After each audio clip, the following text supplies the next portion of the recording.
after having an excellent laning phase, but it allowed him enough space for his carries of the other core heroes on his team to get these early MKBs, and that made all the difference in shutting down this PA.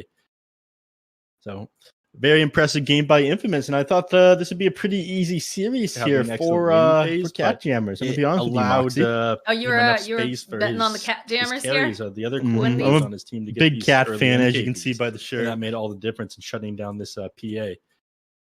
So very impressive game by Infamous, and I thought this would be a pretty easy series here for Cat Jammers. I'm gonna be honest with you, you were forth between these fights. That was awesome to be able to see. And I think this game in particular, I think it was more of a drafting issue for Cat Jammers. I still think they're a fantastic team. But I think something went a little weird there with the axe. And then the IO too. Like, just not sure exactly what happened there. But you know what? They're gonna get another chance. Because again, it's groups. And in fact, they're gonna get a chance right after this series. They're actually going to be facing off with the Spirits team, which was an open qualifiers team. It's a Brazilian team, one of the few that we have. And they're going to get a chance to shake it off and show us what they've got. So any parting thoughts on this particular best of two here, Nuff? No, well, just one. Infamous continuing to surprise and impress me. This is, like you said, a dark horse of the SANA region. They continue to take me by surprise. I'm really impressed with what they did this series. And, I thought that, okay, you're just going to overwhelm them, outskill them here, have a ping advantage, etc. with these tanky heroes and run at them nonstop. But Infamous ended up doing exactly that to Cat Jammers. Well played by them. All right. Well, we are done with this best of two, guys. We're going to take a short break. And when we come back, we're going to have more of the Summit 13. So stick around.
All right, welcome back everyone to the Monster Energy Dota Summit number 13 online.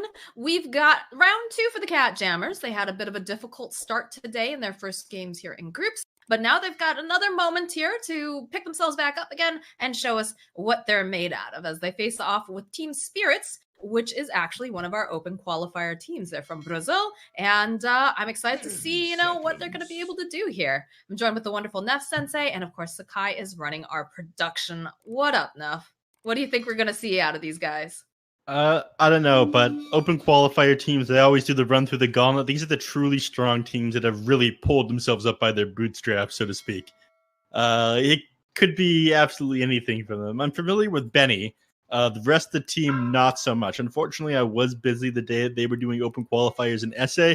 I caught the North American ones. I don't want to throw you under the bus here. You are the Throw number me one under person. the bus. I'm going to throw you under the bus here, though, regardless of me saying I'm not going to do that here. You are, after all, my SA Dota expert. Whenever I need something, I go to Moxie. Moxie, do you know any of these players? What can you tell us? I do.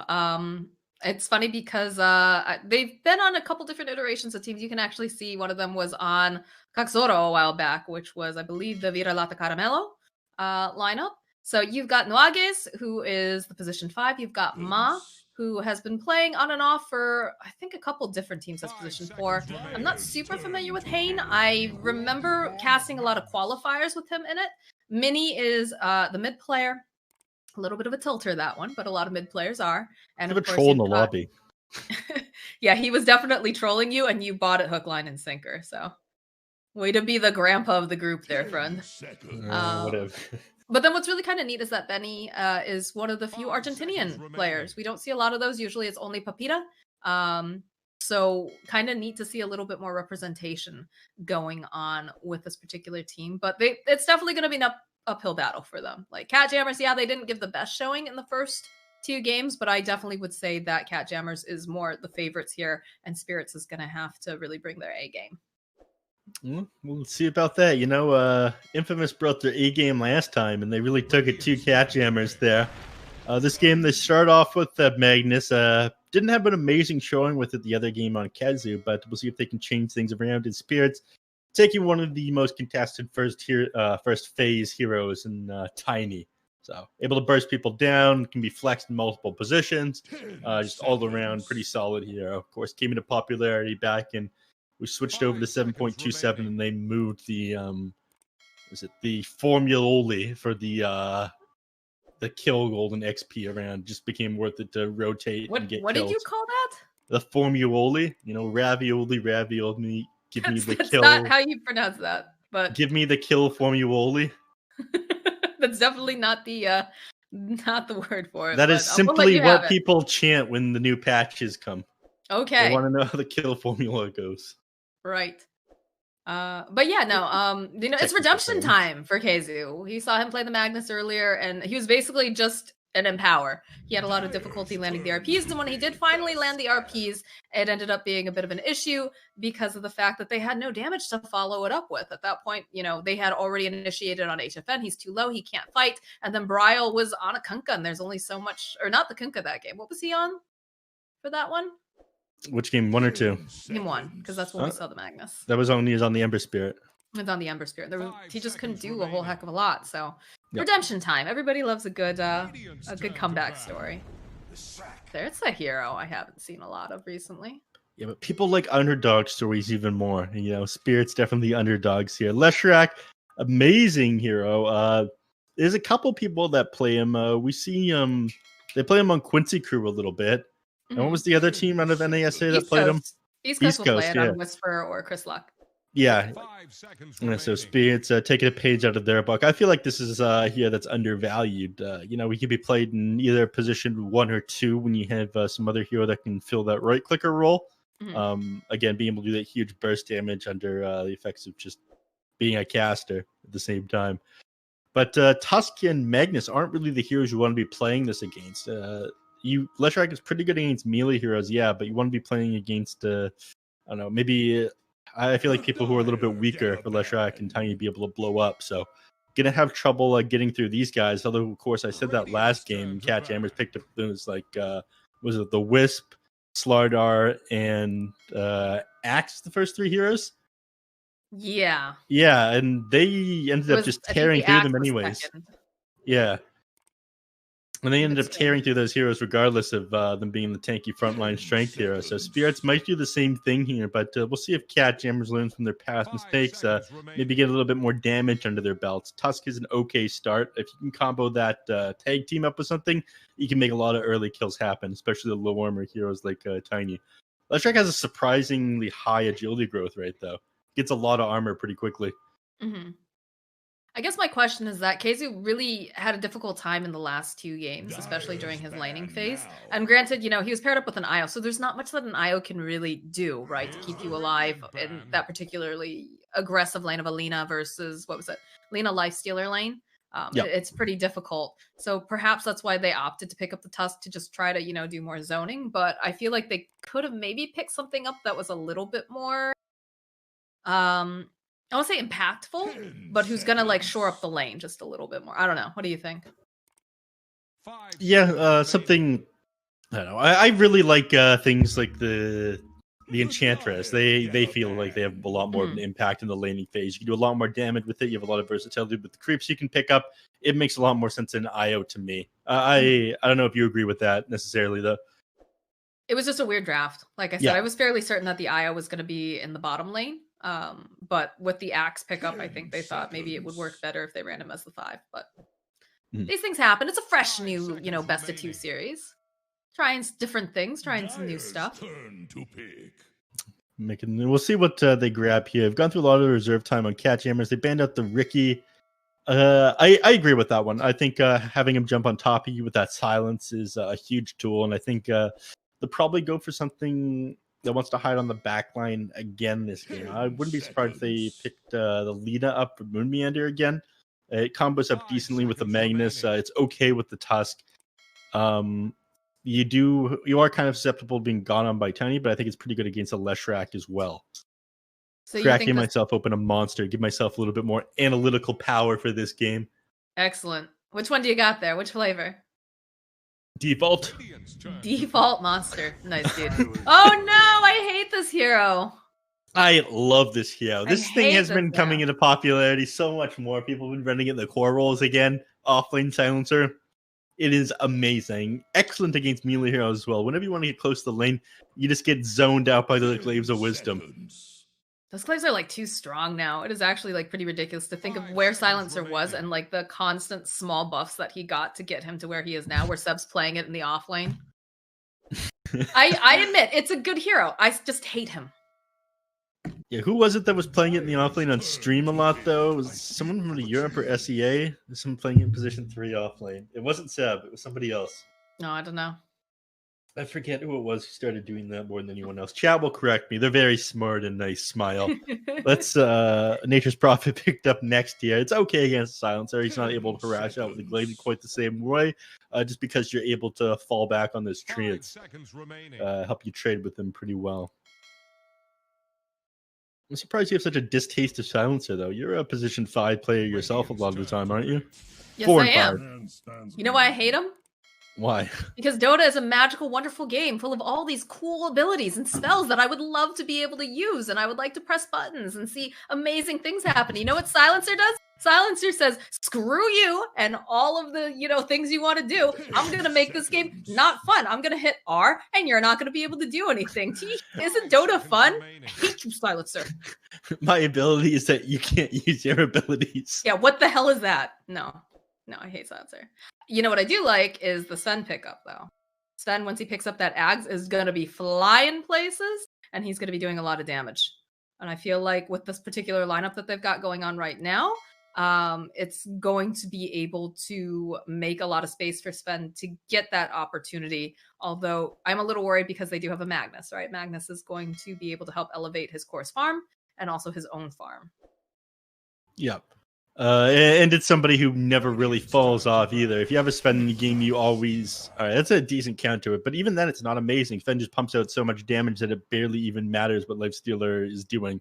And of course, when you're up against a Silencer, you're forced to build items you don't really want to build, like a Manta Style or a Lotus Orb or BKB. That's something that Eternal Envy does when the enemies have silence. having that built-in BKB and being able to trade with strength heroes is pretty nice. But you know, Sven is somebody that doesn't really fall off. He can jump on any target in the back line. People keep talking about how ridiculous his level 15 talent is. The Storm Bolt D-spells on top of being on top of them. Mhm. It means you can't save yourself with Yules. You can't save yourself with Goat Scepter. No Glimmer Cape. You have to wait for the Storm Bolt to hit you first before you can activate these save items. The only thing that really gets you out of it is the Blink Dagger in order to disjoint it, and of course the Lotus Oil, which will stun him back if it lands on you. But if he activates the BKB, that's not going to happen. But God, yeah, I don't know. It feels like Cat Jammers, they're not having a very good day, and I think things are just going to get worse for them. It's looking a little rough right now, honestly, especially when you consider the fact that they do have some very meta heroes coming out from the side of Spirits, and it feels like Cat Jammers is kind of responding more than picking what they want. Mm-hmm. But, I mean, you know, again, I would say that Cat Jammers have the skill advantage here. Ooh. In this particular lineup. And that's no disrespect to Spirits. It's because Cat Jammers have been playing together under the banner of Crazy for how long now? So they know each other quite well, and I feel like they can make a lot happen based off of it. Although we have seen some indecision a little bit back and forth, which has cost them. It's cost them pretty heavily. It cost them 2 games. But I just feel like they might be a little bit more polished than Spirits. It's a bold prediction, I know. Mm-hmm. I know. You know, you don't need to be polished when you come up from Street Dota, though, and that's what Spirits got. They do. They definitely have come up on the streets the open here. qualifiers. Yeah, the open qualifier streets. These are guys that have been playing on like different stacks for like gosh knows how long. Yeah, they're thinking pretty hard about this last ban here. Cat Jammers at the bottom of their reserve time as well. I don't know what really rounds out this draft. It's pretty solid so far. I feel like the 5-10 minute marks, Cat Jammers going to be playing around the catapults. Probably want to ban out something that makes it a little bit hard. That I guess enables this pushing from the early game in Cat Jammers. You don't want to lose these towers too early. So maybe banning out just tanky mids. I want to take a Kunkka out of the pool. I mean, they ran it last time to not great success. I worry that they're not going to have enough damage, though.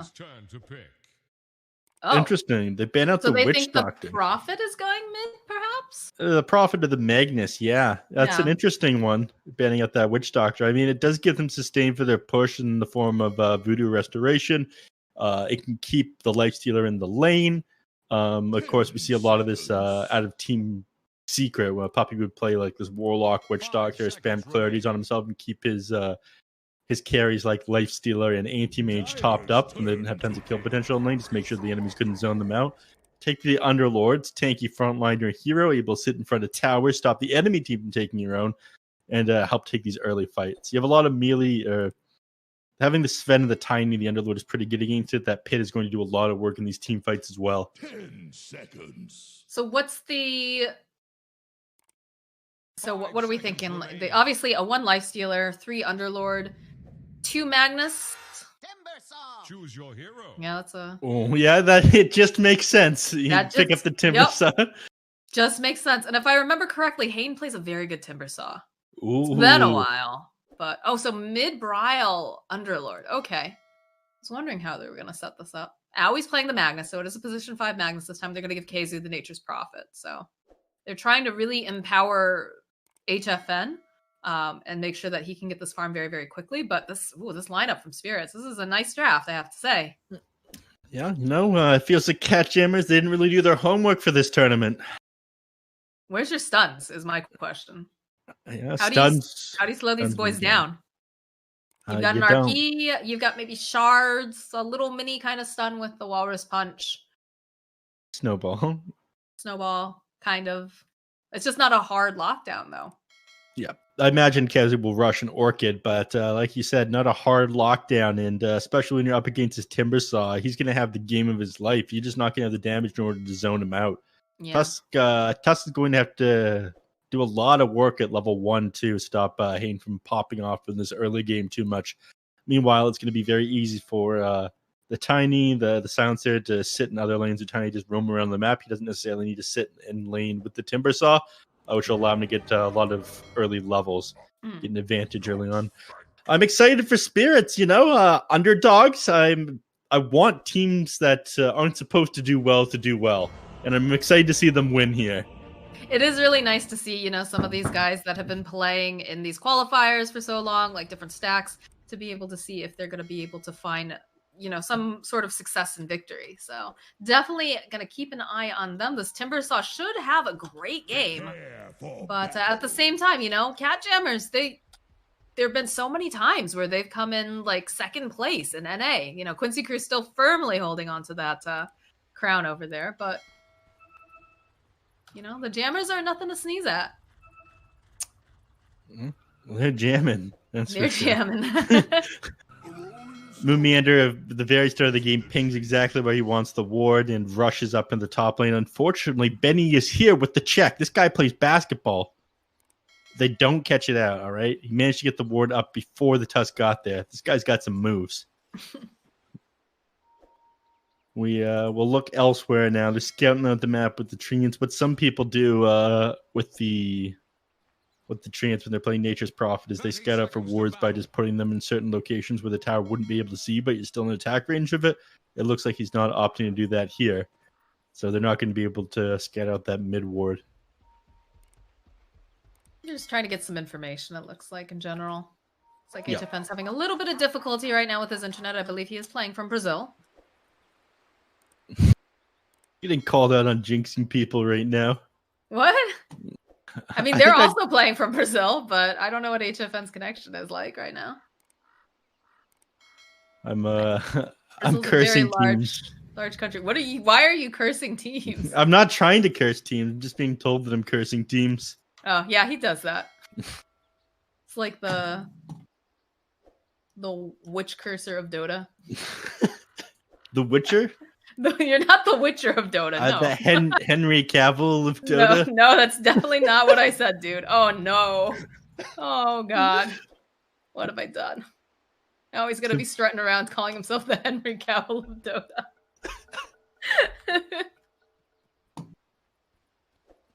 All right, looks like everybody's good to go now. Yeah. We've got some nice vision. Can see Owie and HFN both standing directly on top of that ward. Now we get the goods. They'll back off, though. They don't really want to engage the silencer tiny early on. Timbersaw not able to do a whole lot. He's probably going to want to put the first port into either Whirling Death or Reactive Armor. Given the fact that he's up against two melee heroes, you generally want to go Whirling Death, give a little bit of harass, and of course, being able to secure the creeps in the first wave with that ability is just worth it. That's what most people do at the start. Some people run aggressive Timbersaw at the start. If it looks like they're able to get some kills, they'll put the first couple of points into Whirling Death and Timber Chain at level 2 because the enemies may not necessarily be expecting it. In fact, they have 3 heroes down here at the start. They didn't think about going First Blood. This is interesting. Not something I would have expected. Top lane, they go on to Benny. Yeah. He's fine. He's got a silencer here. It's a lot of damage, though. Yeah, they blocked him with those treants. You know, it used to be a lot easier to pull this move. In fact, I did a lot with Broodmother when it worked a little bit differently. Spiders didn't have phased movement. You just trap people inside like a couple spiders. They couldn't walk out. It was an old Warcraft 3 trick where you'd surround the enemy hero with a bunch of peons. Nice. Boomer Dota. Boomer Dota. Nuages, though? Tag team with all those little trees. Does manage to get the Stormhammer off, but this is not looking good for the silencer. Uses his Fairy Fire, too. I don't know if that was worth it. I think he's dead either way. Just hold on to that fire, my dude. Economy in shambles. They have shards up, too, if they want to make moves on Benny. Yeah. This is like one of the most dangerous times. Your enemies are both level 2 and you're sitting at level 1 still. But wait for this wave to push in. So Benny going to have to play kind of far back. Allow enemies to deny creeps if they want to. Mid lane seems to be going in favor of the Underlord. 12-2 currently. Pretty comfortable lane for him. Doesn't have to work too hard here. And his knows it, too. He's been playing very, very forward. Yeah. What's I'm concerned. Okay, so Ma's just doing the traditional thing of pulling the creep wave and letting Hane just get all this experience. I like that because I just feel like he doesn't lend much to the lane. And speaking of very aggressive, yeah, he has no points in Timber Chain right now. Hane might actually be dead here. He's too greedy. Yeah, I mean, you gotta wait until you're level 50 before you can go into the tower like that. You just don't have the armor and regen, so he's punished for that. And he didn't. He got skewered back. Nuages? Nah, they don't have enough damage to kill him before the TP's out. Was he got the level 2? Oh, he does. I missed the start of that engagement. It's actually like a neat trick you can do when they change shockwave around and increase the slow duration for it, or was it the pullback duration? You could now almost always shockwave and then follow up with the skewer if you're on top of the hero. One sets up for the other. The enemies don't necessarily have to be caught out of position. Benny is trying to get through here. He's being held in the shards. I don't think they go for a hard dive on this tower, though. Just harassing him quite a bit. Casey's got to be having such a better time this game. He was really, really struggling in the last one. Dealing with the cores and the supports on the side of Infamous. Yep. Okay. Courier, though. Yeah, Benny is having an awful go at it right now. He's only 10 CS right now. They even go when they TP up the Tiny, too. Like, and I don't know what that's actually going to do. I guess it allows him to be able to go and pull the wave, and then allows the silencer to just provide the lane support, but that's not the way you want these resources going, in my opinion.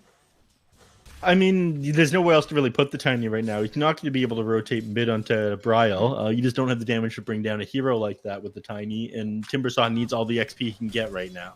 Right. So what do you do other than kind of move Tiny to the top lane, allow him to leech a little bit of experience? He doesn't fit into the picture right now, but he has to have some levels in order to come online for when they need him. Looks like they're going to find themselves a Ma here. Tag team toss back right over to Kzu. Nice little curse off. Try to take down some of these treants. This is something that needs to be changed, by the way. If you deny the creeps on or the summon units, the enemy ends up getting 0 XP and gold. You get some experience for that. Come on. It's one of the big pet peeves I have about B Smash. If you kill the boar, the hawk gives you a lot of experience, but the enemy manages to deny it, you get nothing. 5-minute rune's coming up, though. It's like we're going to see a bit of a scuffle. See Owie. Oh, he almost manages to get the clef off over onto Mini. So manages to grab up the rune. Now Ma looks like he's going to be able to walk away from this. Nuage is not looking quite as fortunate here. They don't have that tag team up anymore, so it's just a slow death for Nuages. Bryal comes in, gives him a big old chomp, and down he goes. Unfortunately, you don't get the permanent bonus damage anymore on Underlord, but the gold going his way is nice. Sure, he's happy with it. A little bit of a harass over onto Mini.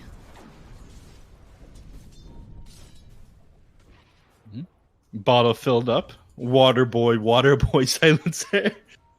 Yes, make fun of the silencer. I approve of this. I remember when teleporting mid laner's bottle was just such a common thing. All right, Tiny is just. I don't know. He's got a toss. He does have a toss, but nope, not going to be enough here. Nuages dropping that sentry ward. You can see these nice stacks over on the side. Look at this. Look at Bra. He's like, I heard stacks. Big boy coming on in. Snowball's going to get used on Nuages. And again, they just have this global teleport here with Kzu. So they get a double kill, and Bra will very happily take the stack. They say, yeah, you take down our ward. That's fine. We're not too concerned about this because we're going to get a lot out of the stack, and maybe we can turn this back around. Although Bryal is ticking down, has an Invis rune. Did they manage to dust him? Yes, they did. It's going to need a little bit more assistance, but this fight is totally spread out here. He does have that fairy fire. He still has a couple bottle charges, too. He's trying to just bottle his way out. Gets tossed right back here over onto Mini, but the Stormhammer from Benny coming in at the nick of time gets the kill. But it took a lot of resources to take him down. It did, yeah. They rotated the majority of the heroes up here, and they're not getting anything elsewhere on the map. Bottom lane, I would have said they get something, but Kane actually did lose his 5-minute catapult when I wasn't paying attention on the Timbersaw. That's one of the main things that you want to play around. Again, you're not able to do tons of hero tower damage yourself. You can kind of tank up the creep wave in the tower, but if that catapult, suddenly you get the tower for free because it's just getting the attacks off while you tank the tower. But not the case for this guy. Could have played that one a little bit better. He just to be having a pretty decent time otherwise, though. He's a Timber Saw. They don't have much to slow him down or honestly fight him, right? I mean, he got slowed down at the start of the game. He got skewered back into the tower by Awie's 200 IQ move. True, that is true. But since then, he's been pretty happy. Middle lane, though, they're making plays over onto Ma. Toss right back up into the air. The TP comes out from Csgo, who wants to be a part of this, throws out the trees. And there are the little Kakamuras here keeping tabs or trying to get over, but don't manage to get slowed down by Mini. But Mini might actually go down here. Moon Meander fighting through it. There's a skewer, though, coming out from Aoi as they clean up on Ma and Mini and should be able to translate this into a tower push. And the value of Nature's Prophet is like so good. Yeah, and you can play him in so many different roles as well. People have been playing him 4 and 5 too. Put him anywhere. Start pushing towers as soon as the enemies mess up somewhere on the map or commit a TP where they shouldn't. You have your treants tanking things up for you. Suddenly you get a tower. Wrath of Nature's just so good too. Like that level 1 point is just absolutely ridiculous. And look at this. They're just forcing Benny away. Ma, rolling on through here, trying to figure out how we can move in, but there's gonna be another TP from the Leshrac, so Cat Jammers will respect it, but they managed to deny the tower, but they still lose their mid tower, and that's very, very valuable. What's going on here, HFN? Just HFN things. Alright, cool. You okay there, big guy? Remember when Jimmy used to do that? Which Jimmy? Oh, right. Yeah. Just... Yeah. Yeah, he just wander off in part of the map, and you're like, "What? Why are you there?" Classic Jimmy. Yeah, look at this. They're TPing in. I mean, he does have Rage TP. He should be absolutely fine, but it does feel a bit odd to just see HFN cutting the creep wave so far here. Like, I'm not sure what's the purpose of this, Neff. I mean, he can just TP out. The question is if they chain up the stuns properly here. Look at the way they're thinking about this. Yeah, they got the boys. Yeah, if they can land, you can land this. You can. They didn't bother trying. He only had level 1 rage, and he used the rage before he used the teleport. So it only had 3 seconds of uptime. Meaning if he pops the rage first and you throw out the avalanche, you are guaranteed the stun off on him. But he didn't even try to avalanche there. He could have gotten HFN, but he didn't. Rookie mistake there. Back on it later and be like, oh man, we should have done it. We should have gone for it. Yeah. He's sitting at full mana on the tiny anyways. I think HFN's getting away with way too much this game. Yeah. I don't know if that's just like they're afraid of him or... I mean, they feel as if there's no point of going on him because he's got the rage to fall back on, but because of that, he's able to do anything. You have to at least like click the buttons on him, force out the rage, and then click your buttons on him again. That's a very technical way of saying that. And what's funny is that it's 100% true. Always press your buttons. All right, Ryle does get pointed out here. Does have Moon Meander as well, though. They both have backup in the trees, though. They both have backup. Moon Meander, he's ticking down. Does have the snowball, though. He's going to roll back, and he's not even going to manage to land over onto Nuages because in comes Csgo. Everybody's joining in the fight here. Mini looks like they'll be able to take down Moon Meander.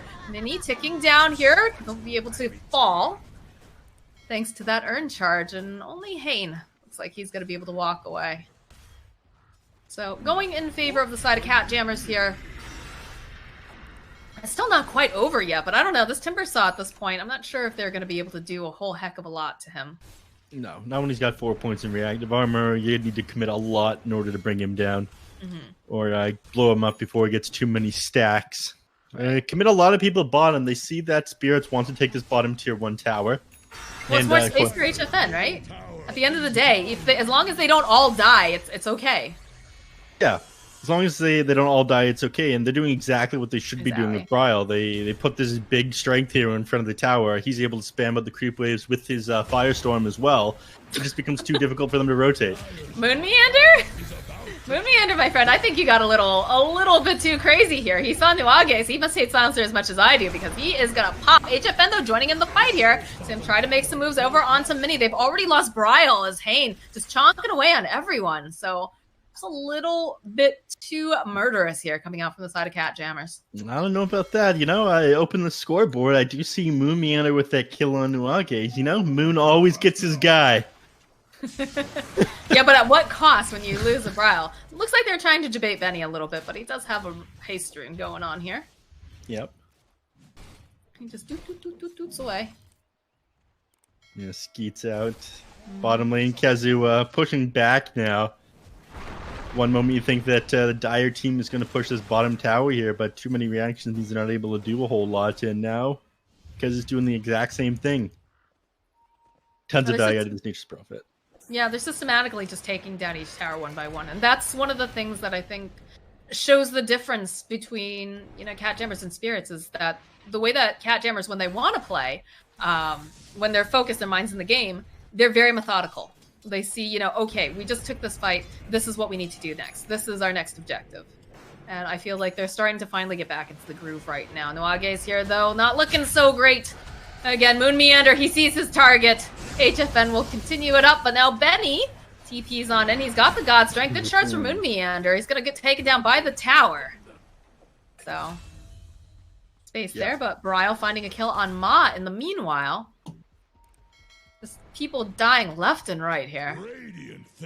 Yeah, unfortunately, you know, Moon with the 200 IQ separated himself from the Sven. Unfortunately, he had the Curse of Silent on himself. Otherwise, he would have popped the urn and the urn and the salve at the same time. He would have healed up underneath that tower damage, but he wasn't able to. Oh, the debate going back in again. HFN chonking away on Mini. He'll find that kill very easily. Hain, though, a little bit more difficult to kill right now. They don't have the means to deal with this Timber Saw. HFN's just going to go hit the creep. KZ just trying to run away here. It's a very slow kind of chase, but eventually Hain gives up. It's just going to go hang out in the trees, build up some of these stacks of reactive, and just chill. But another fight breaking out, and KZ's already there. Sees Nuages. This poor Silencer. You know, I hate Silencer, but I'm feeling a little bad for him right now. He is just going down again and again. Only has 2 stolen intel, and it's just when Moon ran at him. Not feeling very smart at the moment. Well, you look at the ward coverage, like, coming out from the side of the Radiant. It's really nice. Anytime they step into that jungle, there's generally going to be Moon Meander there, and Khezu's going to be backing him up with that global presence. And we're having more fights now. Ma getting held into place. They'll throw out the Pit of Malice. So we'll toss back up and try to buy some more time, but RP comes through from Owie, and they find the kill. The Silence is just a little bit too late as Benny tries to run away. HFN, though, he's ticking down. He's got that rage. It's not going to be enough. They do manage to get the kill. He buy out, though, buys his Desolator. They'll follow up now over onto Moon Meander with that Avalanche, but he's so tanky, it's going to be difficult. Still has the shards, too, if he wants to opt to drop them. Khezu coming in hot. The toss-o of Mini. Oh, no! Oh, Ma, why would you do that? Carla Shrek, this is a very dead Disco Pony. As he gets absolutely obliterated now, Ma's going to pay for this as he gets chased down by Brile. So he is a little slow. Benny on the back lines, though, does manage to find Moon Meander. But they get the kill on Ma, and now they've got Nuages in their sights again. They want to give him an 8th kill. Well, you want to kill him an 8th time, rather.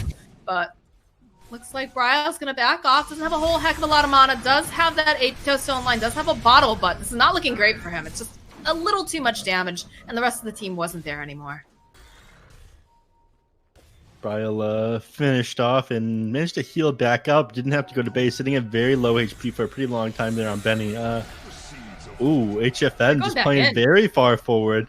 They have the Orchid though online too. Like, if he wants to go on something, all he has to do is snap his fingers and say, "Khezu, let's do this. Let's go." Oi, silence machine. You are needed. Well, what am I telling you here? This is Moon Meander, of course. Moon saying, "Let's kill this guy. This is our turf." Gang signs thrown. Cat jam. Yes, silence machine, you are needed top lane. Throws out the Mango Bay, you know? Yeah. Was it rings the bell? Ding, ding, ding. Silence boy, you're needed. Please bring your silence stick, thank you. And just like that, they've got the Deso online now for the Lifestealer, so they're just going to go right into that pit. Yeah, they don't have lifesteal here, though, so HFN is taking a bit of damage. The enemies know that they're here now. The question is if they're going to be here in time.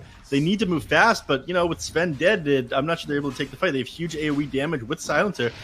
I mean, with... yeah, it's too late. They waited too long up on top of that hill. People get... Might be able to... Yeah, I was about to say, they're going to be able to take down that Aegis super fast if HFN just sits there like that, but... It's back up. Global Silence gets used. The toss up into the air. That's a dead HFN, so... Spirits turning this back around again. Atos gets dropped. Walrus punch too. Mini being held into place. They do have some of that damage, but they just don't have quite enough. Ryle, though, he knows he's in there. He wants his kill. So does Owie. Goes in. Harpies just for Mini. I need to be careful. Hane is a big boy, but he's not able to land that timber chain. So Ryle says, everybody get in the car. We're going home. Ah, never mind. We're just going to sit out here because I found a stack. Don't make me turn this car around. Yeah, all right. And then Case is back to the splitting. That lifestealer getting blown up there was pretty unfortunate. The golden XP going their way for the Roche kill is pretty nice, though. Unfortunately, I think they thought the enemies would jump them towards the that Roshan there, so the raid was on cooldown when he walked up the hill, and it was just on cooldown for another second when he got back up, which allowed him to get the global silence off. Well done. Looks like they're trying to make plays on Hane. I think they have the damage, though, this time around. Yeah, Hane being held in place with silence coming out from Kzu. And boop! Kzu's on a monster kill streak. So the very strong Timbersaw starting to lose a little bit of that strength. Yep. And this is just what the hero does. He eventually starts to fall off. I mean, he can do a lot of burst damage to strength hero still. But when you don't have those reactive armor stacks built up, when the enemies start to have these minus armor items, it's just possible for you to be blown up. And, you know, the Crimson Guard not getting to do the most for him right now. I feel as if he had maybe a Lotus Orb or something, he'd be better off. But I was going to ask about that. I was also going to ask about it. I was like, I feel like Guardian Greaves could have been very beneficial considering some of the burst damage coming out, but like being able to take off silences, I don't know. It just, like, I kind of understand what he was thinking, but I feel like there's better things. Oh, yeah. Mini. Look at them. All the pings come out. You can hear the trees starting. They're trying to find that right angle. They've got the snowball. Oh, Mini. Oh, all right, though. He's going to be able... Why is he still have the snowball? Oh, silence, boy. You silence, boy. But they'll follow up. A beautiful Pit of Malice holding Mini into place. Ma just immediately gets eviscerated. Fish Punch comes out, and that's a dead Mini.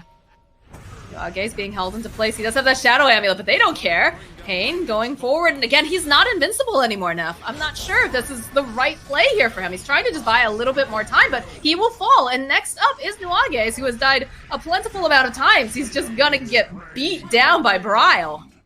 Yeah, who's got the double damage room, plus 190 damage. He's sitting at, what is this, 500 damage right now?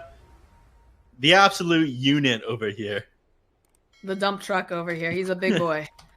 I feel as if dump truck isn't the most endearing term. It could be an endearing term. You've never had someone call you my little dump truck? No. No, I have not. You can ask Bryle how he feels about the nickname. I'm going to ask him in the lobby after this, actually. All right. I don't know if he's going to answer you.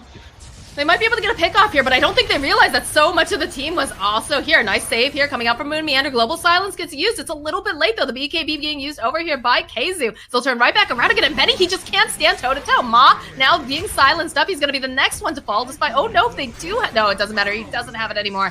That's going to be a dead Mini, a dead Ma. Nuage's now trying to climb away from HF, and it's not looking very good for him, although they don't have the detection. So he'll turn his attention now over to Hane, but he can only stay there for so long. Look at this. He's like, oh, God, please go away. Please go away. And I'm betting there's going to be some dust coming out here from Kzu as he teleports in from the base. He has been upgraded from Silence Boy to Detection Boy. Yeah. Nice job there. Again, holding detection is everybody's job, but things are starting to look worse and worse here. I'm not sure how they come back in the game now. It feels like Timbersaw has fallen off and missed his timing. I do kind of understand what he did here with the Crimson Guard. On one hand, the enemies are pushing your towers. You can kind of stall and pop that, not able to do damage with trance or anything for 12 seconds that it's active. My only question is if it was better to take fights with a Lotus Orb or something else against these enemies here rather than try to defend at your towers, because it just isn't working at this point. You've only managed to take one tower yourself. It feels like you kind of let yourself be backed to a corner. It just feels like the Crimson doesn't do enough. Like, I understand why he got it, but it just, there are better options for sure. Nice shards, though, will block Hane off from the rest of the team. They'll drop the Clumsy Net, and they just have so much damage at this point. It doesn't even matter.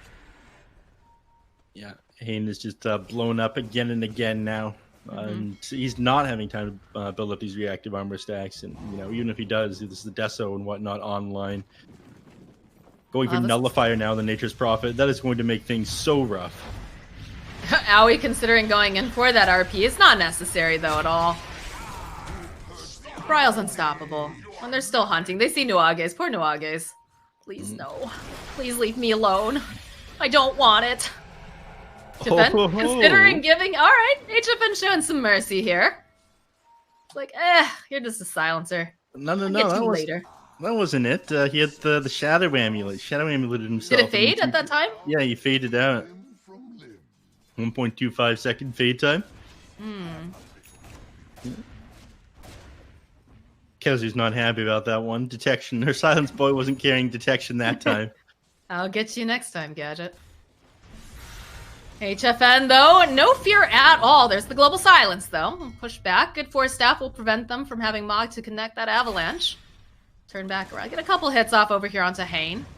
HFN seems a little...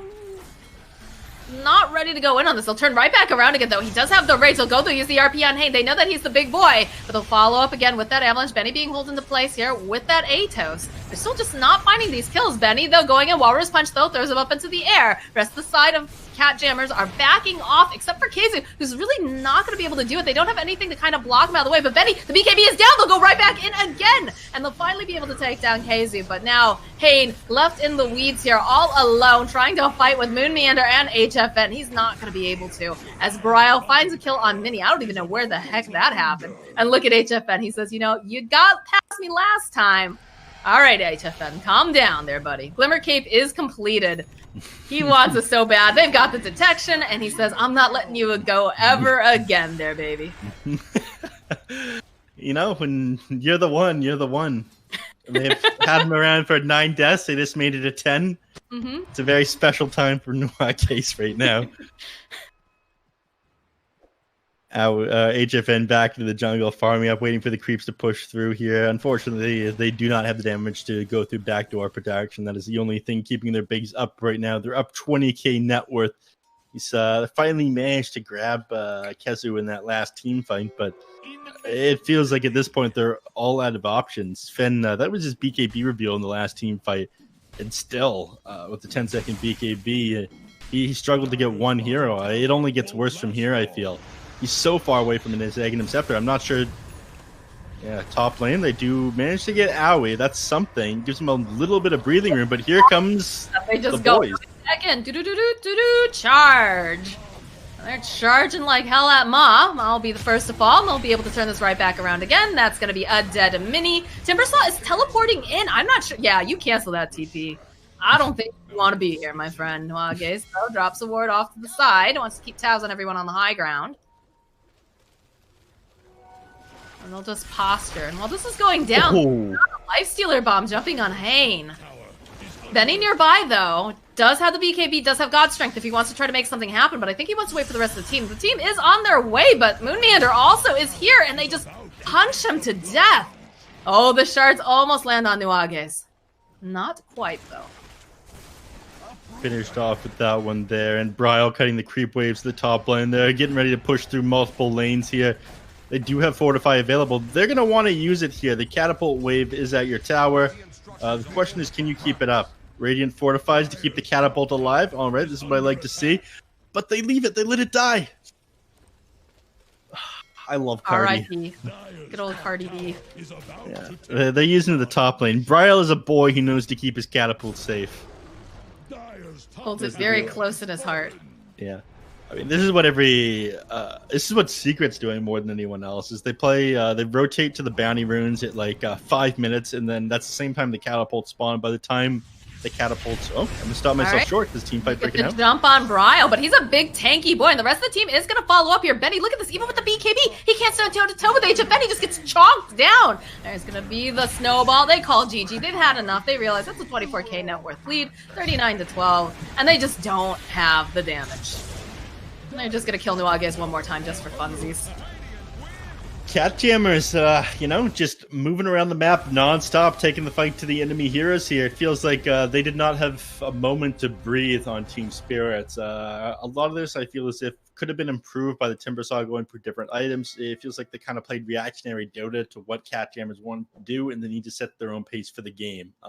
I'd say going forward, that's something they want to focus on with what they have. I feel like there was no drafting issues here. I don't think they necessarily had a bad draft. Like you said, it was a bit of a, I guess, outplays and outskills by Catjammers. Mm-hmm. I mean, I said going into this match that even though Catjammers did just get 2-0'd by Infamous, I still thought that they were technically the stronger team. And again, no disrespect over to the side of Spirits. It's just this is a team that has been playing together for quite a while. They used to be crazy. So they know what their strengths and weaknesses are. And that's one thing that I really did love about this draft is having the Nature's Prophet. I think the Nature's Prophet fit Csgo a lot more comfortably this game and also enabled things to happen, right? Because you've got that global presence. You've got the fact that like Moon Meander loves to murder. Like this is a guy who doesn't want to sit, like he's got ADHD out the wazoo as a player. Like, I don't know if that's true or whatever, but just like, this is a guy who's like, what's the next thing that I can do? Where's my next kill? What am I doing? And like, I feel like Csgo and him work together very, very well in that respect. And you can see it. You can see 13-1 and 18 on Csgo. Moon Meander was a part of 7-4, 23 assists. Like this is Catjammer Dota. Feels weird to say because again, they used to be crazy. But this is what I wanted to see. Bryle did very well too with the Underlord in mid, and HFN was just enabled, so he was able to get things done because anywhere you go, poor Nuages was like, I'm gonna step outside my base today, and he's immediately dead because they just had great ward coverage and they have a global presence and very murderous position for. So I think Spirits, you know, not the worst. I think they just need some more time. And I think they need to play their own Dota for sure. But I mean, I'm not surprised by this game, number one. Anything else about this matchup here? No, I guess excellent job there by Csgo, you know, bringing it back, showing everybody what he's got. Didn't have the best Magnus game in game number one, but, you know, turning around beyond godlike Nature's Prophet. Exactly what we expect out of him. Never had a doubt in my mind for a second. I hate you. All right. Anyways, guys, this is a best of two series. We are in group stages, so Spirits are going to get another shot to go up against Catjammers. We're going to take a short break, so go grab yourself a can of your favorite Monster, and I will see you when we come back.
All right, everyone, welcome back to the Monster Energy Dota Summit 13 online.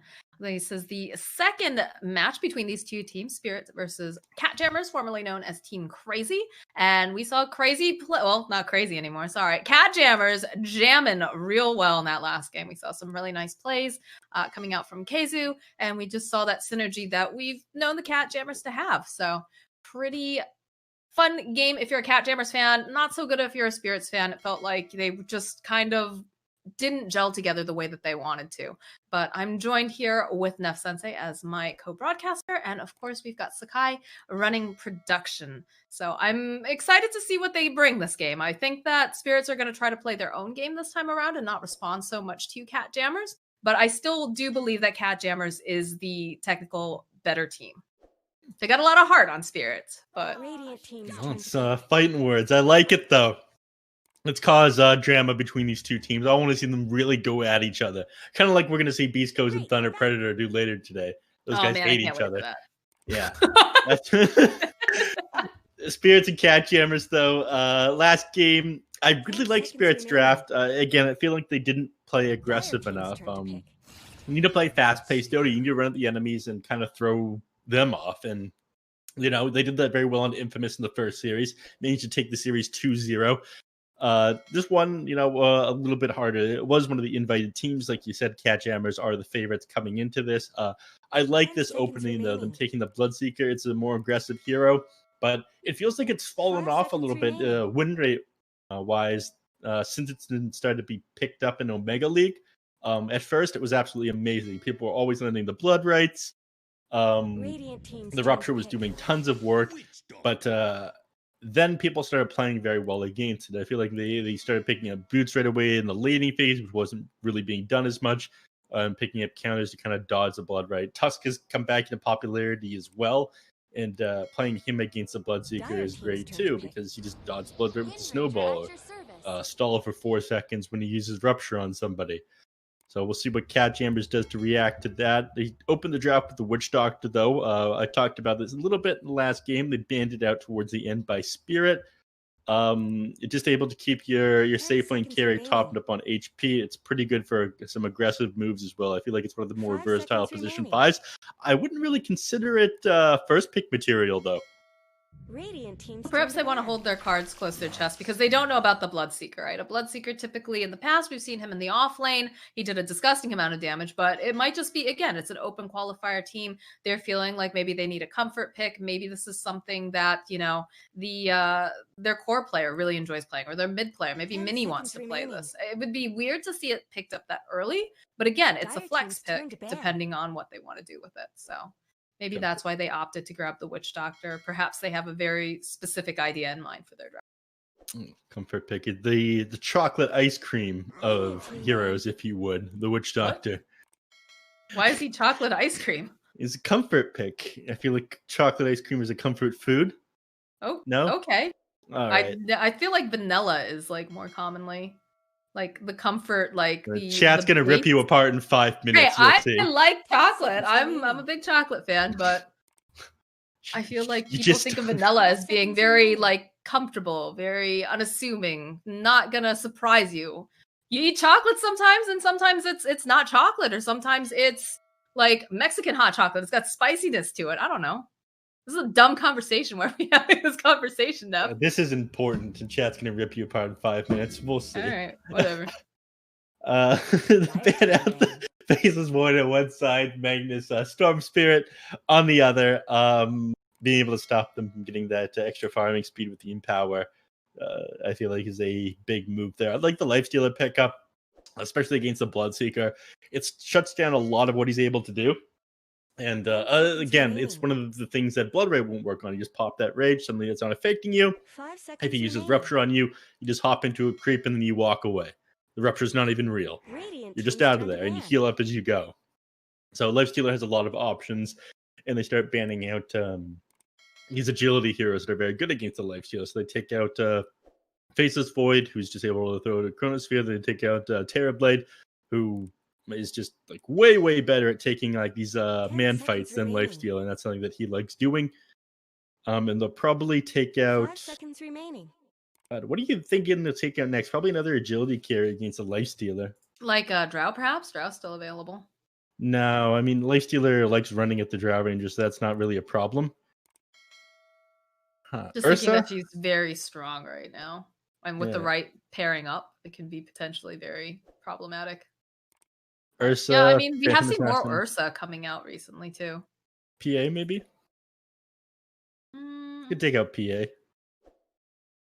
It'd be horrible. We'll see. You know, no point in predicting too hard what they're trying to ban here. I want to think about these picks coming up next and what they're going to counter out with those. Take out the Phoenix, and yeah, I feel like Phoenix has started to fall out of popularity a little bit. There was a small period of time after Omega League where Phoenix was winning every single game it was picked up in Europe. Since then, I think things like Snapfire Mid have come into popularity, which is amazing against the Phoenix. Just being able to use that little shredder and rip apart the eggs in no time at all. Any excuse to run the Snapfire against the Phoenix is amazing. So if it's fallen off because of that one, I still think it's a really good hero, though, and I'm surprised it's not picked up in the first phase more. I know you are a Burb player yourself. I am indeed. I enjoy playing Burb. I feel like the percentage-based damage with Sunray can be really, really good if you're up against very tanky teams. And again, if you have the right team comp, you can usually get an egg off, but it's been very hard, like you said, recently. We've been seeing so much of that Snapfire, especially in the mid lane. But, I mean, they need team fight. Like, both of these teams need some sort of bigger AoE team fight. Witch Doctor does have his Death Ward, but it's not, you know, super reliable. It is channeled. I do like the fact that they banned out the Nature's Prophet, although I'm surprised they weren't going to consider it for themselves. But Moon Meander Clockwork will do very, very nicely here, being able to hold people in place, and they'll be forced to go and pick up Force Staves and whatnot. Moon Meander Clockwork, yeah, that's fair. I see Aoi on this hero a lot as well, but with Witch Doctor already in the pool, that does make sense. 10 seconds remaining. They could just go crazy with this draft, though. It'll probably be Moon, though. You're right. Yeah, I've seen the way that he plays this guy. He's so good at his positioning and the way that he's able to make space. And again, it all comes down to, like, he and Csgo typically just want to run at everything and murder everything if they can. So that's Dota. True. That's top level Dota. Just running at things nonstop. You want to be the OG. Just run at them. Just go. Yeah. You want to make sure that every single movement that you're doing has efficiency and actual reasoning behind it. You're not making, you know, any silly moves around the map that are unnecessary. And I feel like Catjammers does a pretty decent job of that usually, especially HFN too. Like, anytime there's anything to farm, that dude is there. I've watched him before just like trying to run away from the enemy team, and he stops and just farms camps along the way, and I'm like, oh god, HFN, no, don't do that. I think Minos does that too. Silencer. Yeah.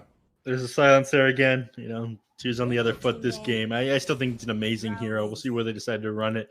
There's the Drow Ranger. You were talking about that one, though. Moxie 1, Nev 0. I'm not so sure about this one, though. Yeah, I kind of wish I didn't call that one, especially with a Clockwork. That's gonna be so hard because you just hook shot in, you get a Lifestealer bomb, and their 2 Drows dead. Like, she is just gone. I'm a little befuddled by this. Ooh, and like, excellent word. Thank you. I mean, you've got a Treant Protector who's going to be able to protect your towers, give you some living armor, but they can chew through that, especially once you get like the Desolator online for this Lifestealer. I'm not sold on this one there, Spirits. Yeah, I'm not a big fan of the hero. I think there's very specific timing to play around. I think you need certain heroes sitting behind it. Breaching high ground becomes very difficult. Playing against heroes that gets on top of it is difficult. There's too many things that counter the Drow Ranger for it to be worth picking up a lot of the time. When it works, and it's awesome. And Secret seemed to have a very good time running it, but here I'm not sure it's your solution. So they'll probably ban out things like the Vengeful Spirit next. 5 seconds remaining. Actually, yeah, they have a minute of reserve time. They're thinking about this one. But anything that can kind of save the Drow Ranger, because what they've got so far isn't really going to work. I mean, even the Treant Protector, it's great for defending towers, but you want to play more aggressively when you have a Drow Ranger in your lineup. It doesn't really fit with what you have, and it doesn't play into what the enemy team has. They banned the Medusa. That's something that people run a lot as well, just because the Drow Ranger gives marksmanship to the Medusa. Suddenly you have tons of bonus agility. and it like gives you a free item or two, basically, having the Drow Ranger on your team. 10 So seconds even if she gets remaining. bursted down, as long as she's alive at the start of the team fight, Medusa is able to kill 1 or 2 heroes. It can go seconds all remaining. right. We'll see what they ban out along with the Drow Ranger, though. It could be, or that pairs well with the Drow Ranger. It could be like a TA or something as well. But who's the person that absorbs all, like, who's your initiator and who's your big tanky boy on spirits is my question. Like, okay, yeah, you've got a Treant Protector, you know, hopefully he can get in there, get the overgrowth off, but like, it's gonna be hard for him. Right? It's gotta be, yeah, it's gotta be like Bloodseeker or maybe a Dragon Shackle, but King's turn again, to it bat. just doesn't feel great to me, if that makes sense. I mean, maybe they could pick up something like, what do we see? You could get like a Centaur if you wanted to run the Radiant Bloodseeker, King's or turn to pick. it's probably gonna be the Bloodseeker, mostly, I think, in the mid lane. Mini, I think, probably playing it, but like maybe a Centaur so you can run away if you're, but again, if you're hookshot in, I don't know. I'm not sure about this draft. It feels problematic to me for spirits. 10 seconds Yeah. remaining. They go Dire banning King's out turn the Templar Assassin. They take the Zeus last, but that's more of the same, that you're able to get onto the back Yeah. line still. I don't know. I'm not sold on this draft from spirits. It's a lot of very papery kind of heroes, other than, you know, the Treant Protector eventually, and then the 10 Bloodseeker seconds can be remaining. built up over time, but 5 I feel like there's seconds not going to be a remaining. lot of int left on that team by the end of this match. Damn. I would say there's not a lot of int with the draft they got going on. Oh, snap. How you going to do that like that, man? Spirits are probably not going to be happy with me after this No, game. they're definitely not going to be happy with you. That's fine. Oh, speaking of talking to the players and whatnot, I told everybody that I would ask Brian what he thought about being called a dump truck by Moxie. He just gave us a weird champ in the chat. Yeah, well, you know, the admin said that, you know, Underlord's kind of a bit of a dump truck. The So, admin was he also agreed with saying me. other weird stuff. Admins are weird. Wow, you just made it. Oh! Oh! I thought this was a gentleman's game, but they pick up the Broodmother, and this makes the game basically impossible. They're looking to end this one quick. They played, this is their 4th game in a row. They said, you know what, let's take an easy W. We'll run the Broodmother. We'll break the gentleman's agreement. We got spiders going on here. How do they play against this? They haven't locked in the heroes yet. I've seen this before. We saw this with Team 0 against 4 Zoomers. Envy ended up switching the Zeus and the Earth Spirit around where they were playing in the laning phase. I'm not sure if we'll see that here as well. They could run the Bloodseeker up against the Broodmother instead, but you're never going to be able to kill the spider with the Blood Ray. They just move too fast inside the webs. So you either ruin Zeus's game so the Broodmother doesn't just 10 take seconds off. remaining. All right, hand on the Bloodseeker. It looks like they're going to be running Zeus in the 5 mid seconds after all. remaining. Know about They're that thinking now. about the. All right, no, Mini. He's on the Wind Ranger here. I They- still don't they're know forced- about that enough. They're forced to switch it up. I think But they I- absolutely have to, but like, look at this I'm not sure it's enough though. position for Zeus. Yep. You know, we talked about this. They had issues with the enemies just being able to run your back line, and this makes it even easier. Yeah, this is going to make so much space too. Oh my Yep. gosh. It's I'm a not really sure what to do. good draft coming out from Cat Jammers, and kind of a problematic draft coming out from Spirits here. I'm still not sure. I guess I just don't like the Zeus. Like, even before I saw the Broodmother, I didn't really like the Zeus. Mm-hmm. Yeah, I'm not crazy about the Zeus. Anything to kind of stand in front, somebody's going to need to be. I mean, Moonman is going to gap that distance in no time at all. HFN's going to pop out and start whacking away at you. There's nothing to save you either. I mean, he's probably going to grab a BKB or a Manta in order to get out of the roots, along with having his rage. I don't see what their solution is, Moxie. I feel like this is going to be a short game. You know, you say that, but maybe they've got some tricks up their sleeves. Maybe, you know, the Broodmother doesn't go according to plan. There's, you know, still possibilities there. I don't want to immediately just assume that it's over, but it's going to be one hell of a difficult game. Yeah. Pause comes out at the start. You know, the NA teams do it too, but it could be that HFN needs a second to reconnect or something like that. Could be. He tends to have a little bit of difficulties. Yep. But yeah, the Wind Ranger is pooled to tangos here. The Zeus is going to be playing support. It is just way too difficult to run the Zeus against. I mean, even if you manage to get a couple points in the Arc Lightning, by the time it jumps to all the spiders, you're already dead. Yeah. So there's just absolutely no way to play it against that.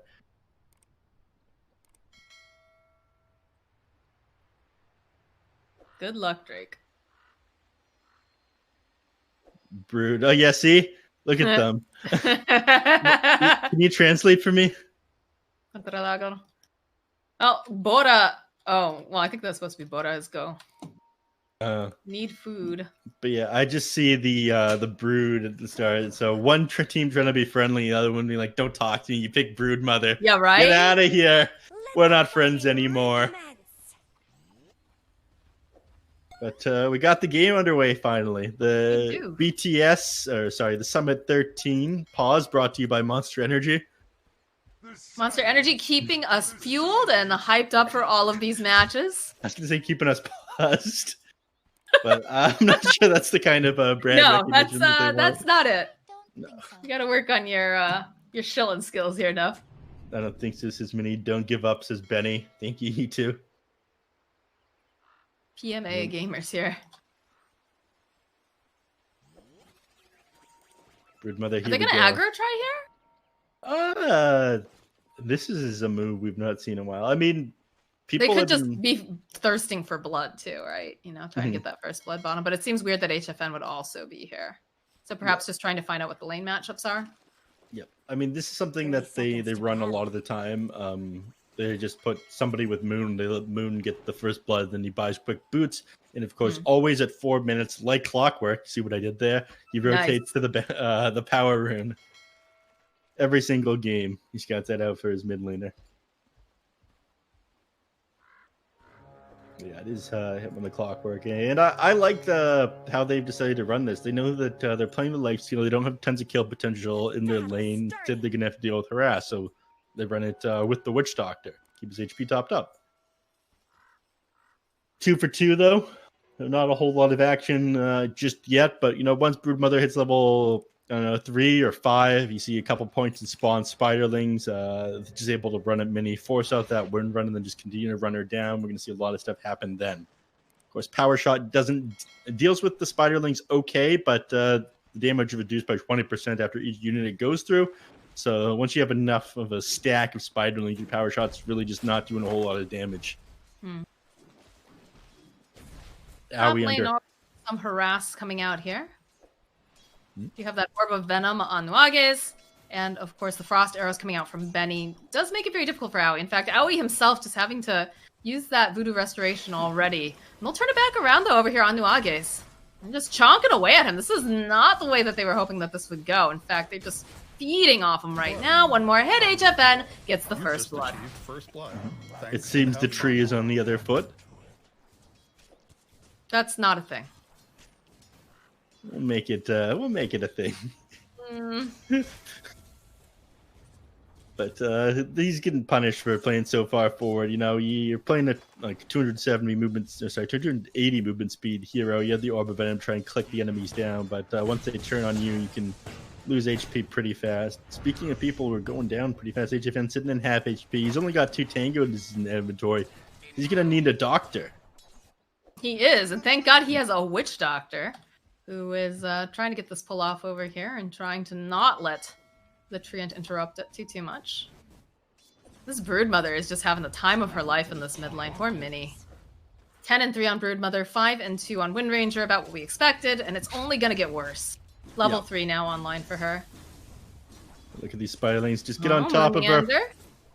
Kzu putting out a lot of damage over here. Doesn't have a salve anymore, so he's going to be forced to use those tangos, but Ma does have a salve on him, so could opt to just heal him up if necessary. But he is a Bloodseeker, right? So he'll be able to just heal up off of these creeps. Yeah. Unfortunately, Kazu is completely out of mana. He's going to send himself something out. I wouldn't be surprised if they grab, they have the Sage I don't know, Ernie's got queued up. In this lane, I wouldn't hate to see a Basilius on one of these heroes, given the fact that the Clockwork and the Silencer are both spamming their spells.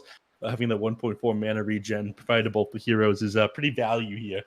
Actually end up saving more than just sending yourself out mangoes and clarities the entire game. That's kind of the logic that a lot of people have used now. You see a lot of carries go with the double ring of regen starter games, just because you're never going to be sitting at full HP anyways. You're going to get way more value having the rings of regen and then selling them off afterwards and continuously buying salves and tangos. Yeah, I think HFN did that in one of the earlier games when he was playing the PA. He showed up with those rings of regen, both of them. Bottom lane, man drops very low on the Zeus, just one hit away from dying. He's got the salve though, so he's going to heal back up. Moon wasn't able to commit super far forward there, but they're back down to basically no mana. Now sending themselves wooden laces, mangoes, clarities, everything an offlane could possibly need. Everything a growing boy needs. Top lane, though, they are making some moves over here onto August, but HFN also sitting very low. He can't lifesteal fast enough in that point in Voodoo Restoration. Just not quite enough. In fact, Aoi doesn't look like he's going to be able to get the final hit here on Nuages. He's got to be careful. Benny going in for the dive.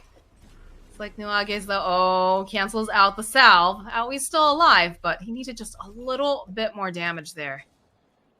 Yeah. I mean, both of them are still alive. I mean, you're having a pretty good time on Treant Protector now. It was a bit of a rough start at that. You committed pretty far forward, ended up getting punished for it. But now, getting some kills under your belt, shutting down that life stealer.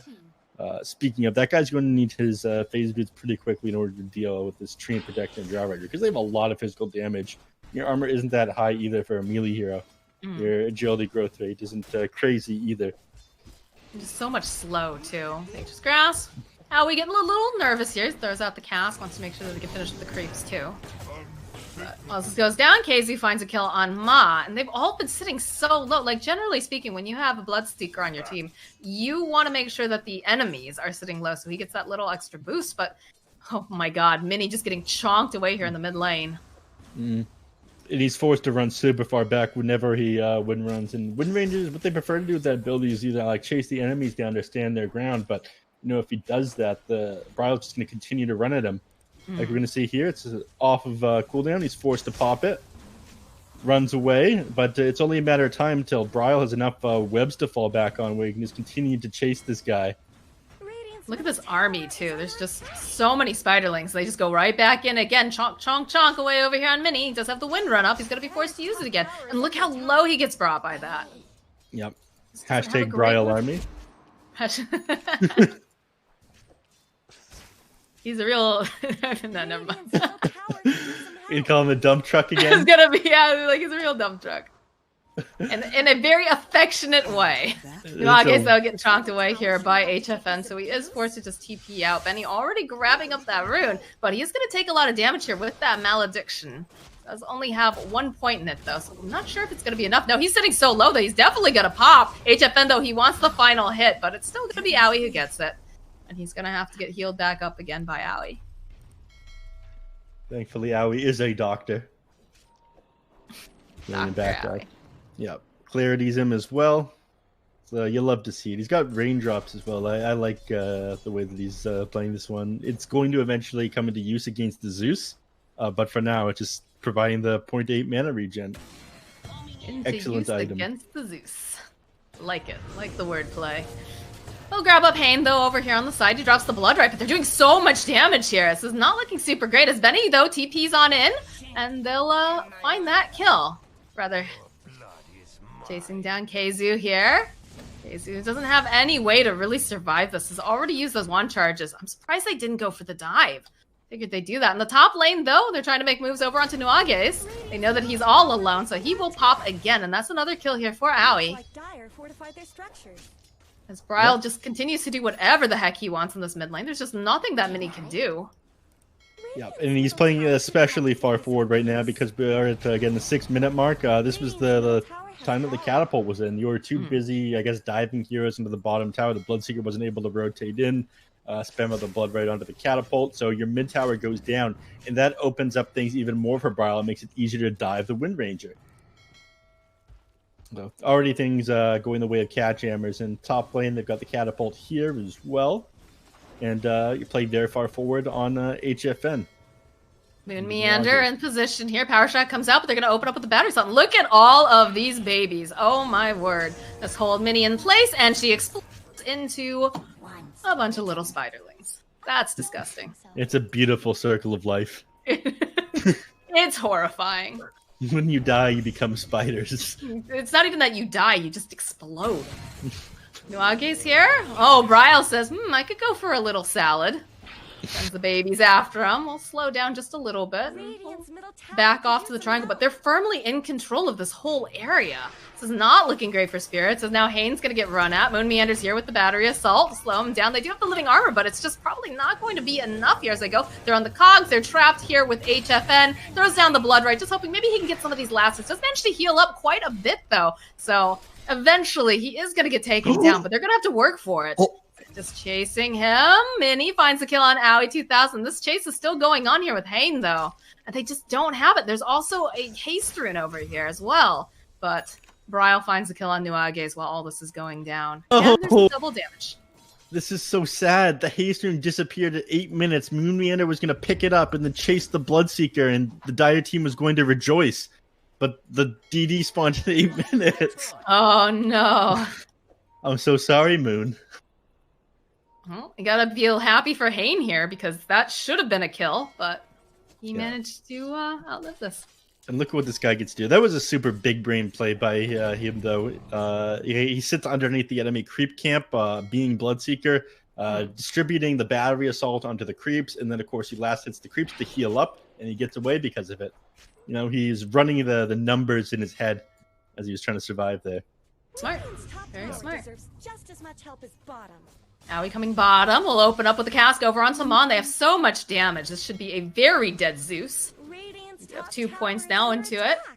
So Ma's just going to tick down here. Has 2 more procs, I think. Nope, just the last one. Not quite enough, though, thanks to that stick charge. But Bryle, again, he's controlled so much of this top half of the map. He's just going to be able to take down the top tower now and just continue his reign of terror. Yep. You got to keep in mind that he's getting all these towers. You have a Nature's Prophet, a Treant Protector on your team. They're connected through lore, I'll take it. But yeah, just non-stop Bryle shoving towers in. So now he controls your triangle. And this should be the easiest area of the map to defend. You never lose this pre-10 minutes. It's very easy for you to run up here. Alright, Bryle's gonna get ruptured. He doesn't care, though. He'll turn right back on in again. They go and fight here over onto Hane. He's trying everything he can, but he just is not strong enough as Moon Meander zips on in with that shot. And now they'll chase after Minnie. Bryle sitting very, very low, but he's still gonna be able to get the final hit off. As they'll turn back around, the baby's feasting over on Ma and Benny. Bryle trying to just heal up as fast as possible. He did take a lot of damage there from the rupture and some of these nukes, but he's still alive. He'll live to fight another day. He actually would have gone down there, but the Lifestealer hopped inside him, healed him up 400 HP, then popped back out. I mean, that's one thing that Lifestealer is able to do with his Infast. It's actually a hard heal. Works the same way as something like, what's the item I'm thinking of here? The stupid broken Essence Ring. That's the one. Oh, God. Oh, they can turn this back around on Bryle? No, they still managed to nibble away, and then he'll use his incapacity, or rather the insatiable hunger, and just heal right back up again. But they find a power shot. Beautiful by Minnie, and a good use of that overgrowth. They needed to take him down, but looks like Benny still going to fall. Bryle from the grave through his prodigy will be able to go. Prodigy. I can't talk. Protégé. Oh my God. You know what I mean? No, not protege. Progeny. Progeny, not prodigy. Too many words. Words. What are they? Our language sucks. It's not even my first language, man. Kzu gotta get shackled up. Minnie finds himself a nice pick off, and it's actually a triple kill. Focus fire. That was a weird little tune that I heard right there. Owie, he's ready. He's in there. Unfortunately, you know, there's your perfect counter to the Death Ward ability. It's the Wind Run. And, and the armor coming off of the treant.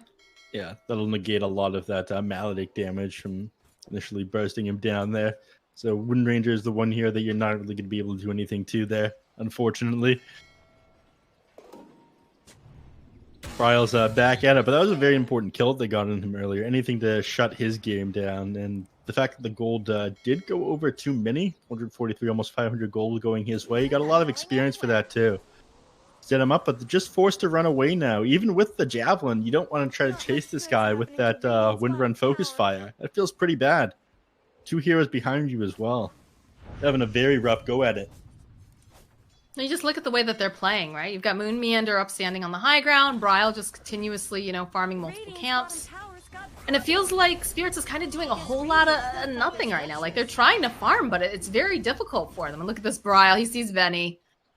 He's chasing after this Wind Ranger. They'll get the cask off, and this should just be a very, very dead Drought Ranger. There's nothing that they can do about it. They don't have anything to push back. Moon Meander gonna go grab up Mini here with the battery assault. While this is going on, Ma over on the side is gonna get feasted upon by HFN, but he doesn't quite manage to finish him off, so he'll have to be satisfied with Mini.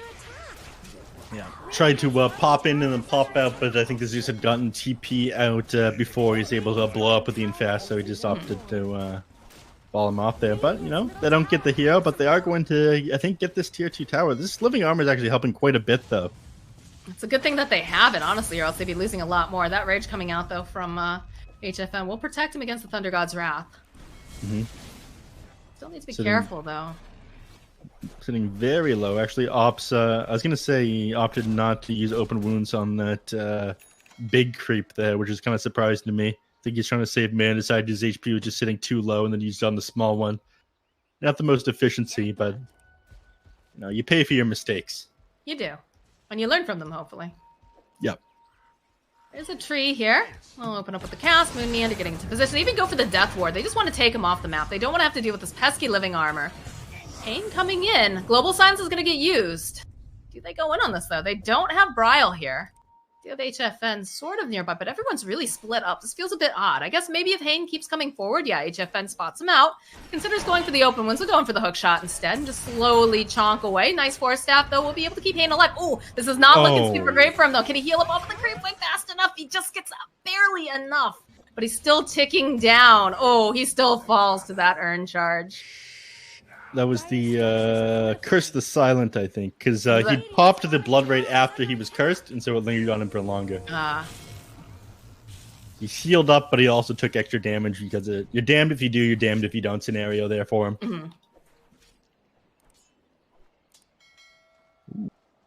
Mini trying to cut creep waves in the top lane, knows that it's kind of pointless to try and fight the creep waves at where they meet because the enemies are just all over you right now. I like what he's doing. He's doing what he can, and sometimes that's really all you can hope for. Nwagi's Courier, though, does get taken down, so there's not going to be the vision. HFN is pretty deep here again, but they have nothing to cancel out his TP, although in the top lane, Mini now, they get a couple of these nice cask bounces. They'll even go and use that hold from the Treant, but it doesn't even matter. They still have vision over onto Nwagi's. Moon Meander coming in with the hook shot. Should be able to finish up here. They'll find that kill. Now, hey, they're just hemorrhaging kills left and right. They don't even care. They're just going to keep running at him, although Benny is nearby. Ma joining into the fight. They might be able to finally get this kill on Moon Meander. KZ taking a lot of damage, but look who's coming in hot here. It's Bryle. Mama is mad, and she does not like that you've been messing with her babies. Is going to force... Oh, they push Benny! Ooh. Is that able to TP out? Yeah. Moon Meander, he always arrives on time. He's like a wizard. A moon shows up exactly when he means to. Deserves just as much help as bottom. Nice catch there by him, and they finally, with the catapult assistance, they managed to grab this. Ooh, the fortify now, and they can't keep it alive. Here comes the tower flag. Sacrifice the baby's Bryle. He doesn't want to. Mother just very attached to those babies. Yeah. That they were going to do like the whole "get down, Mr. President" to the catapult and then save it, but no, that's not what happened. Ended up happening. They have to commit hard for these towers. I feel. I think that they shouldn't really allow them to heal these up.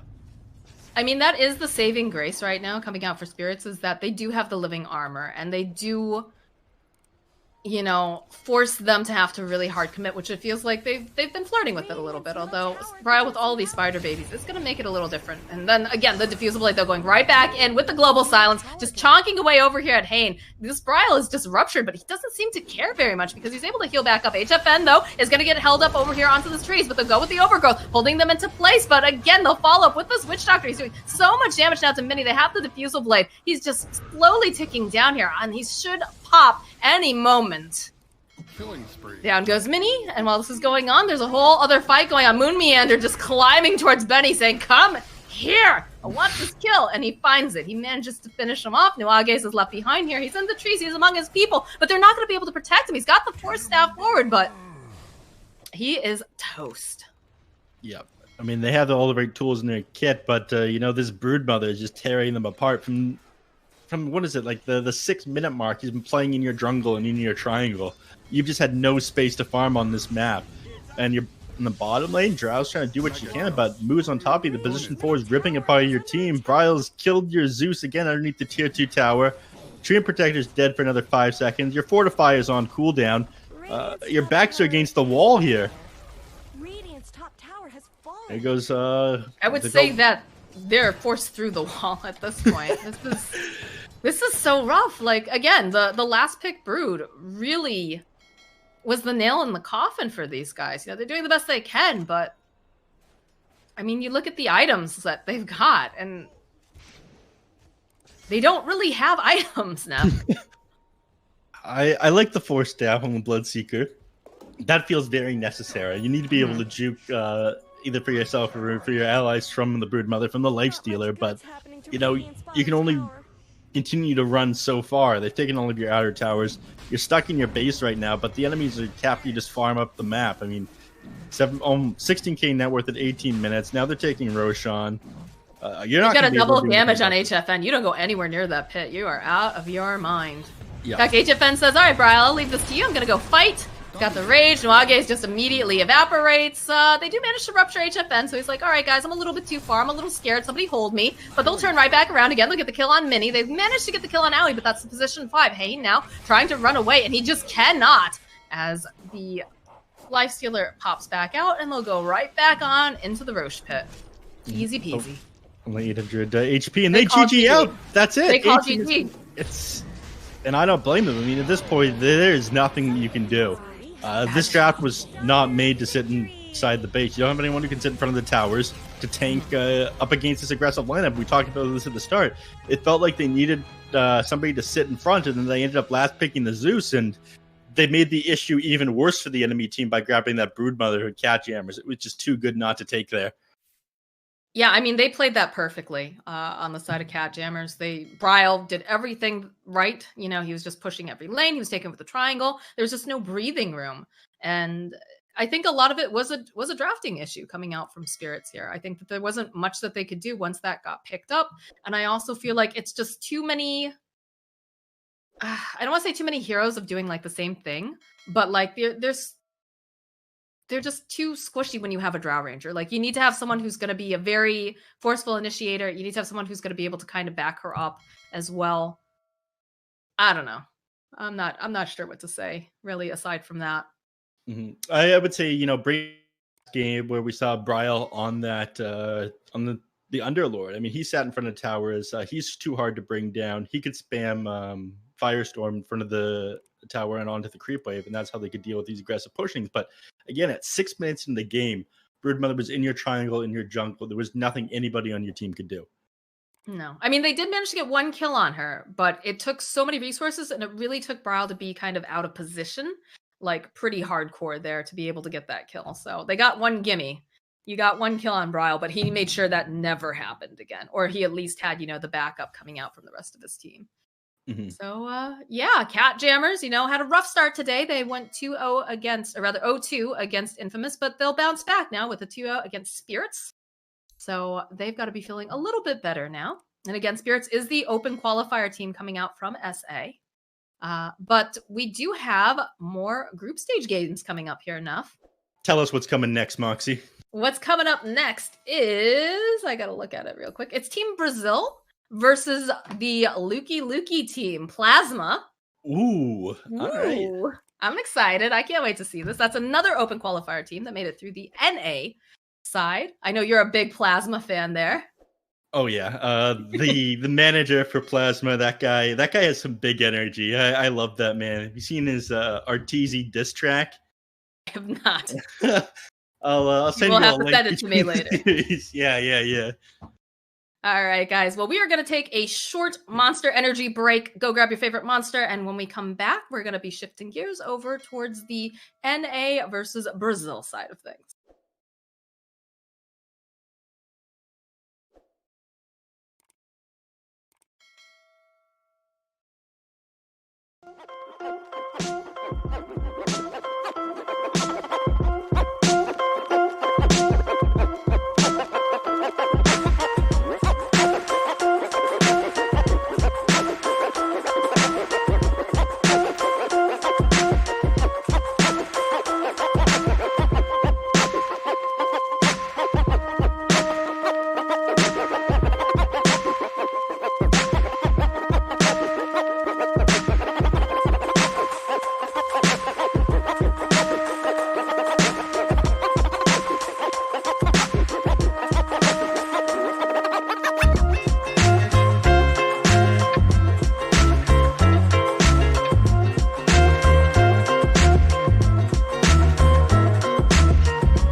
Turn to bat.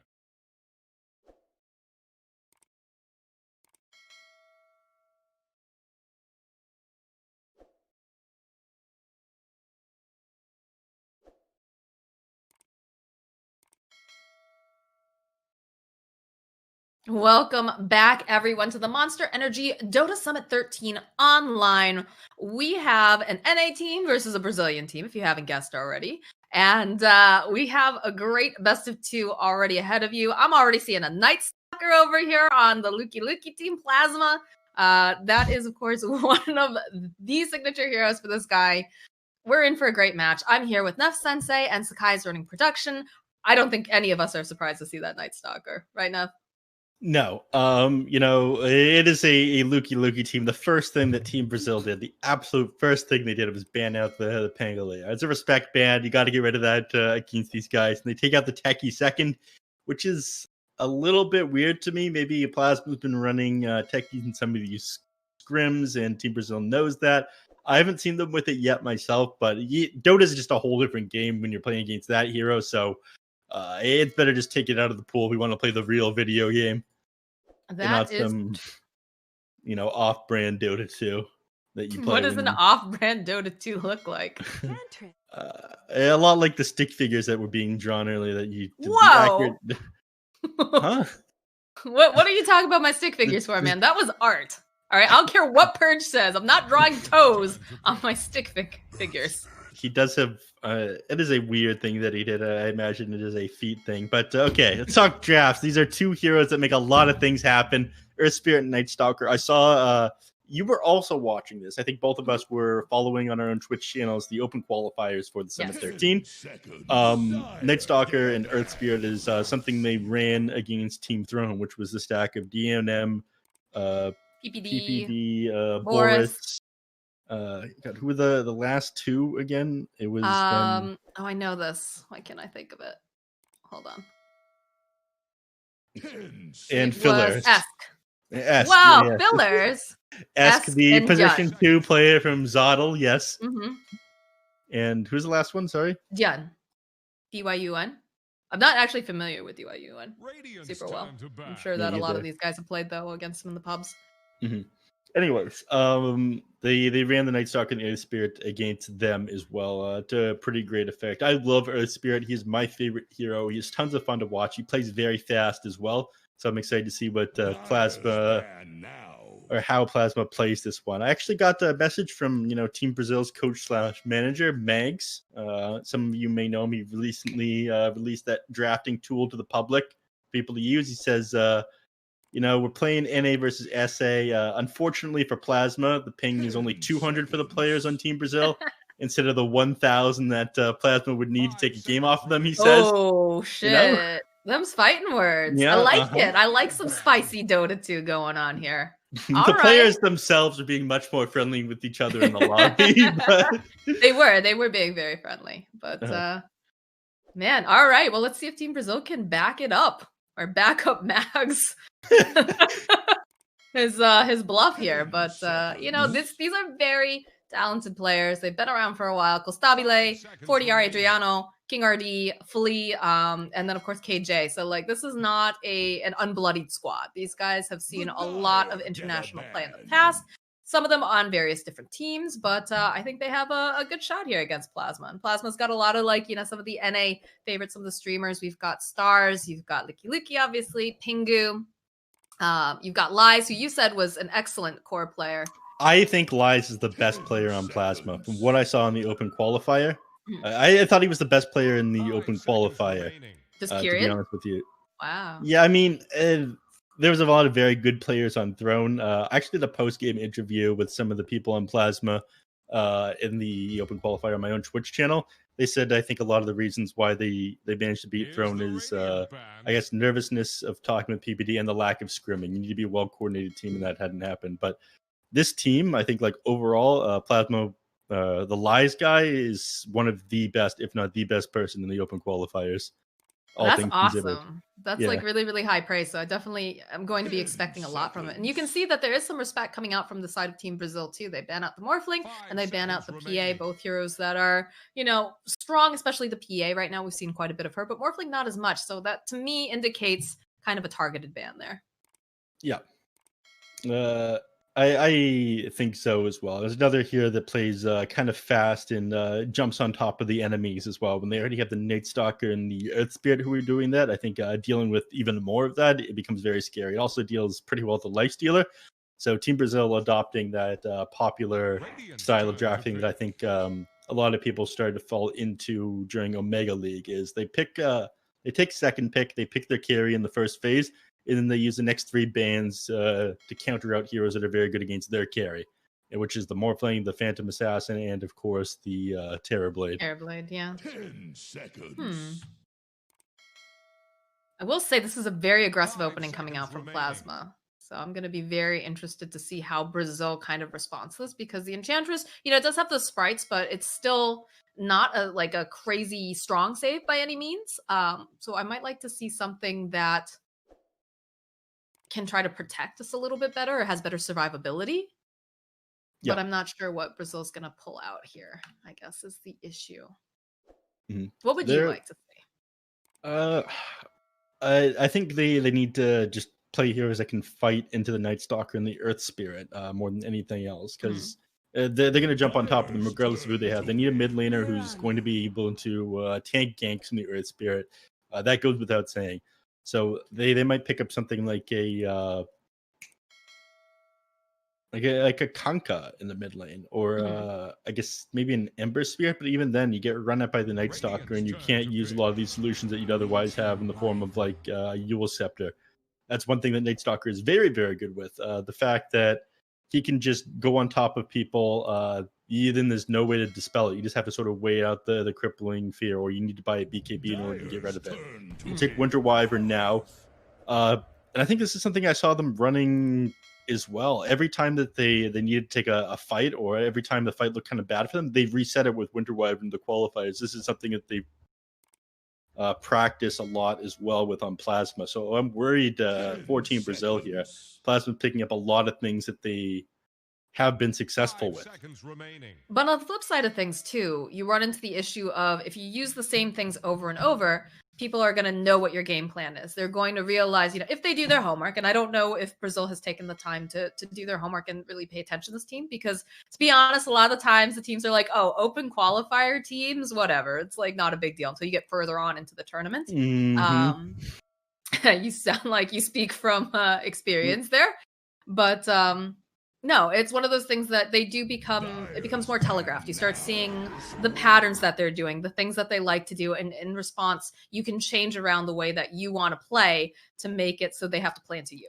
And I think that's something that you really have to be careful of if you start doing the same things over and over. And again, we joke about Luki being the best Pango, the best Night Stalker, but eventually over time, he's not going to have that puddle anymore. They're going to, find a way to either counter him, or they're going to find a way to just ban everything. Yeah. I like this Ursa pick though, Moxie. Okay. We're talking about playing fast Dota, playing these heroes that jump on top of you. You have the Night Stalker and the Spirit. The Ursa also likes to play fast Dota, and I feel like it's somebody who's pretty good against a Life Stealer too. The Mars has those escape tools against him, but Plasma looking to close this game out pretty quickly and just constantly run at them. I like fast-paced Dota. I like blood, and that's what Plasma's going for here. Blood for the Blood God. Blood for the NA Blood Gods. Whoa, what about the SA Blood Gods, dude? The SA Blood Gods as well, I suppose. But, they're playing defensive heroes here on Team Brazil. They are. The Life Stealer in the lane. They have the Mars. Mirana, I feel like, plays... her style now is she buys like Guardian Greaves, Yule Scepter. She scouts for runes for people, avoids the enemy. I mean, Enchantress is pretty good on lane and whatnot, but the rest of these heroes, I feel like you want to dodge fights at the start. I'm interested in seeing how they close this one out. I think I thought they would take like a backline hero, something like a Zeus or a Drow Ranger, but they're actually banning out like frontliners, Monkey King and Kunkka. So I think maybe like Plasma knows Drow something I don't. What Plasma has? That seems very scary. I mean, you have a bunch of saves. That's the thing. Oh. They take the Void Spear. I mean, it was going to be a Spirit hero they were going to take here. They can only ban out 2 of them with the last phase. Right. Something very mobile, and the TA pickup for 4DR. All right. I mean, not a huge DPS, or sorry, not a huge backline hero, but a big DPS hero for sure. Fills that role that like a Zeus or Drow Ranger would fill as far as blowing people up. So I do like that a lot here. And I feel like it's pretty good against the Ursa. I mean, being able to pop that refraction deals with him quite well after he has a couple stacks of Fury Swipes up on you. I like how Stars has closed out this draft though with the Void Spirit. It's also one of these situations, though, too, where if the TA falls behind at all, she's going to struggle, and that's going to be a big problem for the side of Team Brazil here, because that's a hero, again, if you just get knocked down too many times, you have trouble bouncing back. I do like the Mars. King RD plays quite a bit of this hero. I feel like he's very good with it. I'm just not sure if it's necessarily going to be enough. You're going to have to see them be very active. And I know Flea does like to be active. He tends to be a bit on the greedier side generally when he plays his position 4, but he still manages to show up to fights when he needs to. So, yeah, that's something. Flea has these moments of brilliance where I think at times he's the best player in the world, and other times you think, okay, what the hell are you doing, man? I think we all have these moments where we're watching some of these cores and we're just players and we're just like, who are you today? I'm a position 4 player myself, so I especially like some of these people are two of my favorite players from the NA region that I like to watch is Moonmeander and Flea lately. Because he goes for these insane plays out of nowhere that the enemy team could never expect, and then he makes them work. And then sometimes it fails, and you go, okay, what the hell are you doing? Prepare for battle. That does happen. Yeah. I'm still a big Schofield fan. Schofield's probably my favorite pause for right now. That guy pulls off things that... True. That guy pulls off things that should not happen. It's insane. I love it. We need like a Dota referee when Schofield's playing. Is that legal? I don't think it is. Yeah. Alright. Anyways, I'm excited for this game, though. These are both teams that I have been following quite a bit. Team Brazil for Mags-related reasons, but okay, it starts off strong. They go on to... First Blood's going to go over to Costabile, most likely. Nope, they give it to Flea. All right.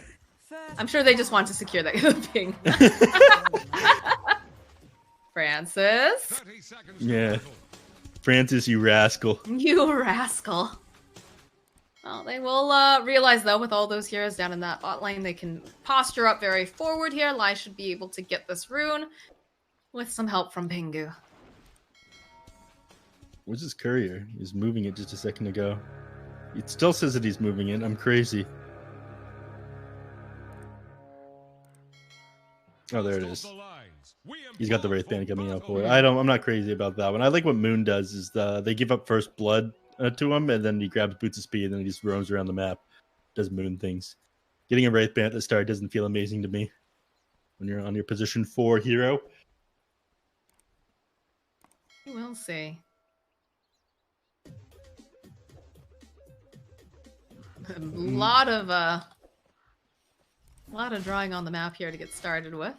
So I'm not super familiar with Stars. What's his? Do you know his ranking? I do not. He's played in a bunch of NA stuff for a while now. God, I'm already forgetting bits of my interview because I had work the last couple of days between this and that. But it was just Pingu, I believe, on Plasma, and then I think he invited Stars, and they managed to grab the rest of the players and put them together for this open qualifier. And they were practicing for a while before it started. But these are all very active NA players. Been playing together for a while. I believe Stars is rank he's top 200. Okay, nice. Yeah. Just interested to see how this mid lane's going to go up here against Adriano. Yep. So I think here. 40R I think is the better between the two of them, but I think if anything, it's I guess ping advantage and team coordination that's going to allow Plasma to win this game. True. You can see that 40R playing very, very aggressively here. He knows that he does have that refraction to help him out and can put that pressure down on Stars. Has to be careful, though, because he does manage to drag him back. But again, that refraction, we've got the double bubble going on here in the mid lane. A bubble on Void and a bubble over on TA. So probably not going to see anything too crazy unless someone gets too greedy and goes for a dive. Yep. Speaking of things that are crazy, Pingu took a lot of damage just now. Flea landing an arrow on him and then just collecting him down. Him having that starting gold advantage from having the first blood, the Wraith Band, and the circlet. So it was going through a lot of regen there, unfortunately. It's probably going to come down to what happens in this mid lane. It's really going to decide whether or not Plasma is able to stay in this game, though. I feel like you need to kind of shut down 40R on this TA, stop him popping off, getting an early Desolator and Blink. And running away with things. So Pingu has taken so much damage here. Like you said. Gives a salve to the Ursa as well. You have to be kind of careful if you give too much to your core heroes, though. Nothing left for yourself. Sounds like a support player's mindset. Bottom lane, though, they have done, I have to say, KJ has done a magnificent job of just putting this pressure down. Luki taking so much damage to kick forward, but they need one more hit. The Impetus comes in from downtown, and that's a dead Luki. Ixter, too, has been sitting very, very low. The benefit of having, this hero. But top lane, King RD is trying to just push them back. Does have the spear. He keeps using this, but the slow coming out from Pingu, making it very difficult for him to crawl away. Flea still has a couple of those leap charges. He looks like he's fine. And they've really been pushing their limits here in the top lane against Lies here. It's a nice thing about this Mars heroes that he can just spear the Ursa away if needed. They go in for the arrow setup. This could be a kill, and indeed it is. Down goes Lies. Just sitting a little bit too far forward, and unfortunately didn't have enough to be able to stand inside the lane. I mean, he had no regen left at that point. Pengu's not able to do a whole lot, only at level 2. Yeah. The damage coming out from these two and the stuns is pretty big at this point. And Flea's done an excellent job of making sure that Pengu can't trade with him. This arrow lane is pretty ridiculous when you really think about it, right? You've got spears, arrows, everything. Luki taking a decent amount of damage here. They've got the impetus, so he is forced to just kind of run away, which is going to let Kostabile go and hit creeps underneath the tower. He's not super happy about that, but he's still getting all of it, so could be worse here. There's another impetus being thrown out. Don't run off. The kiting is non-stop here in this bottom area. Luki looking like he's going to try to get the denial off, and he does manage it. Yeah, all those creeps there means the tomato clapper is going to clap. You know, he's down for a little bit of extra time because of that, but that was super rough. As he was trying to turn onto KJ there on the Enchantress, the creeps had actually formed a defensive line for the Enchantress and stopped the Night Stalker from getting through. They love her, right? She's the Enchantress. She's enchanting. Mm-hmm. Creeps finally doing something right. Wow, man. Casual arrow tossed out. Doesn't connect with anything. And this time, though, looks like the Enchantress needs a bit of assistance. They don't quite have enough damage, though, so she's able to just TP back. Doesn't even bother. She cancels it out. Realizes that she can just heal up using those tangos.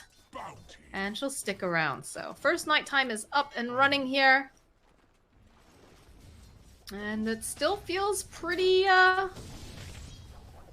quiet for now.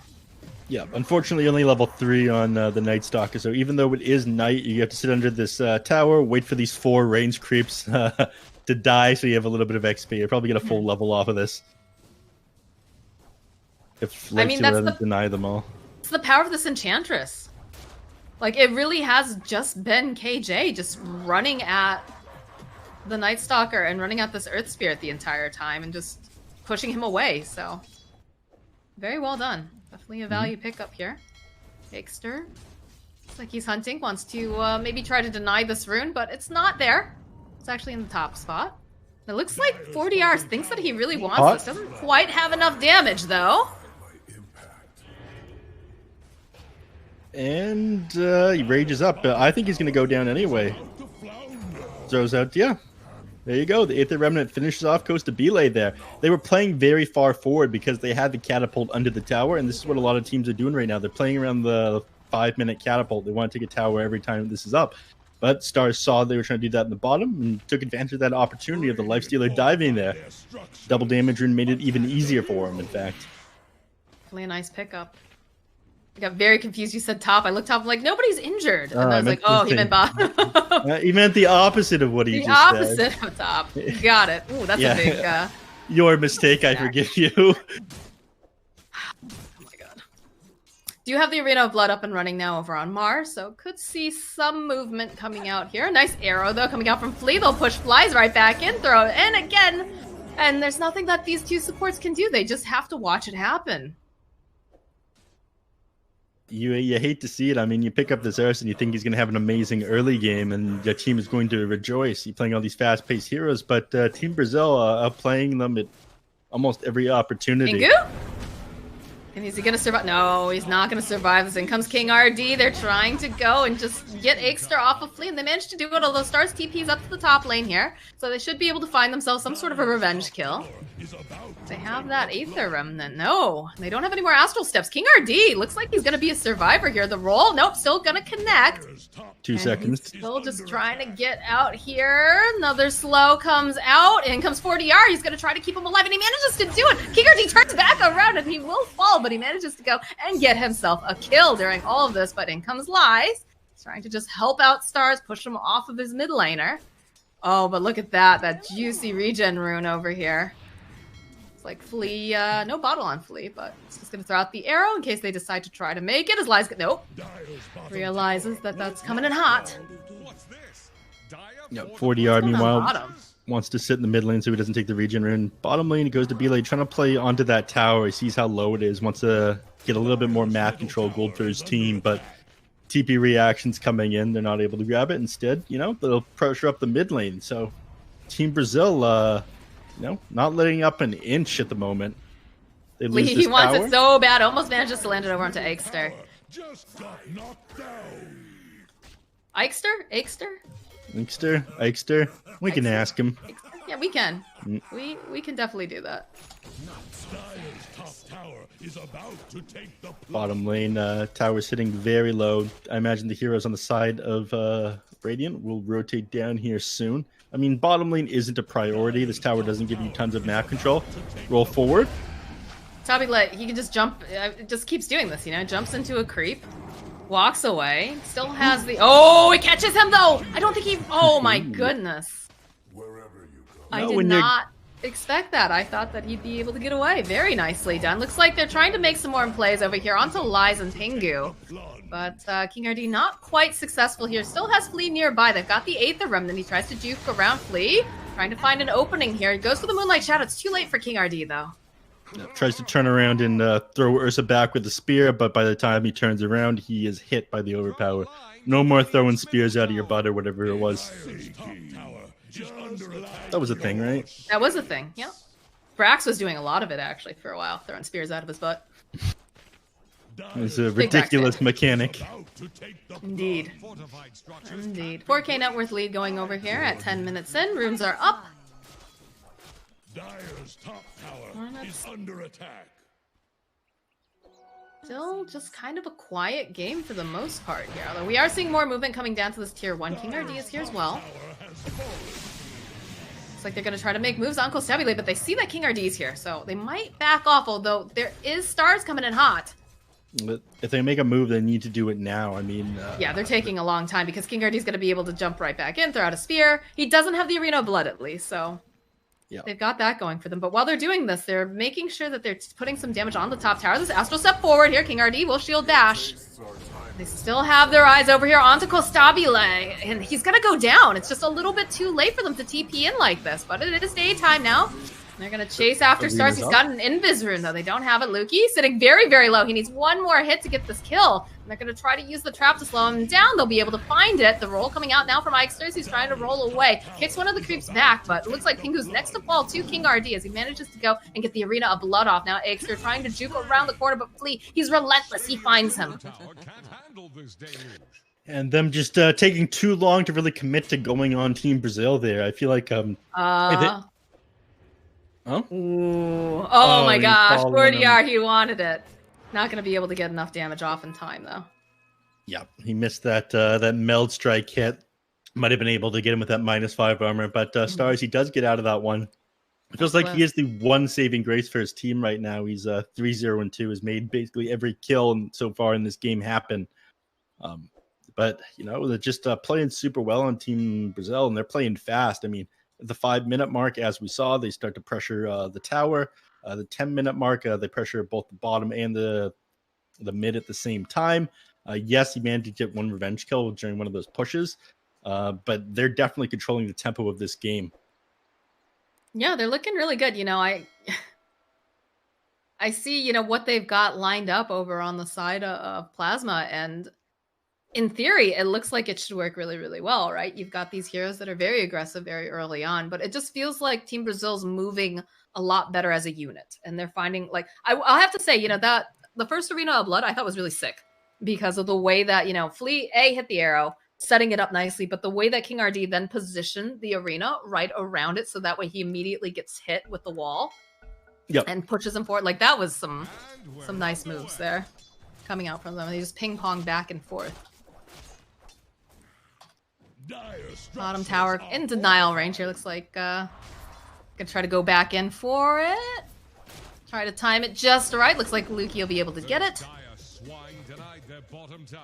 Does manage to get the denial off here. They go forward.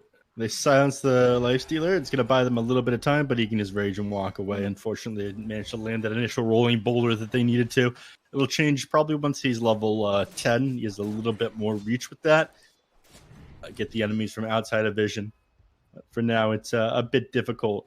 Right now, though, I mean, you were supposed to be playing very aggressive and on the enemy side of the map with this Ursa, with the Night Stalker, with the Earth Spirit, and I guess the reach that you have from Void Spirit too. But Team Brazil definitely controlling things. Up 7k net worth right now. Now farming near the enemy's triangle, and all these heroes can really do is sit here and watch it happen. They just don't have a way to really force them out, and they're taking up so much of this real estate here. Like, look at Lies down here. He barely gets this camp. You've seen Adriano just spend most of his time here in the jungle as well, taking them all down, stacking them even before he takes the camps. And he's currently top of the net worth, 6.4k. The closest hero over here is Stars. He tries to leap forward. There's the Winter's Curse coming out over onto Flea, but that's about it. He's just going to get held into place. He'll leap forward. Luki's still looking for this opening. He manages to go and but he spears pushes Luki over onto the side there, and he's got that flight, so he's able to just walk out of that arena of blood. And go right back in again. KJ not looking particularly healthy, but Star still just trying to juke back around. Manages to find the kill on KJ, but it's just gets taken down in the process by King RD. Costabile still trying to find this kill over onto Yongsters, and this is not looking very good because I don't think he's going to be able to run away fast enough, especially not when 40R drops that trap.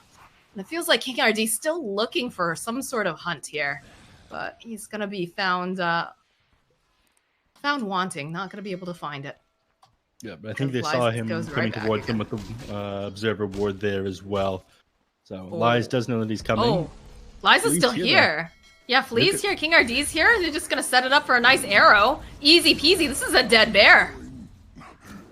Oh, boy. I think he should have popped that in rage as he saw the spear flying out towards him, get that status resistance, and maybe they would have been able to chain him up so well. But with no tower there, your team isn't going to be able to react and help you. And there goes Pingu.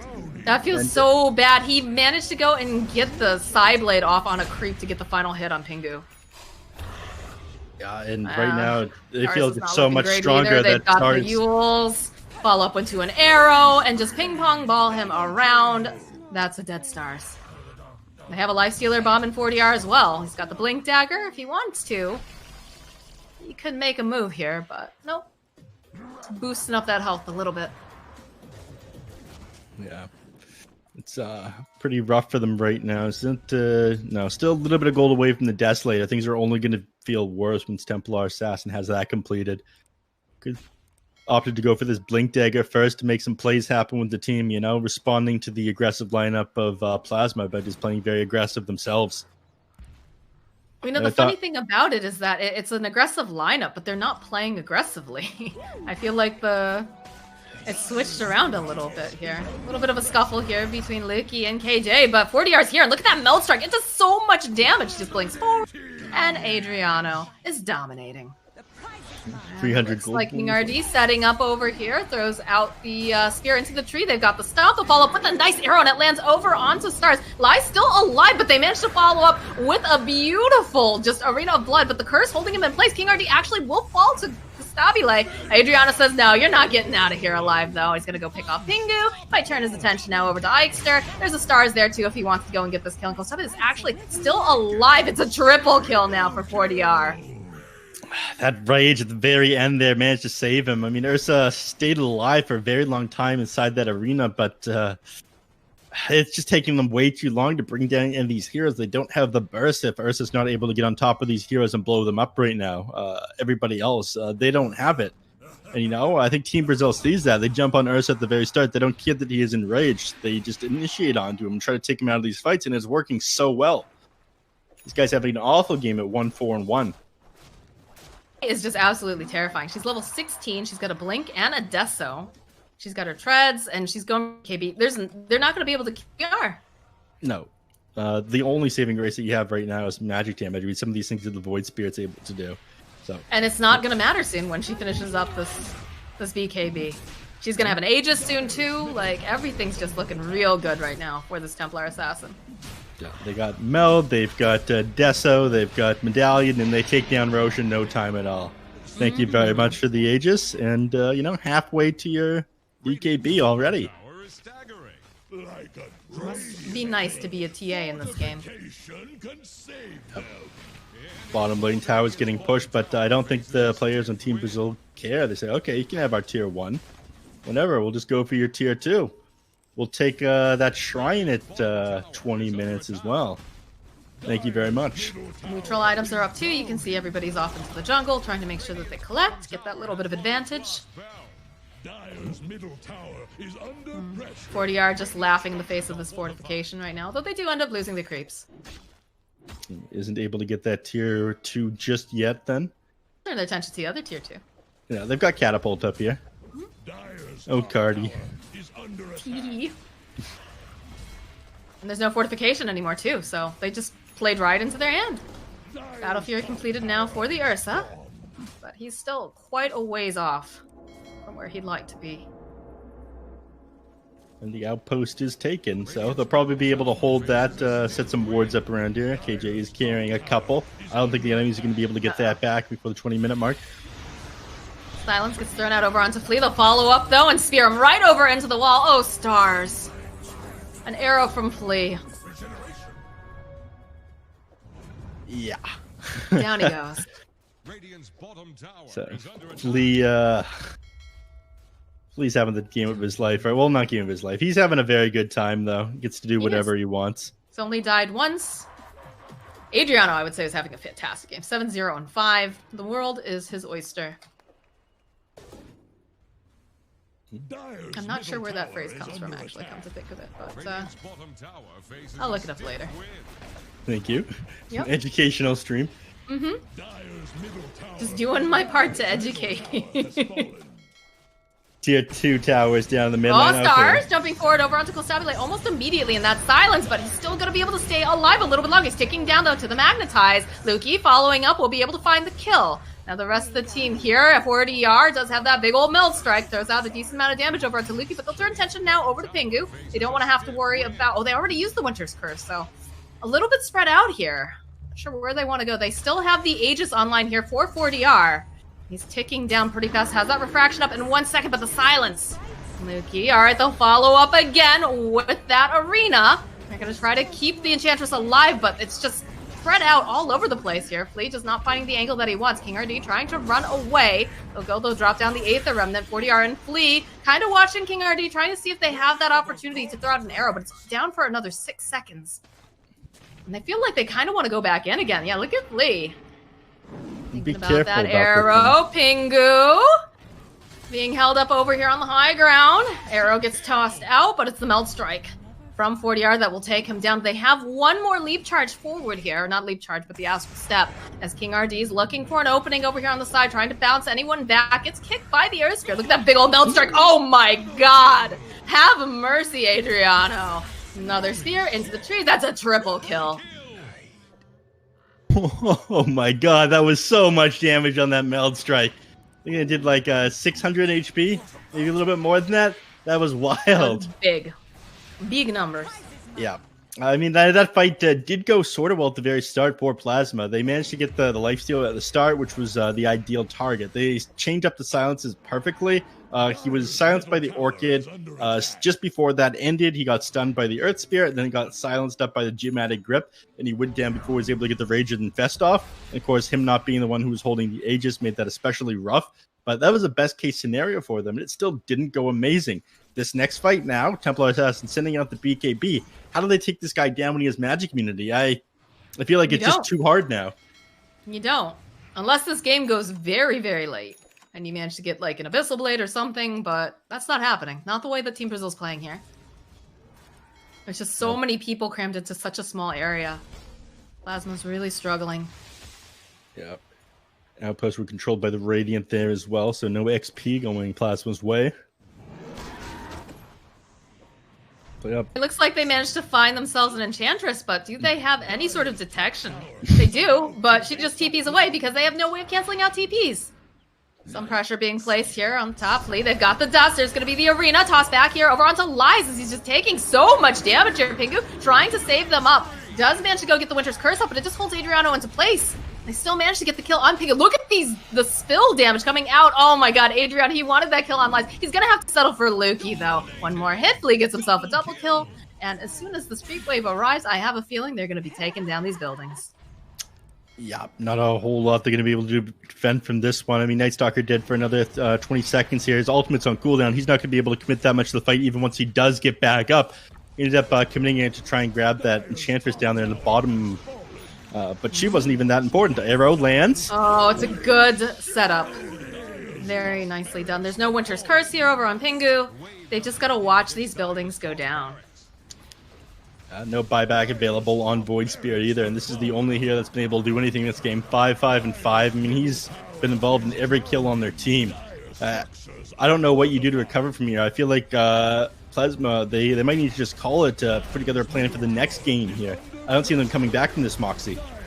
I think that this is very, very difficult. It's not to say impossible, but pretty damn near close, honestly. Especially the way that Flea and King RD have just been moving together. It's been absolutely just glorious seeing both of them. Lukey trying to just run away here, but there's just too much damage, especially when you have 40R just jumping around with BKB. Buybacks come out though in mass, though. They want to try to punish this, and they do have the Winter's Curse up in about a second, but they're just going to Delta Split immediately. Kostabile turning right back around again over here onto Stars. He does have the Assimilate. Going to be able to go and just dodge away.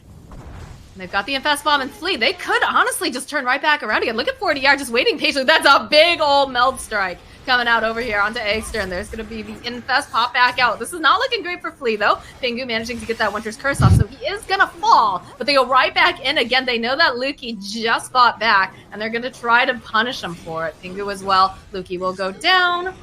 They're going to chase after even more here. Stars, the Yules gets thrown up into the air. He's going to try to run away. He's not going to be able to. That's a double kill now.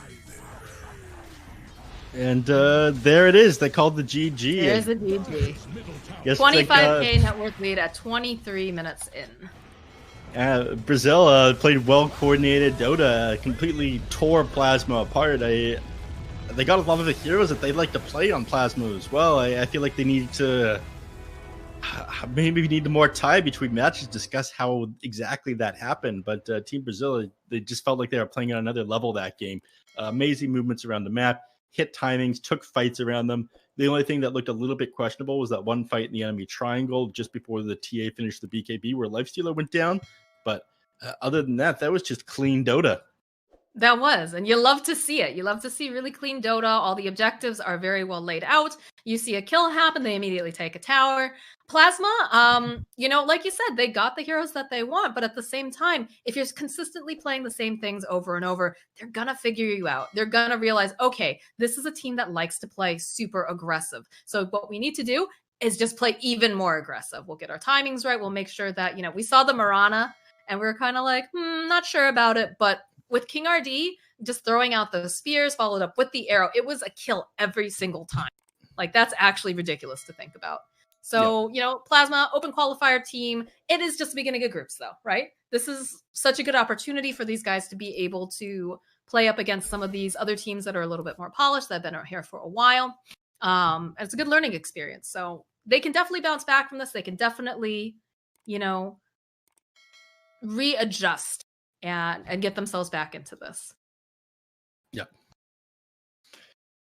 But that's my thoughts on that one is, you know, take some time, analyze the game, and, you know, just have to form strategies against some of these better teams that were directly invited into the tournament. I don't think beating Team Brazil is outside their grasp. I think they just need a little bit more practice to figure out exactly where everything went wrong and how to play against it. Stars, he did a pretty good job mid. He's one of the saving graces to his team. I loved his rotation in the bottom lane when the enemies were rotating around that catapult. That was great. But everything else, it felt like it needed just a little bit more coordination and planning. Yeah, I'd agree with that. Definitely a lot of potential on this team, but again, need some more time to kind of gel together. But again, we're in groups. They've got plenty of time. They can start, you know, seeing what the other teams are doing. And on the flip side of that, though, they have to be careful that the other teams don't figure out what they're doing. But it is a best of 2 series, guys, so we're going to take a short break, and when we come back, we'll have game number 2.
All right. Hello, everyone. Welcome back. We've got Monster Energy, Dota Summit 13 online. Team Plasma up against Team Brazil. And Team Brazil, I have to say, looking very, very nice in that last game. We saw a Templar Assassin that absolutely took over the game. They just played very nice, clean Dota, and it was a joy to watch. However, if you're an NA fan, it was a little difficult to watch for Plasma. They definitely didn't hit that timing that they wanted and struggled. But I'm joined here with Neff Sensei as my co-caster and Sakai as our production. So what are we going to see this time around, do you think, here, Neff? It looks like a lot of the same. I mean, first two heroes banned out the Pangolier and the Techies. On the other side, they banned out the Enchantress and the Phoenix. I guess Enchantress is just too much to deal with last time in the laning phase. So we're not going to see that again.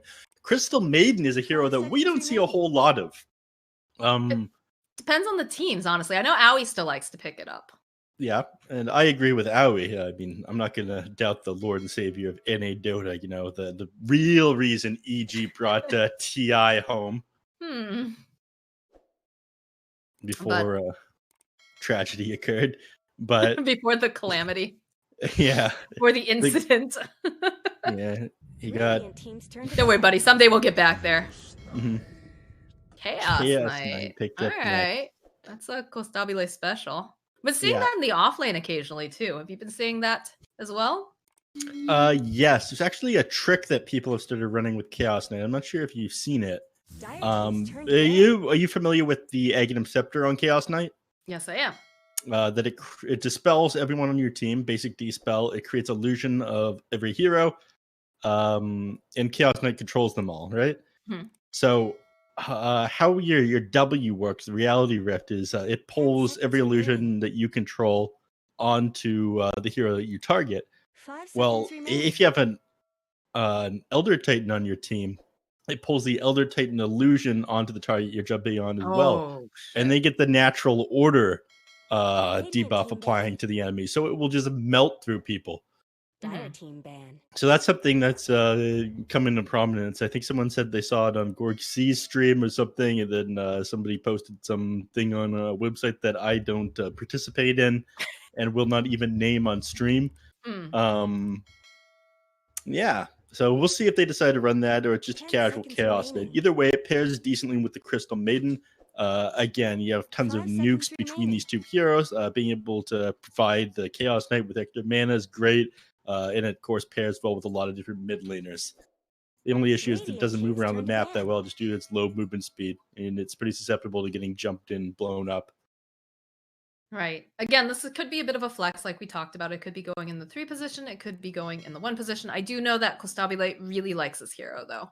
So I wouldn't be surprised to see it as a 1, but it also feels very strange to pick it up this early. So perhaps they're trying to play mind games with them a little bit and make them think, oh, are they going to go for that Elder Titan? Or, you know, try to just mess with their drafting. I don't know. Maybe it's too memey to go for the Elder Titan. I'm not sure. Yeah, I don't know. I'm surprised that it's not Plasma that's run it, because it's something that a few NA teams have been discussing. And this is a Brazilian team, but I don't know what the Brazilian and the Brazilian Portuguese speaking and Spanish speaking teams discuss, unfortunately, because I only know one language. As much as you can always change that enough. You can learn another language. I could, but that would involve me educating myself and putting a lot of effort in. And you'd rather put that in Dota? I'd rather put that in Dota. I mean, I'm casting Summit right now. The Pokemon expansion comes out at, I think, 9 p.m. my time. I'm going to be pretty busy with that. Man, if you show up tomorrow and you're out of it because you've just been playing Pokemon all night. Just like for 12 hours straight. You would, though. The Crown Tundra. Introducing tons of new legendaries back in the game. No, that's not a sponsor here. Don't shill out for them, dude. I'm sorry. Let's. I do know that if you stay up that late playing those games, you're gonna want to get yourself a Monster Energy to stay awake and have something really delicious to drink during that time. There we go. I'm gonna need a lot of it the next day in order to power through those games.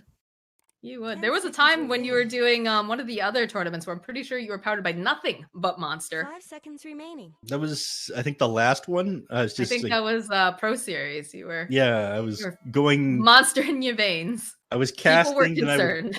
go to work, and then I would get home, and I would cast, and I would go to work again, and then I would sleep for 2 hours, and then I would go to work. Radiant team's turn. And to Monster pick. kept you fueled the entire time. At your service. Thanks, Monster. All right, Wind Ranger picked up next. You know, that's definitely a flea hero. It's a greedy position 4, so I like it. It pairs very well with the Crystal Maiden as well. Being able to have that extra mana to continue to harass people, throw power shots. I guess just stay active in the meta, not have to spend as much money on regen is pretty amazing. So pairs up decently with that one. You have a lot of stuns between these two heroes as well, the Chaos Knight and the Wind Ranger, and I wouldn't be surprised or that surprised to see a Morphling picked up for the mid lane Team Brazil. Is that something that's played by 40R here? That's a cool stabile hero. I feel more. I mean, 40R can definitely play it because 40R has played Safe Lane Core as well, but I wouldn't say that's something that. I mean, I could be wrong. It's been a while, honestly, since I watched a lot of 40R play. Yep. So they could potentially pick it up, but it's something that's paired quite a bit with the Wind Ranger, though. You like build the Agnum Scepter on the Morphling, that suddenly your Morphling has like max or uncapped movement speed, evasion as cooldown reduction. It's practically 100% uptime on the Wind Run. And then, of course, having that massive lockdown between two different shackle shots is amazing.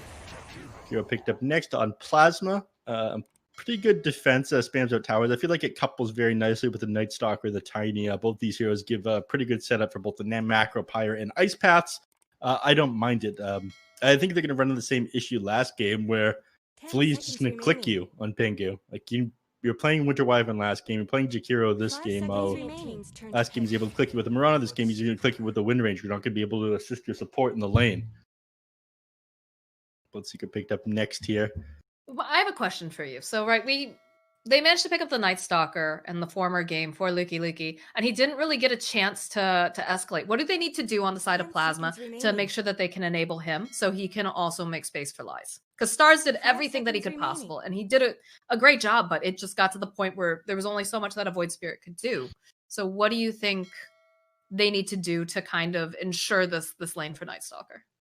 I don't think it comes to ensuring the lane for Night Stalker. I mean, the guy is basically he gets punished whenever he wants to walk close to the creep wave. The idea is to get as much as you can for the first 5 minutes.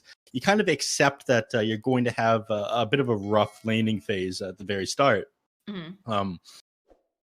But after that, it's like the amount you can do by running enemies down, by using crippling fear, by having that unobstructed vision. I don't think any of these enemies care that you're the Night Stalker, especially when you pick him up this early in the draft. Like, yes, he's an excellent Night Stalker player, but it's something that you pick as a counter to a lot of heroes, not something that's a great hero in and of itself. So I'm not sure they should put so much focus onto him.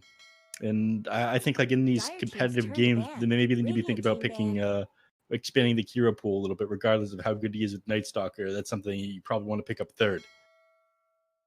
I can agree with that. I guess the issue becomes then, does he feel as comfortable on the other heroes? Like you said, we joke about hero pools, hero puddles, and stuff like that. And the big thing is Night Stalker and Pango for Luki. I'm sure he's got other heroes I could play, but if you can get your best hero, why not? If that makes sense. Yeah, that is true. But we live in a 2020 version of Dota. I was about to say we live in a society. I heard that coming out. Too many times saying that. When you ban out 7 heroes on each team, I feel like this isn't the TI3 era where it was too hard to ban all of Admiral Bulldog's heroes, for example. Yeah. You need to have a very deep pool of heroes. In a lot of different things you can fall back on. Yes, I think it's good to have like a specialty or a comfort hero you can play better than anyone else. It tops and continues to show that that's something that people can do. But Night Stalker isn't versatile enough, I feel, to warrant being picked up first. Okay, so they go with the Zeus pickup here on Plasma. I like it. With some of these illusions too and whatnot. A little bit of burst damage, some magic. I like it a lot. I think they have like a bunch of these front lines. They have Night Stalker, Lifestealer, Tiny. The enemies don't really have anything able to jump onto the back line of the Zeus. There's too much to try and get through first. Having to get to the Jakiro, Tiny, Night Stalker, Lifestealer just makes it too hard. If you had like a Spectre or something available, sure, great. If you had Morphling, that would also be all right, but that hero is a little bit rough to run against Night Stalker because his way of dealing with silence is pick up a Mantis style.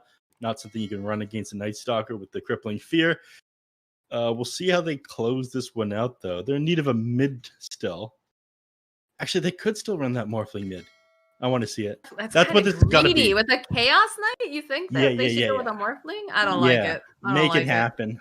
What about something very mobile? Like something in the back lines, like a Void Spirit? Yes, they have some silences on board, but he's pretty slippery. They don't have a lot of lockdown, honestly. I want to see the Morphling. Okay, well, Neff is digging in his heels here. I'm not sure about that Morphling. I think with the Chaos Knight, it's just way too greedy, especially too with that Bloodseeker as well. You know that Flea's already going to be playing greedy. I like how the bans from Team Brazil are just the exact same last two bans last time. I mean, they're good heroes that they don't want to have to deal with. They're really taking their time here. The best part of these Spirit heroes is the amount of reach that they have, though. Able to get onto the back line and catch and start fights. I feel like it's their biggest asset. What is it? Void Spirit, suck it, Neff. Ha! Whatever, you know. You're gonna wish that was a Morphling, you guys. I'm just saying. I don't know. When Plasma completely bodies you this round. I mean, I do like seeing competition. I would like to see, you know, you sound skeptical. Hey, I'm just saying, I got that Void Spirit pick. You owe me a monster at some point. Oh man, no, now I don't owe you a monster because I owed you one energy drink before, and now I don't have to worry about it. Oh no, it was generic energy beverage because generic energy beverage at that point. Yeah, not for that one, but now I don't have to. Now we're even. It's a clean slate. BTS just makes it too easy for me. They say, Neff, you know, we're sponsored by Monster. Is it possible that you could take the time to talk about it on the stream and or buy some? And I look in my fridge and it's just filled with Monster. And I say, you know what? I think I can make that happen. Yeah, you are essentially just, if we cut open your veins, you would just leak out Monster. Monster and chicken tendy. How is this man still alive? I don't know, but it's truly a marvel. You're truly a marvel of nature here, my friend. And it looks like we've got a little bit of a pause, I think, going on here. We're waiting a bit, but during the drafting, all right, it's resumed now. But you know, I'm excited to see Plasma take a game off Team Brazil because they didn't listen to my drafting advice. I don't know. I'm feeling like the Void Spirit was a great pickup here. I think they don't have enough lockdown, and you think it's the answer to the Zeus being able to jump on the backline, having that Aghanim Scepter, the AoE silence? I don't think it's the solution to Zeus, but I think that works better than a Morphling. That's fair. I'm just concerned. Like I said, like this is a greedy team. Team Brazil is extremely greedy with the way that all of these players play. Like 4DR at his height, I believe, was playing like a lot of really heavy farming heroes. Costabile loves to farm. Fleet, let's be really honest here. I love Francis, but that kid, super greedy. You remember the days of his Naga Siren where he'd just show up and all of a sudden he was a core? And then, of course, King RD, too. Like, these are all people. Poor KJ is this poor Crystal Maiden is just a single mom trying her best to hold her shit together. And the kids are crying, Mom, I want Lunchables. I want shoes. Why do they have blankets and I don't? And KJ is just trying his best to, you know, support these children who are just so, I don't want to say mean to them, but they're just so needy. How come the other team has stacks and I don't? Yeah, exactly. I'm gonna go to Jimmy's jungle because Jimmy has stacks. Yeah, well, you know what? You could stay there. You could keep those stacks, and when the enemies come to murder you, don't come crying to me, but you will. So I prefer the Void Spirit because it's more tempo. It's gonna be able to do a lot of movement around here with Flea, and also, you know, make moves with King RD. Yep. Oh boy. The Brazilians are getting into it now. Let's get on with it. I'm loving the alt chat though. You love to see it. I'm excited for the last game tonight when people just hate each other and to see tips come out. I cannot wait for Thunder Predator and Beast Coast. Oh my god, I'm so excited. This was actually the biggest game tonight for me because I love these teams that make it through open qualifiers. It is the gauntlet. The fact that we still have things like open qualifiers into closed qualifiers into a $40 million tournament, that is the coolest thing ever to me. It really is. Anyone can qualify for TI in Dota. All right, top lane, Luki is just dead. Yep, they tossed the Wind Ranger up in the air. He's still alive, actually, Neff. Still alive and kicking. But definitely doesn't feel too healthy. Look at this play. He wants this kill really badly, but need to get a little bit more damage on him. And I love Crystal Maiden just like less damage than a creep practically. But she's a helping. And she does the same amount as Flea right now. Does she? Yeah. And Flea's arrows, they look lethal with this Arcana, but they're only doing like 48 damage a pop. I've always found it very confusing with Mirana's Starstorm. Like, the way it's so pretty and it drops down, it's a nuke. Very confusing to me. Yeah. You'd think it was a heal or something like that with how it works. Yeah, it's too pretty. Too pretty. Bottom lane is gonna feel pretty good here. For King RD is gonna be able to just heal up off of creeps. Same thing going off with this Lifestealer, but I feel like Flea is just gonna be plinking away over on Pingu the entire time and making it very difficult for him. Yeah. It's actually the two ultimates. The one from the Night Elf faction inside Warcraft 3, one of their ultimates would heal up all the units. The other one was Starstorm, and Starstorm did do the damage. Oh, you love elves. I just know a lot about boomer shit for some reason. And you love elves. Let's be really honest. I hate elves. Just don't like them, simple as. Mid lane, Costabile tries to snap Luki as he approaches too close to his tower. See him here? Frostbites. But this guy is tanky. He's got one of the highest base HP. They could go for another Frostbite here if they wanted to. They've got the mangoes. Yeah, they're gonna go for it. They want this kill. And they're gonna give it to Costabile like this. Body blocks. Crystal Maiden feeding her children. Mm-hmm. At the cost of mangoes and clarities and whatnot. I hate starting with this amount of regen because you got to think about your stonks. You need renewable mana regen. So a Sobi mask, giving a Basilius when you're paired with Costabile, but I guess it's on CM it's a little bit different because you do have the Arcane Aura to fall back on. When you didn't have to carry so much mana regen or have another int item like back in the day for CM, those are the days. Get off a nice Nova and a Frostbite, easy, nothing extra required. She was given 2 int recently. That's kind of nice. Before she had mana for 1 spell. It's not perfect though. Now you can use 2 spells. Well, thank God for that. How's this mid lane going though? Right now Zeus 12 and 2. And Void Spirit is at 9 and 1. So struggling a little bit here. Has managed to get the drag back over here onto Stars though. Yep. Do a little bit of harass. Do you think we're gonna see a defensive item come out first for Adriano, or do you think he's gonna try to go for something aggressive? Although I guess a Yule Scepter on a Void Spirit is always good no matter what, right? Yeah. It sets up for...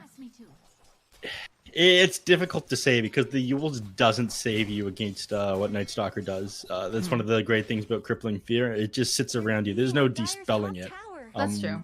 And ends up lasting so long. It does buy you 2.5 seconds. I think Yule's an amazing item. I wouldn't be surprised if we saw it as his first item in this game, though, just because I think he has to be worried about getting blown up more than he's worried about, getting some of these early kills onto the Lifestealer. Right. A lot of harass over here on Luki. Another mango's gonna get used. They're looking for a Frostbite. So they're not gonna be able to quite grab the Night Stalker, but they'll be able to grab Ikster here. And by the way, guys, I did check it out. His name is Ikster, not Ikster. Doing the hard-hitting reporting for you guys. Don't you worry. Everyone will know his name, and they'll pronounce it correctly. Or else. Or else. This is Moxie's version of Dota, everybody. They can see the TP coming in though, Flea, noticing that Yongsters made his way over to middle. Dyer's middle tower. So they'll back off a little bit. He was kind of late though. I think he came mid to get out the runes or something. It doesn't make a lot of sense why he committed that portal, because now it's on cooldown and opens up the enemies to be able to dive various lanes. I think you have to be careful with. Pingu? Yeah, he's fine. Very cool of you. Yeah, but we talked about this in the drafting phase. Pingu, he's just getting clicked. He is, and that's just, the nice thing at least with the Jakiro is you can kind of trade a little bit, but the way that Wind Ranger functions is just very problematic because she can just run away, right? She can, plink, plink, plink, and the second that they think she's in danger, just use that Wind Run, manages to land the Shackle over here onto Yongster. There's a toss back, though, as Flea forced away. Pingu looking for this opening. Doesn't have any of his spells available just yet. This is not looking good for the Tiny because he's stuck between so many trees. One more hit will do the trick, and King RD will collect himself a kill. Flea already making his way over, wants to get those runes, and Pingu is pretty much out of mana at this point. Manages to go and use that one final mango he has, but it's only enough to get that liquid fire. We'll turn back around though over onto King RD. Flea making his way over, has the shackle, lands beautifully, and is able to save King RD for a little bit longer, but they're just clicking him down. They don't have enough to slow him though, so he's going to be able to walk away. And it looks like a TP over into the mid lane. Yongster bringing the bottle to Stars, or doing a refill rather. But I'm not sure. Oh, unless Adriano gets very aggressive, which he definitely is. The Avatas, they've got the Zeus's Thunder God. Rage here, or not Rage, sorry. But it's just not enough damage to take down 40R. Close. You'd need more than that to bring down 40R, though. You should have brought more guys. Says 40R. It's interesting, just noting very quickly on how the Zeus build has changed, despite very little twerks to his skill build in his kit. They slightly increased the cost of Lightning Bolt, and then they slightly increased the damage of Arc Lightning, and suddenly you max out Arc Lightning and put no points into Thunderbolt. It is wild to me. They do such a small adjustment to numbers, and that's how they decided to change it around. But because he has no Lightning Bolt, he doesn't get to see this ward here. He doesn't get all the bonus gold. Hey man, that's some pretty nice gold that he could get. Unironically, yes. Yeah. There's not a lot of gold on the map, so anywhere you can get it, whether you're digging it up with a shovel or you're dewarding. It looks like they're trying to make some moves here onto Lucky Lucky in the top lane. Crystal Maiden also just slowly, glacially making her way over. They'll start with the Reality, followed up with the Chaos Bolt, and they just hunt down the Night Stalker. It makes 0 and 4 right now. This offlane is not going well for them, but this is what they do. Every time a catapult approaches the tower, they dive. This is how you should be playing Dota. Oh, I don't know about this, Yongster. Yongster, the toss. Oh, he's thinking about going back in. Didn't manage to quite connect. He wants it. He definitely wants his cast. Oh, blood down you go. Adriano's here just to, lend his support. He sees a lot of heroes, and he doesn't seem afraid of them at all, though it's a nice ice path. We'll slow him down. He's got the Astral Step. Meanwhile, KJ says, run, my children, save yourself. Tries to slow them down with that Crystal Nova, but poor little CM. Oh, no. Stars says, you're not getting away.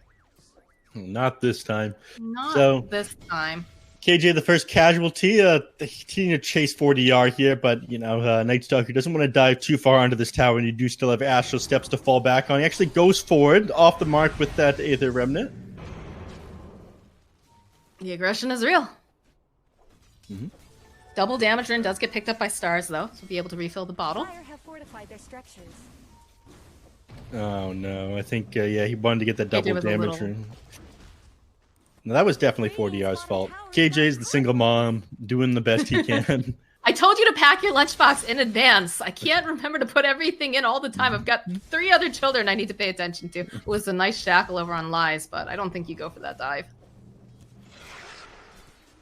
Top lane, Luki getting a little bit fresh here with Costabile, but just focused on farming up.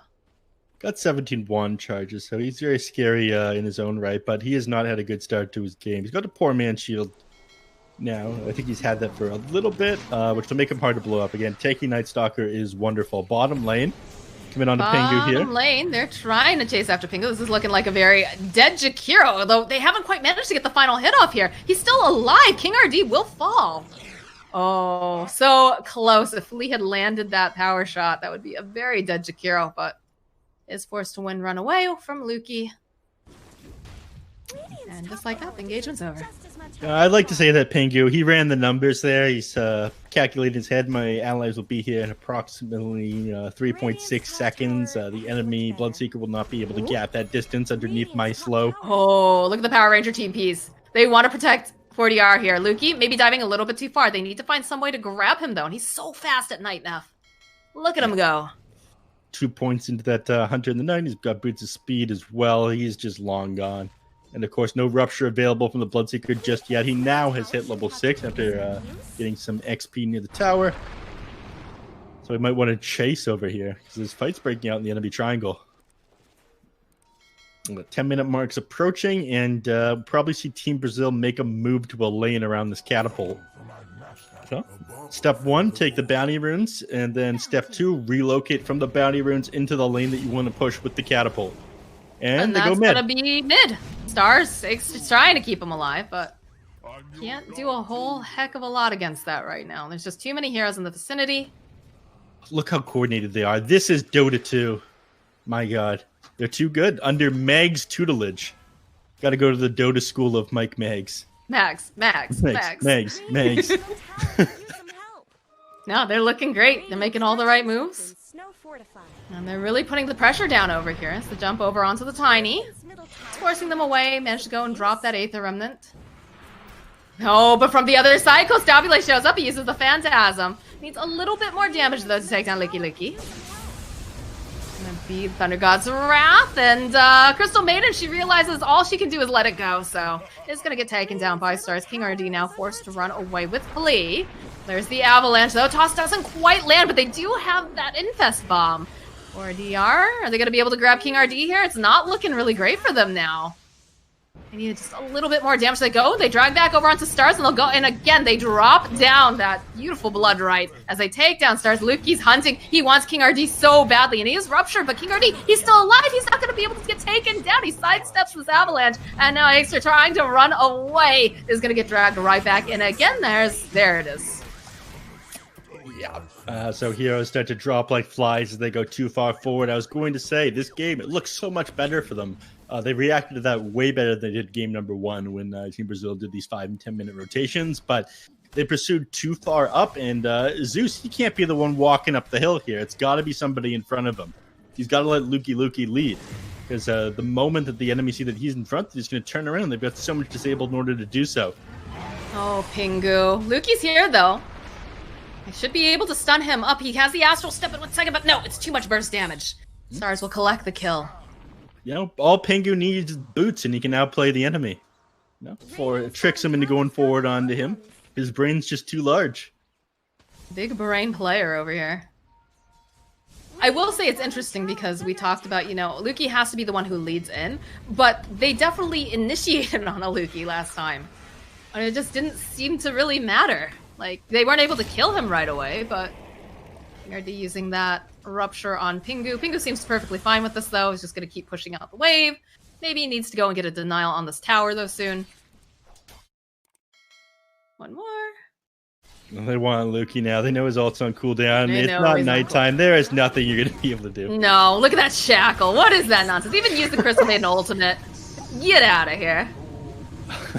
You'll never work in this town again, kid. KJ keeping the ult going, hoping to secure some CS as the mark hits 13, but he's just unlucky with the rolls of the dice. And he's been level 6 forever now. Aw, poor KJ. Yeah. Flea taking his last hits as well. It's the Classic Francis. Yeah. I'm pretty sure KJ could be, just homeless on the sidewalk. There it is, the focus fire. Shackled to a tree, and King RD will collect. Yeah. I don't think Pingu ran the calculations for that one, I'm going to be honest with you. I think he figured he was dead either way, to be quite honest. Life is tough if you're a Pingu right now. ultimate wasted by Chaos Knight. Got gone on by the Life Stealer, and then just, you know, popped Phantasm, sat the illusion into the lane, and walked away. Ooh. That was, that's a very dead Crystal Maiden. Leaky, that is a Rupture. Toss up into the air with the Avalanche. Stabile, he's silenced up. Flies, trying to chip him down here. He needs some assistance. Flea trying to body block a little bit, but it's not enough. They go and they get that Infest Bomb off. 40 on the back lines, though. He spots out the Zeus. Realizes there's too many people here, though. He doesn't want to have to deal with literally all of them. Although starts putting a little bit of pressure here on Lukey. It's daytime. He doesn't have anyone to really help him out that much. Although with the Haste Rune, 40 yards feeling a bit cheeky, but he will back off.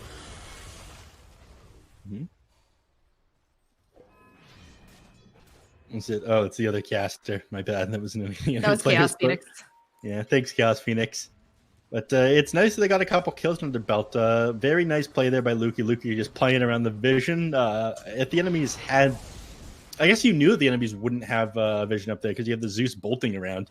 So that was just, you know, all around... Oh, this is a nice pick off. Managed to get the kill on Flea and KJ. Both of those kills going over the way to Stars. They're playing around the clock so much better right now on Plasma than they were earlier. I think that was some like the big issues they were having in the last game.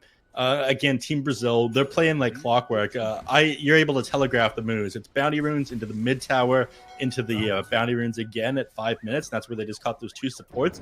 It feels like now Plasma are starting to read their movements. And like that is the proper way to play Dota, what Team Brazil is doing. Yeah, but it's also very predictable. And you can punish the enemies when you can predict what their movements are. Yeah, I mean, we talked about that just in reverse, right? During the draft, the fact that, you know, if Plasma keeps picking the same kind of heroes in draft lineups, then it starts to get telegraphed. But the same thing can go the other way. So you have to make sure that you have a plan for this. And that's one of the marks of a really good team, right? Is the fact that you adapt very quickly. And I feel like this is something we're going to see Plasma do quite a bit throughout the group stages. Yep. I love seeing teams grow as they play. It is, yeah, love to see it. They're your kids when you like watch them for so long and see them get better and start to, you know, get picked up by organizations. I'd like to say that half these people are older than me, but yeah. You know what I mean. Not on Plasma though. I'm pretty sure they're all Zoomers. They're all Zoomers. Yeah. Oldest player's actually just like 14 years old or something. Oh no.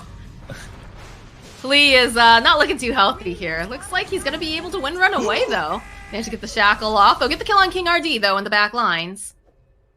Flea going to survive this? Flea God? No, there's no way. Lukey's got him. Lukey's got his number. Yeah. That man needed to teleport as soon as he had shackled the Night Stalker. Unfortunately, he did not. So he's dead. And, you know, they're starting to claw their way back into this on Plasma. Win probability starting to go the way of... well, it's still not their way, but they brought it down from like 85% to like 64% now. That's not bad. The gold's starting to go their way as well. Lukey's having a much better game this time around too. Like he's actually being able to make more of an impact. Go well but in the middle lane, I mean, he's tanky. Look at this. He's just being ruptured left and right. Runs right outside the blood right's going to be able to TP out. Flea not going to be able to go and land that shackle. So he's absolutely fine. Level 1 Rupture not doing a whole lot of damage, unfortunately, so you can just run that one off. And, they're trying to take control of the map again. You know, Plasma managed to push them out of their jungle. They want to take it again on Team Brazil, though. They do have all the tier 1 towers, and I feel like one of the issues that they're running into this game is the Zeus is just doing too much damage. Last game, Stars was like, I guess, the only problem for them to deal with. Now he's on a hero that does even more damage, and he has all these tanky heroes to stand in front of him. As long as they can't get onto him in the backline, I feel like they're going to be okay. And this is the first thing he bought was this Aether Lens. He knows he needs to sit very far back. You spam his spells on the enemy. I will say, too, the fact that Acer has just picked up that Blink Dagger is going to make things a lot easier for them to get pickoffs together. Especially that very squishy Crystal Maiden. Yeah. And Wind Ranger, possibly, if they're able to go and stun lock. But Pingu on the wrong side of the tracks here, unfortunately. So he's just going to try to get all of his spells off. He knows that he's toast. Tries to TP out, and they have the Frostbite. So KJ will collect himself a kill. And it looks like there's a little bit of a scuffle over here on the side. But again, it's just... a life stealer who can TP away easily from a Rupture. Bottom here, though, looks like they might make the jump onto 40R, and they see that he just uses the dissimulate here. Silence gets used. He does have the Yule Scepter to try to buy himself a little bit more time, but it doesn't matter. There are 4 heroes down here, so down goes the Void Spirit. Unfortunate, to be sure. You know, he's got the Yule Scepter, and that'll help him a little bit. But we talked about this from the very start. Like the enemies do have a lot of tools to blow him up, and when you're up against a Night Stalker, the Yule's isn't going to save you from the crippling fear, right? Mm-hmm. All right, they are going to try to make something happen. There it is. There's the shackle opening up, dragging right back here over onto Luki. He's evaporated. Follow up now over here onto Lies as he tries to juke himself out. Is going to head to ride here, but they have the net. They're going to go. They grab him, bring him right back in again as KJ goes, uses that ultimate, and they find themselves a double kill off of it. What are you doing, Lifestealer? Lies. That was the worst possible thing that he could have done. He led them right into that Zeus. He would have been out. He would have been fine. He says, no, don't leave me. It's like one of those people on the Titanic that are like drowning in the water and like end up drowning both of them. They're just mad. King RD, though, trying to fight here with Pingu. KJ's here. He's ruptured. Flea's also just blink, blink, blink away. Followed up with a nice shackle, a frostbite, and that's a dead Jakiro. That kill on Zeus is just worth so much, not just for like the gold and the XP, but the map control you get out of it as well. He's constantly shoving lanes, he's threatening the enemies, so you just got him killed. I mean, if you time it very well, yeah, you can hop into him and get out. But like the last second, but it was a little too much time still on the clock for that. Yeah. Crystal Maiden grabbing herself a 4-staff now. Ooh, at 20 minutes, she's pretty wealthy here, considering the team she's playing with. Yeah, look at Mr. Buffett over here with the 4-staff for 20 minutes. She really pulled herself up from her bootstraps, you know? Yeah. Just saying. Flee forced to sit kind of far back here against the Tiny. You know, he's got the blink dragon. This doesn't... It's not the Flee that we saw last game, you know, not afraid of anything. But when they've got the Thunder God's Wrath, when they have, I guess, the Veil of Discord, then they have the Tiny Toss Avalanche combo. If you're at 1200, 1300 HP, you're still in kill threshold range of Tiny with the global. King RD's going right up here.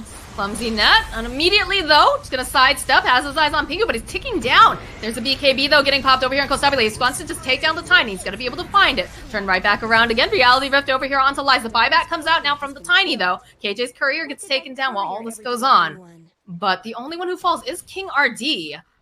Playing around with the idea of jumping back in on Kostabile, but they have the Yules. They'll drop the Aether Remnant, pulling Luki forward. And they have the Life Stealer over in one of these creeps. It's an Avalanche Toss over on the side, but 40R sidesteps. So they really want to get this kill onto Kostabile, and they have no way to really save him. They have a 4-step, but Crystal Maiden doesn't look like she wants to go that close to this. So she'll run away. Yeah, 500. I think you're very happy about that if you're a Plasma. Yeah. That's got about 1,000 net worth, 1,100 gold net worth swing, just killing that Chaos Knight there. 800 gold going their way, and almost 300 gold coming out of the Chaos Knight's pocket. And they'll have a little bit of breathing room now. Start to get a little bit of map control now. They take the sentry out, and they'll shove out lanes just a little bit. Dire's bottom tower is being chipped away. Bottom lane. It feels like you're very far out of position here on 40R. I feel like anybody other than the Void Spirit should be down here in this lane, but right now he wants to just Ignum Scepter. I missed that completely. Flea just doing Flea things, playing very far forward and aggressive, and he ended up getting punished for it. Have a toss combo. All the drawing all over the map there. Well, feels like, you know, 40R was in the safest place possible at this time, so... Yeah, I know about that one. Yeah, it's just under 600 gold away from his Aghanim Scepter. That's probably what he's working on right now. He says, okay, I've had this Yule Scepter for too long. I want new cool things. Mom, go make some space for me. For some reason, I thought you were going to say, Mom, go make me some spaghetti. And I was like, I don't understand where we're going with this, but sure. The KJ, the single mom joke, kind of on No, I get the single mom joke. I don't know why I thought spaghetti out of all the things. You know me, spaghetti Neff. I just can't get enough of it. young Neff Spaghetti Neffington. Oh, man. So I have to say, I am very impressed with the way that Lies has been able to keep up with this farming here, because he was behind for quite a while. He's catching up now with the Chaos Knight. He's got that MKB online. I still feel like Chaos Knight is very, very scary. But I feel like they're definitely on a little bit better of a footing now with the Life Stealer, you know, picking up more items. What do you think? Yeah, it feels completely different from the last game. And I think one of the big reasons behind that is they're able to play around the enemy's timing so much better. Last game, Team Brazil they played very clean Dota, and they didn't really predict any of it on Plasma. This time around, they're reacting a little bit better. Because of that, they don't have the same control over the map. They're not getting onto the back line in the same way. Zeus has been able to do a lot of work. And they've killed the Chaos Knight twice now. It goes to be like just got to do whatever the hell he wanted in the last series, the last game. Still jumping on Kostabile here. Again, needs a little bit of help here from the Crystal Man. She's got the Force Staff. Just needs to be careful that they don't get bashed up by Roshan, but they'll follow up. Look at this play coming out from Plasma. They just absolutely blow up Kostabile. And there's nothing that they can do about it. Very nicely done. I feel like at this point, you're just going to need more HP, but... More HP. He needs a lot more items for that, and I don't think they can stop this, the Roshan. I mean, they're going to try, it looks like. They've got the Aether Remnant, so they'll drag back one person. And it feels like they're a little spooked by this. They already went and used their Macro Pyre. Get a Shackle off. I take that back completely. They don't have the Dark Ascension. It's daytime, so perhaps they just don't feel confident enough to take this fight. There's still a 6K, 5K net worth lead going over to Team Brazil. They're losing their grip on this game, though. They need another way to get onto the Zeus. He's just able to blow heroes up like 100-0. Oh, they want Loki. So silence up, but this focus fire coming out from Flea is doing so much damage. Mules buys a little bit more time. They jump forward, and there's the power shot from Flea. So they'll be able to take the Night Stalker out. King RD, though, on the back line. Nice Force Staff, though, here from KJ. His Macro Pyre getting dropped down. It looks like he's going to tick down to death here with that burn, but he's still alive and kicking. Lifestealer trying to keep Stars alive just a little bit longer, but it's enough. He will pop. More buybacks coming out as KJ lets it go on the back line. And 40R, he really wants this kill. Stabby Leg pulling him right back in with the Reality Rip. They'll get the kill on Lifestealer. And it looks like Adriano thinking about a little bit more here, but the rest of the team has backed off. Another buyback coming out. They want to punish them for this, and this Roche is sitting very, very low. Phantasm is now on cooldown. Black King bar is available. They bought back on 3 heroes. I think they want to take something from this. They know that a lot of these abilities are on cooldown. They're hoping to get something, anything. I'm not sure they should go for this Roche. If they die again, they could just lose this game. They could just 100% lose this game, right? They don't have Phantasm up at the very least, but maybe the Rupture getting used. Lukey going in, going right for the back lines. This is the BKB, though, coming out from Kostabile. He doesn't care. He's chasing after Lice. He just kills him. He's gone. There's no Night Stalker. They lose KJ on the back lines, but I don't think they really care. They're going right back in again. They should be able to get the kill on Stars. Exter now trying to run away, and he's not going to be able to. They just have too much catch. And just like that, 3 heroes on the side of Plasma. They're dead. They're dead. They don't have buyback. There's still a fight going on up here. Lukey and Flea and this little ballet between the two of them. As the rest of the team, they're over in the Roche Pit. The Shackle connects. And yeah, he's tanky, but they're just waiting patiently with that freeze. Can they finish him off, though, Neff? I don't know. It's not looking like they're going to be able to. But while this is going on, there's a whole other fight over in the mid lane. Pingu gets just chipped down by King RD and 4DR. They're doing so many things right now. Kostabile goes, he takes Roche. They're still hunting Lukey, and they do manage to find the Shackle. They don't have the Focus Fire up again, but it looks like they're not going to need it. As Lukey eventually falls, they'll take the tier 2 on the mid lane as well. Good lord. Everything went from 0 to like 100. For the side of Brazil, and Plasma, I don't know. They wanted something. They wanted to get something after committing those buybacks, but I think they should have just chilled out. I mean, except that the buybacks weren't the best. The enemies were forced to disengage. Don't get too greedy here. I mean, you have to keep in mind that Team Brazil are on the front foot and have been this entire game. And yes, things started to go your way a little bit, but you lost way too much for what you risked there. It just wasn't worth it. No, it definitely wasn't. And now they're 15K net worth ahead. Just a second ago now, they were only like 4K ahead. Look at that gold swing. XP was just about even at that point. They had like a very hard claw back in this game by Plasma, and they lost it all just from those diebacks, losing Roche, losing Night Stalker, losing their outer tower. They just have 1 left now. Does have a Yules if he wants to try to just pull it off. And look at the follow-up here from 4DR. Yules is going to get used. Flea will be able to run away as they clean up over here on the Tiny. They do manage to get the kill on Flea, but they've already lost 2 on their side. And 4D are still hunting. They're still looking to see if maybe they can go and grab Lies, but he rage TP's out. Yep, everyone wildly pinging stars. They see him in the top lane. They But he want knows him. it's time to leave. He's got movement speed items. He's got the faded brooch. His TP's off of cooldown. They scan out and they miss him. They think that he's already gone. I mean, it takes too long for them to get over there, but they'll Oh, go wait, no. use the Phantasm. They're going in the wrong direction here. They think that he's up in these trees and he fled this way when really he's up here. This guy's good. Quickening charm. I feel like he should have left by now, though, right? No? Yeah, Oh no, 4DR, he's a bloodhound. He doesn't give up. Oh, no, he he's knows, they already know him! Stars, no! he's already dead. Goodbye, Stars. Oh, he's got the Yules. He's still absolutely dead, but in fact, I think that was 4DR's Yules, actually. Yeah, there's no Yules on this Zeus. A glimmer of hope. No escape items. You know, it's a cheeky play. He thinks there's no way the enemies come to get me if they haven't started coming already. I'll just start chain lightning the wave again, then I'll TP out or something. But he's dead. You know, these you got to make these risky plays at this point in the game, though, if you want to get back into it. Oh, repair kit. You love to see it. Uh-oh, Lukey. Shackle connects, and boop. 4DR gets himself another kill here. Man, there's just kills breaking out all over the map. Kostabile here just goes, uses his Phantasm, sees Pingu. Pingu throws out a nice ice path, and they do manage to go and use the Glimmer Cape.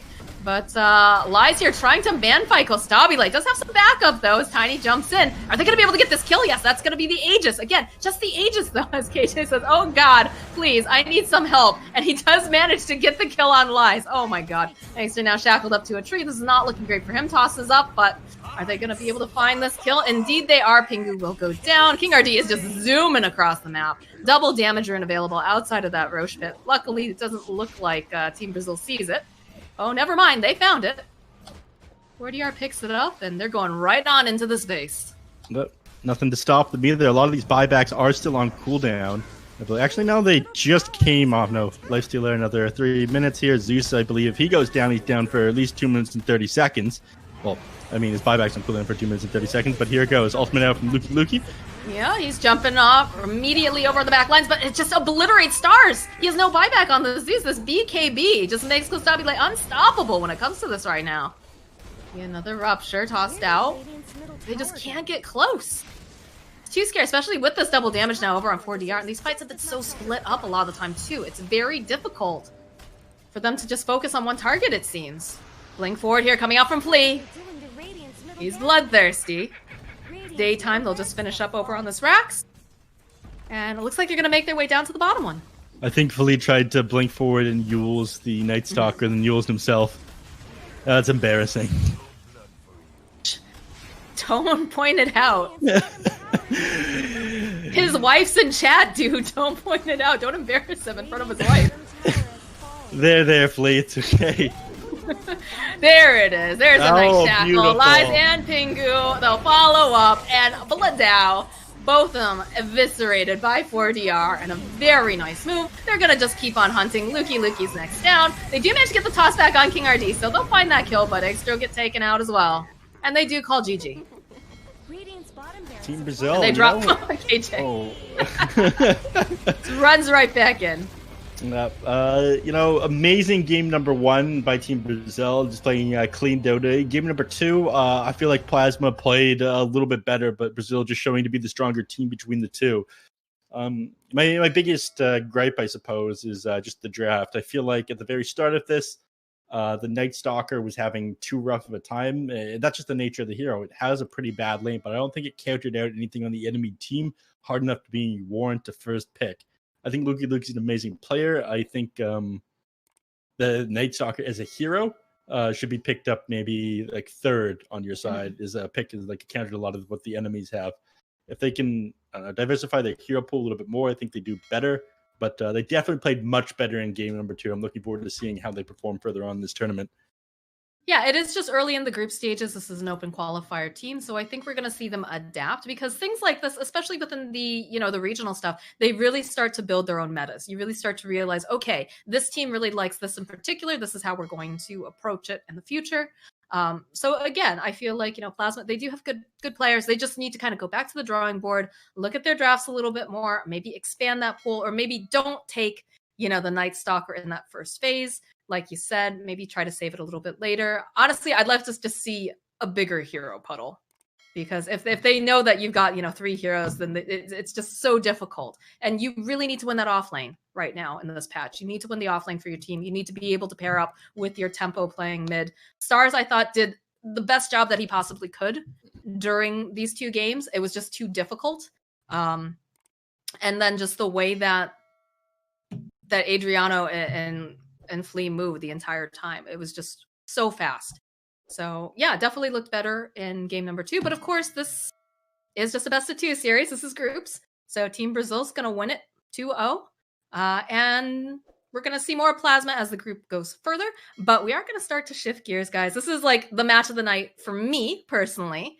We're going to see Beast Coast versus Thunder Predator. And I know a lot of people have been sitting there in chat, very excited for this matchup. So Neff, we're going to take a short break. Go grab yourself another can of Monster. We've got one more series left. And when we come back, we're going to be going to South America.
Buenas noches, mis bebecitos. We have the Monster Energy Dota Summit 13 online. This is the match that everyone has been waiting for tonight. If you're an SA fan, you've got Beast Coast versus Thunder Predator. Leo Style is back, baby. He's feeling healthy again.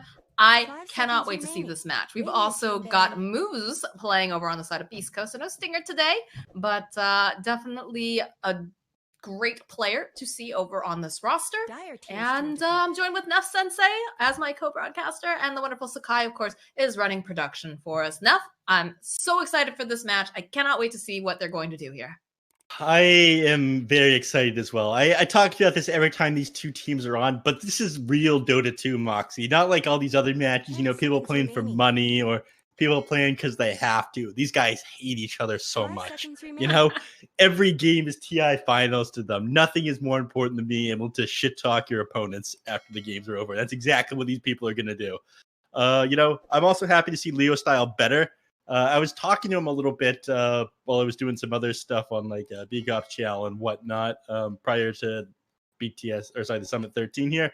And he's like, yeah, I was actually sick. I'm like, yeah, I was curious about that. And somebody told me you were sick. I thought like you had been kicked or you slept through something. And he's like, yeah. He said to me, yeah, normally in SA, when someone says they're sick, they're kicked. But I was actually sick this time now, I swear. So funny conversation I had with him. So glad he's back. So glad he's healthy, though. I love him. I agree with you in the fact that I think that he is the best mid player out of South America. 10 seconds remaining. That's something you told me a couple of times. And I'm sure if your opinion has changed at all since then, but that is what I currently believe as well. It'll be nice to see them with their full roster again, because I know Tomato was kind of standing in for a while. He kind of stood on a couple different teams, actually, because I know he stood on Beast Coast for a little bit too, kind of bouncing around. But I really do believe, like, when Leo Style is feeling well, he is the most consistent mid laner in SA. And I know I'm going to get a lot of flack for that. I'm a Beast Coast fan. I love Chris Luck. But, I mean, even Beast Coast has to admit that Chris Luck, you're never sure which Chris Luck you're going to get some days, you know? And he's a very talented player. But, again, it really depends on the day. It depends on the matchup and whatnot. Whereas I feel that Leo Style tends to be just, again, more consistent. You know what you're getting when you see Leo Style. And what you're getting is good. Change. That can always change. I mean, Faker too. This guy, I think, is like the third best mid player on Infamous. He's moving up real fast. So who knows? You want to stay the Kings, you got to put in the work. Yeah, 100% agree. And you know, we get the classic Thunder Predator opening, the Ember Spirit at the start. You don't know where they're going to put it. Leo Style is an amazing Ember Spirit player, but of course, Matthew's able to play it so well in position 4. Just when you're not sure where they're going to put that Ember Spirit and they're both so good at it, you can't win. You know, you try and counter it out, and then they say, okay, great. Well, we're just going to put this on position 4. You leave it as is, and then, you know, Leo Style is going to pop off with it if you don't have any counters. But they take the Phoenix first pick. I talked about how popular this was post Omega League in Europe. Basically, anyone who had a Phoenix would just win the games. So then you're going to need some egg scramblers here on Thunder Predator. I'm coining that term. Beastmaster. I'm going to go for Frank's Beastmaster. Thank God I'm not seeing a Frank Dazzle. And Frank, I feel very strongly about that.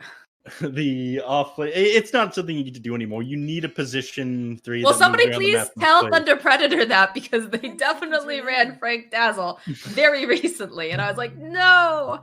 But Moxie is personally offended by this. Personally triggered by it. Frank is such a good offlaner, but the Dazzle, like the time for Dazzle offlane is over. So I'm happy to see him on the Beastmaster. What's interesting to note too, we've talked about the Snapfire, right? Snapfire going mid in a lot of the NA games, some SA as well. But I don't believe Leo Style really plays Snapfire in that mid position. So that does make it a little bit easier for the Phoenix to be able to get some of these eggs off. You don't really have to worry about that too hard. I don't feel like Thunder Predator places a high priority on it.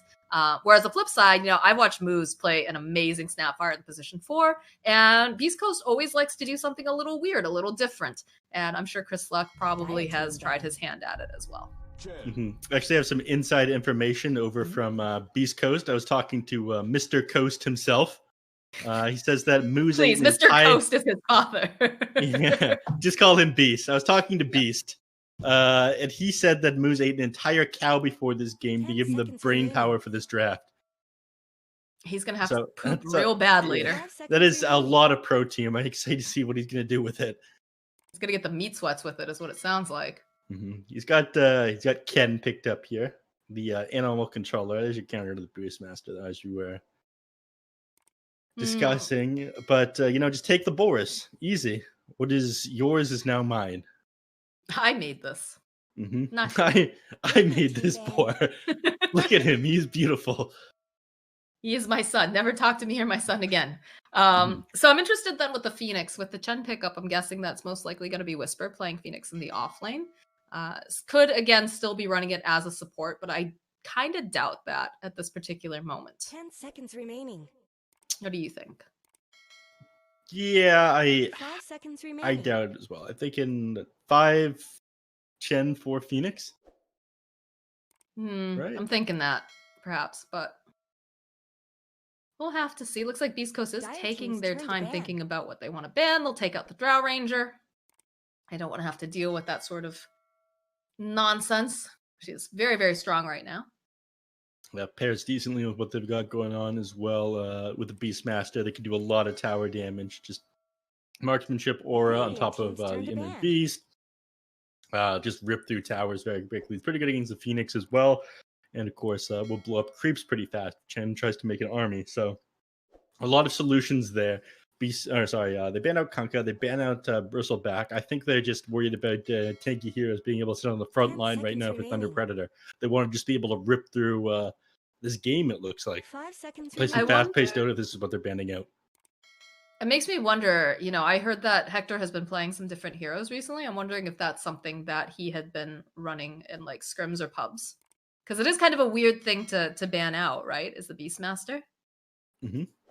Sorry, not Beastmaster. Sorry, the Bristleback. That's not something that we're commonly seeing too often. So, and Hector loves his strength heroes. Yep. I mean, that's something else that Dire team ban. I'm thinking pretty hard about this one now. That's something else Mr. Coast said to me, is that Hector's been trying out some new heroes. And I should get excited to see some of those. But, how wacky do we think they're going? I don't know. He told me I should be excited for it and to get hyped about the new heroes. That is the first thing that he said to me just before this match started. I'm glad I can give you guys the inside scoop here. 2 scoops. Nice. 2 inside scoops. They ate a cow and they're practicing new heroes, both relevant to Dota. NASA insider info that you want to hear. Brought to you by Nuts Sensei, the one and only. Make sure you follow him on Twitter, guys, for more hard-hitting news and investigative journalism. I like it. I like it a lot. Yeah. Right. They're running out of reserve time here. Maybe that cow wasn't enough. Maybe Moose needs 2 cow to be able to draft faster. 30 seconds left and just banned or just got through the second phase of banning. See what they grab here, though. I wouldn't be surprised to see, like Underlord or something like that picked up. Again, deal with this aggressive pushing from the enemy, be able to sit in front of the tower.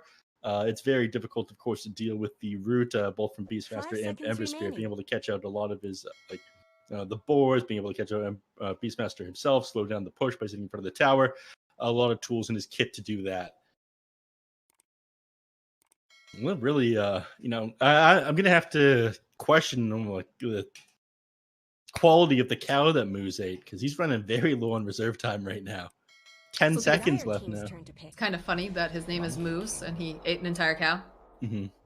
Just saying. Monkey Pick up the Monkey King. So it's most likely Chris Luck playing the Monkey King. I don't think anyone else really plays it. Although it could be a Hector hero. But generally speaking, whenever we see that come up, 10 seconds remaining. It tends to be for Chris Luck. So it's interesting because they do have this Ember Spirit, right? And it's a possibility that it's going mid. It's possible that's Leo Stout. But again, it could be Matthew, and they could shift it and try to get a better lane matchup. So yeah, we will see.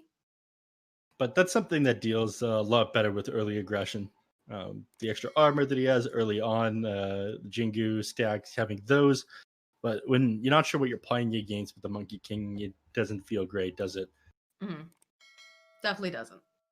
But I was watching this other series, and I think he was playing against Alito with the Monkey King in the mid lane, and he opted to go 0 points into Jingu. Instead, he maxed out his Boundless Strike and his Primal Spring.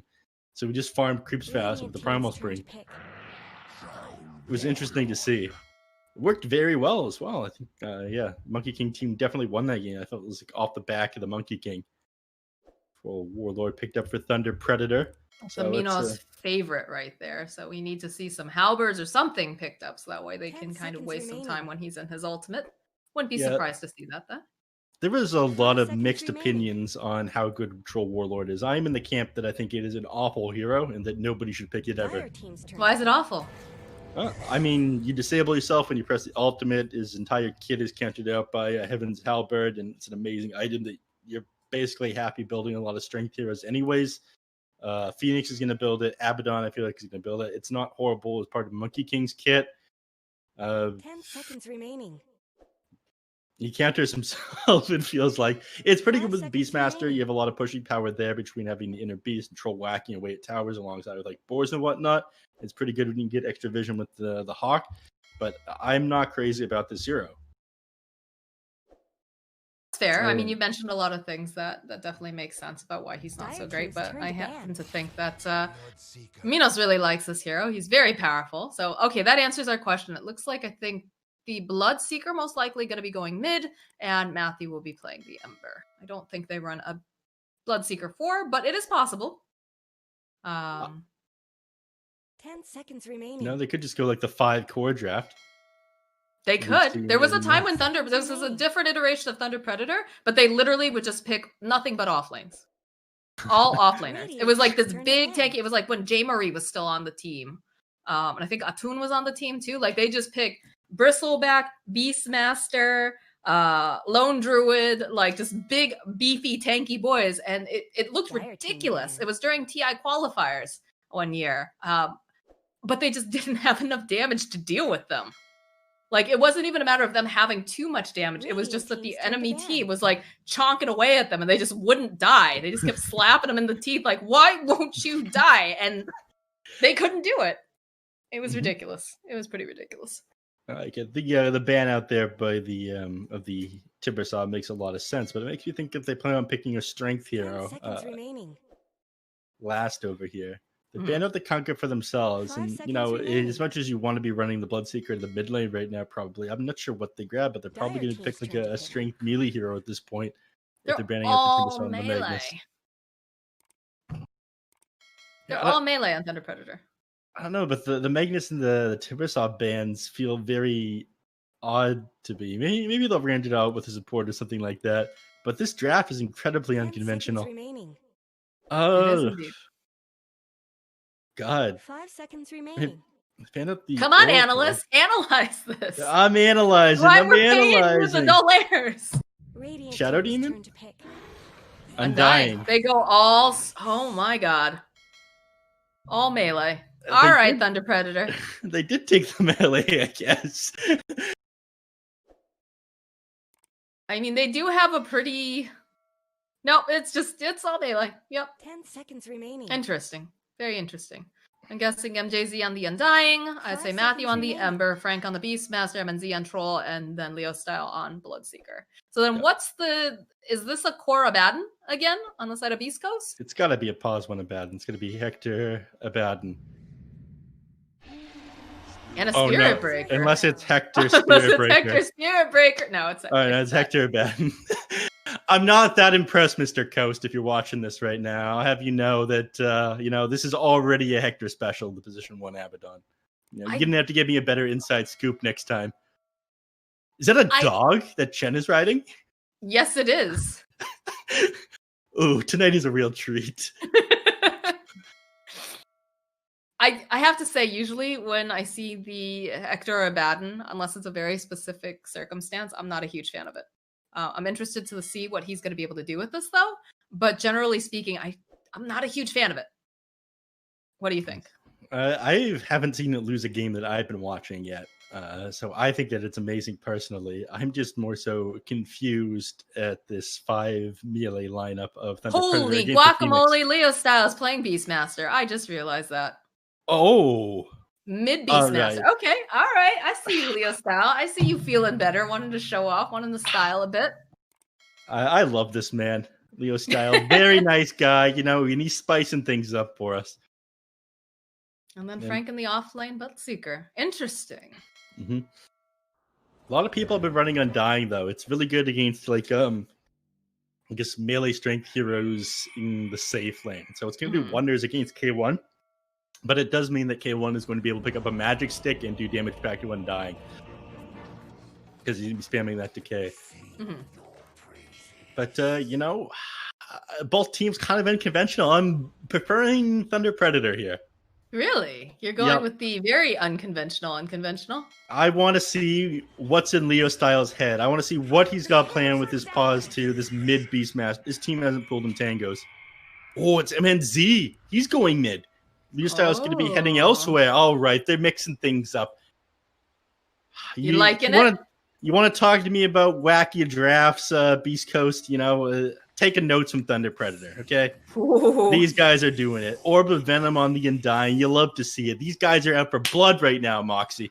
I love it. I love it. Although, you know, I'm not going to lie. Schofield on Spirit Breaker, I'm so excited to watch this. This man is a madman. Like, there are so many times that I'm watching games that Beast Coast playing, and Schofield should not be there, should not survive. And somehow he manages to just run circles, go back in, get a kill, run away with like no hit points, run back in again, get another kill, and somehow survive the entire time. Like, I love this player. So very excited to see him playing the Space Cow, just being very aggressive.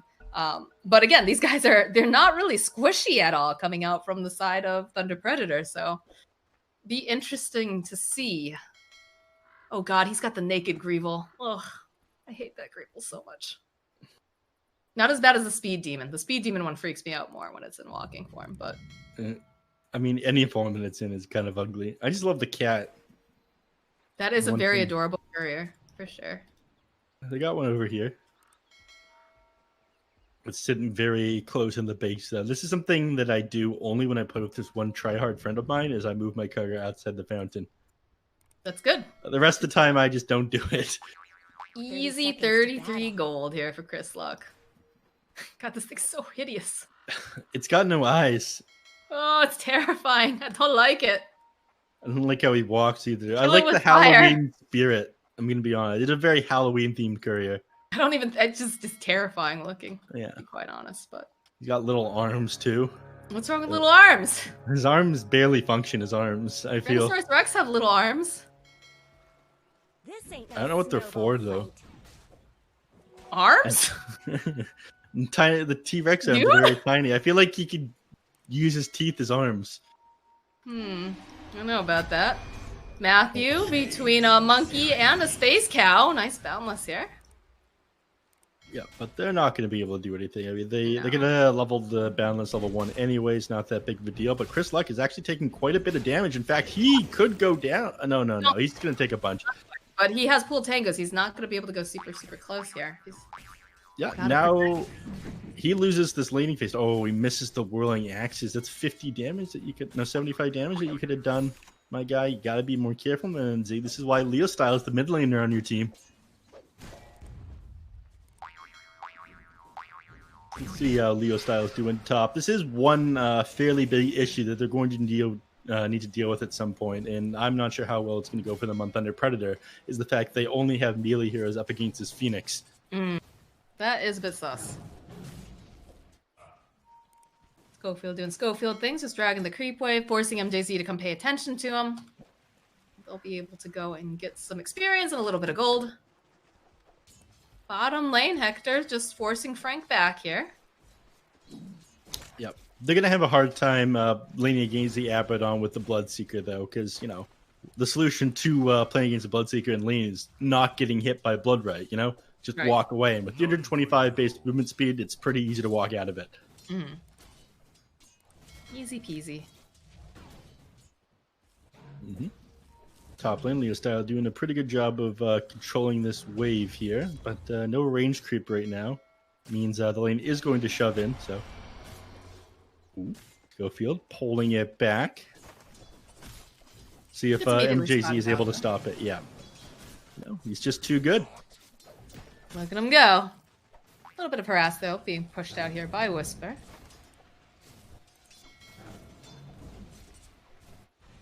Pretty quiet, though, for the most part. Not seeing anything too aggressive coming out from either side.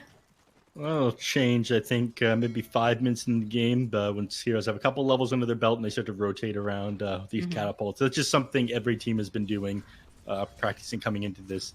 It's everyone's been analyzing like the secret games out of Europe and some of these Quincy crew games, and they see, okay, 5 minutes, they collect the bounty runes, then they play around catapult. So that's when we really start to see blood. It'll probably be slow up until then. Usually, I think you start to see Thunder Predators start to make moves around the 4-minute runes. They usually try to make sure that they can grab that for their mid laner, and then they try to make things happen. But again, both of these teams, you know, they played against each other all the time. This is kind of the Classico now at this point for SA, so I'm sure they will be anticipating that as well. I wonder how much these teams scrim against each other. That I do not know. I feel like they probably have to a lot, right? Because I mean, that's how, even if you don't like each other, you still have to scrim, and that's how you get better. Like both of them. These are both of the top 2 teams in South America.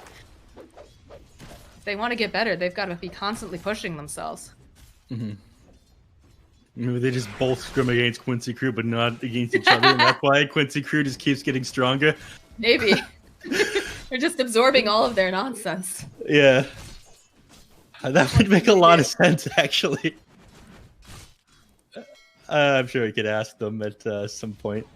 I'm sure they've got to scrim each other. There's no way they don't.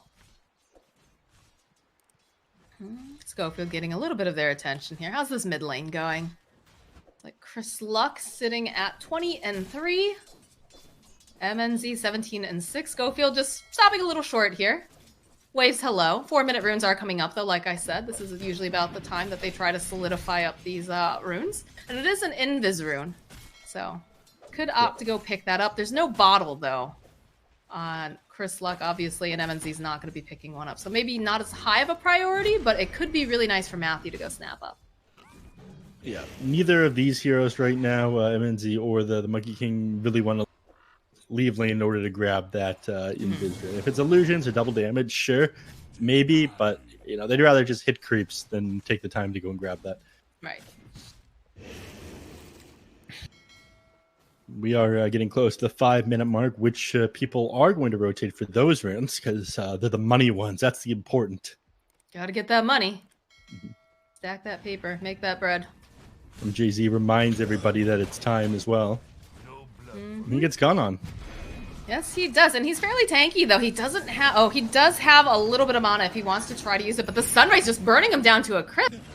Looks like they're not going to be able to get the kill, but they should be able to go snap up these runes no problem. So, mission accomplished here for the side of Beast Coast here in the top lane. Yep. Chris Luck, it's a race to get this invis. Gonna be able to grab it in time? No, it looks like not, as Chris Luck gets chunked away, and MNZ will get the first blood at 5 minutes. Kind of a late first blood, honestly. Yeah. I mean, I said beat the action, but I thought it'd be a little bit more than that, unfortunately. And a slow beatdown? Yeah, that would have been a little bit more interesting. But hey, still happy about that if you're a Thunder Predator fan. Let's see which lane they decide to push with these 5-minute catapults. It's looking like the answer is no lane. Yep, I will agree with that. I don't like that. I'm going to be honest. All right, Schofield, he's forced to run forward, and he's getting slowed out by these boys, but he's close enough to his tower that they're not going to be able to finish him off. He's got the Phoenix there as well, so forced to disengage from Schofield. But MJZ wants to rotate behind the tower. I think maybe they'll push forward with this 5-minute catapult, given that it's still alive. It looked like it was going to fall to the tower, but here they are. MNZ wants to do something too, Matthew, helping to just secure up this double damage, but knowing MNZ, he just really wants to hit creeps. But we do have a rotation coming out from Matthew here, too. So I think you're right, Neff. I think they're getting into position. They want to try to make something happen. You can see Matthew over here on the high ground. Keeping tabs on Schofield. They do have a ward, though, over here on the side. Placed, so they can get some vision. There's going to be a charge going over here from Schofield. Gonna go try to knock MNZ off here. Got the double damage rune. He just wants to get as many hits in on this tower as he can. Take advantage of this fervor. He's got the catapult as well, but nobody with him. Again, they want to position, start diving, taking control of this triangle with their aggressive lineup. Prior to this Phoenix getting level 6. Once he has it, it becomes so much easier for them to take fights, because as we were talking about, they have no solution to this Phoenix. I mean, it's basically got to be Troll. If Troll's an ult, then you can't target egg once he's already on somebody else. Right. So it's very easy to get good eggs this game. I think it's interesting the way that Matthew is playing like the bodyguard around MNZ. They know that they want to put some pressure over onto this mid tower, but he's just always been like right nearby, realizing too that they wanted to make some moves on the top tower. Big fan of Matthew. I feel like this guy knows his positioning very, very well. Yeah, and that's one of the, I think, big thing. There's like two ways to play position 4 very well. This is a greedy style like we see Francis Lee. This is looking like a dead Leo style. They need a little bit more damage to Sunray. They actually go for the egg on the back line. Oh my god, he gets a little bit too low. And somehow Leo style still alive and kicking. Leo style lives. He got out of that one with what, 20 HP, salves up, and now he's right back to lane again. With Supernova on cooldown, things become a little bit easier for Thunder Predator. See if it's they also make on any cooldown too, though. They did do a trade on that, but this is a lot of space down here for Ektor. He's already got those phase boots online. Looks like he's going to be going for a Radiance build this time around. Yeah, I'm not crazy about Radiance. I mean, I like it on tanky strength heroes because they don't have the same issue with pacing that like Spectre does and why she doesn't get Radiance anymore, but it is a very slow item. Yeah. And it's a fast-paced patch. Top lane again, trying to put a little pressure over onto Leo style using that Sunray. Jay-Z will take the brunt of the damage. Not much good. And there's a TP over into the mid lane. Looks like they're trying to make moves over here onto Chris Luck, and he does get pocket netted. But Schofield making this rotation will force them back. Good old pocket net from Troll. Makes no sense. No sense at all. Neither does Pocket Sand, but it's one of my favorite things. God, imagine if they made Pocket Sand. It gives you like a blind effect for like a second. God. Dota. Whisper, though, on the top lane is forced to use that Icarus dive. Throw out another Flame Spirit here. Looks like he's going to survive a little bit longer. Dire's top tower is under. Feels like nobody's willing to really hard commit just yet. Just poking and prodding the entire time.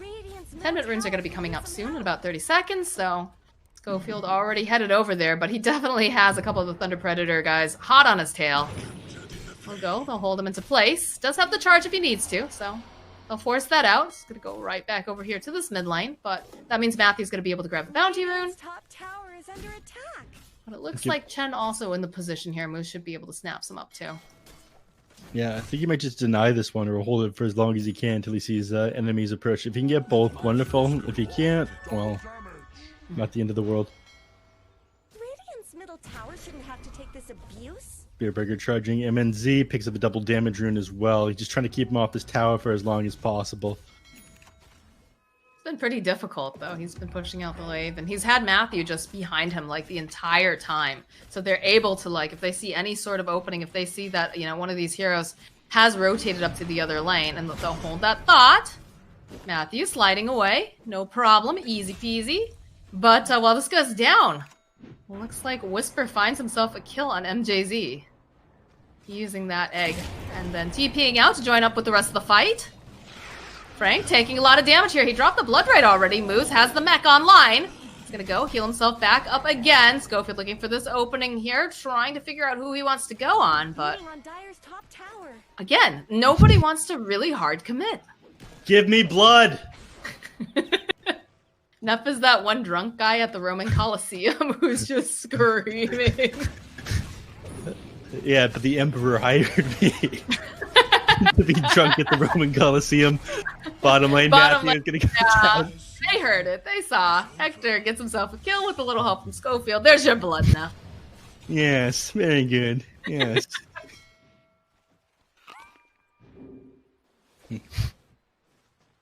And back to farming they go.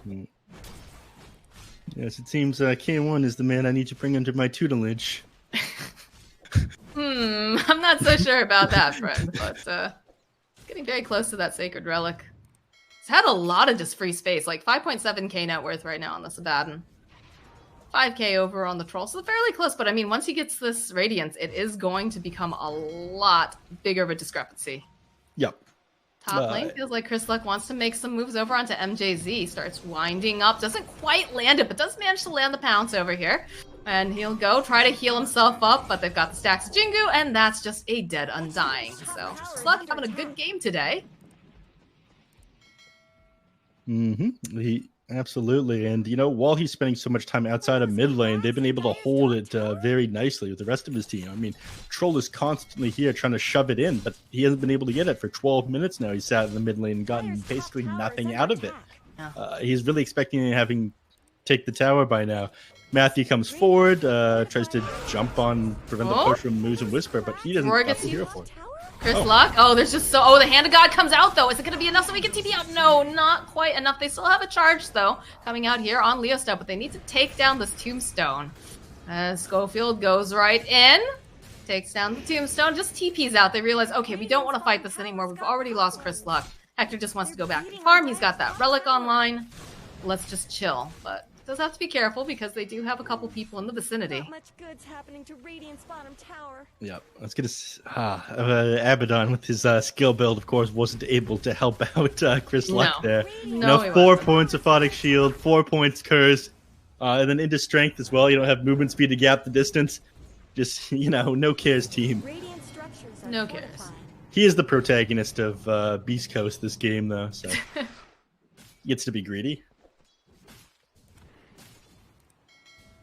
He's now making his way bottom now. He's trying to farm up, push out this tower a little bit. It feels weird to see these teams not like hyper aggressive towards one another, right? Yeah, I imagine that'll change. I'm sure it will. But it just seems very uncharacteristic for a lot of SA Dota. Like NA Dota tends to be a little bit quieter generally, I found, because everybody's farming. But this is not the case this time here. Felt like the NA teams were much more aggressive early on. Yeah. Everyone's copying the 5-10 minute mark plays. It feels like they haven't really cared that much about that over on this side. Or in this game, rather. But starting to sit and booze in the mid lane and shove in this tower. And, you know, Undying just isn't going to deal with it the same way that, like, Spear Breaker or Chen is able to. Bloodseeker will, though. Look at him just clean up all of that. So there's plenty of creeps though. They'll call over Hector, and I do like the fact that, you know, Chen can do this. Hector just wants to go and farm, but at the same time, whenever his teammates say, like, we need you, they could just call him in. So Radiance is finished now for Hector, so his farm should explode. Especially when he can just go off and do his own thing and just get called right back in. But we do have a charge coming out in the bottom. They've got their eyes on Leo Style. Does have the roar available, and he might be forced to use it as he does get hit back. Monkey King to follow up. Boundless gets landed. Phoenix coming in too. Does manage to use the roar, but he needs some help from this team. The Sunray's doing too much damage. Leo Style will fall as Hector joining in the fight here. We'll just throw out the Aphotic Shield. Take it right off of himself. As MJZ, he manages to drop the tombstone. That's pretty much all that he can do. And it is on the high ground, so it does make things a little difficult. But look at this. They just walk away. No harm, no foul. Hector goes right back to farming, doing what Hector does best. Yep. You know, with the tower mid lane taken, they don't really need the bottom one. They've managed to take the top tower as well. They have map control right now on Beast Coast. And like you said, his farm's exploding. They didn't get enough out of the early game, especially with like the heroes that they picked here. Bloodseeker, Beastmaster, Undying. I feel like you have these three together. You want to have taken like you want the mid tower, you want the bottom tower. Here we are, 50 minutes in the game. 3 battalions have spawned. You have barely any map control, despite picking these super strong early game heroes. Definitely worrying for Thunder Predator. Our fellow casters are pointing out the Abaddon does indeed have a Radiance. I mean, this is a Hector special, though. This is, you know, this is how he likes to play his heroes like an alchemist a lot of the times, I feel, right? They get the Manta, follow up to... Manta, of course, is just super good because of the fact that it procs your Curse of Avernus. But... Thanks, Akai. Akai also wanted to be a part of that. We won't forget about, you know, Hawk is taken down. They stop the enemies from going through the jungle. Forget about Sakai. He's running production. Alright, so we have 3 heroes now on the side of Beast Coast. It's like they're looking to take the last tier 1 down here, and the rest of the side of Thunder Predator really kind of grouped up here in the triangle. What do we have for items now? I mean, see, he's got the Battle Fury online. Oh, look at this. He's got the Philosopher. Okay, he took it out of his inventory. He had the Philosopher's Stone on him, but he does give it over to the Undying. I was about to say, that's so greedy. Yeah. There's not a point of holding on to that one. He throws it with the grill bow. I think, he's taking the Dragon Scale. That makes a lot of sense for him. He'll push towers a lot easier for that one. I don't think Beast Coast's really that committed to taking a fight against this, though. I mean, the tower's sitting up here, basically full HP, but Hector on the opposite side of the map, and there's no tier 1 available to teleport to. I think the name of the game is Make Space for Hector, and they're by God doing it here, as Leo's style was held into place by Whisper. He had completed that Rod of Atos. So Chris Luck wants to go in here, though. We'll force everybody back, as he does have that Maelstrom online, and it looks like he's going to be working towards that Ag Scepter. Just a pretty standard build. That feels so bad on Leo style, though. I mean, the enemies barely had to commit onto you at all, and they took down like 1,000 HP there. The only reason you stayed alive is because you had the soul rip there from Undying. I mean, their backs are against the wall right now. It feels like they didn't get nearly as much out of the map as they wanted to in the early game. I know I'm beating dead horse here when I say this, but Beast Coast 100% controlling the pace of this game. Oh, Whisper, they want this kill on Frank. Atos gets thrown out, plus the Sunray, but Matthew's here, and so is MJZ. Whisper might be forced to egg here. Indeed he is. So he's forced to egg, heal up again, but he's going to be able to jump right back in because Chris Luck jumps in. Oh, that's slight. Oh, no. MNZ, though, does manage to get himself the Aegis moves, has been ruptured, so he is forced into place, but he's got the Hand of God. They're going to fight over here by the pit. They'll take down Matthew. They'll take down Schofield. But MNZ, I don't know. They're still going. They still really want this kill on Frank, and it looks like they're going to be able to find it. Hector just finding another creep camp immediately. Yeah, there's heroes there, but there are also creeps, and creeps get gold, and Hector likes gold. I was watching Brax's stream. He's talking about this. He's got it all figured out right now, saying Hector, he'll wait until the enemy's walking to a creep wave before man-avoiding them on anti-mage to maximize his GPM. I'll believe that, honestly. The most efficient man alive. He will always find farm. Brax is saying the only way to beat this guy is to feed off of his teammates. He's too good. Even if you shut him down, he'll find gold.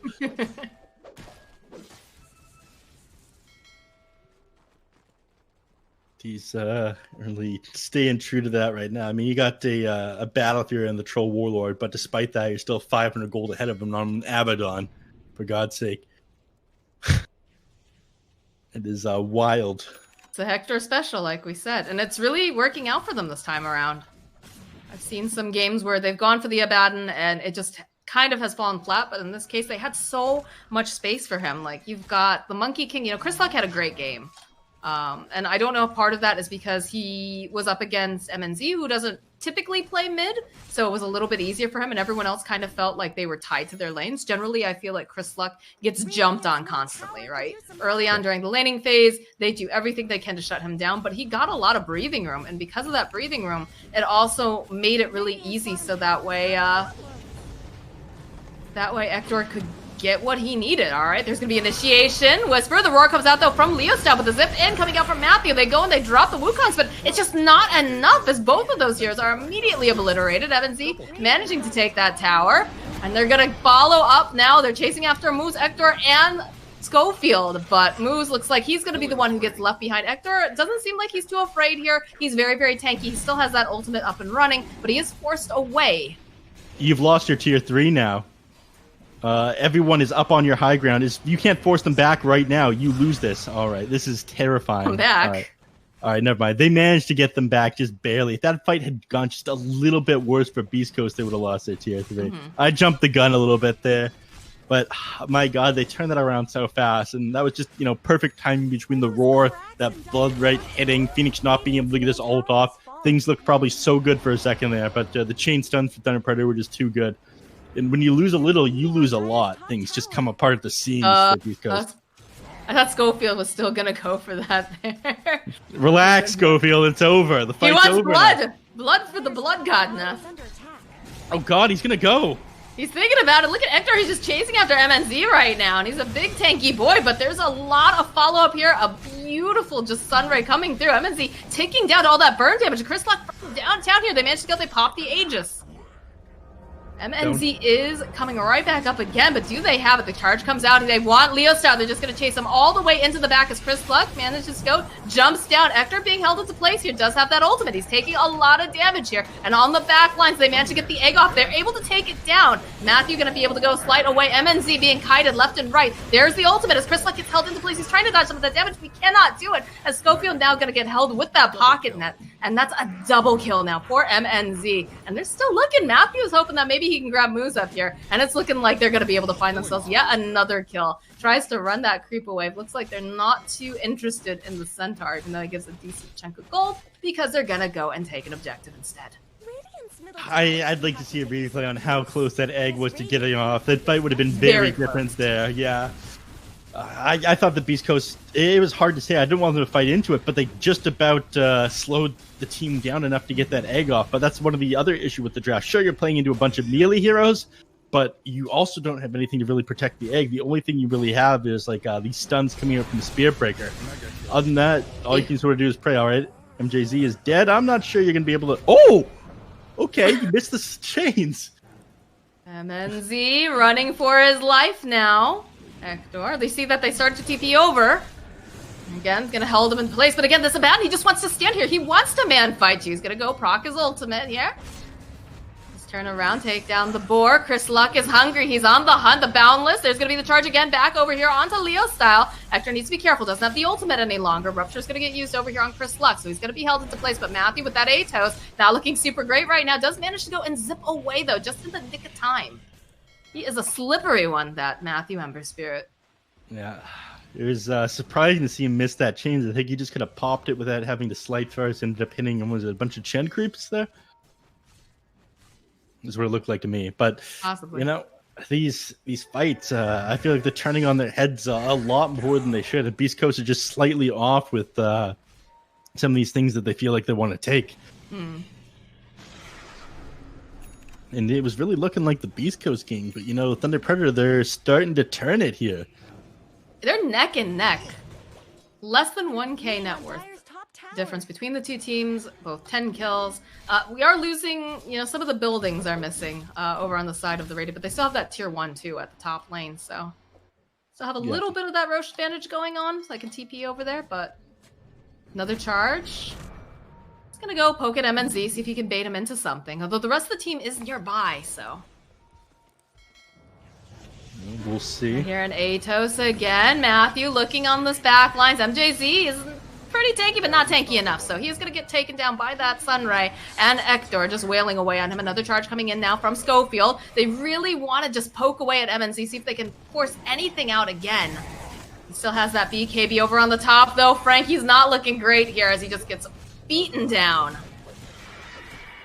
Yeah, so two heroes lost there, you know, in mid lane, lane shoving in, so they're in position to perhaps grab a tier 2 tower here. And they're not going to be in position in order to defend this, I don't think. With two heroes down there, there's just no way. Supernova's still up. This is definitely their tower. With the damage that they're outputting, they just won't be able to get in there fast enough. Things just, they follow as soon as one of these teams is like one here, the other team starts shoving. But other than that, they've been playing very careful. I mean, a Thunder Predator against Beast Coast, we normally see way more kills than we have at this point. Only 22 at 26 minutes into the game. Normally it is a bloodbath. I think this next Roche is going to decide quite a bit. Schofield just waving high. Nice chains here coming out from Matthew. We'll cancel it out, but too much that they can really hope. They do have the courier over here with a ward and a smoke trying to scout out. Hector's gonna walk right into MNZ. They do have the vision over here with that sentry ward being placed down. They know he's got the Shadow Blade on the back. So Chris Luck getting jumped into. Whisper tries to slow them down. Hand of God buys them a little bit more time. They still have that egg available if they want to try to use it. BKB being used here by Leo Styles. They're forced to run away. Hector kind of spread apart here from the rest of his team. We'll turn his attention over to MJZ. Matthew gonna try to maybe hold Hector into place. He's already used that Fox Shield, but there it is. There's the Boundless drop back down again as they're just chasing after MJZ. He has absolutely no hope of survival here as they find that opening. But all in all they lose is their position 5 after that fight. And it looks like they're just going to translate it right back into a tower push. Hector takes a look at MZ, but... I'd say that's really all it takes. I mean, once the BKB is on cooldown for the troll with one hero's dead, I mean, I just mentioned this in the last fight. If anyone dies, everything sort of falls apart. You're not able to take a team fight anymore. So you're forced to get back. Roshan responding in another minute and 10 seconds here. And everybody... things pushed in now with Thunder Predator. Them have to be careful if they leave the base. The enemy has a lot of information right now. What's a Silver Edge? An MNZ. Yep.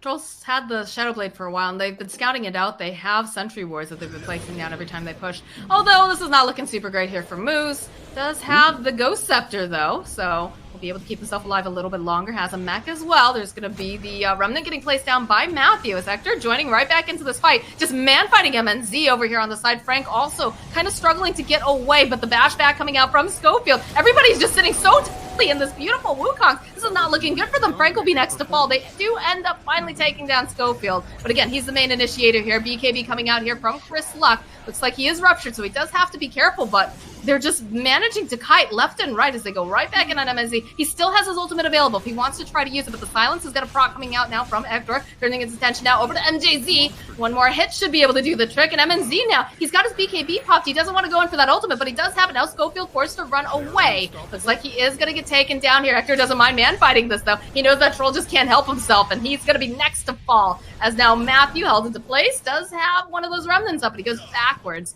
trying to just buy a little bit more time, trying to make them pay attention to him, so that way the rest of the team will get a little bit of breathing room. Nice chains here over on Chris Luck, but it's only a matter of time. Do they take this? Do they just keep following this candy kill? I don't think they do. Look at this. Hector says, we should take Roche. I'm going to go take Roche. While this is going on, though, Chris Luck, he really wants this kill on Matthew. He knows that there's no more remnants available. That Sunray just chonking him down. And there it is. He does have buyback available, and he may choose to do that, or, you know, it might feel just too late. Give up the Roche to the enemy team here. They think, okay, our Troll Warlord doesn't have buyback. He needs a Basher. He needs a Satanic. We're not really able to take these fights because he can't stay on targets. I do really love the Silver Edge pickup, but it feels like it slowed a lot of other important things down. It really didn't feel that useful there in that last fight. No, it didn't, unfortunately. It's a very expensive item, too. And they have a Basher complete. Like, look how wealthy Hector is right now. Like, he's got the Echo Saber, he's got the Radiance, he's got Manta, he's got the Basher. He's going to be going for the full Silver Edge himself, which I don't think he necessarily needs, honestly. But I hate 1%ers. He is incredibly wealthy. The Basher is all right. I mean, he wants to be able to stay on top of these targets. He doesn't want them to be able to go Scepter out of him. But it's just going to be him getting juked again and again as these heroes on Beast Coast start to find more money. I mean, last time when he ultimated, I talked about this at the start of the game. He just got hit by that Heaven's Halberd, and you're disabling yourself when that happens. You're not moving anywhere. You just kind of stand in front of a target, disarmed, and that's it. OMJZ trying to lead him on a merry chase, but with those spider legs, even with a haste rune, it's not going to be enough, my friend. Look at that. Down he goes. It just feels like Thunder Predator has no control over the jungle at all. Yeah, Abyssal Blade basically dead now on Abaddon. He could buy this right now, in fact, if he so chooses to. He would spend all of his buyback gold, though. Actually changes up what he's getting. Oh, no, he just adds the... Yes, the Abyssal onto the list, yeah. I think that makes more sense. Finish up the... You already had the Silver Edge listed there, didn't he? No, he had the Abyssal listed. He just added Silver Edge. I swear I'm not crazy. I saw the Silver Edge earlier. I mentioned it, actually. Didn't think he needed it, but I like the fact that he's got the Abyssal queued up. I think that's more important right now, and I think that really plays into their timing a bit better. You have the repair kit here. That'll still help quite a bit. Slow them down just a little bit. There goes Schofield with the spider legs, just doot, doot, doot, doot, doot, right across that map. Anything to buy themselves a little bit more time right now, though. If they don't have to deal with this Aegis, they're a lot better off, and Repair Kit will slow that down enough that makes the enemies not want to commit too hard for that tier 3 tower. Leo style, the silence. The BKB comes out, though, manages to get the roar off, but the rest of the team's not in position. He has to use it defensively, and he has to use the BKB. That's not what you want to see. Not when you're already playing from behind. I don't know how I feel about that one. You popped your BKB, you were out of that. I don't think you had to commit the roar to him as well. No, I think it might have been a little bit of a panic. They do have really good wave clear, to be honest. The fact that Frank's able to just go use the blood, right? Oh! Do they think about going in here? Matthew zipping in. Again, they still do have the Aegis on the Monkey King, so Chris Luck can really go. And it's going to be Schofield, actually. Just runs on in, punches Frank. But they'll drop the Monkey King ulti and just try to zone them out a little bit here. Hector, they're just beating this tower to death, but with that fortification up, making it not so easy to do. MNZ trying to find this opening. Not going to be able to find it. Tower will go down. It looks like they're going to try to back off. Though I say that as Hector goes running right back in again with Schofield. Steel Scepter comes out. We'll go throughout the Atos again. MJZ next to fall. I don't know how you get Beast Coast out of your base right now. You don't have the Undying. And it feels like the rest of the team just doesn't have the damage, and they're just so tanky enough. Scotty picked up now for the Monkey King. Still has that Aegis online. He's got the Agnum Scepter too, just dropping monkeys everywhere. Another charge in here, coming out from Schofield. It's like he's not going to be too healthy here. I mean, he is known to get out of a scrap or two, but that one probably just a little bit too far for him. I think just playing Anchor for his team buys them a little bit of time in order to get out after he goes down. You know, sits on the high ground with the Chen, TP's out. Everyone else is long gone by now. So they get out of that one safely on Beast Coast. And, you know, losing your Spirit Breaker is probably like the least important heroes. Buybacks on cooldown anyways. You don't care a great deal about him going down. You don't have to rely on him like Chen to save you with like the Hand of God and the Guardian Greaves. So you're fine losing him. Aegis is going to be reclaimed another 30 seconds here, so they're not going to have that for this next fight on Beast Coast. And it looks like they may be trying to play around that here.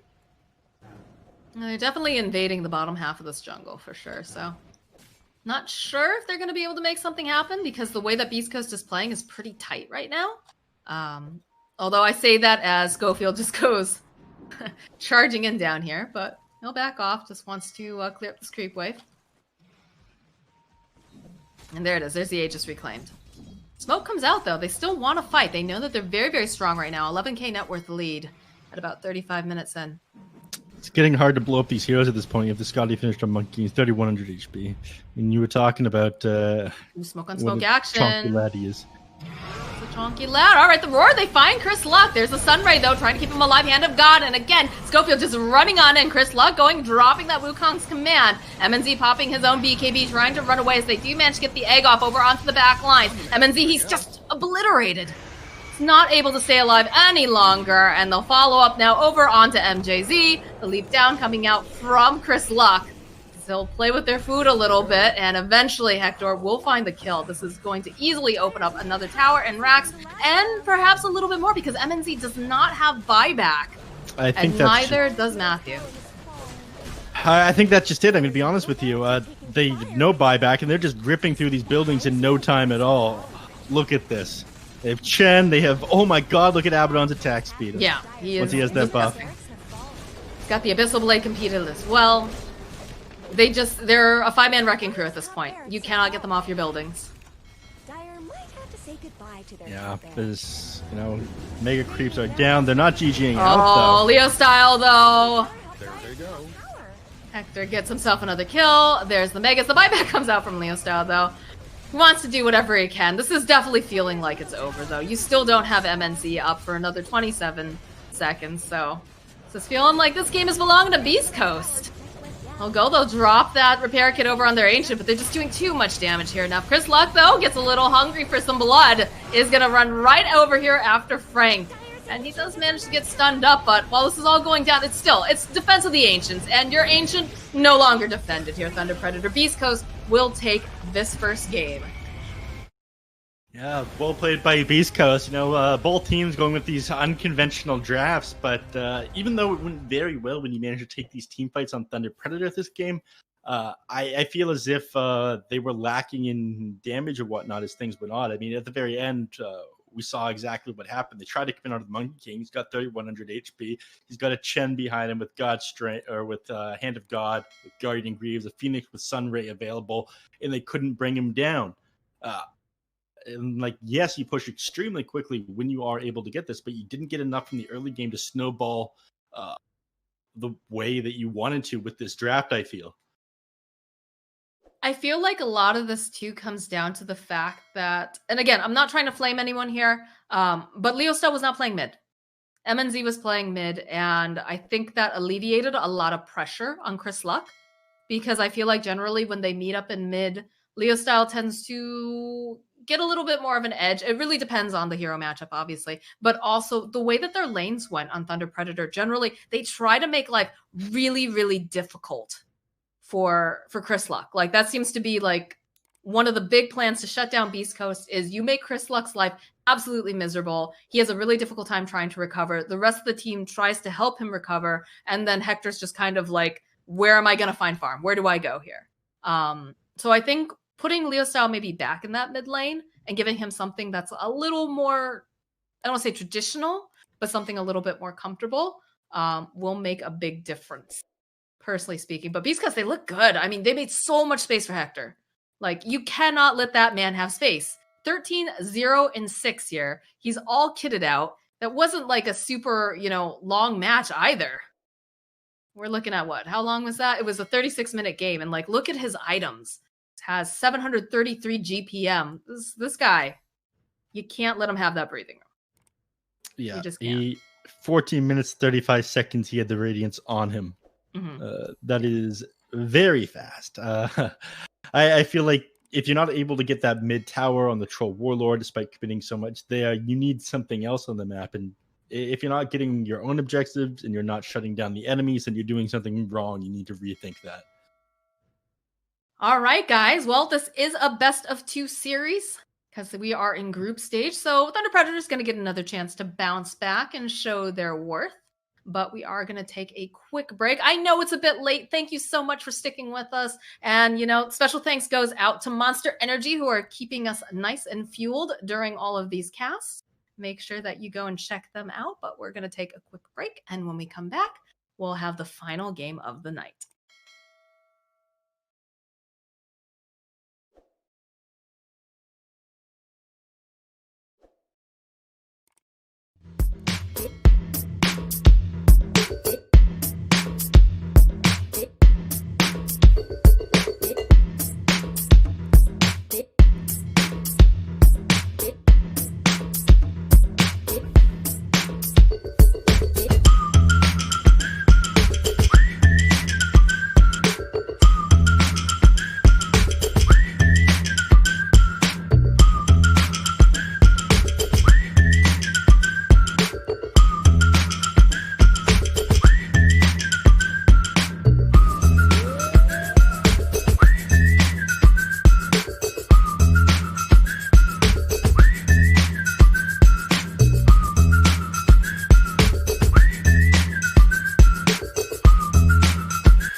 All right, everyone. Final game of the night for the Monster Energy Dota Summit 13 online.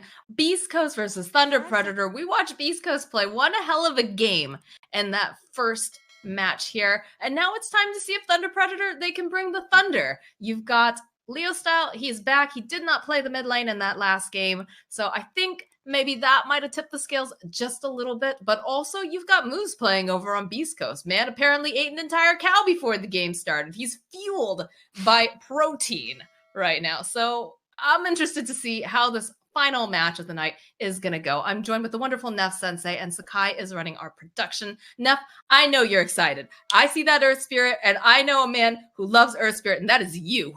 How excited are you to see this? I love Earth Spirit. You know, we can close the game out with my favorite hero. This is somebody who gets blood. Okay, last game, 5 minutes in the game, 30 seconds. That's when we got our first blood. That is pathetic. We need to raise these numbers, Moxie. Earth Spirit is the guy. Do it, okay? All right. So this is going to be a hell of an ending. But I think that Thunder Predator underperformed last game. I think that they are a little bit stronger between these two teams. Don't at me, everybody. They're gonna at you. You know they are. Yeah, I know. And, you know, Mr. Coach is going to be messaging me saying, what the hell is this bias? You're supposed to be biased towards my team. What's that all about? But as much as I like Earth Spirit and I do love Beast Coast, I love seeing what Thunder Predator does. I think Leo Style is an amazing mid player. And I think if he's playing the mid lane this game, then they're going to be in a much better place to win. I think we've talked about this before, the fact that you need to put pressure on Chris Luck. If Chris Luck has a really good game, 5 seconds remaining. then you're running into trouble because he's going to be able to make that space. It's going to allow the supports to be able to roam around freely, make things happen. And then when all that's happening, Ektor is just allowed to hit whatever he wants. That man becomes so fast. He loves hitting creeps. He min-maxes his ability to get gold at all times on this map. He's not going to join a fight unless he knows that there's going to be creeps nearby for him to hit immediately after. Like, this man is an efficient machine. So I think that's going to be a big part of what Thunder Predator needs to do and what they have done in the past. So I was a little surprised to see them play that way. We'll see though. We'll see. Yeah. But they need one of three things. They either need to take those objectives that they're going for at the start on the side of Thunder Predator. They need to shut down Chris Luck's game, or they need to shut down Hector. And they didn't fulfill any of those objectives last game. This time, I hope it's a little bit different. But it looks like they're planning on playing a bit faster this time around on Beast Coast, because we start with Earth Spirit and Leshrac. And, you know, Leshrac, we were talking about, that's something they do like to run here. Beast Coast, right? We said it was Quincy Crew was one team that runs his Leshrac in like position 1 in mid lane, and Beast Coast as well. He likes to play it in the off lane, actually. He plays quite a bit of it. So be kind of interested to see if it is a Chris Luck or it is a Whisper. Leshrac, more than likely, though, I think it's probably going in the off lane for Whisper. They seem to like to draft Whisper's hero fairly early recently. Like they picked up the Phoenix. And again, with these flex picks, though, it does allow them to kind of have some freedom with their drafts. Yeah. On the other hand, Phantom Assassin is very clearly in only one position. You know which lane this girl's going in. So a little ballsy here, picking up the Magnus and the PA combo just right off the bat. I'm not sure about that. Objection. I've seen it played mid once in a while. Not that often, but once in a while. I think Team Zero played it mid a little while ago, and they actually won the game. Don't quote me on that, though. My memory is a little bit fuzzy on that. All right. Damn it. Don't get Knoxville on my case again. You know, when I flame Luna and then I find out that Luna's got like some crazy win rate in professional matches. I'm like, yeah, it feels like I never see it win. Well, actually, Neff, you see, I got the documents right here. Yeah, that's what Knoxville does. That's why we love Noxie. I hate people smarter than me. All right, let's talk bans here, though. You see Phantom Assassin Magnus picked up right away, so you want to take some heroes, and it paired pretty well with Phantom Assassin. You get rid of that Oracle, you know, pretty good when paired with the Phantom Assassin. It's decent against the Leshrac as well. Being able to keep PA alive for a little bit longer as she wails away on heroes and life steals back up would be amazing, but that has been taken care of. And both these heroes in both these games, they've gone pretty low on reserve time by the time they're on the second ban phase, I feel. And that's not really something we've seen the rest of today, is it? No, these teams are both, you know, they know each other very, very well. We're still, did you ask Mr. Beast Coast about if they scrim? I did not. I didn't need time. He's been he's pretty boring with some of his trash talk. So, okay. You know, I left his messages. He's no Mike Maggs when it comes to trash talk. Yeah, exactly. But you know, I feel like they probably do know each other pretty intimately, both of these teams, and so like that's why they're taking the extra amount of time, because you do start to develop your own metas when you play against each other so many times. Obviously, you know, the meta, if you look even at like EU, right? Secret has their own complete meta when you're playing against them. There are certain things that you know that you have to ban that you don't necessarily have to ban against Alliance. So very similar here between these two teams, the SAL Classico. So we shall see what comes out.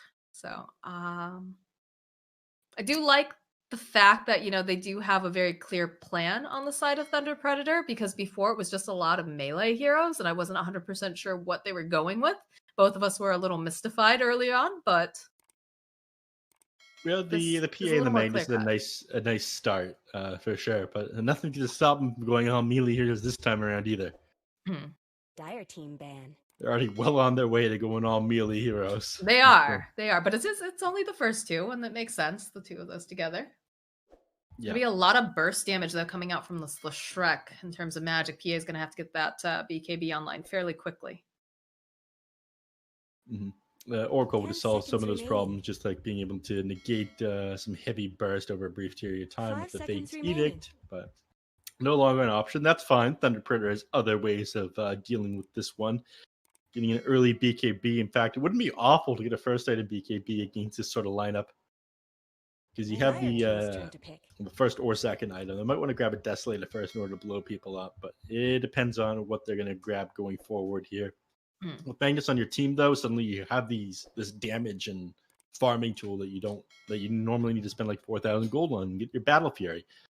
They'll solve that problem for him. Bristleback is banned out next here, which is interesting. I feel like I've seen Hector play the Bristleback, not very commonly, but when he did play it, it did cause a lot of problems. I'm wondering if he's been playing that a lot in scrims and in his pubs recently too, because it's strange that that's a targeted ban. That's not something that you typically see right now in this current meta. Mm-hmm.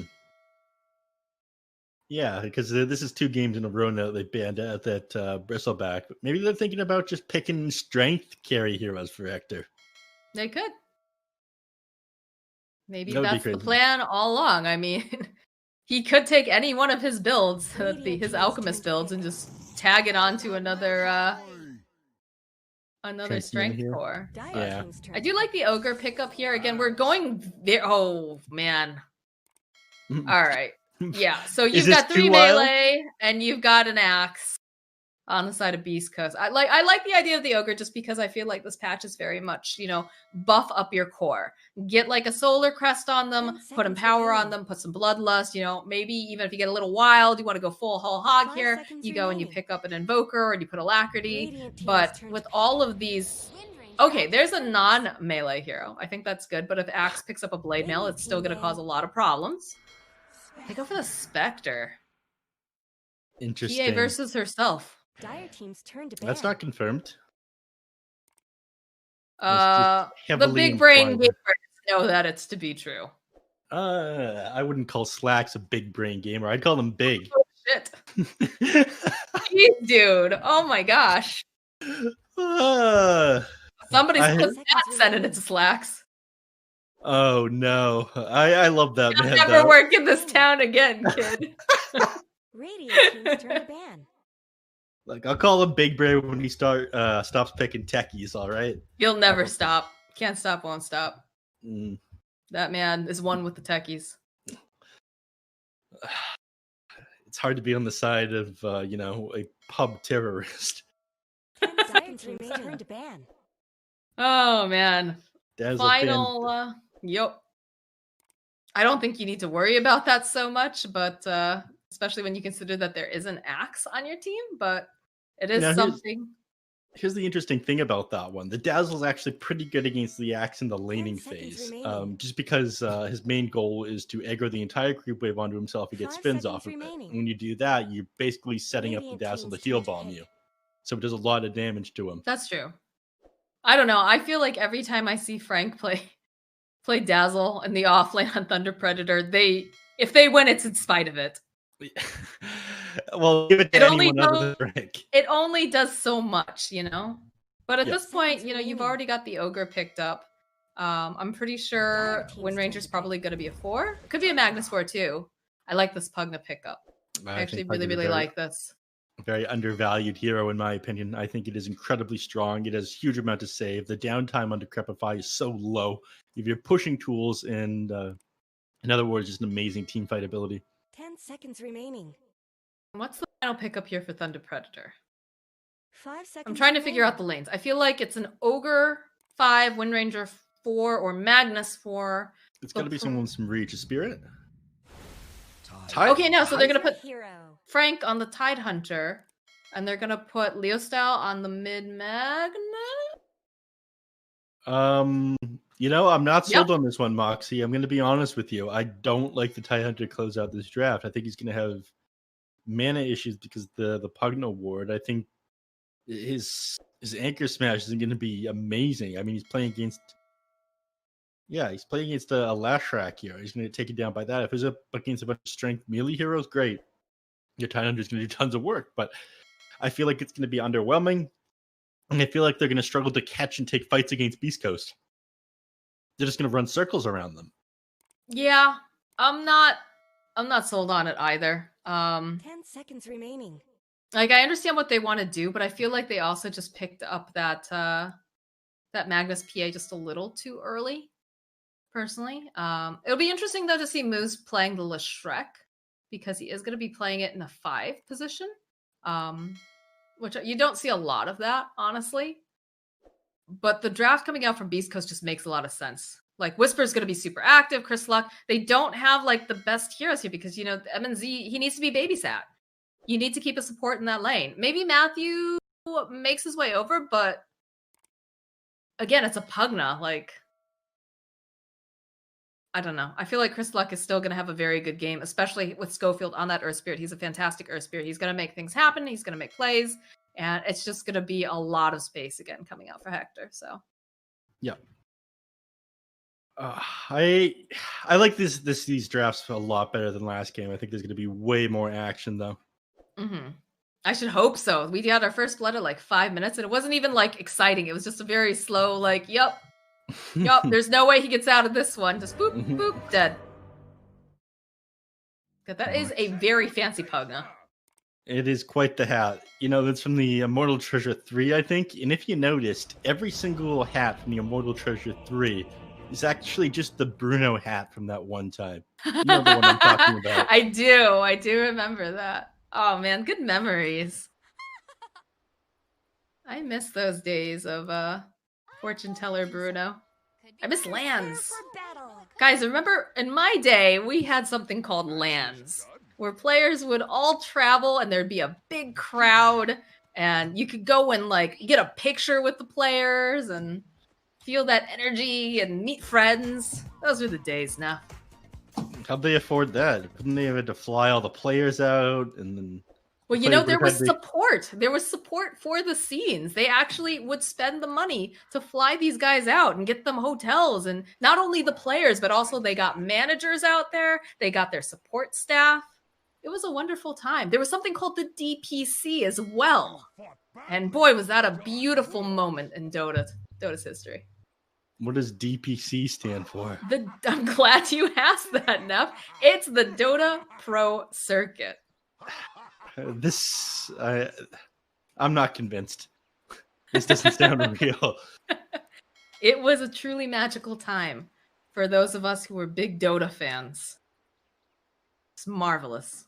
Marvelous. We had support for the SA scene too. They started flying them out places, started seeing these teams get, you know, even more and more prosperous because they had this funding behind them. The battle resumes. I heard the SA was just a charity slot. What did you expect? Oh, you heard wrong, my friend. And then they came at the TI and everyone can... Truly a sort of Cinderella story. Yep. Those were the days. Someday, it has been foretold, the DPC will come back to us and we will have lands again. Someday. This is not looking good for Hector right now, though.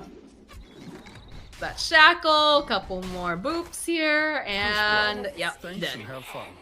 So pretty nice start here for MJZ. I'm sure Frank would have preferred to get that final hit, but you know.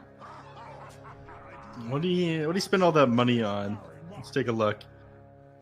Why did he steal the money from his core player? Where's his courier? He's not even sending it out yet, I don't think. I know, there he is. He sends out Tangos. Tango. No, is that his mid? It's going to mid. It's MJZ's courier. Is this an Iron Branch?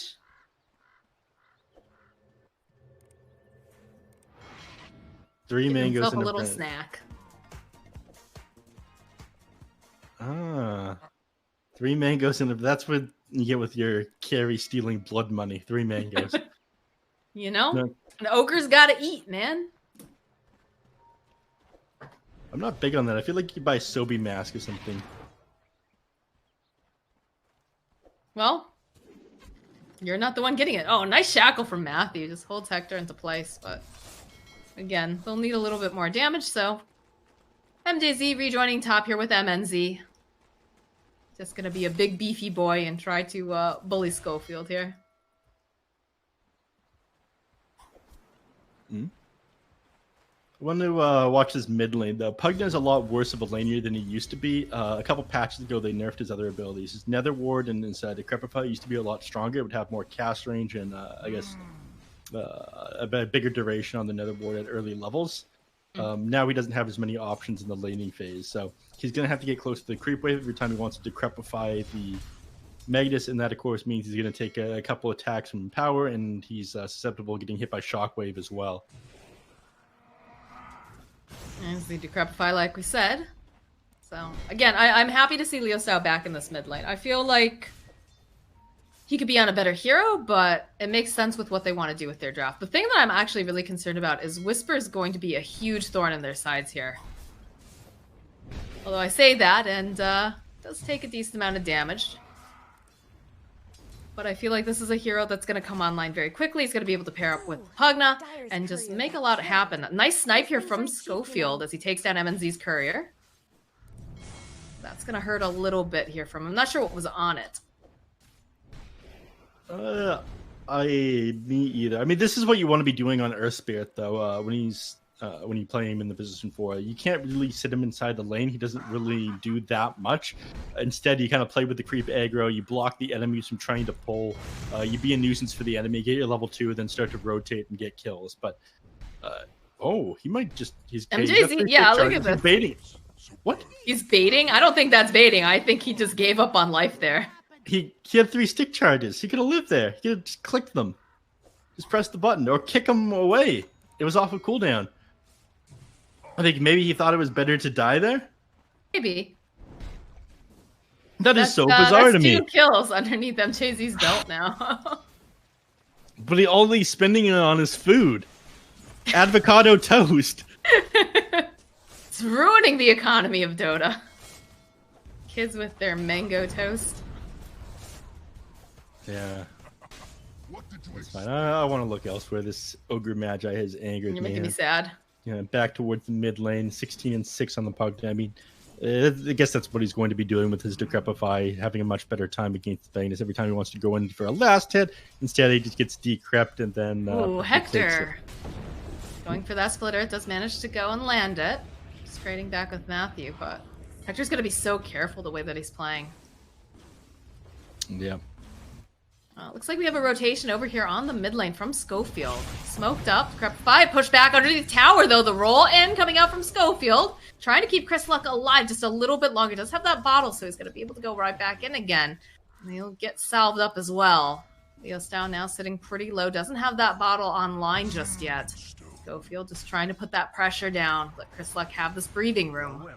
And he'll be able to go and grab up the rune, too, at the 4-minute mark. So, very value rotation coming out from Schofield. Something that a lot of these SA teams like to do, especially Thunder Predator. The kick back, though, skewer forward. And while this all happens, looks like they do find a kill on Moose in the bottom lane. But look how low everyone else is. Hector, he'd love to get this, but he just doesn't have enough damage here. Needs to be careful that he doesn't get kited too badly here. As Matthew plinking away. Let's have the dagger. Uses the fairy fire. It sucks. You see them so low, but you can't get that kill. Nothing you can do about it. It's got, I'm not sure why he got this point to Desolate. It feels a little bit useless to me. Only 15 pure damage if the enemy's sitting away from the creep wave. There must have been like a scenario where he leveled up and was forced to put a point into Desolate, because otherwise, I think he would have had the damage to kill them between like 2 daggers. There's a lot of damage lost that he otherwise could have had. At 5 minutes comes out, bounty runes here start to rotate, but you know, unfortunately, doesn't look like there's big rotations. Anyone trying to take towers with catapults here? Chris Luck is playing very far forward. Now he the does have a catapult is in the 6. mid lane. So he was able to get a little bit of that life steal off of Leostow. But again, it's a Magnus. He can just charge away, so not going to be able to put down that much pressure. Yep. And that's exactly what happened last time. I mean, you rolled in on Schofield, you tried to kick the Magnus back, and then he just skewered back into the safety of his tower. Speaking of... Easy. Although Chris Luck is going to get skewered back underneath the tower. Does have to Decrepify if necessary. Turn this right back around again. Ooh, but Matthew coming in hot here. He'll be able to help Leostow collect himself a kill. Yeah. And it's exactly what Matthew should be doing. I mean, 6 minutes rolls around now. He's scaring the rune for his teammate. He sees the Pugna, the bottle, doesn't want him to be able to take advantage of that anymore. It's a little bit easier for him to, I guess, contest the runes with the Pugna, because if Magnus commits a skewer to go into the runes, suddenly he's susceptible to getting killed by the Pugna. Cleaves down these creep waves here. Doesn't think that, or doesn't try to go for the tower. I mean, he's just going to get blasted out by the Pugna. They're going to have too much of a struggle trying to take the tower there. But looks like things have slowed down a bit. I mean, Thunder Predator, yes, they're up 4 kills right now, but it doesn't feel like either team has that big of an advantage. Feels like they're playing this very, very measured. But again, it feels like Chris Luck has a pretty decent lane this time around. Didn't get ganked too hard. Did have Schofield make his own rotation. He has died once. But generally, oh, that Invis rune though over on Leo's style. He's going to just skewer him right underneath the tower. Wait for it. Look at him.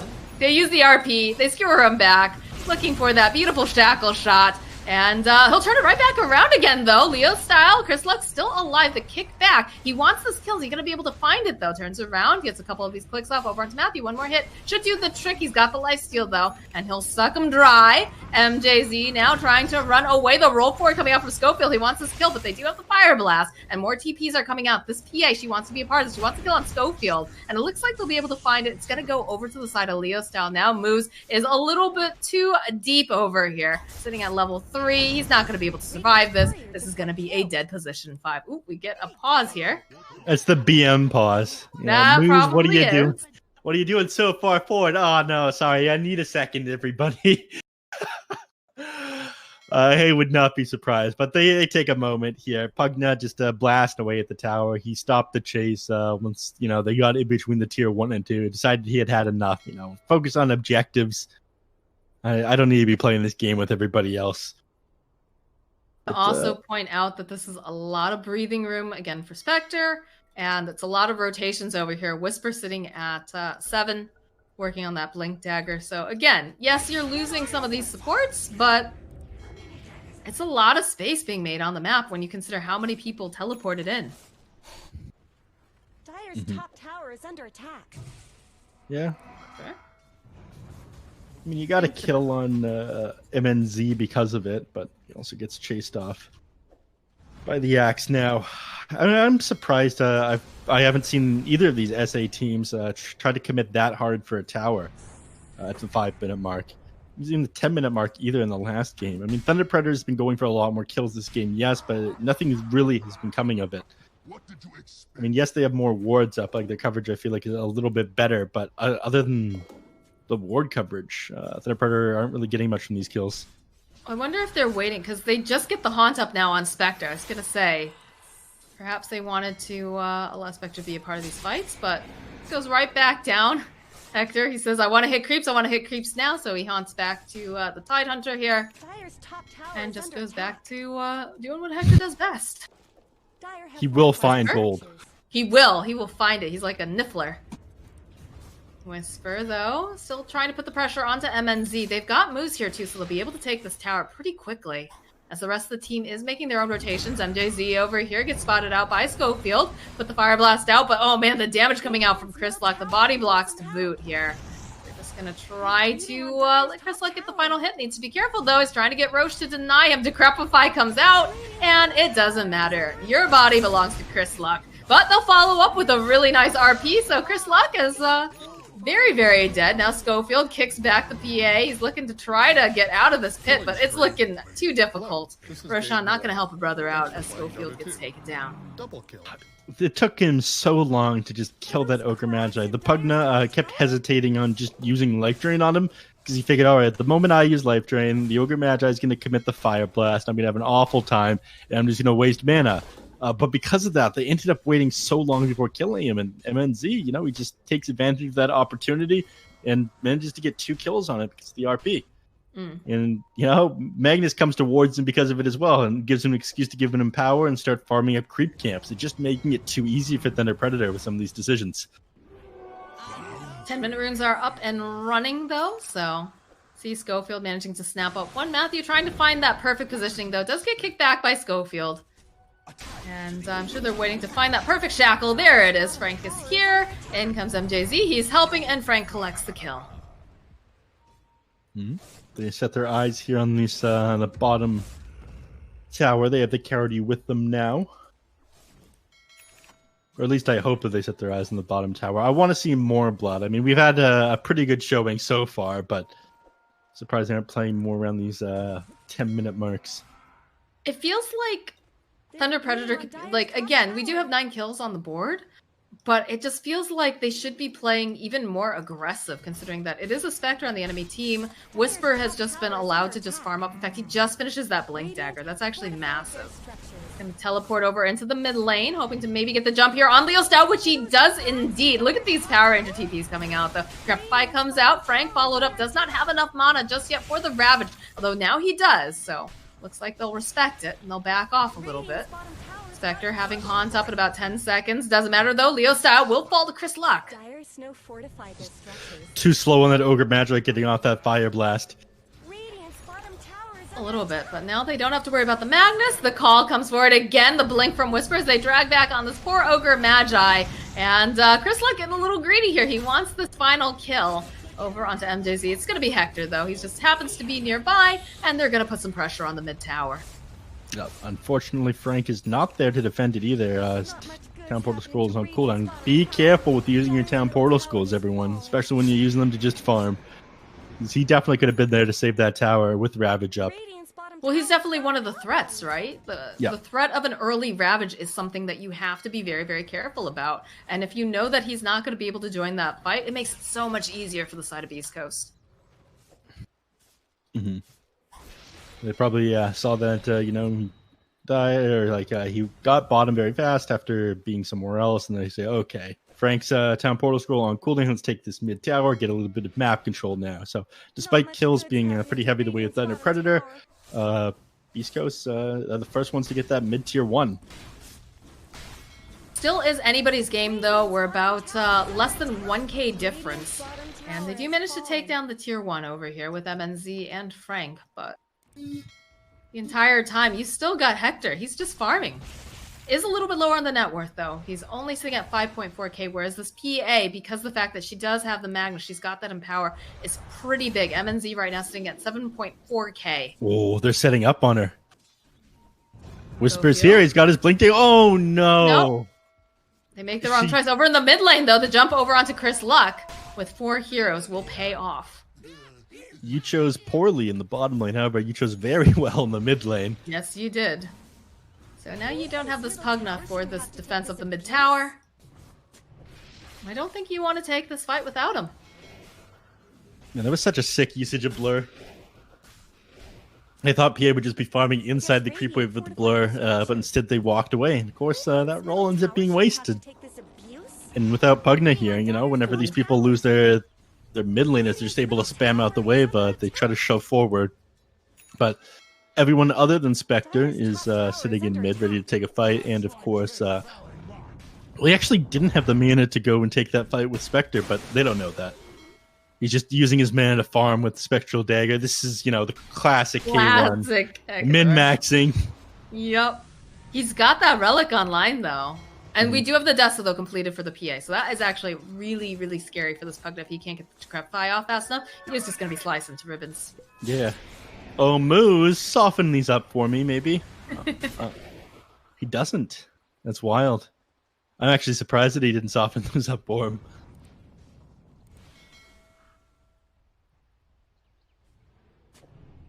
We've yet to see a Ravage come out of this Tidehunter. Yeah. I'm actually a little surprised about that. I'd like to see him maybe posture a little bit more. And,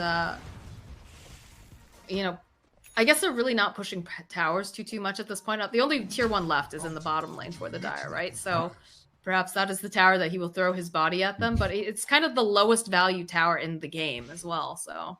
Yeah, it feels bizarre that he wasn't elsewhere when they were pushing the top and the mid lane. I feel like he definitely could have been there. Didn't necessarily need to use a Town Portal Scroll. It's not like he was rushing some super important item at this point either. I mean, he was just going for his Hood of Defiance because he really had nothing else to do. But it's getting late, It's almost midnight over where, over on the East Coast. And I think it's, 1 a.m. where they are? No, that would be... Because they're on Peruvian time. They're not on Brasilia time. Brasilia time is 1 hour ahead of Eastern time. Peruvian time, actually, I think is an hour behind Eastern time. If they're actually there. So, I'm over on the West Coast, so I've got absolutely no idea. Yep, it is, what time is it here? It is, like you said, almost midnight where I am, so... People are probably a little tired. But they're playing it, it's their job. They play the Dotas. It plays the Dota. It plays the Dota, or it gets the hose again now.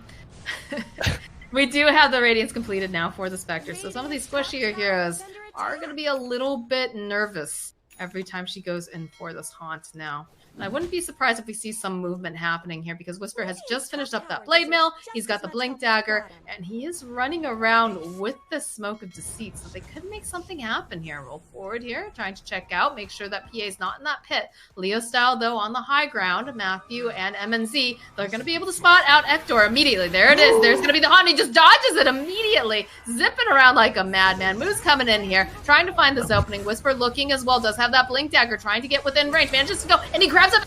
He's got the blade mail online too. This is not looking good as MJZ also falls. MNZ trying to run away here. They've got that magnetize going on. This is not looking good though. MNZ, the life drain comes out and it's going to be Chris Luck who cleans up.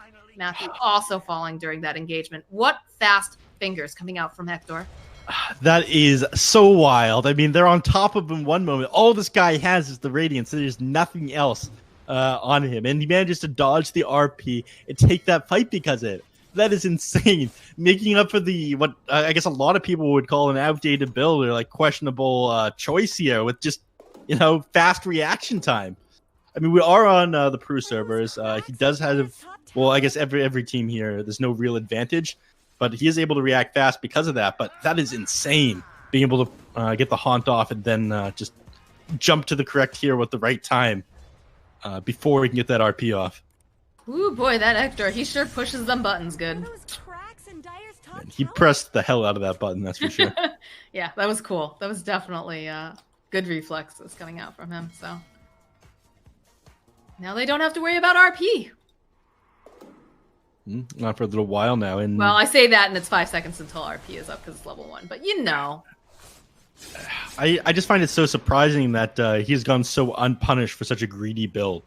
Base barely contributed to his team for like the first 16 minutes of the game, gets that Radiance, and then once he does have it, and they're at the point where he's 60 minutes in the game, and he's got basically nothing on him, he pulls some insane move that punishes the enemies for going on him. Name somebody other than Hector that could pull something like this off. Oh, Matthew getting pulled in here. Forgetting to pop that blade mail though ahead of time, so maybe thinking that she's going to focus fire him, but there's a shackle. TPs are coming out, but Schofield is here as he rolls on in. They try to go jump in over onto MJZ. Matthew, though, thought he was away scot-free. It's not looking good as MJZ falls. Matthew's next to go down, and Schofield just going to roll on out. Hector is exactly the item he wants as well. The essence ring, just constantly keeping his HP topped up. And he sees farm in the bottom lane. I was about to say, he's like, all right, boys, you got this, right? Just take the tower. I'm going to go bottom. I'll see you later. I've got some items to farm. The great pilgrimage. Hector goes on it every game. Every game, yep. There are creeps that must be slain. Over here, we still haven't seen. Have we seen a Ravage yet? Pretty sure we haven't. Not seen a Ravage yet. I'm not sure what Frank's holding it for. Maybe he just hasn't found the right opportunity. But they're not playing around him either. No, I feel like it's on the tide to posture forward. We talked about this a couple of times, and you know he just hasn't been in the positioning of where the enemies want to be taking these fights. I don't know if he wants. Okay, they might be able to get the kill on Schofield here. Yeah, they'll finally take him down. So that's one less hero that they have to worry about. This is definitely going to be a tier 1 that gets taken out. Radiant's middle tower has fallen. Feels like they want to go back in though, Chris Luck. Just going to throw out a couple of these nether blasts. Yeah, Tidehunter needs to get out of here. He's just, you know, hemorrhaging mana sitting underneath the effects of that nether ward. The shackle gets thrown out here by Matthew. It does manage to go and hit that power shot over onto Axe. So it cancels out the blink, but they're still feeling like they want to go in here on the side of Beast Coast. Whisper takes a dagger. Frank trying to get into position here. Again, he still has that Ravage online. Matthew gets taken down by Chris Luck. There's going to be the first haunt. Rather, not the first haunt, but the haunt going in as Hector finds his eyes over here onto MJZ. Still looking to see what else they can grab here. A buyback coming out now from the Windridge. And look at that damage. Schofield forced to run away. And the BKB is online for MNZ. So it's going to force Hector back. But he's got that essence ring. Schofield hiding over here into the corner. They do manage to find him. And they'll go and they'll use the RP over onto Chris Luck as well. This is looking very good. There it is. There's that Ravage we're talking about. And they'll be able to take down Chris Luck. Whisper now forced out. And I think Bruce is trying to TP away here. Yeah, he's out. And that's going to open up Roche. They've got the Deso online for the Phantom Assassin. They're feeling a little bit better here now for Thunder Predator. It's something, but Frank continues to feel a little bit underwhelming this game. That Ravage, I'm not even sure it was even necessary. It was on the tail end of Pugna dying, and it didn't even manage to hit that Earth Spirit up on top of him. But, you know, they do get the Roshan, and I guess they just kind of play it cool here for another, what, 110 seconds till Ravage is back up. He's got heading out to him. Is it a pipe? Did use that haunt during all this too, so we'll force. I mean, Hector's okay with hitting creeps, but it definitely feels a little bit worrisome knowing that, you know, some of these big ultimates are on cooldown. Yep.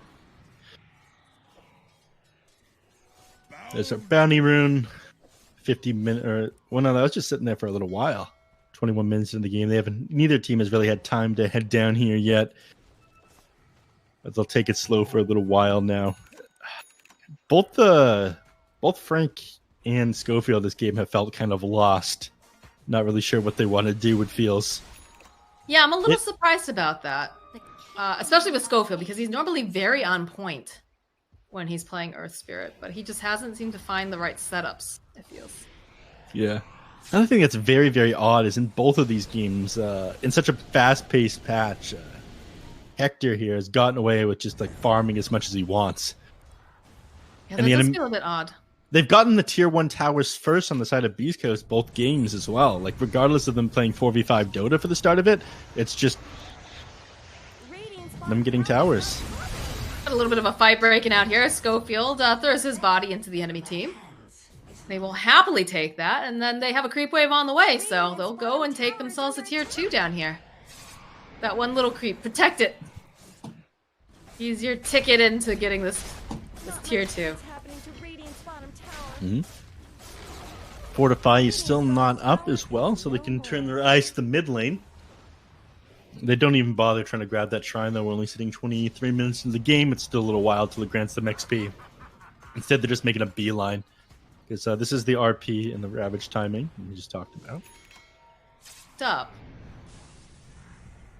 To let one of these guys lead in. Won't be able to go and find moves. That position 5 is absolutely dead. Leo style though, there it is, the Yos, but Whisper following up is going to try to drag him away. MNZ though gets a nice bash off over onto Chris Luck, and he just cannot get that Decrepify off in time. MNZ doing the damage. Yeah, that was some luck there as well. You jump on him, you get the bash when you need it, then you crit as soon as the bash ends. Feels you good love to here. see it. Where did Radiant's middle tower Yeah, go? Not so much if you're the one getting jumped on, but no Fortify available, but MNZ, careful, your team's backing up, man. Relax a little. he's got the bloodlust on him. He is a powerful assassin, and he wants to get those mergers done. I will say that the top lane is pushed out pretty far, though, so isn't going to be able to go and take any more objectives here in the top lane, at the very least. That's one thing Beast Coast has been doing pretty well. Although, Whisper, though, finding this opening, and immediately Hector shows up with the Haunt. So there was a Matthew there. Yeah. Not the most value kill. I mean, any space that Matthew can make, I mean, zoning the enemies to that opposite side of the map, especially when that top lane is shoved so far in, I think it's completely fine. So anything to, I guess, buy yourself a little bit more time, because this Spectre, he just needs a couple more items. I mean, once he has the Scotty online, maybe the Basher after that, he'll be able to take these fights against the PA. But right now, it feels too tough. In my opinion, he got away with way too much already going his greedy Radiance build, but they're starting to feel the effects of it as these enemies group up. Like, one good fight with the Wave Thunder Predator, and suddenly they lost so much on the map. Feels like Thunder Predator is spending a lot of time hunting right now. Everyone's already TP'd out. Moose is the only one left here, and he's just hiding out in the tree line. What have we here? MNZ hoping he can pick off some stragglers. Moose should probably TP out here. I mean, But this again, is it's all space. They shouldn't be allowed to get away with this. Dyer's bottom this tower is. It feels like a classic Beast Coast again. This is something to do. So, oh, okay, Schofield, you are dead. Oh, Matthew. Is he? Is he dead? Press the buttons, Matthew. It's a #1 rule. You waited too long. Dyer's Classic bottom tower is Schofield. under attack. Leo style finds Chris Luck over here. Whisper trying to wait, get into position.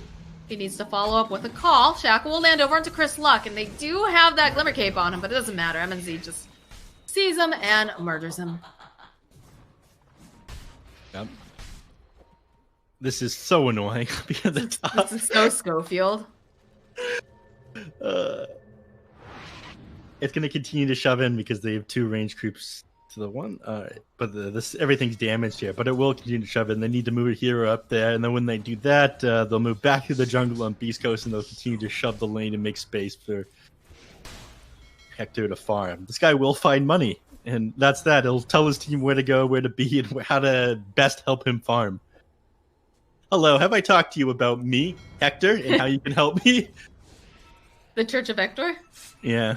All praise the K1.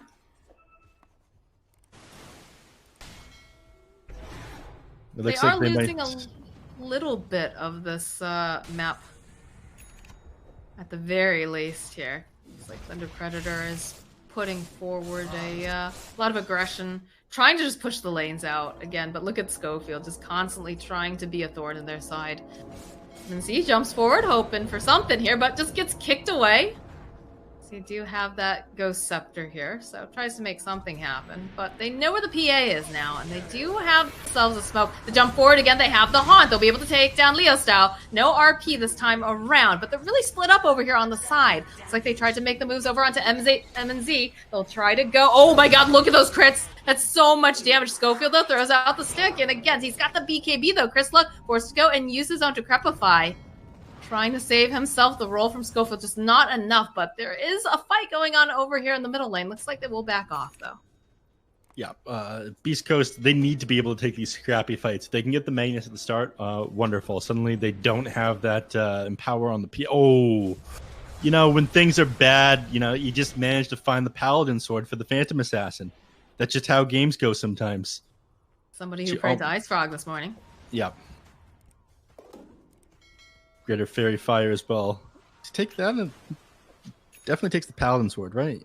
Yeah. Hand it over. There it is. Almost as the Satanic as well. Put it in the bag. Nobody gets hurt. MNZ becoming extra powerful now. It is getting scarier, though. Again, the later this goes, the bigger that Spectre gets. She's already got that Eye of Scotty completed. She's working on the Basher. Gonna be difficult for Thunder Predator if they don't start making some moves. I think they will here. I mean, they have Ravage, they have RP. Haunt is on cooldown for another 60 seconds now. PA just got the Paladin sword. She now has the Satanic completed. I think this is when they have the biggest advantage over Beast Coast. If they can manage to find a fight against them right now, I'd say go for it. Looks like it might present itself. Hector's being very forward here. Leo style, considering it. That bash, though, this could open it up. The shackle going through. This is not good here for Hector, but they follow up from Whisper. There's the RP coming out now from Leo style, and they do have so much damage coming out from MNZ, but it's got the BKB on, so that blade mail doesn't do a damn thing. Roll forward again. Schofield looking to see what he can find. Does manage to get stunned up. Beautiful Ravage coming out from Frank. That's the Ravage I was looking for, baby. Can they finish it off? They get the kill over onto Schofield. The rest of the team, Beast Coast, trying to run away, but MNZ, he's just way too powerful. Whisper getting scored right back in. Again, it's a triple kill now for MNZ. Oh, baby. Beautiful. Absolutely beautiful. You'll have to see it. It looked a little bit rough at the start there. I mean, Beast Coast, they were baiting that one out. They were sitting behind the PA on every hero. They had Pugna there ready to decrepify him if they want to go on him. They have the Aeon disc on the Pugna, but it's just not enough. That was a beautiful, beautiful Ravage. Beautiful. And here we go MNZ again. Jumping right back in. They skewer out Hector. He's going to have to go use the Haunt, and they're trying to find the real one. He's jumping back and forth all around. They even go, they try to use the dust on him, and they'll be able to find the kill to jump forward now over onto Schofield. Does have the Ghost Scepter, tries to buy himself a little bit more time as boost. Also running in, they're trying to chip down here over onto Frank. Are they going to be able to do it in time? Yes, they managed to take him down, but he's already used the Ravage. So Moo will buy back, moves rather. Schofield will fall, even though he's already gone and bought back here. I think if you're Thunder Predator, you're very happy with that. Oh, yeah. Several heroes buying back. You expend your ultimates. You can just wait for them to come off a cooldown and take the fight again. And, of course, they have already scouted Roshan with the Courier and then moved the Couriers back into base. So, with Spectre dead for another 46 seconds and Haunt on cooldown, why not? Who's going to stop her? Maybe Whisper if he can get over there fast enough, but I don't know if he's going to be able to get there. I don't think you're going to be able to stop him if he does get there. He's got BKB off he does cooldown. Have the BKB. He's got the Satanic. Maybe they can try to get a snatch. I don't know. It's got to be an attempt at a snatch. There's no way they manage to take a fight here. They can help, but there's too many heroes here now. They're not going to be able to do it, especially not without Schofield being there. One more hit, and MNZ gets himself an Aegis. You liked him before, you'll love him with an Aegis. You're gonna love my PA. Alright, here. Well, Ravage is gonna be off cooldown about 20-something seconds. You've got an Aegis online for your Phantom Assassin. If you're Thunder Predator right now, you feel pretty confident. It's gonna be up to Beast Coast to make sure that they don't get picked off here. Yep, another 11 seconds here on the Ravage. They just need to position themselves with Frank, and then they're good to go. They've done such a good job at pushing out top lane. Moose? Shoved in that. Oh. So he still has that Ghost Scepter, but I don't think he's going to be able to survive this now. Not when Leo Style just runs in with his face like that. Absolutely not. PA, though, off on her own. We'll spot out Schofield. Hector throws out the dagger. We'll slow her down. She is very spooky. Ooh.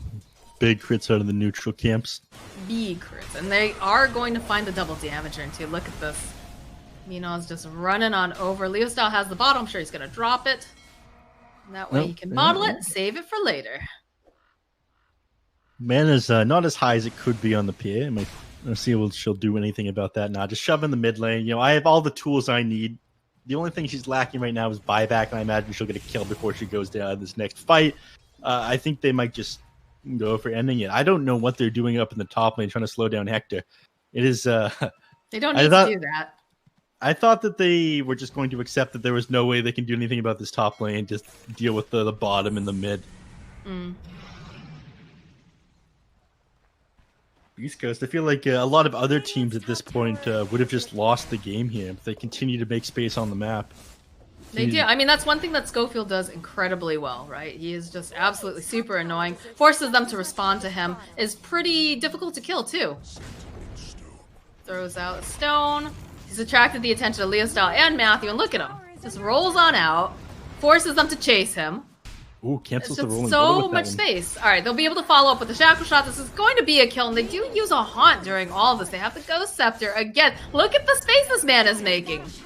They're gonna be able to kill him, but they waste a good minute trying to do it. While this is going on, you have a whole other fight breaking as they go. They chase after MJZ. Moose is already down.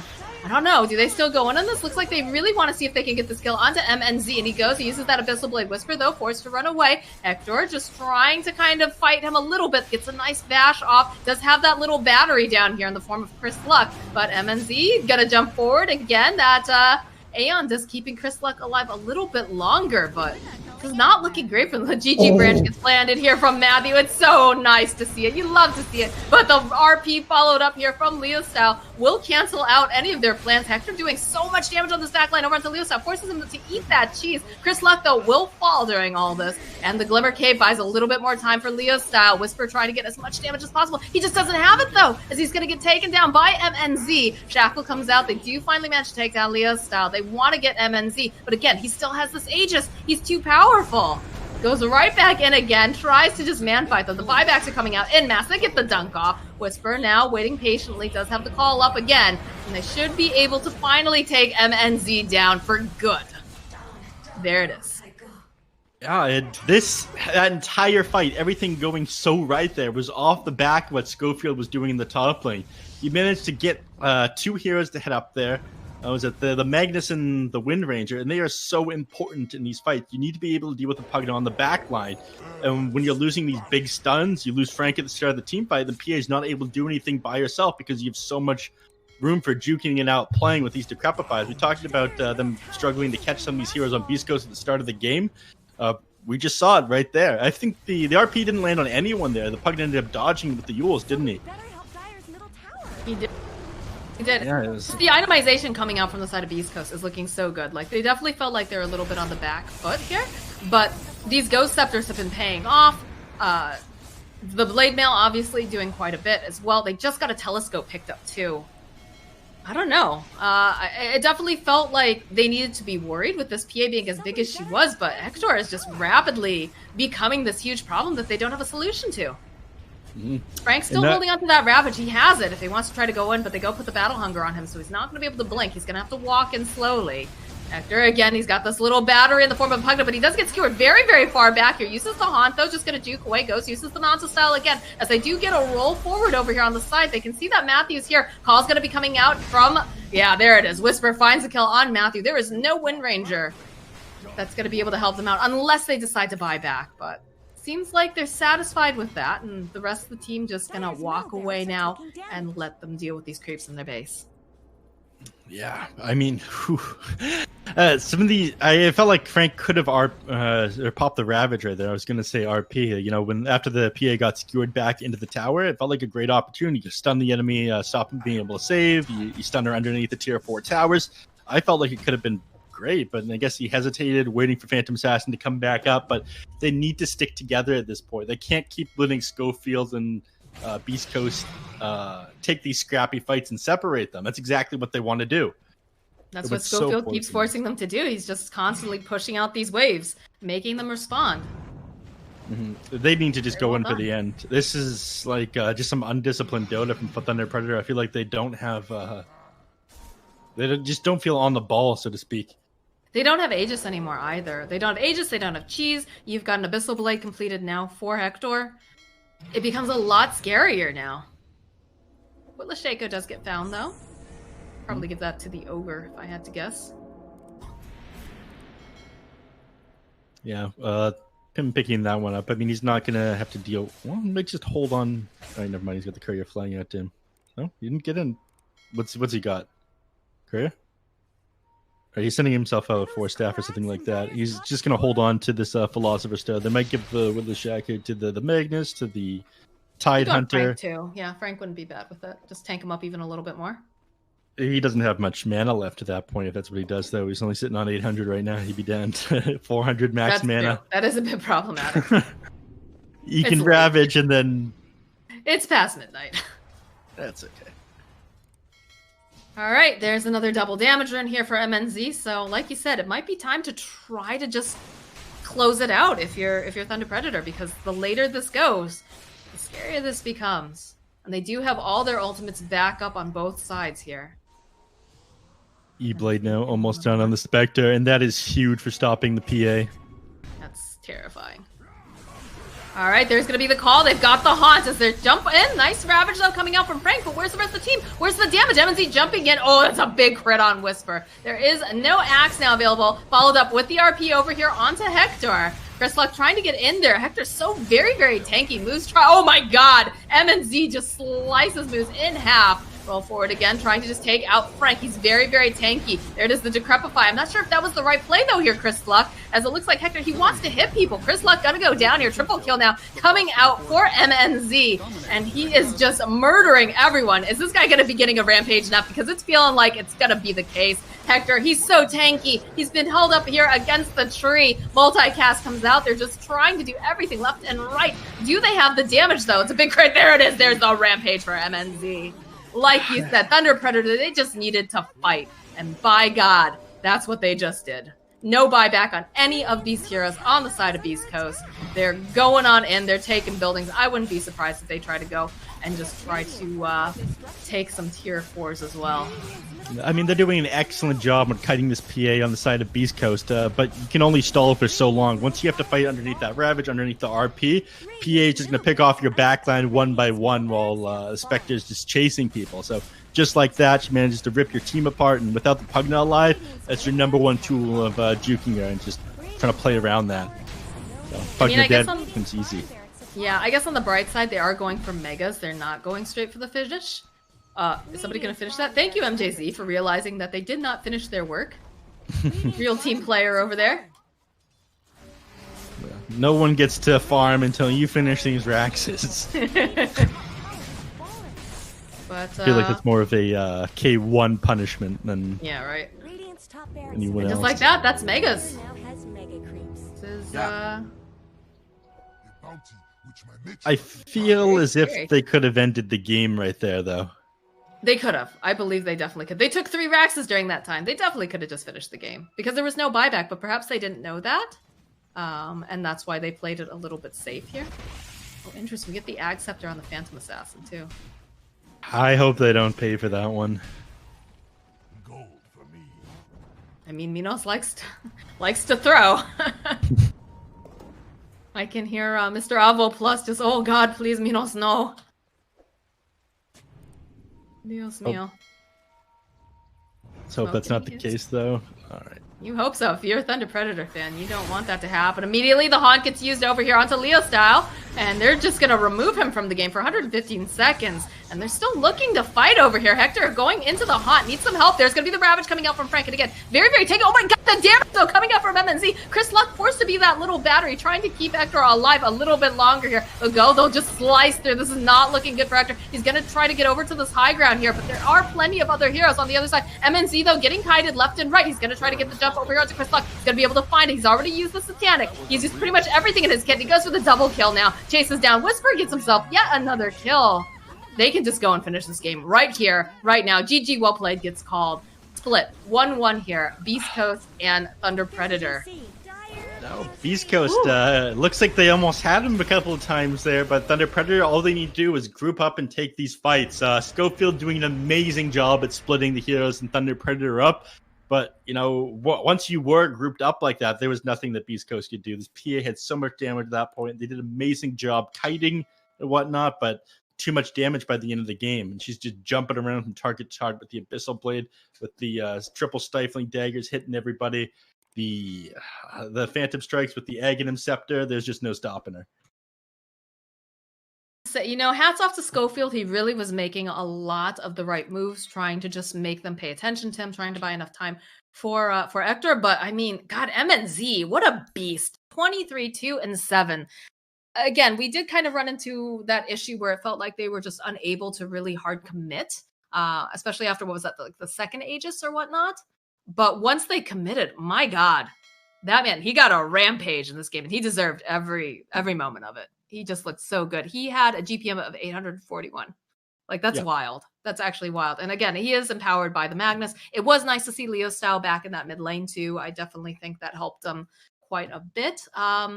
But yeah, you know, this is why these are the two best teams in SA. They really push each other to the limits. And it's always fun to watch them, for sure.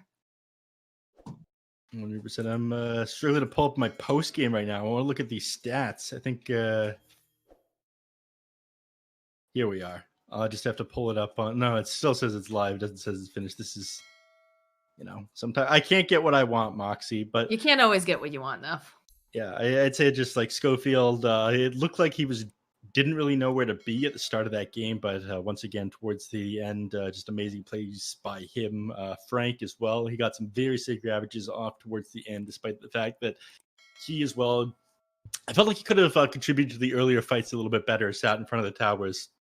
That's one of the things that Tidehunter does better than a lot of other people. Force them to initiate on you. That way you don't need to buy that Blink Dagger.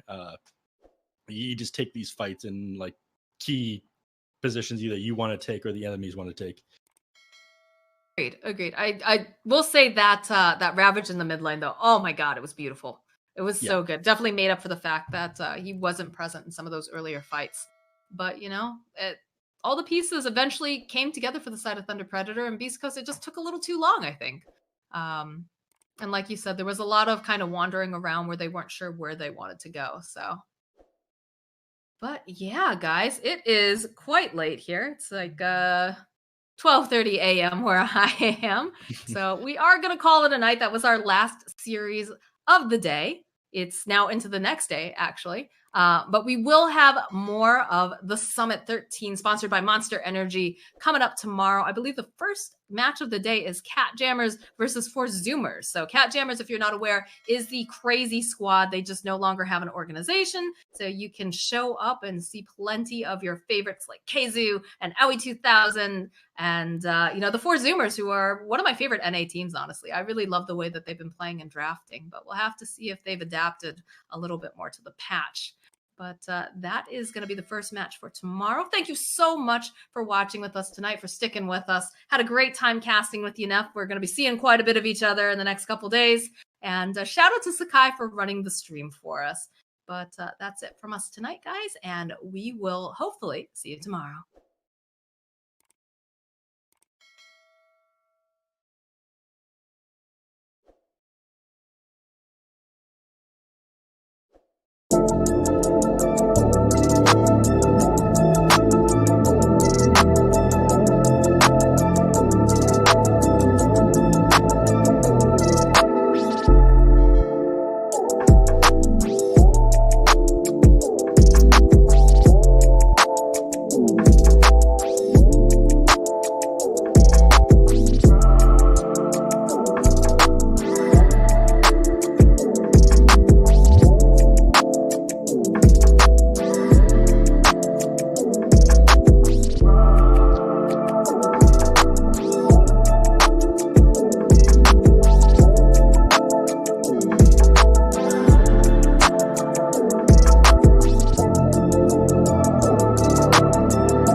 But I think this top tier 2 makes it a little bit sketchy for Among Us, because not only have they now opened up already this early outpost to be taken, which you now need a tier 2 to take, but it also kind of can start to move the line, right, to steal a line from Winter to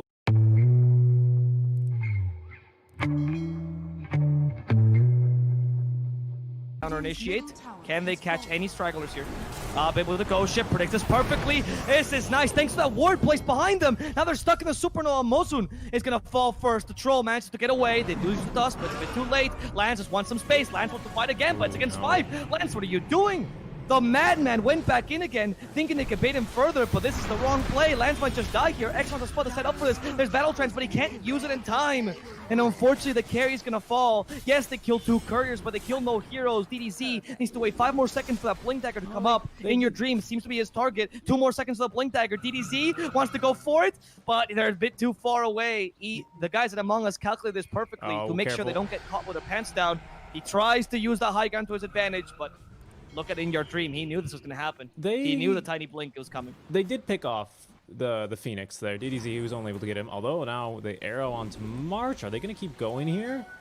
Yeah, I was going to say, Lance was like, oh, you roared him. We can fight. And he's like, no, buddy. You've only got a Battle Fury. Like, you got to wait. You got to wait a little bit longer. So he's... yeah, going to not be able to get away with that one there. So back into his triangle to farm a little bit, but I'm shocked how poorly that went for Team Star on the reinitiation. It was a good effort by Among Us.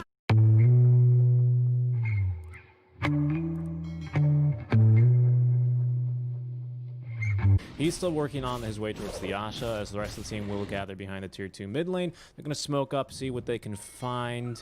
They don't actually have too much control. They haven't been over to the enemy jungle here in a little bit of time, but they might run into a catapult here, which is going to break the smoke. Just a catapult running around. Who could it be? Oh, okay, there's the Yule Scepter. They finally realize something's going on. It's In Your Dream. He's a bit too fast there in the cart, and they're not going to be able to catch him. As middle lane, it looks like they were trying for the Oracle, but he's able to just back off in time. He's actually deciding to go for the Glimmer Cape as well for himself this game. I never really like that, just redundant invis on supports when you already have the Moonlight Shadow. Yeah, but the Glimmer Cape is not just for the invis, though. It's great against the Phoenix. Oh, wait, Malzun? Malzun? He does it the ultimate? No way. No ultimate for you, son. Global Science just for the Oracle? I don't know. You can punish that. But I guess the Oracle is too key part of your team. Lance is still using this time to farm, and Lance is still the most farmed hero of this game. And he has beaten Lifestealer by 2k. It's not bad at all. Yeah, it looks like they're...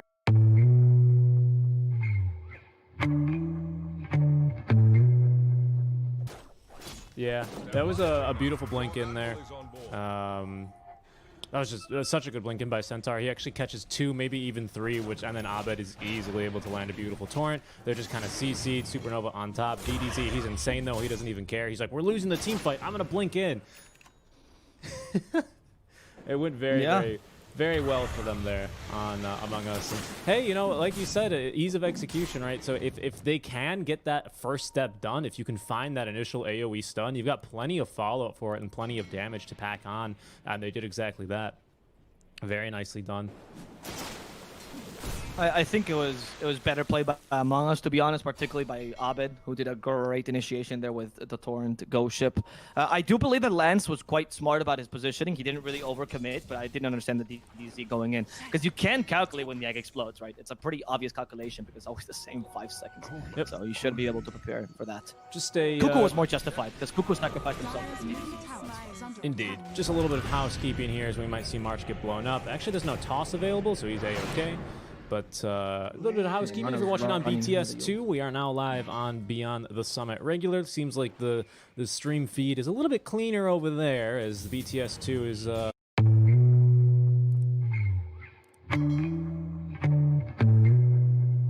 Lance is forced to use the battle trance, but he stays there. Unfortunately, gets hit by the ship as they destroy Abed. 4-on-1, sorry. In Your Dream doesn't really know if to join. He wants to get away. He TPs. Abed will be the sacrificial lamb as the carry. In Your Dream gets away. Very odd choice, I guess, by Star, but it worked out. They completely ignore the Lifestealer, and that's exactly what they had to do. Yeah, good target prioritization. I think we saw Team Star generally they are really good at this. We saw them excel in this regard yesterday in their match versus Army Geniuses as well. And yeah, I mean they definitely know that this lifesteal, he's going to be a problem in a little bit, but right now Abed is where a lot of the damage, a lot of the control is coming from. So they divide and conquer. The Miranda does a great job of actually kiting around in your dream with the leap charges and the Yule Scepter. And by the time what he realizes what's going on, the team fight's already gone pretty bad for them there. Well, 2K advantage still for Star, but slowly decreasing as Among Us is getting better and better engagements. But they haven't really been able to utilize their team fight correctly. I think Star's been doing a good job of just completely ignoring Lifestealer, ensuring the Phoenix dies, Centaur dies, Conka is also a problem. But it's at some point Lifestealer can have so much damage you won't be able to do that anymore. Yes, that's right. At some point he really will be a problem, and he's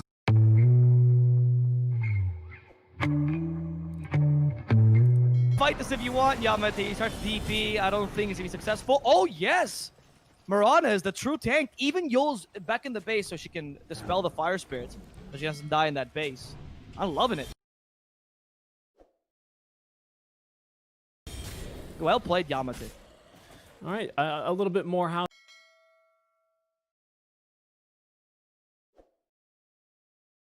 housekeeping for you guys. We are going to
this game, which I love.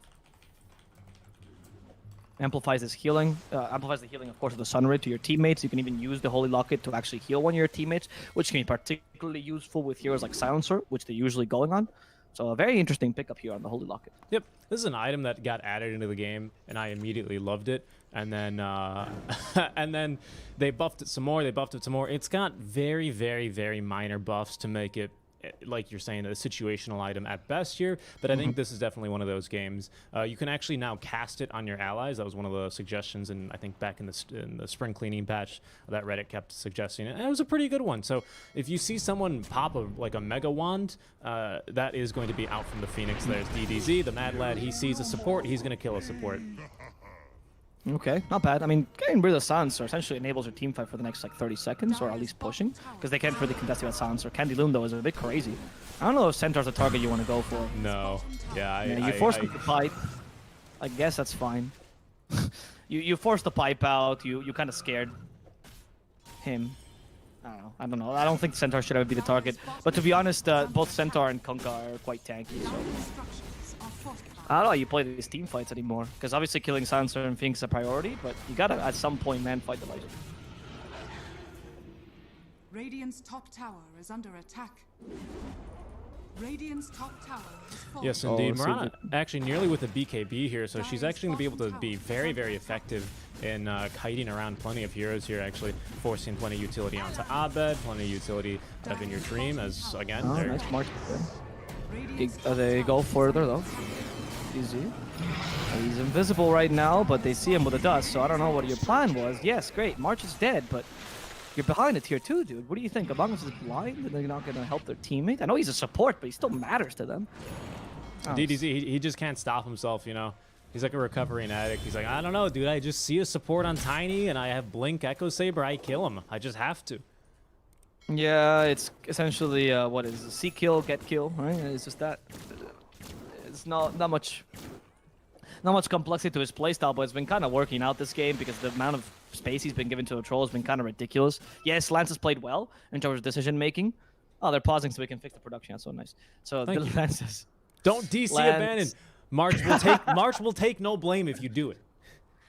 So the story behind this is that when ever since the incident that happened, the rules got changed for future tournaments to make sure that the abandoned bug is in the rules. So if this happens, you are officially out, right? You don't get to come back. You don't get to have a remake.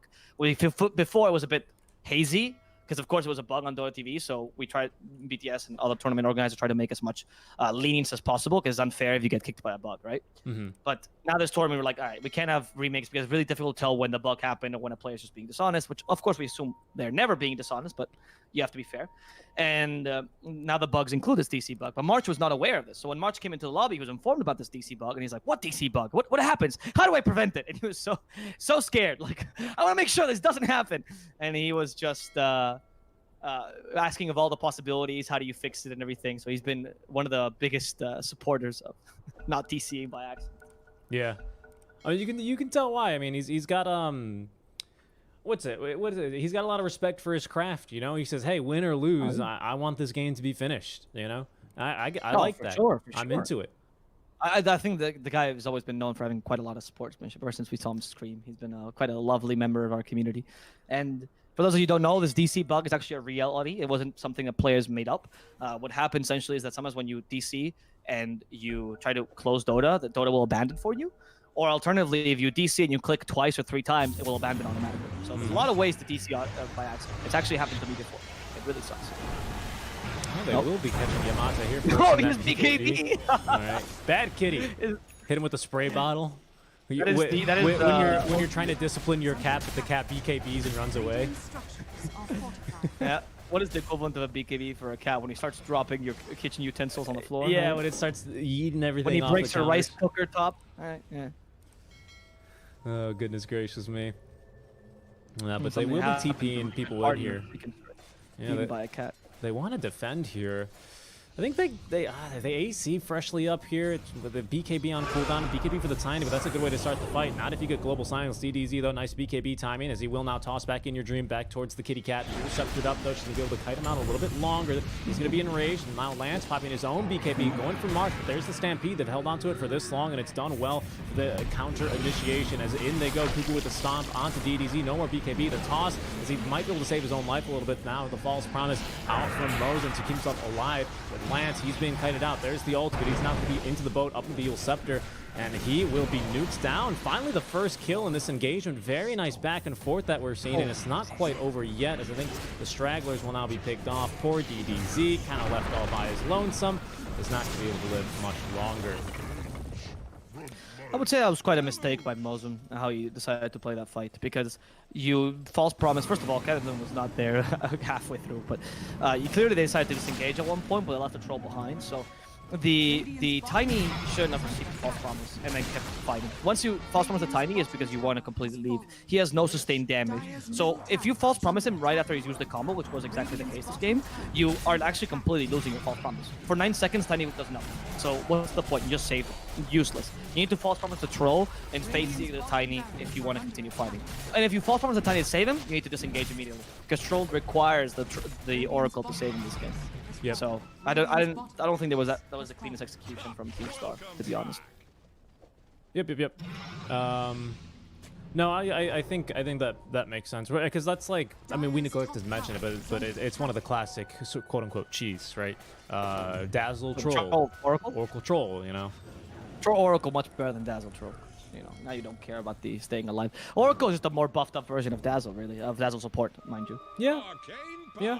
I think that's more or less accurate for sure. He does. Hey, that's why Dazzle. When Oracle got introduced is when Dazzle died as a support. That was kind of the case, because they're like, why does Dazzle do better than Oracle? In terms of a support, right? If I remember, nobody knew what Oracle ulti did when it came out. Sometimes in my pubs, people still don't know what it does. That's fine.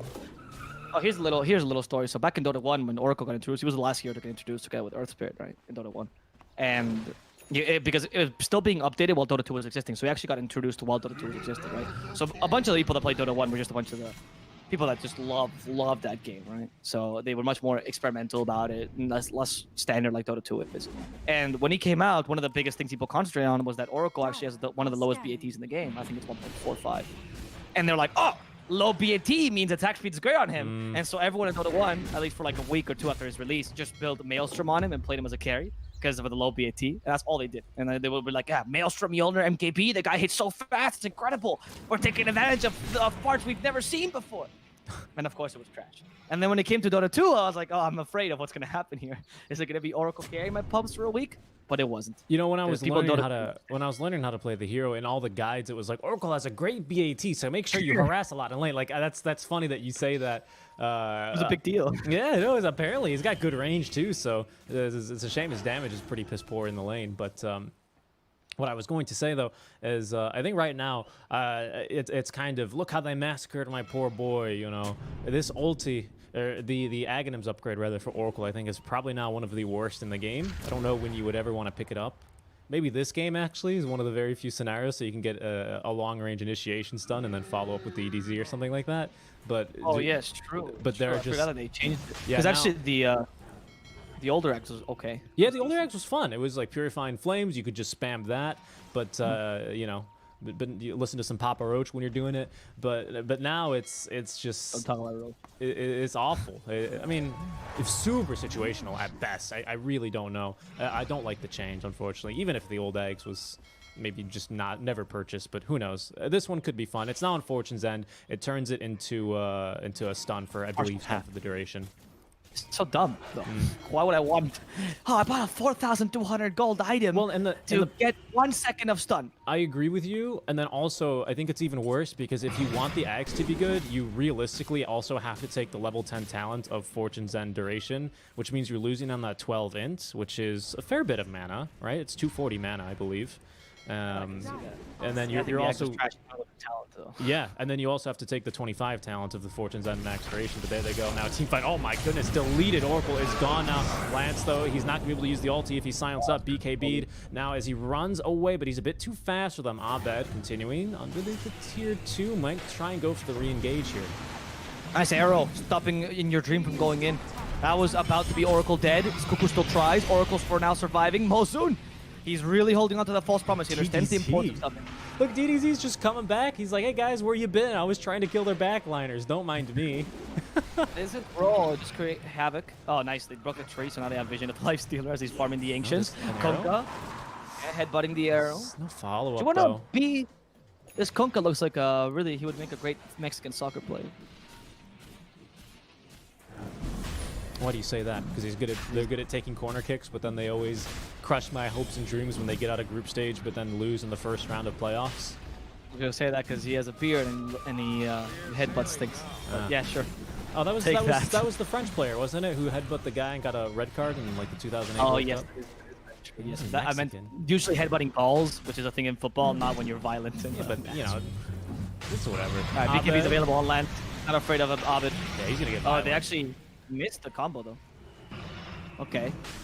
The Roshan is almost dead. I don't know entirely what they're planning on doing here. Neither team really knows that they want to engage. Cuckoo, perfect initiation with a 4-step as well. But now he's stuck here. The Tiny wants to kill him. But In Your Dream already blew up Mosun, so Lance is alone. He only has a battle trance left to heal him back up. Oracle is done for 60 seconds. Buyback immediately on Cuckoo. Lance realizes he cannot continue to fight this. He'll keep him in place. That was a Supernova. Torrent will hit as well. And there's no way this poor troll is surviving this engagement. Supernova stuns him for half of the battle trance duration. They continue to fight against him. He tries to heal back up, but it's just impossible. A futile effort by the enemy carry that is going to be mimicked by Cantiloon, who's also going to fall. Among Us just massacred poor Star. The Oracle was key, and the Oracle got destroyed first. Yeah, I think basically your last little statement, Oracle is definitely key in these fights. If they have a false promise there, that fight looks completely different, but a good target prioritization there is going to make that team fight easy. As Cuckoo was looking for the straggling DDZ, he knew where he was, but unfortunately just didn't have the cast range to stop him from TPing away. But that will now be Aegis and Cheese on over to In Your Dream.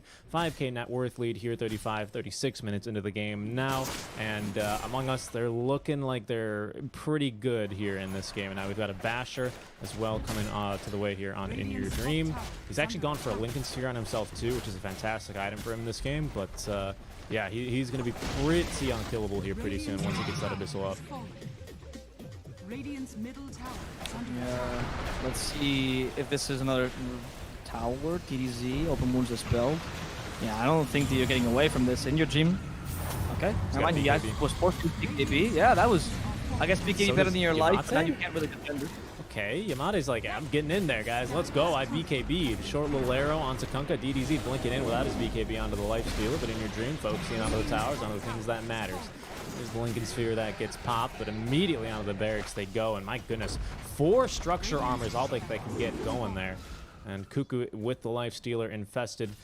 He's a bit too fast, and the Roar's not going to catch him.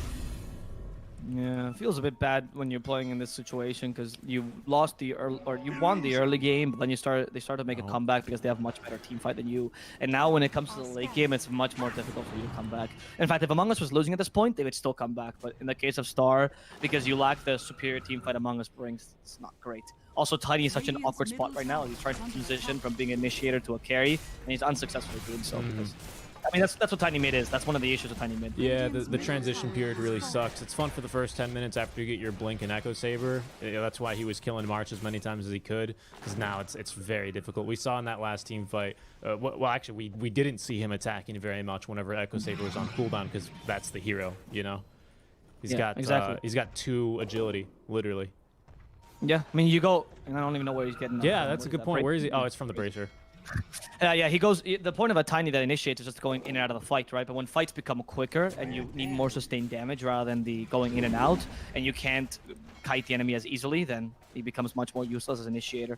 And your offlaner is also not the best at 5-on-5 engagements. He's much more of a pick-off hero, trying to use the vision for that. And in fact, look at it. They're not afraid of you. In Your Dream is literally just walking up to the tower and hitting it. Everyone's staying behind to make sure they can't get hurt. Yeah, he's incredible. fine, and your dream is perfect with that rage. 0 cast point, of course, so if your reaction time is good, no excuse. Really incredible. Professional players, man. Oof, machines. Yeah. That's That's why when we... could be in trouble. Yeah, the Yule Scepter, that should be a guaranteed arrow if they don't mess it up. The 4 staffs to save him, though. DDZ now jumping in. There's the roar. The global silence will now try and turn Abed so tanky, and there's going to be the Sunray as well with the heals coming on through. Still the mechanism now popped. It's like having a Chen on your team. As Lance now trying to turn and fight, but Abed popping. The Torrent Storm here is going to force away basically everyone. Lance versus the world here as he's going to pop out from the False Promise with 100 HP make that, and Cuckoo will seal off his life there with a double edge. That's not great. So that was the first team fight, if you noticed, that we actually saw the Troll Oracle from. Yep. And it was just a bit too late, unfortunately. Troll is no longer more fun than Lifestealer. He can't really man-fight him, and the sustained damage is higher for Among Us. It's pretty simple for them to turn around team fights, especially if Bobby went for full skill. And it feels like, to me, a big part was the Torrent Storm makes it so impossible for anyone to be close and try and support him unless they get lifted and stunned, and then they're just dead. And between that and Supernova, it's so difficult to get close to anyone here. They have so many good zone out spells, even March with a counter nation for Global Silence. That's Megas.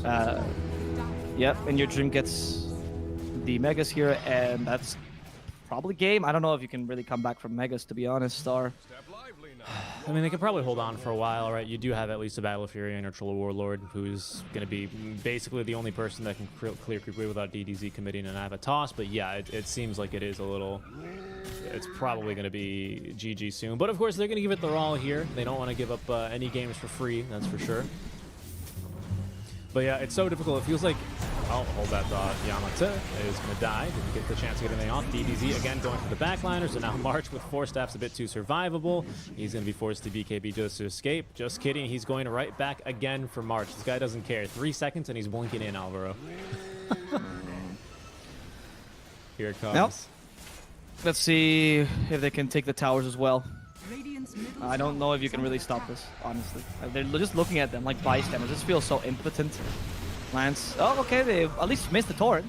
So maybe they're giving Lance a chance. Oh, they go for who was a cheese, by the way, still. Infest, so he has 4k HP. Good luck trying to bring him down. Okay, they will. Never mind. Cuckoo was easy to kill from the troll. Still has the battle turns ready. There's the battle turns used. Going just for the Kunkka, but Candy Loon's the target. Candy Loon will die immediately as the Supernova set up. The Ghost is putting Lance. So did not survive the game. I am sorry, buddy. 120 seconds without him. The GG is called. They don't want to play without the troll, and they can't. Yeah, I mean, that was a really good effort from DDZ. He definitely recognized, okay, we need to do what they're doing to us. We need to jump their backline supports. Like, it's not even a question, right? Because the supports, I think, yes, of course, the course is super strong. Abed's super tanky. Lifestealer is super tanky. But I think a lot of that simply comes down to the supports were just so strong, both March as well as that Phoenix, really doing a lot in those fights. So DDZ, that's why he was always looking to try and pick off at least 1 or 2 of them, because then the fight becomes a little bit more takeable. But I think at the end of the day, Abed with the Torrent Storm, especially Cuckoo with some great zoning, is just they did not allow that to happen. You know, it was like, you want to touch our supports, you have to go through the rest of us. Mm-hmm.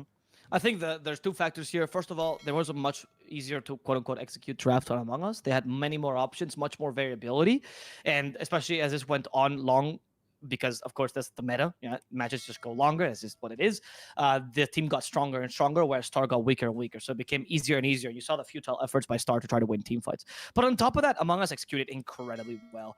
March with the silences was almost always on point. I never seen him really miss a global silence. Abed hit Torrent ghost ships like there was no tomorrow. And I think Cuckoo was, for me, the Star player, as he initiated like a madman and pretty much prevented Star from using the coordinated team fight they were looking for. So overall, just a stomping victory for Among Us. They kind of won in every regard. Not a stomp as in Dota usually, but more so because Star had a good early game lineup. Not so because they... And then the last thing I just want to point out before we go to a short break is just the amount of healing with Sunray there. 15,000 healing on Sunray. It's incredible. Yeah. And you can see who he was getting it on, just the cores, right? Because March and him were always kind of holding hands, singing Kumbaya on the back lines while there was just war breaking out in front of them. But hey, very well done. Great positioning. And Among Us, they'll take game number 1.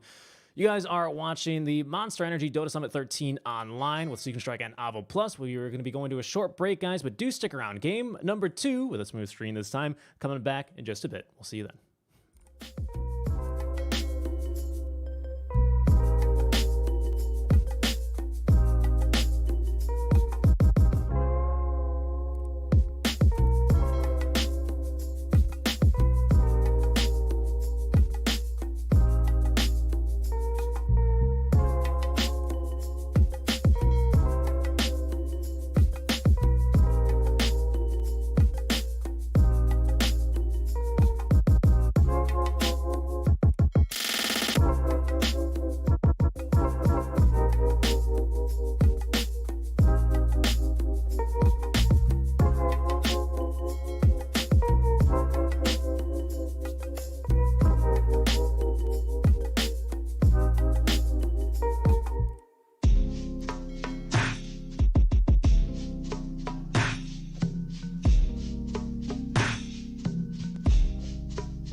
welcome back to the Monster Energy Dota Summit Level 13 online, the SCA region specifically, as we're watching match number 2 between Team Star and Among Us. Match number 1 goes to Among Us, in case you missed it. I'm sorry. It was a pretty decent match, actually. Yeah, it was fun. I think Among Us played really well. There's a lot of really good back and forth fights in there, which I really love to see. Lots of energy. And speaking of energy, Alvaro, just want to give a quick shout out to our title sponsor for this event, Monster Energy, giving these teams and also fueling us, the casters here, to bring you guys this awesome Dota action and also to allow events like this to go on. So shout outs again to Monster Energy and thanks to them for their continued support for the Dota scene. It's great. It's wonderful. Yep. I mean, each day we drink one of these cans. If you guess which can we drink each day, it's hard to tell. I'll mail it to you. We'll mail it to you. Of course, the empty can. Yeah, but we'll make sure to. I was gonna mail him. Me? Sure. I said mail as in M-A-L-E, not M-A-I-L. Yeah, so I'll come visit your house and I'll sing a Spanish ballad. There we go. Yeah, for your wife. He's gonna get the guitarra. Yes, yeah, I'll sing the guitarra. We call it canto hondo in Spain. Oh yeah. Yes. I mean, don't you guys also have the bandolin? The thick guitar? Yeah, we just kind of like scream like we're in a mountain. Like, that's great. Like, that's what you know who else does a lot of screaming? Who? Is Admiral Bulldog. And speaking of Bulldog, there's going to be the Nature's Prophet. Oh my god, that was awful. That was so bad. Well, it's true. You could have said like a lot of calling, like shot calling, like Among Us last game, which was pretty impeccable, to be honest. Anyway, to be honest, I did want to talk about that though, because I think some people are talking about it as well. And I was we were kind of questioning how March would work in the team because Cuckoo had been the shot caller until now. Now March seems to be the captain. It's hard to tell if they're going to work well together, but they're working wonderfully together, honestly. Their coordination is impeccable for Among Us, which is very surprising for a team that's quote-unquote new, because they did change their carry and their support recently, right? And it does seem like a fully fleshed team. I don't know what's going to happen to their mid laner. I don't know who's going to replace him when he goes to EG, if he does go to EG, because... yeah, pandemic is the world, yeah, the world is a whole thing. But it is very interesting nonetheless. I'm quite excited for this team. And what I really liked about last game though was that Team Star, they did lose of course, but they did not play the same strategy Among Us and played it worse. They played a completely different strategy, which sure didn't work out, but they played it pretty decently. They had a couple issues and a couple mistakes, but it wasn't a typical game where we see one team playing a better strat than the other one, and then one team just losing because they're just not up to par. I think it just kind of came down to the play style, right? Sure, Among Us, they had the better late game draft. I wouldn't suggest otherwise, right? Better team fight drafted now as well.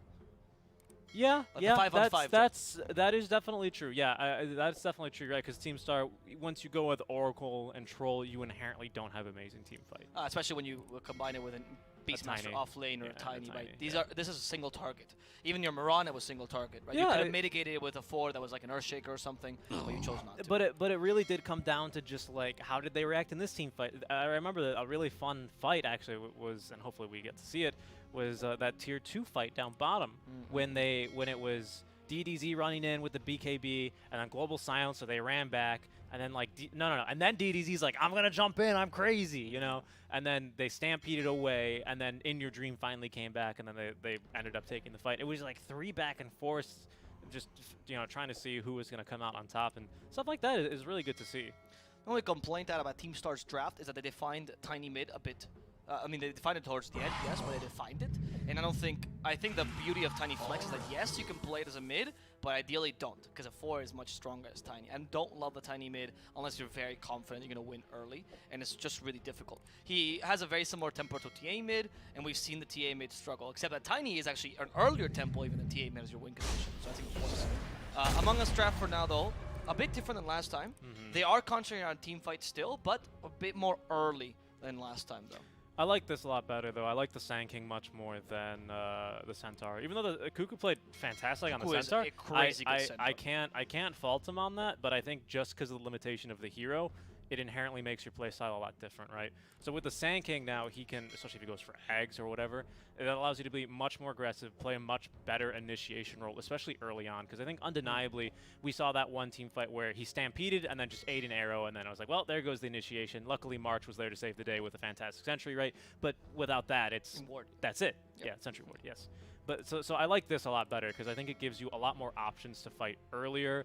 You pair that with the Phoenix, you pair that with the Sand King on Undying, Tombstone. I mean, this team fight is already incredible. Look how much AoE control, or like zoning, really, that you have here on Among Us. And Sanking is one of the few heroes that I would say that fulfills both the team fight 5-on-5 role and also great at pickoffs, because Burrow Strike is a target. Especially early, right? Yes. The Burrow Epicenter feels like a wet paper towel later on in the game. It's a stupid ability. It really is. It's such a dumb ability. Even with the talent makes it like better, but like it's like, ew, okay. I also particularly like how Sanking is being played now with the changes to Caustic Finality. They're actually ignoring Sandstorm very often and going for Burst Strike, Caustic Finality in lane. And now Sanking is actually picked against really weak supports like Oracle, for example, who's decent in lane, but he's not a Lina, he's not an Ancient Apparition, he doesn't deal that much damage. So Sanking can kind of bully the carry by using his Caustic Finality Burst Strike approach. I think we might have another scenario of Team Star kind of just drafting and ignoring the other side of the screen. You pick the Spectre into the Undying. I didn't love Spectre against Undying, nor do I love Spectre against Sanking, nor do I love Spectre against Phoenix. Yeah, that's like, what I mean. And you have a good Spirit Vessel carrier in both Sanking and Phoenix. Or seriously. Even Undying, technically. I mean, sure, yes. It's a really, I don't like it very much. No, it's a bit scary, right? I don't like their synergy either, though. I don't think Oracle Spectre is the greatest combo in the world. If I'm kind of hoping here is NP off. You put a Tiny as a 4, and then you pick up a mid laner here that brings you some team fight. Like Kunkka, for example. I'd like a Kunkka for Team Star. Or Invoker. I would be okay with Invoker too, because Invoker's really good against PA. I mean, hey, is the Timber banned? No, it's not. You could run a Timber off lane. Timber, three strength heroes right now already. It wrecks the PA in lane. Yeah, but calling Phoenix a strength hero is like, I see your point. Yeah, but sure, right? You can close the gap on a Phoenix. Yes, it doesn't really help address the fact that you need someone to also hit Tombstone and also hit Egg. Granted, right? But I think once you kind of pick Spectre, NP, you're kind of already especially Oracle, Tiny, all four of these heroes really, you're kind of conceding AoE control, right? Whereas Among Us, they can like kind of play Fortnite, build a whole base here, and then deny that whole area from you. Puck was really good too, because Puck would also be team fight, but on top of that being an Egg hitter plus a Tombstone hitter, which you kind of need right now. I don't love, I'll be honest, I don't love the Timber because the Undying is really good against them, and so is the Sanking, especially early with Epicenter, ironically. We just need, there's a Storm. Yeah, you're lacking stuns on Team Star. There's a lot of holes to patch here for Team Star. You need so many things. Because you also need, I mean... Maybe a Lina here. Maybe a Lina. Burst damage for Phantom. You do carry a stun, which somewhat reliable with Yules. Egg hitter and Tombstone hitter. Because if you do Kunkka here, Kunkka just sucks against Storm, so you really can't use him either. Yeah. I mean, you could run a tiny mid, but if you're running a tiny mid here, then GG, man. The thing is, like, we don't have any... there's like no escape either. Like, there's no like there's no save. Well, I guess you have Oracle. Yeah, there is Oracle. we need some. Yeah, I guess maybe that'll do. I don't know. I'm just like, I don't see how a team fight goes very well if Among Us literally just Icarus dive in, pop a Tombstone down, and that's it. Is that Doom mid? No, it's gonna be Doom offlane, right? No. Oh, yes. Okay. We did it. He's so excited. Oh, I don't want to. Sorry, I was so excited that the camera actually caught me halfway through. I didn't like the Doom, the Tiny mid at all this game, so I'm really happy they run Doom. I think Doom is pretty solid. I actually think this is a good game for Ags, but I always think that.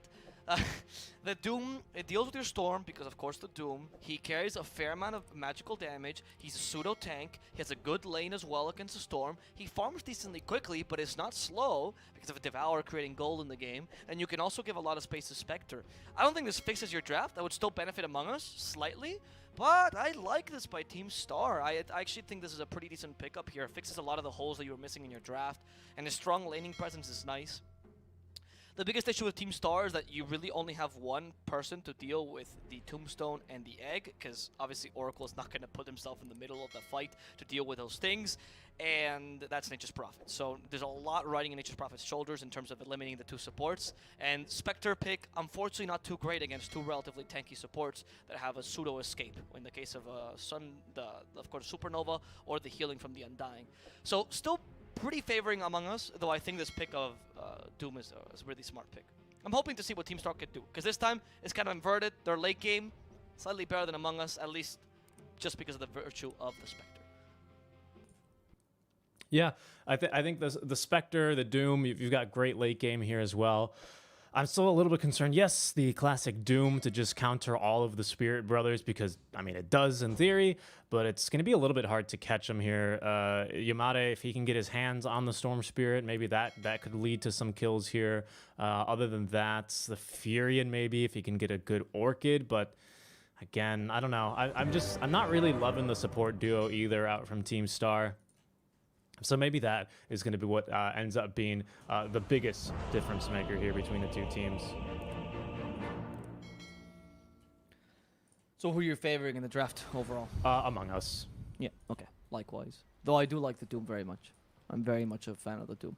Yeah, I think mid Doom is a lot of fun to see. It did get nerfed a bit, right? I think they, especially on the Radiant side, didn't they move one of the camps or something? They made this an easy camp or something, whatever. Yeah, this was a long time ago. No, but this is perfect. The easy camp was on the dire side. Radiant Doom has an advantage. That's right. That's right. Because this is a medium camp they just pointed out. So yeah, it's perfect actually. In fact, right now mid does have an advantage on Radiant than on dire, just because of the simple change, which I didn't really understand because Radiant in general already has an advantage. So why? But okay. Oh no, he's gonna get dewarded instantly. This is the second time March does this in a game. Yeah. The first time March I actually saw it. This time March, I don't want to say he got lucky. I think he just, it's good scouting right there. Good scouting report, rather. Yeah. Yeah, I don't think he saw, I don't think he had time to see DDZ put it on. But I guess it's just a very common ward there. And he's like, there's a sentry here. But it's just a sentry, so even if you deward it, you don't get your money back, which is a big deal. Yeah. Yeah, and that's going to be a little bit of experience. Lots of gold in the pocket of March before the horn even starts. Fun stuff. I mean, it's hard to come by as well on Undying. That's a hero that does not farm.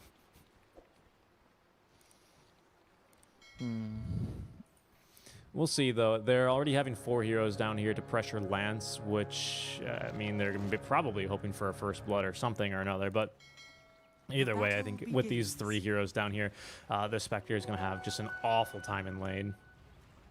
I don't really... yes, the Spectre late game is going to be incredible, but I don't know how you even get her there this game. There's just so much pressure for her. Yeah. I want to say almost at all stages of the game. And your lane is awful. Like, it really is awful. They actually decided to put the PA against the Spectre, which I think it's fine, to be honest. Like, you can try lane aggressively, and Spectre has nothing. The one thing I'll say about Spectre is that she is a hero that if your other lanes do decently well, she can recover just by virtue of Haunt, which is great.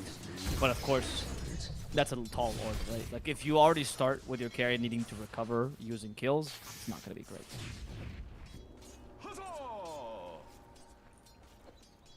Yeah. Mid lane DDZ versus Abed. I don't know. I feel like this should kind of be nice for Abed. At least, let me think here. At level 3, he's going to have a nice peak over the Doombringer. So we might see him try and play a little bit aggressive there around his peaks. But other than that, I mean, I think the Doom is just going to be a little bit too tanky. DDZ probably a bit too good with his positioning here to really get punished frequently by Abed here, especially after playing against him on the Kunkka. So I don't expect him to be too silly, but we'll see how he's able to get to fare in this lane. Storms still has an upper hand in this lane, though, slightly. Not so much in kill potential, as you mentioned, but because Doom is already the slowest hitter in the game, 2.0 BTA, it's BAT, sorry, BAT, it yeah. sucks so much that Storm's Overload really messes up your lasting time very often. So if Abed knows how to play around this, you can usually win in terms of last hitting. The only advantage Doom has is that especially early, you have a lot of attack damage, which makes up for this. Especially with a Quelling Blade, right? Yeah, yeah. But it's still not enough, though, especially since the nerf of the Quelling Blade. Like, Abed should still do decent. Yeah, well, there's a reason why Storm is usually considered a soft counter to most melee mids, because it's just so good to stop them from last hitting, and Static Remnant is great at dealing damage to them. Yep. That was, there they go. I was about to say, they're probably going to TP Lance away here. He's not having a great time, 7-0. You do have Candy Loon able to just rotate TP around the map freely, so we'll see if we get any counter rotations in response out from among us here. As, yep, indeed, already we have March going, hello, Spectre, did you miss me? It's going to be a monster mashup here. We got freaking Giant Rock, we have Zombie, Spectre Ghost. The difficulty here for for the lanes for Star is that your carry is not being countered by the enemy carry or by the enemy offlaner, as is usually the case, but rather by the supports. And supports wasting a TP is much less impactful than a carry or an offlaner needing to rotate. So as you can see here, in your dream, he sticks into the lane because he can, and then they just force the rotation of the Undying, which is going to make Spectre's life a living hell. In fact, I would even argue that it's the Sand King who has a better lane against Spectre than the PA. PA is just a really strong laner in general. So it's looking a bit scary, to be honest with Lance. Cuckoo did go for the Sandstorm build, though, which is a bit of a greedier build, less lane dominating, but much better if you want to keep on farming on this hero. And safer as well. Yeah, I think he's just going to be looking to flash farm as much as he can before PA gets, presumably this game, I think the Battle Fury. I think you need to be able to scale against the Spectre, against the Doom. So I think he's just looking to try and flash farm as much as he can early, and I think Sandstorm's just the best build for that.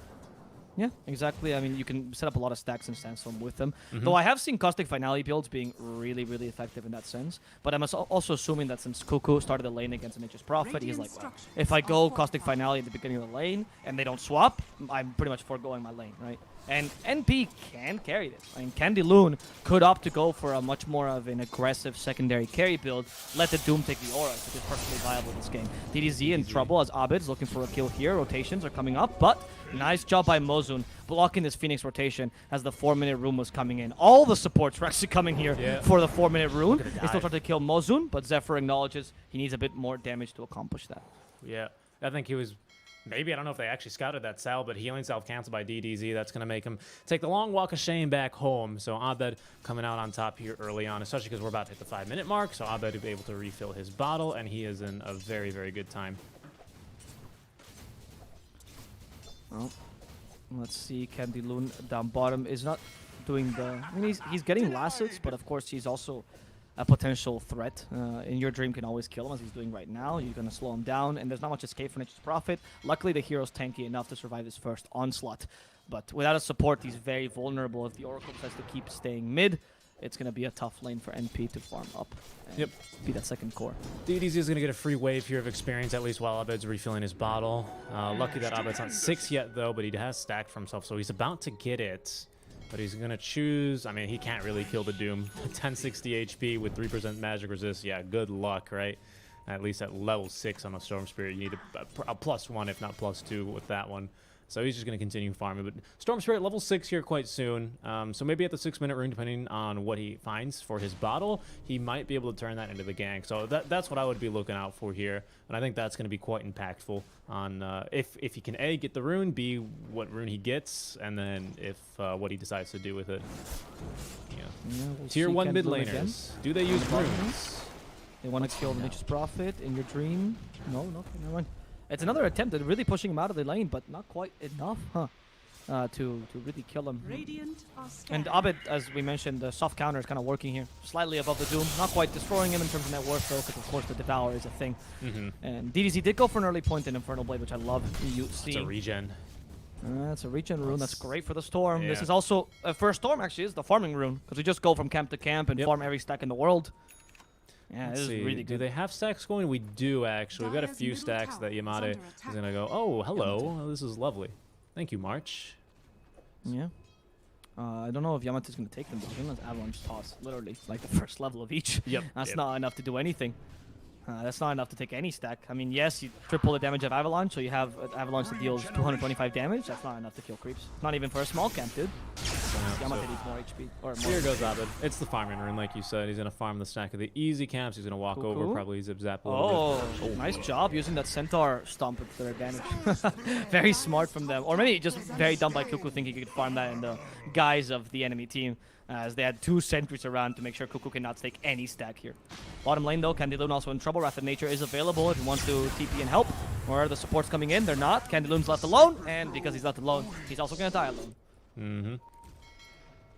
March, again, stacking yet again, so it's going to be triple stacks here is the play, but the support's slowly making quick work of it. I'm sorry, I was missing the kill bottom. I did catch it at the very end, but I was like, oh my god, March, he's double stacking. He's got stacking with Soul Rip here, the passive damage, as he will get tossed back into DDZ, and scenes of the last game here where the jungle getting invaded, but Muzum getting bullied there by the triple stack, so Cuckoo is here, and he does have 3 points in the Sandstorm, so he's going to be able to finish these off very, very quickly, though.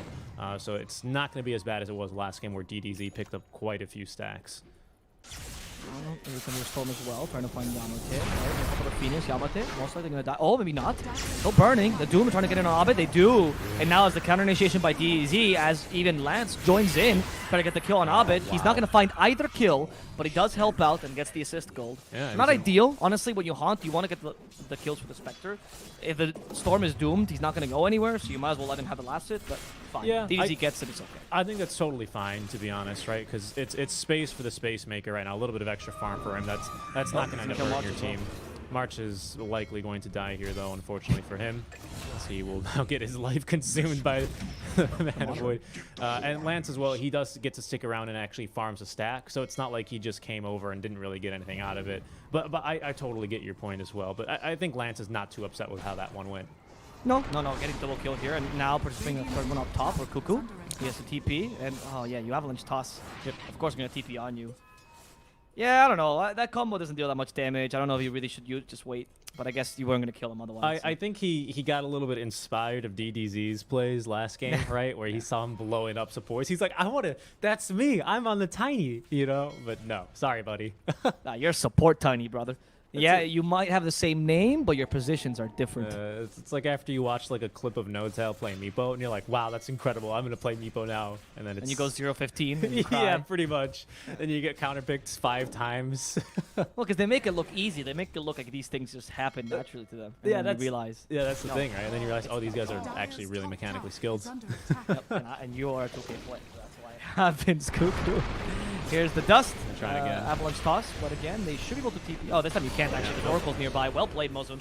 Being in the right place, right time. He's level 5 already, but not level 6, so he can't really save Yamate. And you realize it's a mistake attempting to even come close to Yamate, as Abe wants to punish him. Zephyr's even joining in as well. Mozun starting to fall to this trio. Heals back up with a magic wand. Also the fairy fire. He's really taking him out for a walk, but they're committing to this, and they end up killing Mozun there.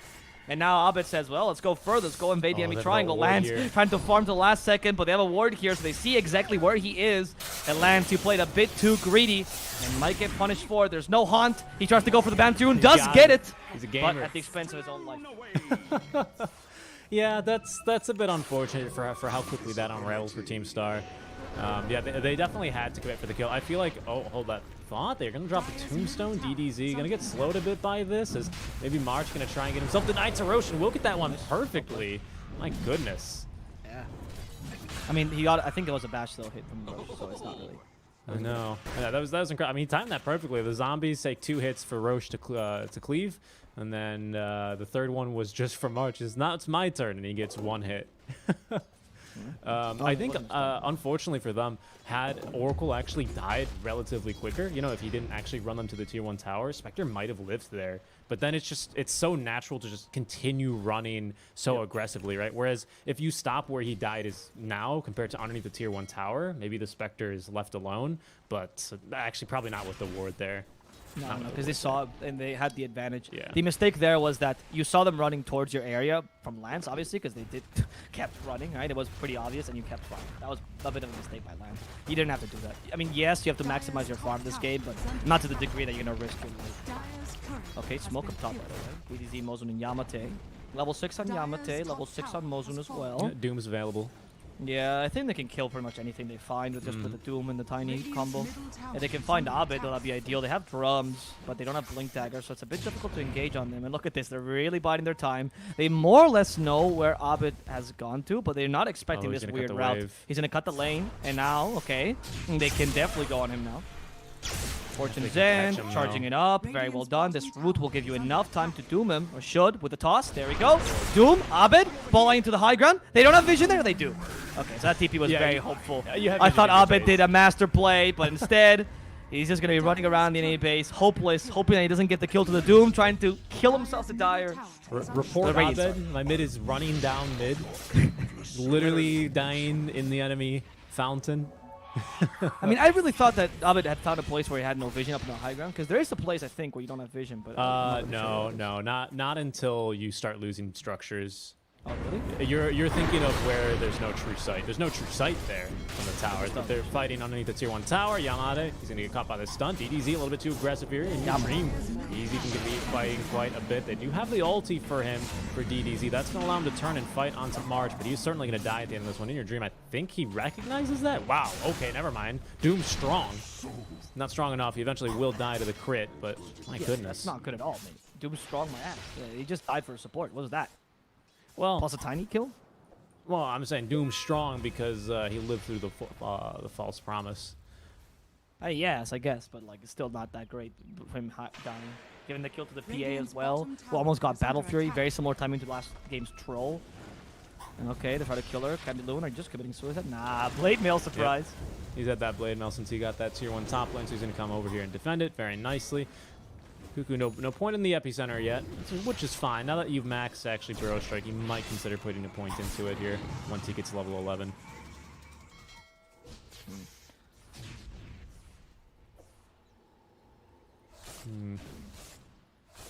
Well, Yeah. Oh, actually, look, Lance is actually on for Blade Mail as well. I like this. That's the earlier activation Spectre you were talking about yesterday. Yeah. The Blade Mail is a good idea this game, especially because you saw the PA is opting for Battle Fury, because that's going to be a lot of spread damage that she can't really prevent. So if she wants to hit a single target, she can't do it. She can hit more people, and so you can just stand around Blade Mail. I like the choice of Blade Mail on Spectre this game, because you know it's going to be you're going to make this game. So you need to kind of win and survive the early mid game when the enemy team is trying to beat you. And the Blade Mail helps you a lot in that. Doom also has Blink, by the way, which is the more traditional build on Doom. It's literally, I think the build is called Get the Doom Off build. So you go BKB afterwards, you go Shadow Blade. Anything that allows you to get the Doom off, essentially, is your win. And even Refresher later on. It's a big, it's not a win condition, I wouldn't go as far to call that, but it's a big team fight win condition, isn't it? What, the Doom? Yeah, getting especially Doom on the Storm. off, yeah, especially on the Storm. I mean, that's why it was built this way. Like, I'm not joking that literally when you ask pros, like, how do you build the Doom? It's like, just build whatever you need to make sure you get the Doom off. Like, it's just that simple. There's no more complexity to this hero in the mid lane. Some people opted for more varied builds, like Shivas and Pyke and Aura Carriers. Some people tried with Yags, but in the end, the more popular build is the just allowing Doom to exist. There you go. Swapping over to net worth now. We get one on the day, but there we go. Swapping over to net worth to see the PA actually taking the lead as they are fighting over on the river. The Doom onto the Sand King, actually. That's going to stop him from thinking of channeling the epicenter. Haunts now on the way in as Abed now joining in on the fight, but the Sunray keeping them all alive. Finally, they've managed to get Cuckoo as March still alive himself as well. Abed finding the backliners, but they've already gotten off the Oracle ulti. Now Candy Loon looking to try and escape, but Abed destroying those trees as quickly as they were there. As Lance now will not be left to TP away. He's going to be sucked in by the Vortex and killed in your dream with an ultra kill. So DDZ is going to die before the TP completes. I don't know what to say there. That wasn't that good a play by Star. You were fighting near the enemy tier 1, so not a really good place either. The enemy had the high gun as well. Yes, you had Doom, like the ability, which is great, I suppose, but you weren't really in position to join them. And Among Us also has the advantage early game, especially with the Tombstone, with the Supernova, which they didn't even have to use there. Spectre also sacrificed himself to kill the bird, which, why? Like, I know it's a kill, but if she hadn't chased over the bird, and she had just TP'd immediately, once she realized the fight was losing, Lance would have survived. But she chose instead to go for Phoenix, which was completely unnecessary there. A kill's a kill, yes, but not at the cost of your life, because now kills are not reliable gold, so it's no longer worth it ever to do that. So, okay. Yeah. I'm not really a big fan of that play by Star. And you really can't afford to do these things, because if you give the enemy team leeway, then Among Us is just going to take over this game. That's their plan anyway. Another problem was the Doom target was actually Sand King in that fight. Not anyone. I mean, and he was already in Sandstorm, so he's like, all right, I guess I'll just stand here and click people with my Caustic Finale. Yeah, I mean, the Sand King wasn't really bothered that fight. Doom had to tank a bunch of the fight as well, and he didn't really accomplish much by tanking this, because the backliners or the supposed damage dealers, which is Candy Loon and Spectre, didn't really do much either, because they don't have the items yet to deal damage. This kill could be really good if they find Abed truly, but I find it really difficult to kill him without Doom. Oh, okay, they're warding as well. They'll find Abed immediately now. Blink Dagger reveal. Abed, surprise, Fortune's End as well. Well played. They had the War Stomp as well to elongate those chain stuns and managed to kill him even without wasting an ultimate. That's a really, really dire smoke. Yeah. It's a really great one as well. Perfect target without the ulti. I don't think Abed was probably expecting that one. There's really no... There's some good wards on the map, but there's no wards actually watching the entrance of their jungle. But it's good stuff there. Yeah, but they were smoked anyway, so it didn't really matter, I guess. Yeah. Okay, They went for might be these fighting? I'm not really sure. They did use the tombstone. Oh my god, they're Yeah, fighting. it's crazy. He's role-playing DDZ from last game. Lance has been going in as well. I guess why not? Blade Mail on cooldown just to be able to finish off the tombstone. Now they can actually conceivably take a fight as the drums are going to be used there. Doom ready. Try and retreat. Nice. Oh, They're gonna sacrifice great the avalanche. supports. Ah, nice war stomp as well. They stopped the Icarus dive with the avalanche, as you mentioned. Well played. But it's only the supports, and I think the moment that Sanking burst strike to the bottom, sorry, to the the low ground, it was very obvious they were leaving their supports to die. Like they were saying, Phoenix, if you can Icarus dive, great, you survive, and March, you're dead. You're dead. At the moment I burst strike away, you're done. Yeah, it was a good job holding it down DDZ to make sure they couldn't get any additional targets, as the Doom was just coming off of cooldown, so he's not able to find anything better. And there they go. Oh, what's that one? In Your Dream popping off already, though. There's going to be the Desolator already, so that's why Mozen melting just immediately. Radiant's middle tower is Zephyr under gonna attack. try to push this tower in the mid lane. But it's Lance here to defend it, not bad. Almost Manta style completed for them as well. We have Clumsy Net on the Spectre, which is great. You can't, by the way, dispel that Clumsy Net because it does not count as a debuff. It counts as a buff actually when you use it on yourself. So you can't Manta that out. So very careful when you use Clumsy Net. Okay, so I got it. You cannot dispel Clumsy Net when you use it. When you use on yourself, yes. Sorry. You cannot dispel when you use on yourself. It's the same way as when you use Yulsat on yourself, right? And you cannot dispel that because it's not. It's considered a buff. So yeah, it's very interesting interaction. That's why a lot of life stealers will be like, why? I raged. Why am I still Clumsy netted? Volvo, please. I'm not sure if it's intentional or not, to be honest. It seems too clever to be intentional. Most great mechanics in Dota used to be bugs, so that's how I see it. I think it is. I think it is intentional. I seem to recall a time when How it does was that first Gaben added, boot when it taste, always mate? wasn't. How does the Valve boot taste? pretty Delicious, good. I bet. Pretty good. But not as good as my Monster Energy drink. So they are smoked up, but the scan actually finds them perfectly. Lands. Hop in the ulti. Good escape, however, by Kuku, but they're going to go a bit from more. Not sure they're going to go on the Doom. Looking like they want to drop it. It's going to be onto In Your Dream, but a great supernova there onto the high ground. As will they be able to get the kill onto one PA within the Nirons? Instead, they're going to heal her up. In Your Dream might consider to stick around and fight as Kuku. He's going to get off at least the epicenter. Now Lance saved by the false promise as now Abed joining in onto the action. Everyone's solo. This is a perfect time for Abed to pick up plenty of kills, but they're going to stun him up. Instead, the Avatos combo. He's going to be able to get off at least a little bit further away, continuing to chase his Lance, supported by now just Mozen and Candyloon at this time as the dagger picks up the kill onto the Oracle. Onto the tier 3 goes Lance in the meantime. Abed continuing to just kite them out as Lance does not have a dagger active either, so he's just stuck here and trapped. Oh my goodness. The seeds of fortune. What was that, dude? Why would you continue to chase after that? Like, the teamfight went actually kind of decent for you, but it was, again, a really bad position teamfight because you need the tier 2, right? So it's not the greatest teamfight, but you managed to muster a kill or two. You didn't lose your Spectre. It was pretty decent. Candyloon got away. Not bad, right? You run back, lick your wounds. You're not supposed to win now anyway. Why, then, do you go for those kills and sacrificing your carry, which is what's supposed to win you the game right now? Because you're playing around the Spectre completely, so there's no need for you to play that aggressively at all. Look at this. In Your Dream. He's been baited.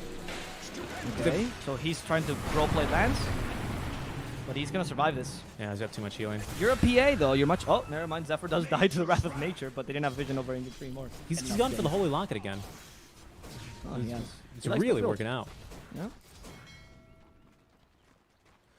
What was I going to go on about? Yamada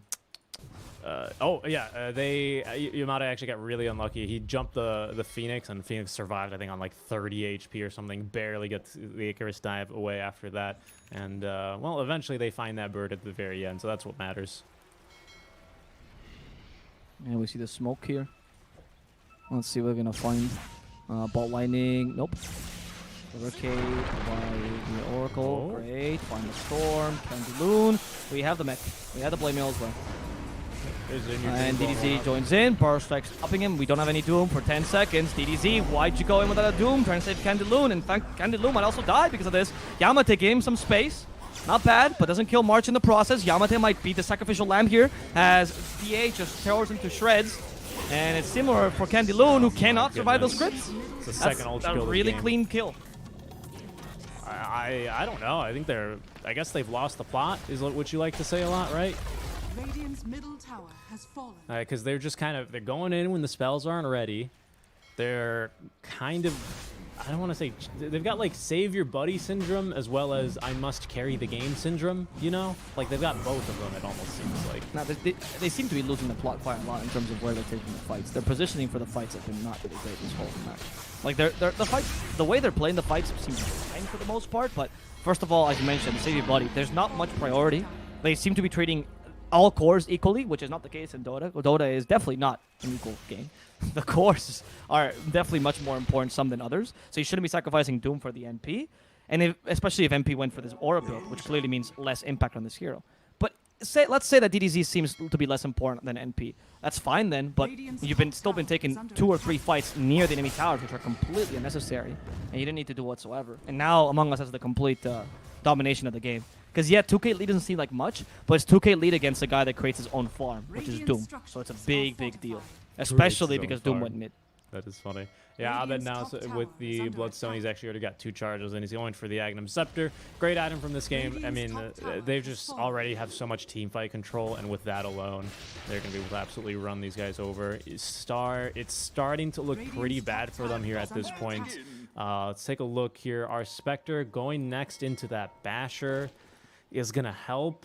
No Diffusal, no Radiance, so no classic quote-unquote Spectre items except here for the Manta style.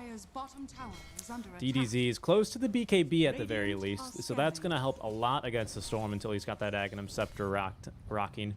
But, I mean, I don't know. I mean, what else are we looking for here? It's you know, you've got a Nature's Prophet on your team. Sure, he hits pretty hard, but he's actually opted to not go for the Orchid first, second, or even third with the Pipe and Mech in his inventory after the Blade Mail. So Orchid's not going to be up here anytime soon either at the rate he's going to be able to farm it at. So it could see In Your Dream go flawless this game. He's currently 13-0-4, just having a great time. No, Doom again. Trouble. Abed actually to go for Mosun instead. Very clever placement there. Killing the support first. He's low on mana, but still has Aegis, so he's perfectly fine. This is the time when you can actually dive tier 3s. But even then, look at this. Look how safely they're playing. They could, of course, go in with a double damage, and they'll only find the targets that are easy to kill, like Candy Loom, for example. Blade Mail used. Okay, the Supernova onto the tier 3. They don't seem to care any longer. DDZ walks in, but he misses that stun because of the BKBs. Perfectly timed. And now DDZ, despite his own BKB, will get stunned by the Supernova, now destroyed by a PA. In Your Dream. Surprised them with a 10-second BKB they could do nothing against, and this was the perfect dive. That, much more controlled, much more well thought out. Well played Among Us. They're honestly playing such a good game.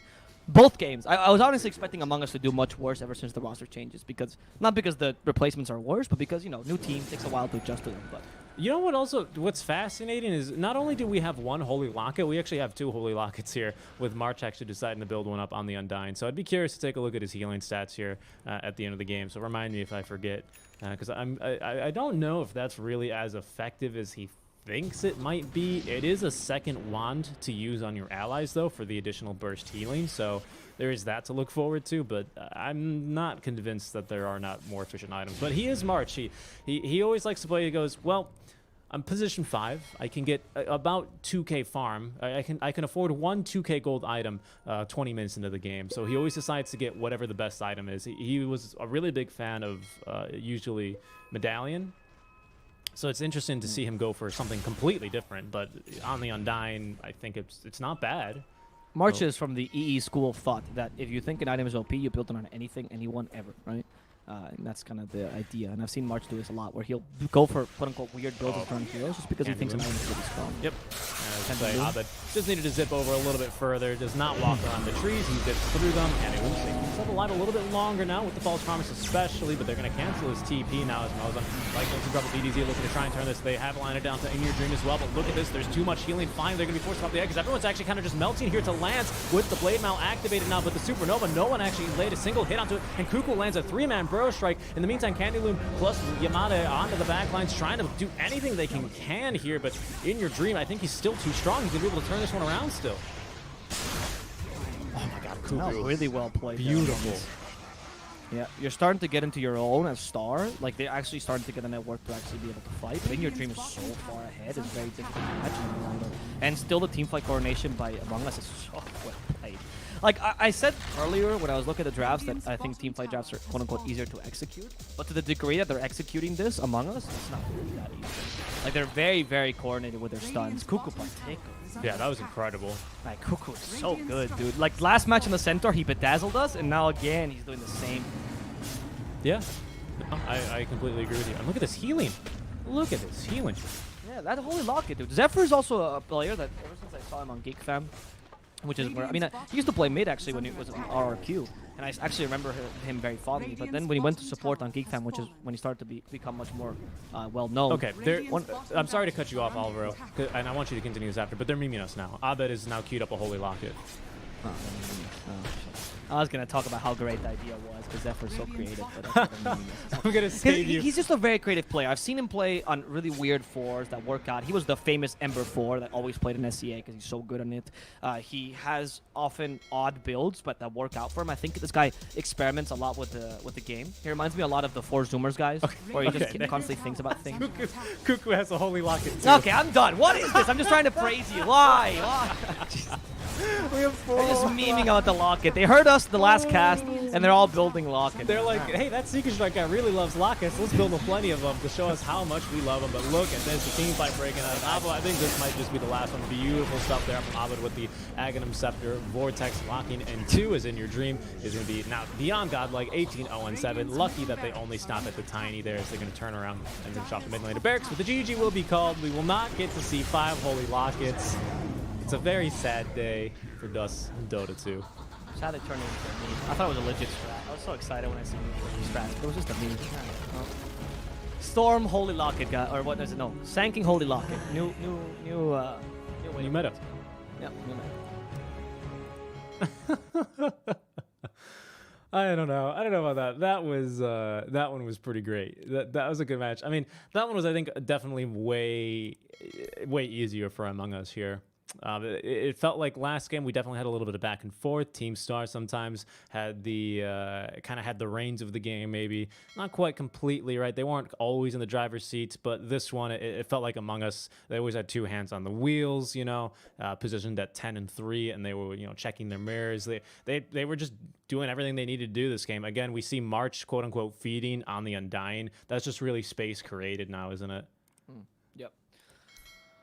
I don't know. I think that game was just such better play by Among Us. I don't really want to fault Star for how they played. They made a couple really gross mistakes, really, but it could have been just as inspiration for them because they understood that their draft was just really hard to execute this game because they had to get to the late game really desperately. So, yeah, in the moment, you kind of go, what are you doing? But afterwards, you go, well, if you don't do that, are you still going to win the game? Like, sometimes taking risks is valuable. And Among Us just played so much better than them. Among Us was crazy good, though. Yeah, definitely. And it's going to be Among Us taking the 2-0 victory here. So they will go 4-0 flawless in their 2 matches. Whereas Team Star, they're going to lose their first one. So yeah, that's going to be it for this series. But that's only match number 1 today for the Monster Energy Dota Summit 13 online. We'll be back for our next match here in just a bit, folks. You got Seek and Strike and Avo Plus on the call with you all day today. So stick around as we'll be back with Neon Esports versus Signal Ultra in just a bit. We'll see you then.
Hello guys, and welcome back to the Monster Energy Dota Summit 13 on Align. I'm sorry, I'm lounging about too much. You know? It's okay to be casual, but not too casual. Yeah, we're at home watching some Dotes. It's been a good tournament. Among Us 4 and 0. There's good stuff out of these guys, right? But now we finally have a new team. Signal Ultra coming into it. We saw Neon yesterday. I believe they won their match, right? Yeah. And they're one of the invited teams as well. Mm-hmm. So Signal kind of dropped off the face of the earth for a while, much like a droid. They were doing really well for a while in the SEA region, and they just stopped qualifying for tournaments. They were involved in a couple scandals, which meant they stopped being invited to as many tournaments as before. That's right. But nothing got proven, right? So, you know, benefit of the doubt, of course. Innocent until proven otherwise. And Signal was one of the top up-and-coming teams back in the day. You know, when TNC, Fnatic were dominating the region, you had Signal Ultra kind of coming up together with a Droid, and then you had Boom Esports as well, which were the up-and-coming teams. And it's nice to look at them yet again to see what they're going to be running. They've been playing a lot of minor tournaments still, just not some of the major SCA things that we see. They're also one of the few SEA teams that does not care at all about playing in Chinese servers, much like Neon actually. So they play a lot of tournaments together. They actually Neon, I know for a fact, prefers to play on Chinese servers. Oh. That was something that kind of baffled me. Like when I was doing ESL Thailand, which had a mixed Asia group, they were being Chinese and SEA teams. They actually preferred when it was their choice. Like, yes, let's play Guangdong, I believe was the server, or Hangzhou, the server they chose, instead of Singapore, which was strange. But it was like, yeah, we have lower ping. It works for them. I mean, that works. The only thing is you need a VPN, but if you already have a VPN to play in those servers, it's not that big a deal. I know that Neon is very used to playing in those tournaments. Like Neon, I think Neon is the team I see playing in most things, dude. They'll accept any sort of invite, to be honest. From amateur tournaments that they dominate to more higher tier tournaments. Yeah, and I think that shows, right? Because they got a lot of different play styles. Like they're a pretty varied team. Like they can pick, I feel like, the same lineup, and they can like literally lock in the heroes 3 different ways, right? And then they can also play it 3 different ways, just because I think they have all that experience. They're I don't want to say they're used to getting their butts kicked by tier 1 teams, because that's not really true anymore, because actually it's kind of been the other way around these days, which is really great to see for Neon. Depends on who you're talking. But sometimes, sometimes they'll still get, a fair spanking, really, from some of the better teams in the region. Like TNC. Yeah, exactly, right? Sometimes it'll happen. They're good against other tier 2 teams, and then they completely destroy other teams that are below them in some of the smaller tournaments that they accept. So I think that when you add all that together, I think that gives them a lot of experience of like experiences to pull from, right? It's like, oh, last time I was down in a Spectre, I did this. Did that work? I don't know. Those guys were really bad. Oh, those guys are really good, so maybe I can get away with it. I think that kind of really shows, because Neon Esports, they were so flexible in the way they play. That's why they're honestly one of my favorite teams to watch. I agree. I admire them quite a lot as a team. I think they put a lot of hard work into what they do. They've been committing to this org for a really long time. Most of the players, they have had a couple changes over the past couple years, but it's honestly been a pretty stable roster. They've been committing to it. I like it very much.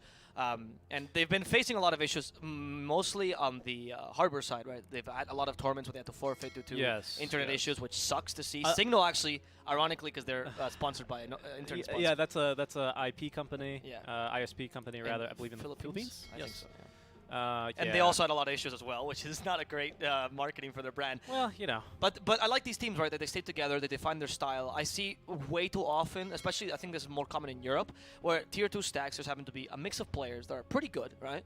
And instead of trying to play together for a long time, they're trying to show people that they're good and then get picked up by someone else. So they never define their style. They just play as a worse tier 1 team. I don't like seeing that, because then you don't never get the new blood in the scene as a team. You always get new blood as a single player. You get poached. One player gets poached. I get that. I see where I think that's kind of changing, though. I feel like it is, especially with now. And yeah, especially because of the Dota ecosystem. So maybe now that Valve is supporting a few leagues financially, maybe that'll start to change again as I'm hoping for it new money into the scene. But I agree with you that it has been true in the past, but now, the OG Seed and now 5 Men, right? Mostly still the same. Don't get me wrong, this is not all of Europe. It's just I that understand. you will see these teams, because I guess Europe has the most Dota players. You will see these teams of like kind of decent pros that don't really bother enough to define their team. Well, if you want to see this, I mean, just look at NA. Unfortunately, like I hate to say, NA had us too. NA really kind of suffers from this problem quite a bit, and so. But C has never been like this. No, that's why you have a 496, Signal Ultra, Adroit. You have these Boom Esports, Kescute, what is that? MSC, right? MS Chamburi? No, Kescute is on Boom.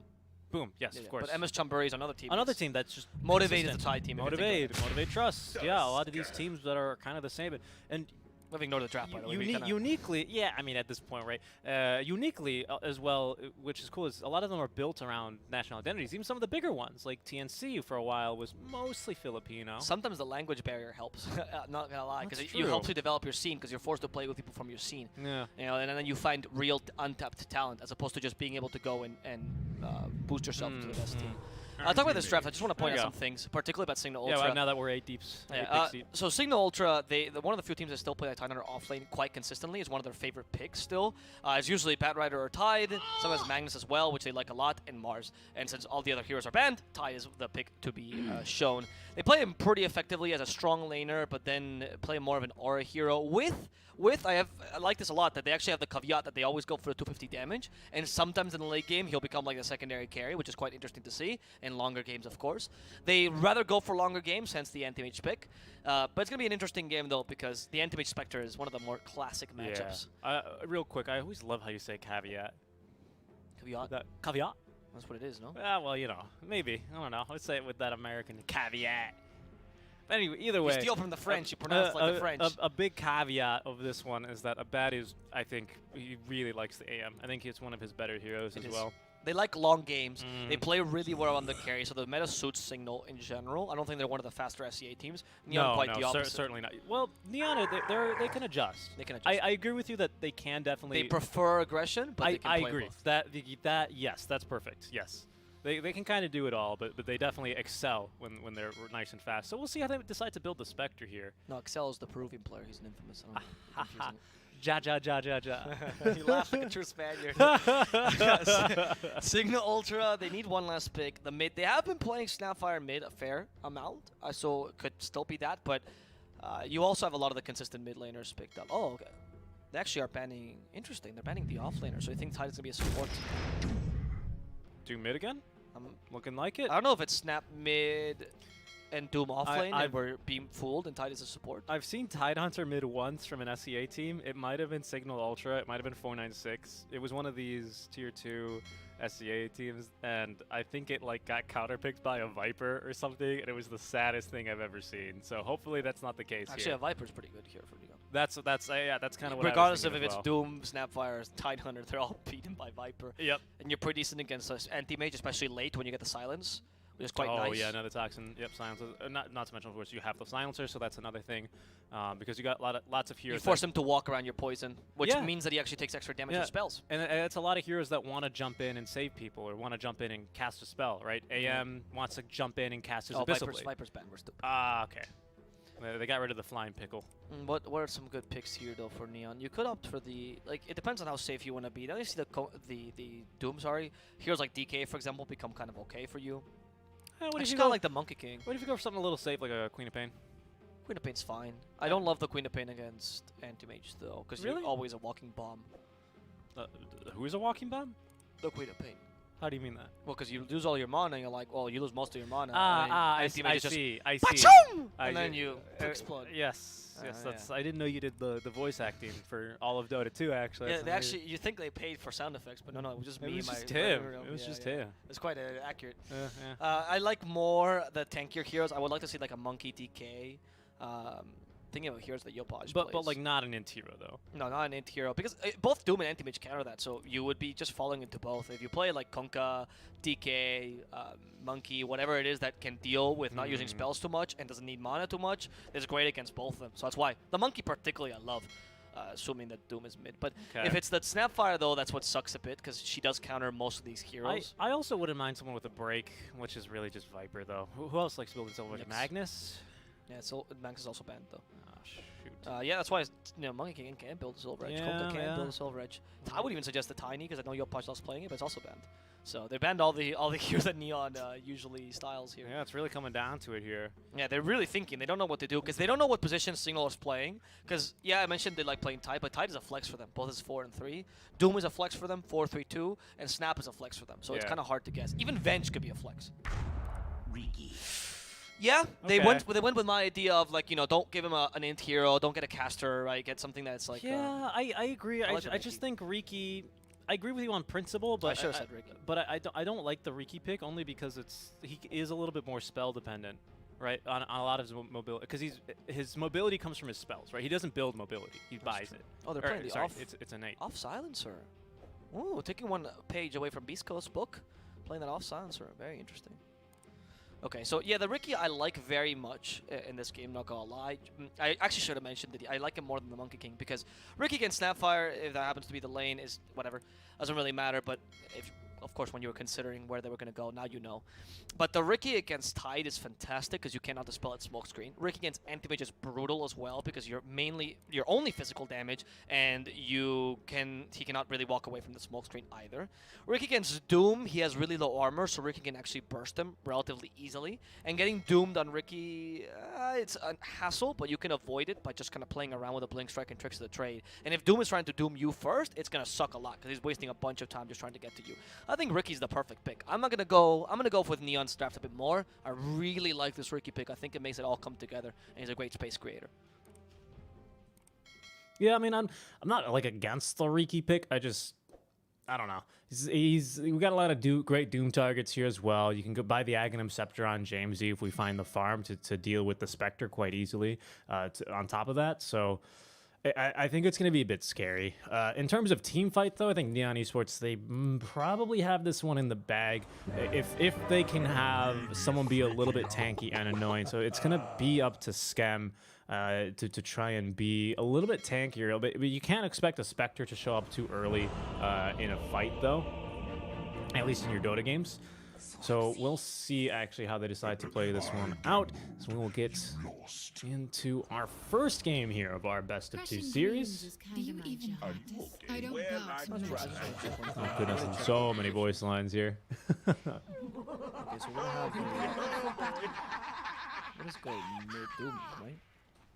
Yeah, because James is playing it. Okay, so we were correct about guessing the Doom mid. I wasn't right. I know they have flexes, but I think this is the more standard draft that they can do, right? I mean, Neon is usually the one that flexes in a weirdest way, right? Yeah. I love it when I always love the idea that like teams are deciding, you know, what's the flex pick, right? And you ask the normal team, they go, well, Ember's a good flex pick, like Mirana, NP. And then you ask Neon, they go, well, the Chen, the Silencer, these are the real flex picks, right? And you're like, oh, are you sure about that, Neon? And they end up beating you with the Chen carry void support. Yeah. Always fun to watch these teams. Yeah, they put anything on the flex. They don't really care too much. So we'll see how Yopaj feels about having a lane against the Doombringer as we get some deep wards being placed down. But Schem and Train Protector is a pretty decent lane, especially against the Tide Hunter. So specifically only if it's Schem. If it's anyone else playing Spectre, it sucks. But Schem and Train Protector, beautiful.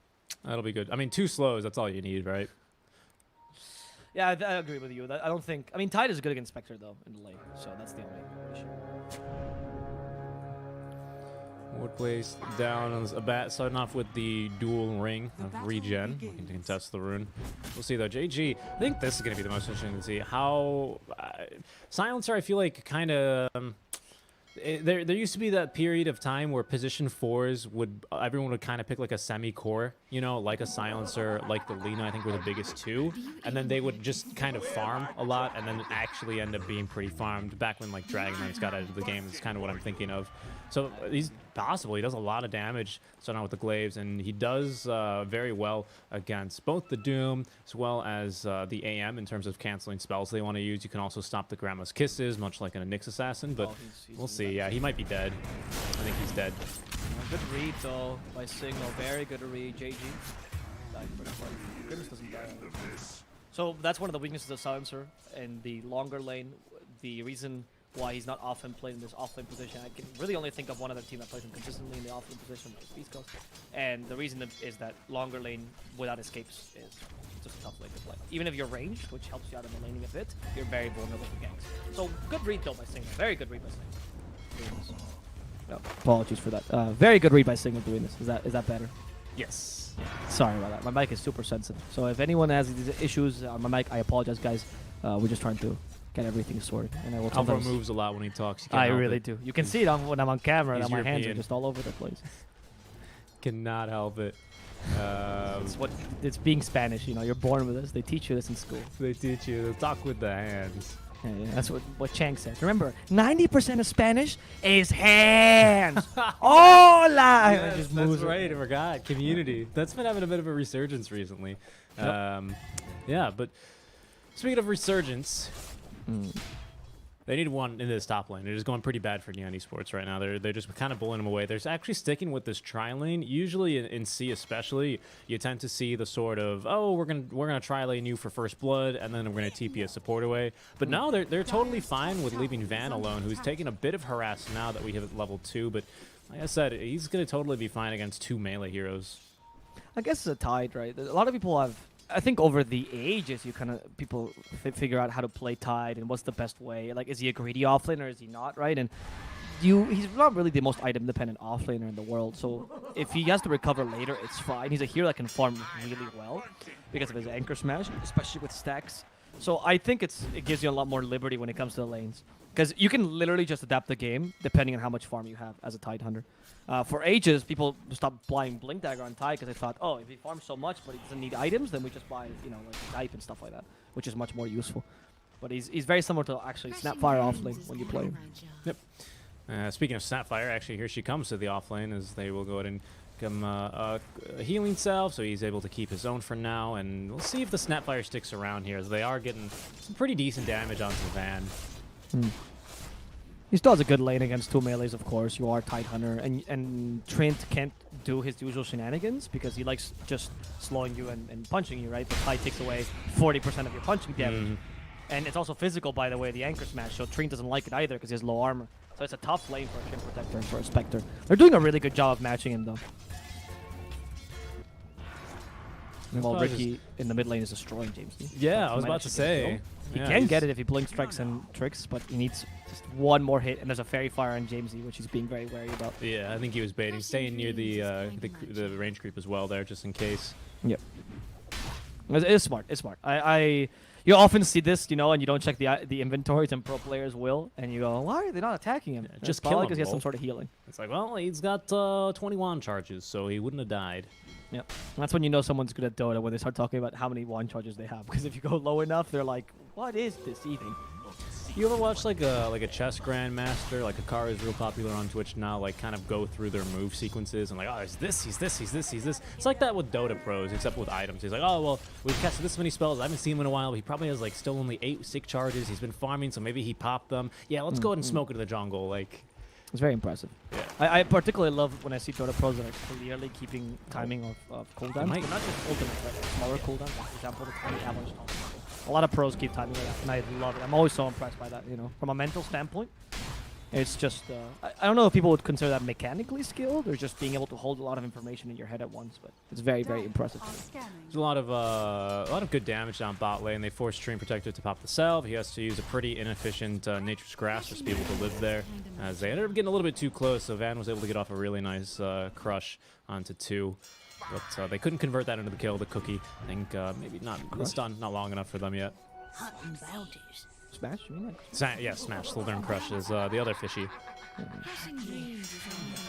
Yeah, it's tough as Spectre though, because you want to fight him. And Spectral Dagger actually is kind of decent against Tide because you can't really dispel that, which is good. But if you don't have a support that can give you kill potential and is really good against Tide, you're kind of screwed. If it was like Spectre Lich, for example, or Spectre AA maybe, then there would be more things you could do in this lane. But with Spectre Stream Protector, unfortunately, your only prerogative is to farm.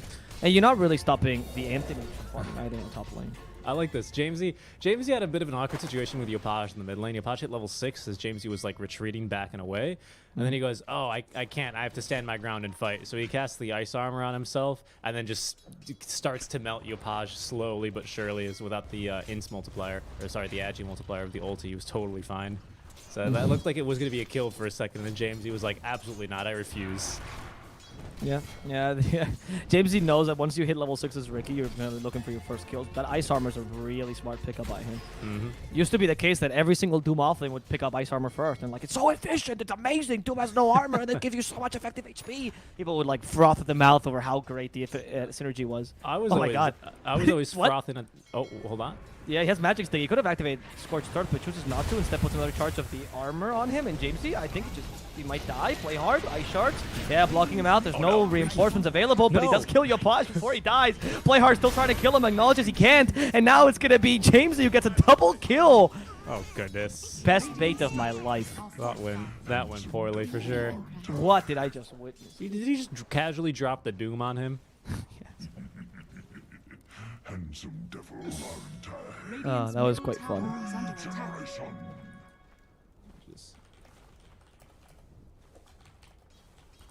Just updating something here on the stream side behind the scenes. Don't mind the typing. Yeah, no, I mean, and this now Doom is going to begin to actually recover a bit because he was a little bit behind, so we got a free wave. Of course, he's a Doom, so as you said, he kind of just conjures up farm, and he's able to get plenty of money. As maybe Skem in some trouble. They will get a kill onto the bench with Spirit top lane, but Skem is going to be okay. He's going to be able to walk away. He does have the raindrops, which is going to help a lot versus the Scatter Blast. Ricky started to rotate early, which is more what you see from a mid lane Ricky, right? You try to hit that power spike early, and instead of getting items as you usually do as carry Ricky, they start to create space around the map. But Doom killing you in his lane without essentially getting a double kill as well, without having to move, is a big deal. It really messes up your tempo a bit, and it gives a lot more space to Anthony. Yeah, the AM has not been pressured at all. I mean, and this is kind of dangerous. He's already got the full perseverance up, so and with the double ring of regen, so he's able to just now walk around. He's going to, I think, for a naked battle fury though. With the perseverance, he obviously can get away with it though, because he just needs that mana regeneration. As looking mid lane, Grims is going to die. Shaniwala picks up the courier, or Yopaj make that picking up the courier. As a snowball away back to the creep wave, might get him off into safety, but no, Jamesy is still going to be able to run him down with the scorched earth and make it another double-double for him. As he will pick up the second kill onto the Tusk in exchange for the Vengeful Spirit. So a bit too aggressive right there. That's the second time this happens to them, man. Jamesy just got another double kill, again without moving from the lane, which is a really big deal because Doom, one of his weaknesses, which I think a lot of people are aware of, is that rotations are not very powerful for him. He's not the best mid laner at that because you lack the mobility, and honestly, you alone with a Doom cannot kill a single target, much like a Void Spirit or an Ember Spirit could. But if you're just bringing him the kills this easily, this is perfect for him. He's still getting the lane domination, he's still farming a lot, and on top of that, he's creating the space that he wouldn't be otherwise because he's staying in his lane. It's going really well for Signal as it stands. Yeah, and that's going to be a lot of space that Doom can make now, and Abad is just going to be able to freely farm. Like I said, he is not going for boots. It's going to be the naked Battle Fury with the exception of the Quelling Blade, as well as a single Wraithman. So I think they're going to go now for bottom instead. Is this... I don't know, they're just rotating more supports over here to try and secure Schem a little bit more space. But I think really it should be over to the Riki. I don't know. I don't think they should be... I think they need to dodge the Doom for now. He's too strong. It's not working out. He's got the Doom actually back up off cooldown, so he can just drop one of those. So I think if we see the Riki rotate around, probably likely bot lane. Looks like a pretty likely kill for them here. And if the Doom rotates over, you just kind of leave him. You just leave the lane and give up, and that's fine. You force a Doom to rotate over, then you run a Riki or TP him to a different lane and play it from there. Because I agree with you. The Doom is just he doesn't even have to move for these kills. Yeah, exactly. Now you had to force him to go top. You give the space to the anti-mage because that lane is quite safe for you. In the bottom though, careful, Van. Nice ice shards.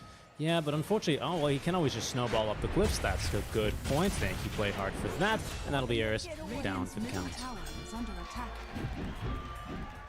Yep, that's gonna be Eris going down. The Snapfire. Again, not that big a deal to get the kill, but you did go a bit deep into the enemy triangle. However, they're not really bothering because Van is still staying in this bottom lane. They're giving Anti-Mage a completely different place to farm, and Anti-Mage is taking over the jungle instead. That's what happens when you can't take tier 1 mid or tier 1 top. Anti-Mage is completely free to farm his safest place, which is the jungle. And look, he's even doing the extra plays of using Mana Void to farm. Yep, that's what I thought I heard. And he's going to have a really good Battle Fury timing. Of course, with the exception that there is no boots. So he's actually going to show probably on the map for the first time in quite a while. So obviously, enemies are going to scout him and figure out that he actually doesn't have any boots. Can they punish that, though, is the question? I don't think so. You don't really have... Maybe with the Riki, but he's always got that blink away. Without any points in the smoke screen either. It's pretty much, you know, a free AM farming game for now. How do you stop his farm though? You don't really have the tools to do so. Well, I mean, Ricky can try to invade them, but then obviously Ricky's not going to hit his item timings as well. Yeah, that's the problem. Your offlaner's not ideal for ganking like this. It's tough to propose this right now. Maybe it's just best to play to your strengths, wait for those item timings, wait for those peaks of course, and then start hunting the aim. Oh, there we go, holding the high ground as Yopaj will get doomed, as he did not want to go up that hill. Fortunately, they are going to be coming down for him. Dusted up, as I believe they canceled one TP, as making JG's TP a bit longer. He's going to teleport over now with full power treads and drums, though. Can they kill this guy? He seems hopeful. Alright, goodbye to the Doom. Easy with the tag team. That was a really good counter initiation. Good rotation by JG as well. And even Schem could rotate here and get some assist gold, even if he didn't get the kill there. That's a full 4 dominating streak for JG. And usually Silencer struggles by farming, so getting that kill is very valuable. First kill he's got this game, by the way. 2 intelligence. Yep, first +2, but hey, that'll add up real quick. Global Science utilized for that, but it's a big kill onto the Doombringer. Yeah. It's a... I mean, the Doom was also creating so much space this game, so even slowing him down for 15 seconds gives you space to breathe, allows you to get your items again. It's good. But the anti-mage has continued to farm this whole time. He's already built up his Battle Fury. He actually went for naked Battle Fury, which we don't often see these days. And he gets it around the standard timing, which is 12 minutes in. He did use a Wraith Band, so... Yep, Wraith Band calling, not bad. Scam But has the jungle's still available though. This is huge because usually you get Battle Fury by the time that your tier 1 falls, so you can't really go into the jungle as efficiently. But by this time though, you can farm as fast as possible. Yeah, the issue is of course there that JG just doesn't have wave clear on the hero like Silencer. Right, what are you gonna do?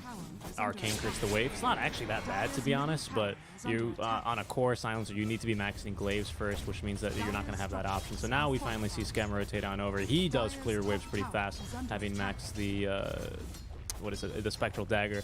But meanwhile, down bottom, they will be trading tier 1 for tier 1 here, as much as Januel can try and heal it up.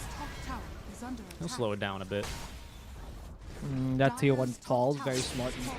The anti-mage, and hopefully rotate to the tier 1 mid. The catapult's coming in 2 more minutes, so you're gonna try to maybe time that rotation around the catapult timing. But in the bottom lane, Signal's doing the same thing, right? So they're also preparing themselves for trying to invade the enemy jungle. They even have an offensive ward quite deep in the enemy jungle already to make sure the anti-mage is never without a place to farm. And he even has an ancient stack, quite nice.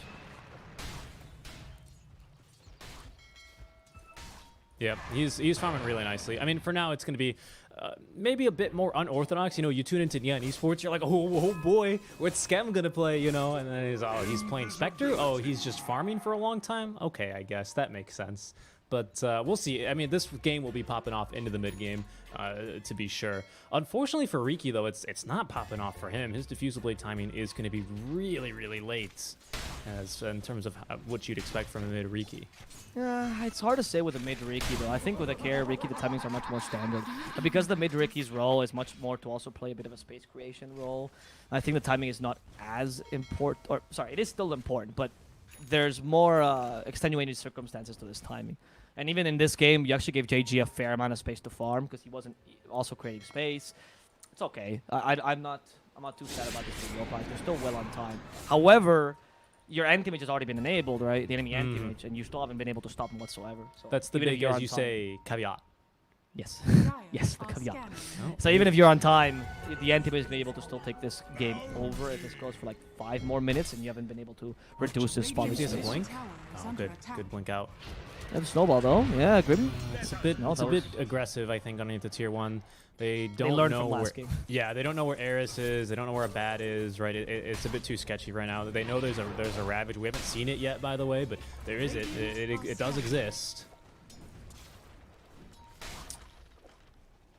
We're going to, I mean, we're gonna have to wait a little bit for the first big one to pop off. It's like watching like a NASCAR race, you know, when it pops off, it'll be popping off here, but this one's gonna be a little bit more slower pace, so that's why we're just pointing out the bigger things, like, oh, the Battle of Fury first, right? He can afford to do this, and that Battle of Fury earlier means that increases his farm by quite a bit, right? Yeah, but it's a small thing. Not everything is necessarily a big play. No, not everything that we point out is necessarily the best play or the, oh my god, I can't believe they did this. But no, it's these small things that end up making what is the game, right? Everything forms a pattern that eventually creates the win or the loss. Yep. And oftentimes we concentrate too much on the team fights and not enough on the small things. Like, for example, the choice to go for Naked Battle Fury as opposed to go for Treads. And how has that paid off, you might ask? Well, he had, you know, with Treads, I think first it delays your Battle Fury realistically by like, what, 2 minutes, 2.5 minutes? Yeah, with Treads, the Battle Fury standard timing is 15. With Battle Fury, sorry, just Naked is 12. Yeah, so again, 2.5 minutes on average, we'll just say. You can already see he's well out farming the Spectre, who naturally built in has better wave clear and has better farming abilities. And already the AM is able to, now with the Battle Fury, of course, able to outpace her. And some assistance from the team, which are stacks, but it's not like Spectre doesn't have that available as well. So that explains that. So the AM, I mean, just uncontested farm for him. Did you see that Ares just did a Mortimer's Kisses, I think, to push the lane? Is that possible? Oh, I didn't. I mean, I see the kisses on cooldown. I did not see the kisses. I heard them, and I was like, what? Okay, wait, bottom middle lane. They're going on the Doom. Global Silence is well committed here. But we have Ravage. Global Silence about to end. Oh, no, they root him. And they already lost the Doom, so they don't want to counter-initiate anymore. Van might still be forced to use that Ravage to save himself or his teammate. Grim's going to sacrifice himself. The Cookie to save Van, and he's still going to keep that Ravage available. Now under Tier 2, they can fight this, or maybe they're just going to stall this a bit further. Anti-Mage was joining, but he realizes there's no point in doing this. I don't think that's a wasted Ravage at all, because you kind of wasted their time, but you are going to lose your Tier 1 here, and you already lost Doom and Avenge. Very good silence, though, by JG. Yeah. Yeah, I get that. Yeah, very good initiation. It's always a bit hard to do to do what Neon just did, to be honest. I didn't quite catch exactly how it started off. I think just with the global silence into the snowball, if I'm not You mistaken. didn't quite catch it. So they ice sharded them, right? And then they tried to snowball in, and then they global silenced immediately after. Okay. It wasn't like much before that. That's always at them. a really hard thing to do, right? I mean, you run into this problem a lot just casually playing the game, or even some of the lower skilled teams have problems doing this. You see this problem really exacerbated when they try and push high ground, but the same concept still applies to this mid lane, doesn't it? You still have to go up high ground. You still have to push under a tower where enemies can TP to. It's not easy. It's pretty scary, and you can see they did it without that much vision either. They just kind of went, all right, well, the Snapfire is showing bottom. Let's fight. The AM's farming. There's no way he joins. This is a 5v3 fight. Let's do it, boys. And they go for it. And they have the confidence. And that's really cool from Neon. Yeah, I agree. I think this is it's one of their strengths as well. I don't think that when you see some teams playing the off meta, sometimes they seem a bit desperate, or they start to be a bit more chaotic in their plays. They're not so confident. They don't always make the right plays because it's normal, right? You're playing a less orthodox draft, so a lot of strategies go out the window. But Neon seems to have very clear what their ideas are, which I think is why they can draft so weird. I think once you have a very clear, confident idea of what you're doing, then you can go off meta and know it's still going to work because you have the idea in your head and you understand Dota at a higher level. Yeah. We see this from a lot of teams that might not be the best but still are really good, like Beast Skulls, Thunder Predators, Port Zoomers do the same thing. In SCA, it's Neon particularly that does it the most. But TNC did this as well, Fnatic as well, Geek Fan. I think that was Yopaj now with the Diffusal Blade, so he's put that to good work and might find himself a free little Snapfire here as well with the smoke screen. Snap looking for the TP and will be able to just get out in the nick of time. My goodness. That's infused range op's really coming in handy there. Yeah, what does that work proc on? to block that blink strike? Yeah. Yeah, so if you actually chose to, instead of try to amplify his damage with Tricks of the Trade, it might have gotten the kill, because you can actually hit and then Tricks of the Trade to avoid the downtime and get an immediate hit afterwards. I see what you mean. Yeah, but it's very difficult, and to actually time it is not like reliable, so I understand why he went for the Tricks of the Trade. Still though, he's just range ups nice. I get kind of annoyed though, because when Snapfire TPs, she turns, right? So how does Ricky know where her back is? That's dumb. If I'm not mistaken, I actually did look this up because I was, when I played Undying and spammed him, I was like, oh, if Riki can't hit me in the back because I'm dancing, you know. No, the back is the same place. The back is always in the same place. Yeah, but it's still, like, I get it. You're a pro player, you know where it is, but I still think it's a really dumb mechanic because you get confused for a second. I think it's dumber on taunts and animations when you move, like the Undying. It's really easy to dodge hooks, for example, because you appear to turn on a dime. But yeah. But I totally get that, yeah. Oh, top lane, they're going to be going for the Doombringer again. Snowball in, keeping him doomed up. As Jamesy is going to be sent to one of the many hells. And he's going to rule over there. I really like that you call him Doombringer. You're calling him by his full name, you know, true respect. Mr. Doombringer. I don't call him Mr. Doombringer because that's his father, you know. I just call him Doombringer. He's the cool one, right? Doombringer Jr. Let's see if they can take the Roshan now. They have the Tusk, which really helps with the Roshan and with the Lucian. Not bad, actually. This game is going quite well for Neon at the stand, but we still haven't seen the Anti-Mage come online, right? They just picked up a double damage and Anti-Mage. Want to contest this? It's a bit too late. Yeah, with the medallion on Tusk. They still are smoked up. Reeves on the Tide. Maybe they can make something work here, but I think it's kind of pushing it. I don't know if it's necessary. I like the medallion choices actually on the Tusk. Oh, there they go. Oh, global silence immediately, but Van had Greaves to dispel it, which is why the Ravage can come out and play hard. Oh, the Cookie avoids it. I don't know if he can survive this. Magic Missile sets up for the kill. Abat wasting the ultimate just for that, and Januel can't really survive against this rain of fire. Come on, boys. As he gets destroyed as well. 3 kills for Signal. Not bad. Anti-Mage online. I guess double damage helps a bit though. Maybe caught off guard by the Guardian Groove, smoked up. Van just kind of getting those, so he's able to purge off the global, like you said, and immediately pop that Ravage. And it's a pretty decent turn. You pick up the offlaner and both supports. You know, you're not upset with that. It delays the push. You get a tier 1 mid, and even AM actually joins the fun there. So hey, that's a big win for Signal Ultra, especially after losing Aegis. Well, let's see, Van. Another Guardian Greaves, which helps him against the Purge for the Diffusal Blade. Van using the dust to slow down the Ricky, but the Tricks of the Trade, and we have one last Blink Strike. No need. Scam actually gets the kill. Well played by Yopash, letting Spec get that last hit, recovering a bit more. Grims, I don't think you can... Oh, never mind. Atos on JG's already available, so Grims, stay here and play. Get killed by the Spectre instead. And I think they're going bot as well to catch the Doom, who's been left alone. Jamesy does have the Blink Dagger, though, so he's capable of making out in time. Yep. Yeah, man, Desolate really does hurt, huh? That's the pure damage, and Tidehunter found that out the hard way there. This is not a fun time. They got plenty of damage amp for him, so it's almost like they don't really need a break for him, to be honest. As long as they can isolate him, they've got pretty good tools and ways of dispatching here with the Tidehunter. Yeah, with Smokescreen, I think you don't need the break. Oh, well, they're fighting again. They found the Doombringer. He's in trouble. Here's Riki again. Silence up. He's absolutely going nowhere. He's got the Smokescreen as well as the Nature Scrap slowing him down. This is amazing. They have like 1-2 stuns, literally. And they're doing this well. I mean, granted, it is a Doombringer who is not really, you know, famous for... Wait, what? Oh, AM blinked. Okay, I got confused. The snowball glitch. Not famous for what? He's not really famous for his mobility, right? That's why he needs to he's die. fast, but if you slow him, he's screwed. That's Yeah. kind of how he goes. Yeah. It's very similar to a Luna, where you have slows and Luna's like, oh, well, I guess I die.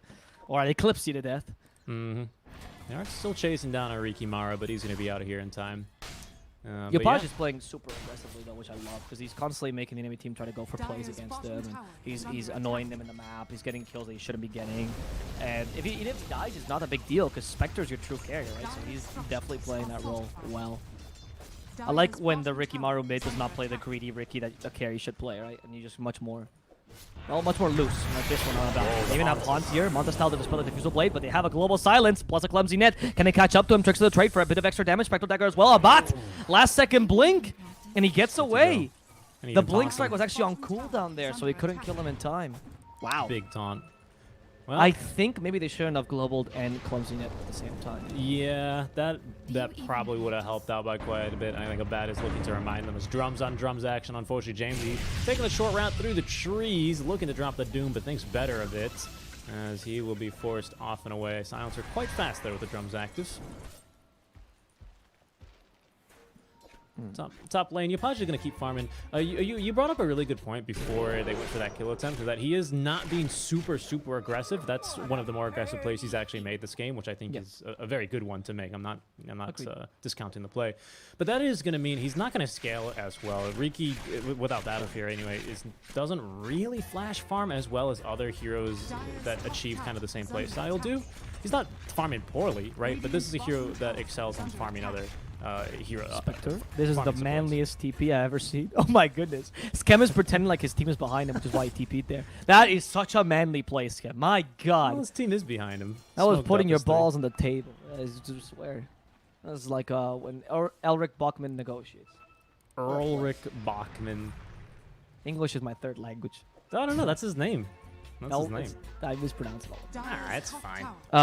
But I like that very much by Skem. It seems like a dumb play because we obviously have full vision, but Signal did not see anyone on the map. In fact, Neon was actually waiting slightly behind him, and they have really good counter initiation on Neon, Yes. so he could afford to do that. And he scared them away the TP.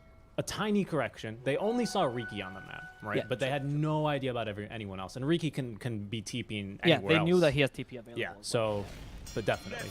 Also, Outpost was available, which is a big deal, because Yep. Ricky actually loves to TP to the Outpost and cut the lane, and then all of a sudden you're trying to run away. Oh no, Right. Ricky's here. So it was a farming Aegis. We got only, I mean, a good damage onto that tier 1 mid lane. As a bat, he might be in trouble. Nah, he's reflected the clumsy net. He's totally fine. Yeah. How's the matchup for Spectre AM is an interesting one as this goes into later. If you have someone that can build Silver Edge, Spectre does suffer. Usually AM flash farms and out farms her and then just beats her because he has more items, right? But when you're kind of even, I would say Spectre slight advantage there. You know, I'm actually gonna say this is maybe a little bit too crazy, right? But I think if you just have them man fight one another, Spectre's gonna win that just solely off of Desolate. But especially because we don't have any way of really clearing illusions, maybe you need to save Manta for the Dispel here on AM, that's no question. But maybe you take the level 20 talent. He obviously has not decided to do that, gone for the Blink cooldown, but maybe you go for the Blink Uncontrollable Illusion. You Blink in place, and then you always have a friend to fight the Spectre so you don't get that Desolate damage, as they will get the damage onto Tusk. James, he says, got it, boys. Yeah, I agree. I think that the way you actually fight against a Spectre, though, is more along the lines that AM is really good at doing what Spectre hates, which is murdering your team, right? Spectre hates when she finds herself alone against 5 heroes because someone just cut the line and murder your team, because she doesn't really help her team. She can't really go back. Once she commits to killing your support, she has to commit to that. So AM is really good at that, and they have a lot of people to waste time. The Doom and the Tidehunter can both waste time in the front lines, while AM goes and kills the back lines, which is, I think, what Signal should be aiming for in these team fights. So while I wouldn't say that AM beats Spectre at all in a 1v1, and I would say Spectre beats that, in terms of how they fight, it's very similar to the PL Terrorblade kind of matchup, where TV beat PL when it comes to one-on-one, but PL can just ignore him completely and go for the backline and then win the fight that way, which is an interesting way of propositioning the fights.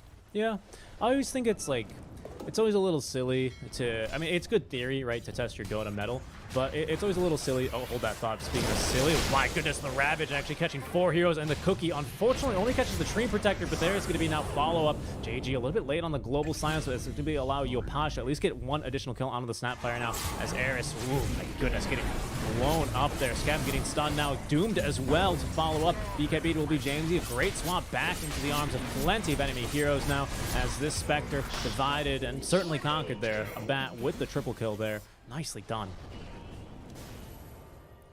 My goodness.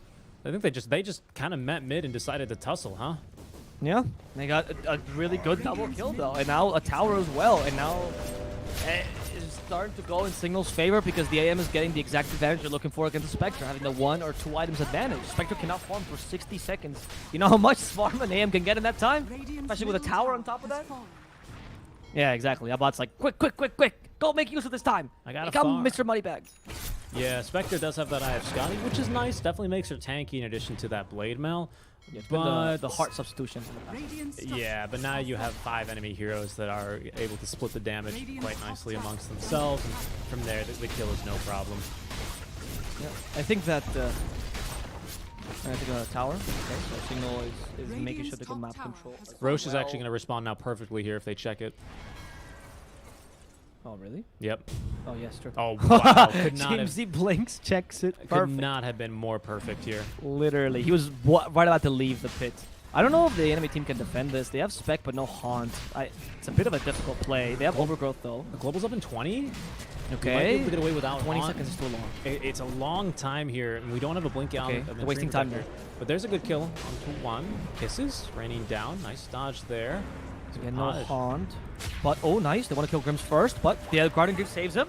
They're stuck in the smoke screen, though. That Cookie was not too great, but Ghost Scepter saves Ares for now. He's been rooted by the Overgrowth. Abad dispels it, but there's the Global Silence finally. Another root. He has BKB ready, and he can just find in the middle of the smoke. He's not phased by it. Skem not expecting that BKB on the AM. Now has to run up to the high ground, but no. He's screwed by the Infernal Blade. Magic Missile. Everyone piling on Skem. Like I said, he's not a hero likes playing without his team nearby. He needs his team to create the space for him, and he just gets wrecked. What a great pickup on the BKB, though. Quite a surprise, because otherwise they could have fought in the smoke screen with a mischance, but not like this. Not like this. He was saving a lot of money. He had a pretty penny, actually, and I was considering, oh, is he going to just full die the Scotty here? Maybe thinking about going for, I don't know, a Lincoln's or something this game. But no, he's like, yeah, I'll just buy a BKB. It's fine. That's how much he hates Magic. I really, really like that pickup, though. Most people are way too reticent about picking up BKB on the AM because they go, well, he has counterspell. Why do I need BKB? You need it for these I can just Manta dodge it and counterspell. If you're good, you don't need BKB, the classic argument. But that was a really, really good pickup and a surprise by Neon. They also played that really intelligently because they backed off, right, to reposition the team fight near their high ground, so they had a bit more advantage there. And on top of that, they didn't quite reveal the BKB until the last second. And I don't know if Neon actually checked inventories. It seemed like they didn't. So well played. Really well played. These are the kind of plays, though, that if you lose a game like this, you just kind of clap and go, yeah, you know what? That wasn't a bad play by Neon, honestly. It was just really well played by Signal. It's okay to be outplayed like that. Yeah, I mean, it still sucks to lose it, but it is what it is here now. At least we're going to have Haunts for the next team fight. Overgrowth and Global Silence probably going to be off cooldown by then, but the issue is, of course, the AM, right? 9k ahead, nearly 10k now of the Spectre, as that's quite a lead to be having. Already actually has enough money for the full Eye of Scotty at this point, so swimming in the money. Swimming in the money. Really, though. And then Eye of Scotty, again, Eye of Scotty kind of taken over the heart. Really? Ever since the nerf to heart, all his heroes, all the carries like PL, Spectre, I used to buy the heart, now buy the Scotty instead. Fulfills very similar roles. But Scotty has one slight advantage, well, one considerable advantage over heart, which is that in the carry versus carry matchup, it's incredible. Reducing attack speed and reducing healing, especially for a Spectre. Everyone talks about, you know, how great Spirit Vessel is for Spectre. Imagine getting the Scotty is the same amount of reduction. It's fantastic. Really, really useful. They're trying to kill Yopaj. Yopaj only a sentry, but it's only there for 9 seconds. But that's, I think, all that Abad needs here. Oh, my God. Oh, you got sliced and diced there. That's... Actually went for the counter spell resistance. I like that. I was wondering what he was going to take. I think it's better than Mana Void cooldown. Unless you're going for the Mimi Axe build, I think the Mana Void and everyone pinging the AM, but Riki does have the buyback here, but that would be just about it. If that can go for it now, everyone's linking onto this Tusk. He's going to be absolutely blown up. It's Scamberloo, the only one left here for now. Dream Protector is possible, not buy back. Oh, the Ravage, though, it's going to catch 2, dodged out at least by 1, but look at this. The chain stun's now onto Scam. Is he able to live any longer? He's doomed up, so he's not able to do anything. JG at least getting in some decent damage, and everyone healing. Scam will buy back and haunts right back into the fight. Jamesy looking like he's going to be right-clicked down. Not quite yet. He's a tanky boy, but eventually down he goes. And Jean-Noel continuing to slow just about everyone. There we go. The fight finally going the way that Neon needs it, as Abat has at least gotten out safely, but the rest of his team unable to blink out nearly as easily as he is. So they defend the base for now, only losing the tier 3 tower, but they don't get the Aegis off the AM. This is a really well played fight by Neon, right? Saving, they kind of knew they had to do something special there to win the fight because it was difficult otherwise, obviously. And they knew if they sacked the Spectre, notice that Scam didn't use Haunt in the beginning of the fight, which he could have, which usually Spectres do to initiate, but he saved it, acknowledging that he needed to buy back to win that fight, and they did. They get a 4-man wipe. They don't quite catch the AM, which certainly they hate. But honestly, 4 heroes is still pretty good for the Spectre. AM, however, still 27k net worth, and he already got his Scotty. Yeah. I don't know if this hero is killable. Yeah, and I don't raise this to point fingers. I think this is just an issue that Riki's going to have in this sort of play style, in this kind of draft, regardless of who's playing it. But if you look at his items, he doesn't have anything. The progression is, you know, kind of stopped dead in the water, right? He's got the Manta side, but that's about it. Next, he's going for the Nullifier, which I think is a great item for him this game, especially if he can land it on the AM. His AM is going to be murdering play hard real quick, no big deal. Why on the AM? Didn't I tell you I was here? To prevent what, Manta? No, now constantly dispels. Now constantly dispels. That's right. No, he's buying the Nullifier because there's a Ghost Scepter on enemy team. Dispel that. There's actually multiple Vengeful and Snapfire. Ghost Scepters. It also dispels Glimmer Cape because there's a constant dispel. So that's right. Useful. Dispels Glimmer. Dispels Force Staffs. Yeah. So a lot of people have commented on how bad the build-up is for this item, considering what it does. Right? It's not really a great item for the build-up. He's right in the middle of 4 enemy heroes. Can they punish him? I don't know, man. He has Aegis, and they seem to just be running towards him to save him. The Aegis can expire in 20 seconds. They're going to take his first life. Here comes the Reese. We don't have Ravage for another 15, though. Oh, okay, no. Oh, you get a counter kill for an Aegis that was about to expire. Okay. Yeah, sure. That's the play, dude. Yeah, it's free. And that's a gem, actually, now on the deck. No one's going to... Oh, they're going to go proceed directly to bottom barracks. Do not pass go. Do not collect gem. And now you take the racks easily. Do you think they can still fight this? I mean, now they just got Ravage. They have Doom. Yeah, now they're feeling pretty good about this for sure. Yeah, when you know the AM links directly to the tier 2 to the tier 3, you know he's confident. Spec is farming desperately. Scam's like, guys, I got the bounty. Our base is falling. Ping, ping, ping, ping. Our base is being destroyed. Yeah, I mean, they just need a little bit more. We do have a Basher. That's the only new item here for Scam. He has Haunt. It's fine. With the ultis, the overgrowth is kind of necessary here to catch a bat is the problem. He's got plenty of ways to dispel it, though. But we'll see here. It looks like Megas could be falling here. So they will now initiate with the Haunt.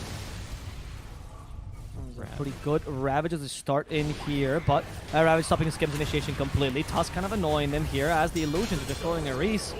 And the Ricky's trying to cut the line as much as they can, but now they're starting to run out of spells, and Yopaj is finally vulnerable to a bot, who destroys him immediately. Going further onto Scam, the objective is to obliterate this Spectre, and they doomed her as well, so she can't even Spectral Dagger herself to safety. They just eat the cheese on the AM. He just got given that cheese, by the way, and one of his teammates. Really well played there, a bot.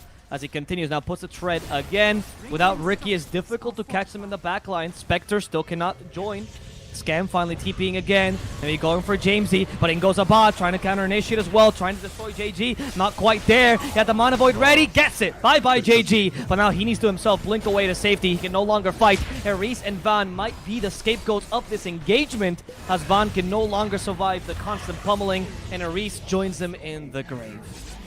Yeah, well done by Van. That was such a big play by Van to divide and conquer the Riki. He literally just kind of stood right on the bottom of the stairs to get down in the low ground, and then that allowed the other 4 heroes of Signal Ultra to lock down and control the Riki. His team repays the favor by giving them a 4-staff, a nice swap out, and then he's totally fine to then continue fighting. Really, really great stuff there. Good target priority. They knew the Riki was definitely going to be a problem. Stopping the backliners from being useful, casting spells, and they're like, oh, he's got to die first. And look at that. Now Minotaur Horn as well here for our AM. He's going to probably hold on to Ninebreaker. I think it's just too good for him against a Riki, but, and a Spectre too. But you can give Minotaur to the Doom, maybe. Oh, Richie, look at this. Look what the Doom is buying. Is it a Holy Locket? No, it's an Aghanim nice. Scepter. This is actually what I said. I think you were not to spoil, but when I was buying time for you to run over to the casting station, I was like, oh, we might see a really an Aghanim Scepter, and Oliver loves that. It's a good item in this game. So excited. I was so excited. Oh my god, I think this item is so underrated. I think it's amazing with the War Stomp because for people that haven't tried this beautiful item, you can actually Infernal Blade, War Stomp, and then Infernal Blade again. It gives you enough time to stun them twice, right? And they don't stack, of course, the damage, but it's still just 6 seconds of stuns, which is quite nice.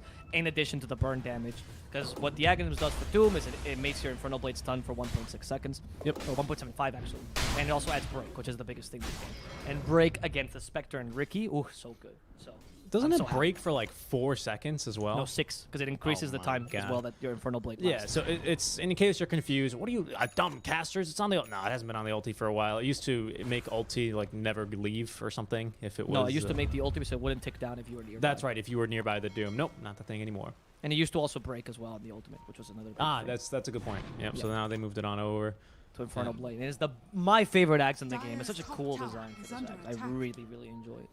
They actually still have a ward in the base here of Nani Sports. Even with a gem, they have not managed to deward that one yet. A sentry as well sitting just outside the base. Oh no, they found Scam. He's all alone here. Global Science to try and buy him a little bit of time, but he's broken and immediately killed. The snowball is not going to come in timeout from Playard. It's a good effort, but now the Ravage here to punish onto one. They cut Paj, and they actually still see him, but the GG will be dropped as Neon Esports lose game number 1 to Signal Ultra. That's how you win with Doom. You buy Ags, you force the GG. You see how simple it was? They literally saw the Ags, they're like, we can't pick this. It's that simple. What a great game. Incredible. Signal deserves this win 100%, especially this Doom. This Doom was the best win. I love it. So well. Yeah, indeed. I mean, I'm just switching on over to a few things here.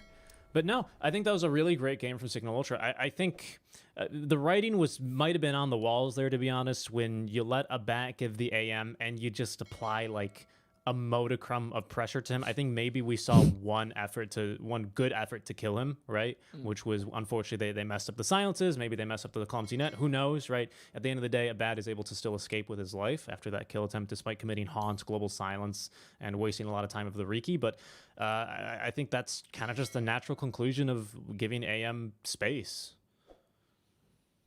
Okay, I agree with you. I think that it's a really tough game to play with an AM because, especially if you pick up a Spectre, you want to play your own game, and then AM comes by, and you're like, what has more priority? Like, do you have to play the AM's game now just to beat him? And apparently that is the solution, right? I think they did really well until the AM had enough farm to kind of initiate there properly. And then I also believe that their lack of team fight was kind of a big deal.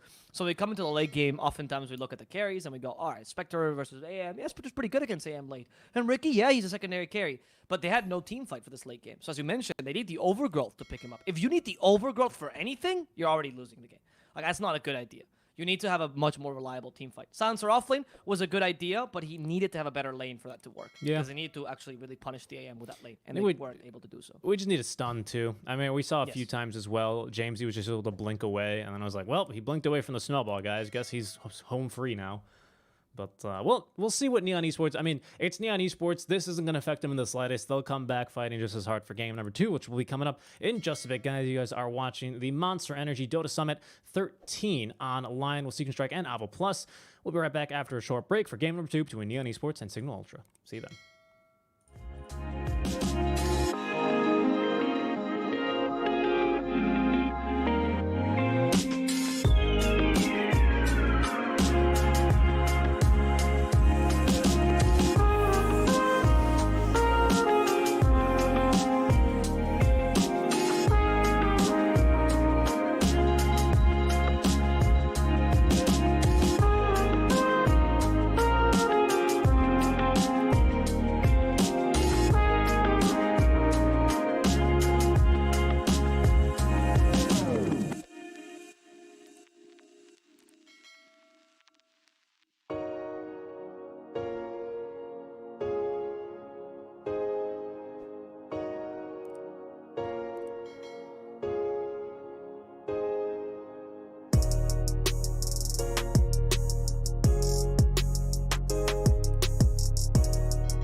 Hello and welcome back to the Monster Energy Dota Summit 13 online.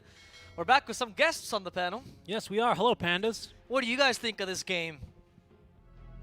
Oh my god, you can't. Really, Flamie Panda, he keeps saying he's 6K. That's all he says. Yeah, well, you know what? It's fine. It's whatever. What are you going to do? Come kill me with all your pandaness? Actually, pandas are very aggressive creatures. Well, only if you take their bamboo. Yeah, if you take their bamboo. Did you know that pandas, I think they eat like a third of their body weight in bamboo every day? Oh, yeah. Which is like, they're not that light. I mean, they're bears. Yeah. You know? Yeah. Now, the it's drop ridiculous. bear, now that's dangerous. Yeah, the drop bear, that really can kill you he's- easily, quickly, right? Yeah. They just jump on you, and they slice and dice you, much like an anti-mage can do And then they click in click, this click. game. And speaking of anti-mage, it's another anti-mage. It's time for the side of Neon Esports. So yeah, speaking of anti-mage, which I mentioned just haphazardly and out of No, random. listen, I segued it perfectly. But, Neon. but before we get into the draft, give a shout out to our main sponsor, Monster Energy. Of course, our main sponsor, Monster Energy, which so graciously was allowed to be given to this wonderful, cute, fat panda. We have all these different varieties of monsters. We actually bought a nice tasting flavor. So, you know, go out and try one. You need some energy at night, right? You've already taken your coffee in the morning. Don't take another coffee, genuinely, because that's bad. Try to only limit yourself to one coffee a day. Take caffeine in a can instead, in Monster Energy, as the gamer drink that's always helped Dota events grow. Yep, thanks to Monster Energy for the support of the Dota 2 scene. And yeah, good event thus far. It's been some really fun SEA games, and we're only 2 days in, right? As we've got game 2 of our second match now starting up. Signal, I gotta be honest, I was a bit surprised to see them take the win overall. I think, like, heading into this one, I was like, this is probably going to be a Neon 2-0. It was going to be close. Really? That's what I thought, to be quite honest with you. I didn't think that. It's been a while since I've seen Signal, to be honest, because of the before-mentioned sort of, you know, they had to take a break for a while. But then after the draft, I was like, ooh, this is a bit dangerous, right? You give a bat this, and if your Riki doesn't do this, and, well, it didn't end up working for them. Yeah, I like the draft for Neon a bit more in terms of the creativity, but I did agree that I saw some holes, and Signal, I think, could really take advantage of them. I mean, Signal showing why they were one of the up-and-coming teams before this whole pandemic started, which kind of sucks for a lot of the up-and-coming teams. Like, Droid, we did speak about them earlier. Let's not hold our horses, because they're up next versus Army We'll talk about them Geniuses. then. Let's talk about Signal now, because they ran a really clean game, I think. Their execution was really great, honestly. Their off-lane pick and their mid pick really worked in conjunction. Very peculiar picks there, certainly. Doom mid, Titan on off-lane, not very common these days, but they knew how to take the juice out of them. They really knew how to take their full potential, and I loved it. I'm surprised no Tide ban, but they could still run it this time. However, Anti-Mage much better against Tide. Yeah. And Signal, this time, Ogre, Magi, and Venge seem to be their support duo, with a Slaughter as their off-lane. Oh, that's a Slytherin crush. They went There from we fish go. to fish, right? They went from fish to fish, so they can only pick fishy heroes in the offlane. Yeah, and Slaughter is also a hero they do like playing a fair amount. I actually remember that just a couple months ago when Slaughter was much more popular, they used to actually even run Slaughter carry in mid. They have done this before, so it's not. I mean, it's definitely not a flex That was here. a long time ago, wasn't it? No, But like 2 months ago. 2 months ago Yeah, only? not much. Yeah, Oh, yeah. wow. Like when Gunner was running the Slaughter mid, and people were like, oh, this actually kind of works. So they were running it. What's the build? Is it still Ags? Or Same, is it same idea. You would still play Slaughter off lane. Ags. It was back in the time when people. Wow, that was a pick I was not expecting. It was back at the time when people were starting to run Doom mid as well, and you're like, oh, you can play the off lane from the mid position, and you just kind of run it like that. So it's interesting. But anyway, the Omni Knight. Actually, to me, the Omni Knight is the SCA offlaner, because all the best Omni Knights I've ever seen in the offlane, of course, are from SCA. The pick got used here much more so than any other region, but still very surprising to see it now. An incredibly weak pick these days. Gives you a lot of dispel. I mean, this is like everyone support the anti-mage, you know. Yeah, it really is. Is the anti-mage carry us draft? Please, yes, sir, please. please! They're gonna be like, all right, show them what you can do, Scam. Or maybe it's a Scam 5, you know, who knows? Or AM 5 rather, right? I mean, they have run this before, so it's not crazy. Like, they do this all the time. Neon likes to chibate you, and then, ha ha ha! You thought our Void was carried? This is a really mean minus armor strat, though, they got going on. This is really dangerous. You can now, of course, dispel plenty of it, but they can reapply it pretty frequently. Yep. So it's not going to be super And effective. some of it is to have it area local. as well, so, you know, with the wave of terror. Yeah, but how are you going to dispel on every single one of them? Sure, right. I mean, but you only care to dispel it on the AM, right? I guess. I mean, like, given the lineup, right? Let's being realistic. You only want to dispel the AM. The problem is they can reapply it pretty quickly. Corrosive Haze, I think its cooldown is like 10 seconds or something like that. So whatever. But of course, Desolate is going to be on every single hit, which from a PA is very, very frequent. Like you said, Wave of Terror is going to hit everyone, give you vision. It's a really good draft, again, from Signal Ultra. I gotta be honest with you. I'm not really digging what is presumably their offlane of the Ogre, Magi, and Slardar. I think it's Venge Slardar, actually. In the offlane? Yeah, and then we put Ogre with the PA, right? Oh, you know what? Because PA is a better laner, and Slardar sucks against the supports usually. Slardar is good at harassing carry, but the support annoys him, so I think Venge is better. I would rather see Venge 4 than Ogre. Yeah, that makes sense, because you jumped the gun on why I didn't like it. It's because if you have the dual melee, Ogre as well is pretty good at harassing cores, right? He can suffer against some supports that can just kind of poke and prod from outside his range. Whereas if you get whereas if you get within range and he's able to hit you with a Fire Blast and then an Orb of Venom, good luck, GG. There goes 3/4 of your HP pool, which is the same thing for Slaughter, right? So I think it's actually a good idea. You just split them up, and that should be that. Also, the current build for Ogre is Ignite build, which the Oracle dispels. So if you want to go for that build, then Oracle is you have to dodge the Oracle, right? But I think this game you want to go for a Bloodlust or Fire Blast build, because you're either up against Oracle or Omnight, so it doesn't really matter, right? And I guess that you can't really go for your traditional build. Interesting. A Bloodlust build? Yeah. Yeah. Debuff your carry build where you're not really useful. I'd rather you go for the 3-1-1, to be honest, and then pick up levels in Bloodlust, because at least you're a hero, not just a buffing machine. But it's competitive. It's very common to just play around your carry. I think that makes a lot of sense, because I think it's unrealistic for you, especially in the laning stage, no matter what, to have an Ignite last for more than like 3 seconds. No, look, Neon is actually banning offlaner, so they're thinking the Slaughter is going to be mid, maybe. Ha! Neon, you can't cheat. You can't listen to the cast just because we don't have delay on. This is not really fair. And my analysis is exclusive to me. I'm memeing, of course. I don't think they should listen to me whatsoever. Signal should have a mid laner. You just looked at me. All right, he's done. Oh, sorry. I'm Signal ain't picking a mid laner here and off lane. Just increasing the audio. Just touch. Okay. Still unclear as to what they're gonna run here. Because I'd rather see the Slaughter off lane here, to be honest, because Slaughter against end damage is such a good lane. Yes. And you pick up Core Rubik? Or Core Rubik. I think it has to be. Well, it depends on this last pick, right? You could run Venge mid, and Venge can also off lane. Thompson has run Venge mid many times. Don't get me wrong, I love the idea, and this makes me think it's not a Core Rubik. The Core Rubik is more of a pick when you already... It feels like a 10th pick if you want to run a Core Rubik, right? Yeah, it's definitely a 10th pick. Yeah, but it's not here. It's a 9th pick, though. Yeah, but there's not many heroes that can beat him at lane, to be perfectly honest. I wonder if Neon... I mean, I don't know if they're thinking it's a Core Rubik, because Core Rubik against end damage is still not good. No, that's... And there's not, like, anything tiny. fantastic for you to steal, either. I mean, don't get me wrong, the Omni Knight's kit is amazing, but if you're running him Core, you're probably not going to be matched against him, so... Yeah. I would expect more around the Venge mid. Yeah, that's what I'm thinking. I just got excited because I love Rubik. Yeah, me too. Really great hero to watch. But yeah, so probably 5 Ogre. I mean, still some flex. So let's maybe talk more about the Neon. Yeah, I mean, what are they up against? I like the Kunkka pick here. A lot of magic damage against PA. Withstands a lot of the damage from Signal because he's usually a guy with a lot of armor. Great base starting armor as well. Decent in lane against Venge and against Rubik, you know, so and overall very consistent. When you don't know what the enemy team is going to pick mid, picking a consistent mid is the safest way to go, and Kunkka is consistent in that sense. Okay. But there's also Neon, so I don't know, mate. Neon doesn't care about that. Actually, Tiny mid is also pretty decent this game. Yeah, that's what I was thinking, right, for Yopaj. You pick something like a 4 Tusk or something like that. Maybe... No, you definitely don't want to Venge this game. I'm just thinking, like... Having a break or an aggressive dispel this game seems pretty sweet. Like a Nyx, maybe. Yeah, we don't see that much of the hero. We saw... He's very weak this game, though. Well, he's... Yeah, because he doesn't really sort of... Nyx is, like, never just strong enough to pick, it feels. He's just like, oh, he counters the meta right now. Yeah, exactly. No, he counters heroes. Yeah, he's never been the meta hero, right? Let's see what they go for. DP. I was thinking DP, but I don't really like it, Alvaro. Okay. I agree with you. I don't like the DP at all, actually. I think it does fulfill the consistent mid laner, right?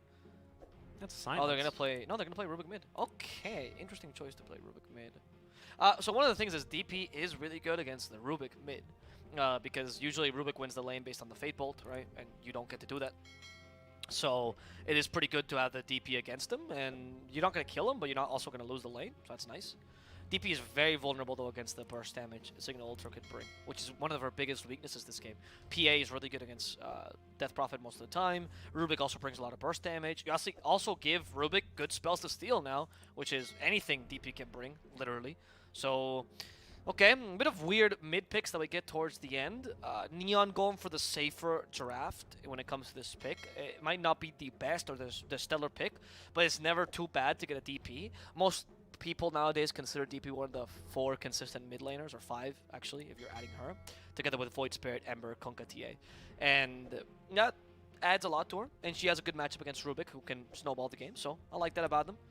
Still favoring Signal's draft, despite the weird Rubik pick. I think they have a really, really strong minus armor draft, but Neon has the easier draft to execute 100%. Yeah, definitely. I mean, ease of execution is something we really do like kind of just bringing up, because that's why you never see these really quote-unquote fun or crazy wombo combo drafts. The pros, they don't like doing them because they're not easy to do, and you can mess them up quite a bit. But yeah, the mid lane's going to be real interesting, though. A Rubik versus a DP, I almost want to say that's going to be not easy, but pretty fun, probably, for the Rubik here, as it's definitely going to test his laning capabilities and seeing how much he can bring here. A bit of a pocket pick here, I got to say, though. Rubik Jamesy. Yeah, I'm fascinated by this. I like that they're picking up there. I'm a big fan of the Rubik mid. You know what build I would actually love to see on the Rubik mid that I've been theory crafting? So I was talking to, I don't know, I got the chance to cast the ESL, what was the last ESL? Not Germany, the one before that. Thailand, that's it. It's one Thailand, yes. And got to do Americans. I actually saw a fair amount of Rubik picks there when I was on the panel. And my co-panelists thought it was trash, but I was like, no, it might not be that bad. So I actually got together with a bunch of coaches. No joke, like we got like a round table with like 4 or 5 coaches from SA, try to theorize how to make this pick better. Because we always saw it failing, and we're like, well, they keep picking it, so clearly there's some sort of rhyme or reason to it. And one of the coaches came up with this idea, which is very smart. It was actually the Thunder Predator coach, which came up with this idea of running the Rubik as a damage dealer, right? Like with the Fate Bolt steals hero damage, and you actually run him as like a pseudo carry, like a physical damage carry, which is fascinating. And then I saw him try, and I saw some Leo style particularly, which is a mid from Thunder Predator, tried it a couple games, and it's very effective. How do you itemize it though? Because generally speaking, the reason why I don't like Rubik versus DP is while it's amazing to definitely steal Spirit Siphon on the Rubik because it does get amped, Rubik just falls apart super quickly, right? That's why he doesn't like stealing a lot of skills from. That's why this build gives him a longevity. So you itemize him kind of like with a Hurricane Pike, right? Early, that's one of your basic core items. Interesting. You instead of going for the Ags, Blink, etc., you try to go Hurricane Pike. You can try to go for a Bloodthorn as well. You're kind of dependent on the game, right? Each game you can itemize differently. I mean, it's weird, but it makes sense. And it was. I mean, they could try this draft because it would make more sense than the Rubik mid that goes for magic damage spells, right? Because he would actually synergize with your draft. But 100 cast range is so good because it almost feels like, at least on a support Rubik, like you do really need that Aether Lens. Well, I mean, it's not about the talent. It's much more about like what build are you going for, literally. Because if you're playing that kind of Rubik, you're not only is the build different, but everything is different about it, right? Your tempo is very different. The way you want to play the lane is very different. How aggressive you want to play is very different. So, again, I'm just throwing it out there because I thought it was a really interesting experiment, and you know, there's a lot of high-level people that got together to do this. Not me, high-level people and me, but it was an interesting idea that I'd like to see tried in the pro game because I haven't seen much success of Rubik mid, unfortunately, in pro games. So we do have Grims. He's going to take the Bloodlust level 1, try and force out JG, who has Purification level 1, but doesn't really make a whole lot of sense to try for anything else. Playhard, in the meantime, is going to get harassed, slithered, and crushed into Wave of Terror as he's trying to find a toss back, but will not be able to do so. Still 3 top again for Neon Esports. As I think last time they were up against 3 top for a little while. So this lane is very tough, though, for the Slaughter as it stands, because one of the biggest issues with Slaughter... Oh, wait, toss him back? I think he's fine, yeah. One of the issues with Slaughter, of course, is that while you are pretty good at trading hits, if you can get to actually reach the enemy, if people are disturbing you constantly by slowing you, stunning you, whatever, it becomes hell for you. And it's really annoying to play Slaughter. And you can't really do that against an Oracle, right? So Oracle's a good hero to disturb you. Okay, he's okay, but my goodness, both laners just getting up pretty low there, holding on to their fairy fires. Surprised not to see a value point in telekinesis just to break the Spirit Siphon. I don't know if that's possible. I presume not, since it's James. He probably knows much more about mid Rubik than I do. I presume it's not possible with only a single point in the telekinesis, so it's probably not worth it yet. But because you don't have enough time to pull them back. Because you have to turn and face them, and then you have to cast telekinesis and then turn around again to run and break the Spirit Siphon, and the range isn't all that amazing. They might have a kill though. Top now onto Van. Yeah, plenty of damage. There's no mana though. Oh no, that hit the manga a bit too early. Wait, anti-mage scam. That blink was 10 HP blink, barely surviving. Similar to Slaughter, also surviving on those 20 HP. 20 HP. Doubles his HP, that means he's twice as good. But JG, he's doing a good job of just making sure that he's at least stealing creep waves, making sure he's getting some experience. We saw this last game, I believe, as well, when he was playing the Tide Hunter. So, very good. Wait a second. I'm swapping. Wasn't it Van last time, the Tide Hunter? Yeah, Van was Tide Hunter. Who'd you say? It's just good offline skills. You can see Grims is doing his due diligence, making sure he's chasing him down all the way between the tier 1, tier 2, and tier 3 make that. But they're fighting again top. Oh, Van knows he wants that bash so badly. Play hard's dead if he gets that bash, but he can't reach him. This is what Slaughter is. Your life as Slaughter is just you trying to grasp at straws. You're just trying to reach your goals and your dreams, but there's always obstacles in the way. Slaughter is just a common man, really. And it's a really beautiful symbol for that. Unfortunately, this game is difficult for him with Tiny and Oracle both protecting the anti-mage. I like the Omnight pick in this position, though, because if he solo lanes, he's one of the few off-laners I would say that is okay in solo laning, honestly, because you still get experience. You can cut the lane really easily. You have a lot of tools to survive, so I like the Omnight pick in that sense. And later, he's going to be just useful for your anti-mage, right? So it's always great. Yep. He did go for the point telekinesis, by the way. He has now? Yeah, that makes sense. I don't know. I don't know if it's enough. Maybe with the single point and arcane supremacy for the debuff, but it's going to be close. Now it's going to be put to the test, however, as that's a healing salve popped by our DP. Yapaj as well with the arcane rune, ready to rumble. In they go, actually using it quite aggressively. No multicast for Grims, only being level 2, but body blocks here. As Yapaj looking to turbo, look at the damage coming through as they only have the double spirit type, and that's not going to be enough to actually save the life of the DP. Well. And the voice lines are prepared there. Top lane as well, going on the Tiny. Play hard, trying to get Avalanche to get away. But Van is having none of this. You think you can stop me again, Tiny? Think again. This doesn't bode well again. I think I was just saying to Bat, he's left alone again. Pretty much. I mean, now JG's back into the lane to try and harass him, but by this point, already 3 points into the dagger, and you're looking real good. In fact, unless there's boots coming his way... No, he's actually sending the courier to the secret shop to get, I believe, the Ring of Health for the Perseverance. He's going literally for the same build. He's cosplaying AM. I mean, the Naked Battle Fury on a PA actually makes it more is more viable than AM. The reason why you don't go Naked Battle Fury these days on AM is that you're just made out of paper, right? So they go on you and you kind of die. But PA, once you have crit, even if you don't have boots, you can kind of hold your own, right? Whereas opposed to AM. So you can afford to go for Naked Battle Fury a bit better. Also, your movement speed is nice as well for PA, but AM has as well. So not much of a difference there. They are making a play, though. I like this move out of Neon Esports. No vision, no wards actually here protecting a Bat, so he's going to be completely blind to this. But the two supports not rotating over as well to make that the mid laner actually play hard, positioned nicely from behind, looking for the toss as a Bat forced to go into the trees. Level 6. They will pop now the exorcism here. As JG looking for the slows. A Bat in some trouble. They need a TP. Eris will now come on through, give him the blink strike card, but they've already prepared for that. Yopaj now needs to close the gap to get the ghost for the damage, and will do so. Great stuff here. That should be Eris as well, falling underneath this tier 1, and potentially even the tower here, as they do have the cart and a little bit left of the exorcism. Great rotation. Well played by Yapaj. Very well played. So usually how you play DP, of course, is that once you hit level 6, you kind of activate, even if Exo is not great at level 6, just because of your other spells, you usually can bully the other mid laner out of the lane, and if they leave, you take tower. If they don't leave, well, then you kill them.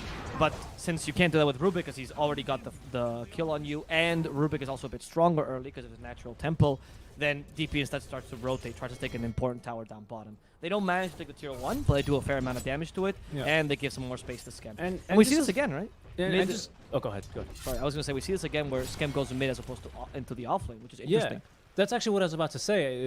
Is not only do we see that last game, but I wanted to point out Jean-Noel, who's not involved in that gank, needs levels. He's in a tri-lane. He's an Oracle. He needs level 6. That's like his bread and butter, right?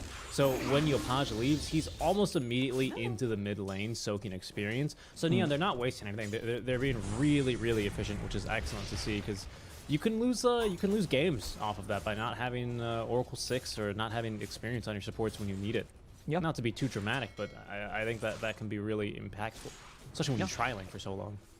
You're totally right. You're totally right. It's a big deal. Sometimes people forget about the levels of the supports, though. That's often a forgotten thing. That's why before, when you're playing core, make sure you at least, you know, your supports have levels before you 8 the tome, and then say, hey, I'm taking tome. You know, just tell them. Yeah, it's tougher sometimes. I'm going to actually not make a joke here and actually continue with the analysis, but it's tough sometimes because these days supports are encouraged in the early game to do so much, right? That the idea of a support just sitting mid sapping experience or sitting in any lane sapping experience is no longer as common because supports need to defend mid, supports need to defend top tier, therefore supports need to make sure the dead lane is pushed out, right? They have so many tasks to do that we actually see a lot more supports now falling behind, and they have to just play better to get that experience. So it's become a bit of a harder game for the supports just due to the nature of how important the tier 1 tower is. Right. All right, so Rubik, first item is going to be Boots of Travel. Okay. This works for both, dude. This works for both. I love that item on I think it's great for fast tempo heroes. I love this item on Puck as well, or on Lina, because it's just so useful. It reminds me as well of when Ember and PL used to go Boots of Travel level 1. Or not level 1, sorry, that's first item. Remember that? Level 1. Yes, I do. Yeah, and they would be useful all over the map. They could engage in fights, they could push towers, they could farm. It was great. It kind of works like a Midas, but with more aggressive undertones to it. So it's really, really useful. I love it on this Rubik. I think it's a great pickup. Yeah, it's going to take him just a little bit to farm. He does have Avalanche, which is going to be nice to assist with his wave clear. But the creeps only being upgraded once means you can one-shot the most of the wave here with Fade Bolts being max, especially the range creep. You can see he's just nuking down a few of them before he goes. There we are. Beautiful stuff. And that's the wave cleared, and you know, immediately play hard. He's going to rotate, making sure that that tower does not go down early. It's never really that good of a sign if you're playing DP and you lose your tower first, you know. Granted, you know, you did take an assist in getting the enemy safe lane tower, but you also lost yours in exchange for that. Yeah. And it looks like you're probably going to lose your tower. This is kind of the Rubik effect, though, right? He kind of excels most matchups, at least for the first 15-20 minutes, and then some of the holes start showing. Yeah, which is that you become useless right after. But yeah, which is then you're a really farm support. Yep, exactly. I hate to but say it is but interesting. No, I love seeing this experimentation, though, because I think it is certainly an interesting pickup, and much like the AA made or Snapfire made, it's breaking the game, right? This is why I play Dota enough. I don't want standard picks. I want this weird pick. I want someone to tell me, you know what's a really good hero? Ice Crystal Maiden in the offlane, like the Chinese used to do. I love that. That's my dream. That's what I want to watch. Van, by the way, is going for is going for a pipe as first item, so not going Blink Dagger immediately on Slaughter, which is interesting. You're going to have less of an impact as an initiator, but much more of an impact as a tempo controller. Nice job denying the rune, making sure that DP will go bottle this for a little bit of time. As Van is just going to be able to boost Schem out from the lane. Schem actually has decided to go for regular power treads. We're about 2 minutes out from the timing here if we are still going for naked battle fury, which we are not. Yeah, I think it was just Ring of Health first item, maybe even the Perseverance, and then straight for the power tread. So we'll see. It should be. You mean a bot, right? Not Schem. Yeah. Okay. Right. Well, both. Oh yeah. Not both heroes, right? Because one of them has a Perseverance and one of them does not. Yeah, exactly. Because one of them went straight for the treads. Because in AM, if your lane is undisturbed, what's the point? You had a try lane, right? No need to Ring of Health. James Z, the Purification 0 cast point to cheekily get a bit of extra damage. His support sacrificing himself for Jamesy and even getting a counter kill. Play hard, stop into the tower. The Exos used by Yopaj try to go for Jamesy. Jamesy's being sucked off. Jamesy need to stop him, but wait, he's doing the inverse sucking as well. Jamesy wanna be the Siphon Soul. In the end, it's gonna be only a single kill on Venge. Tiny survives after that. And yeah, they salved him up. Easy 1000 HP, even with the 2 times multicast level 2 is not going to be able to kill him through that. So nicely done. Siphon Soul. Sorry, I was talking about the Tiny who lives through the. No, I know. I'm just correcting myself for the audience. I apologize. I'm just a noob. Yeah.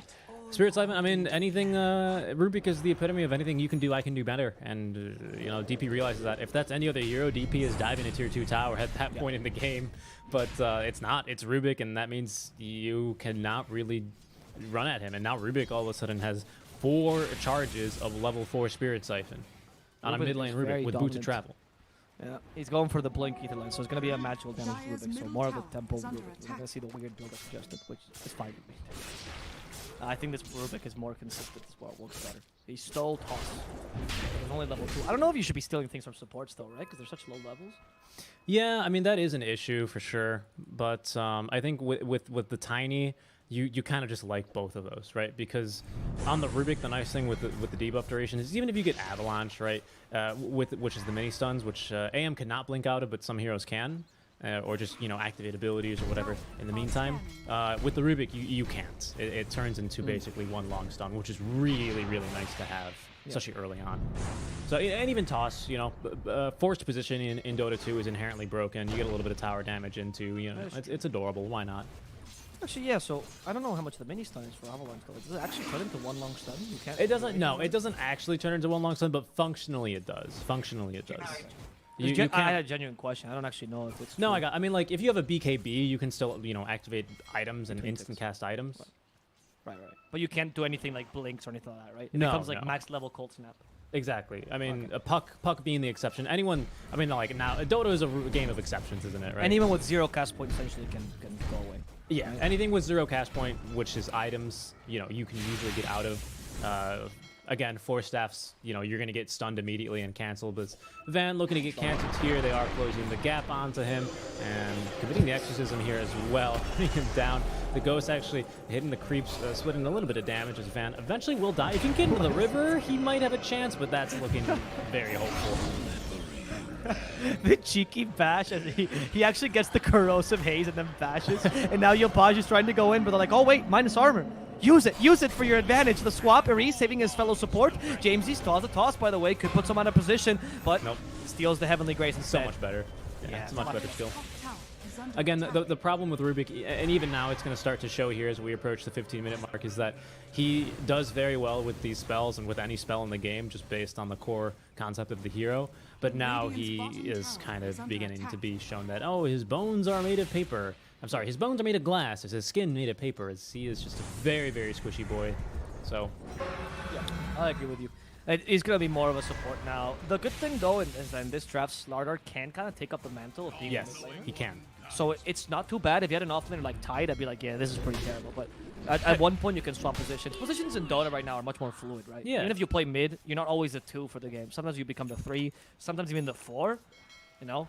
So it's not that clear cut anymore. People are much better at being fluid about it. And even more so than yes, the Slaughter can also pick up the, you know, that sort of frontliner, but so can Ogre. He's a tanky boy.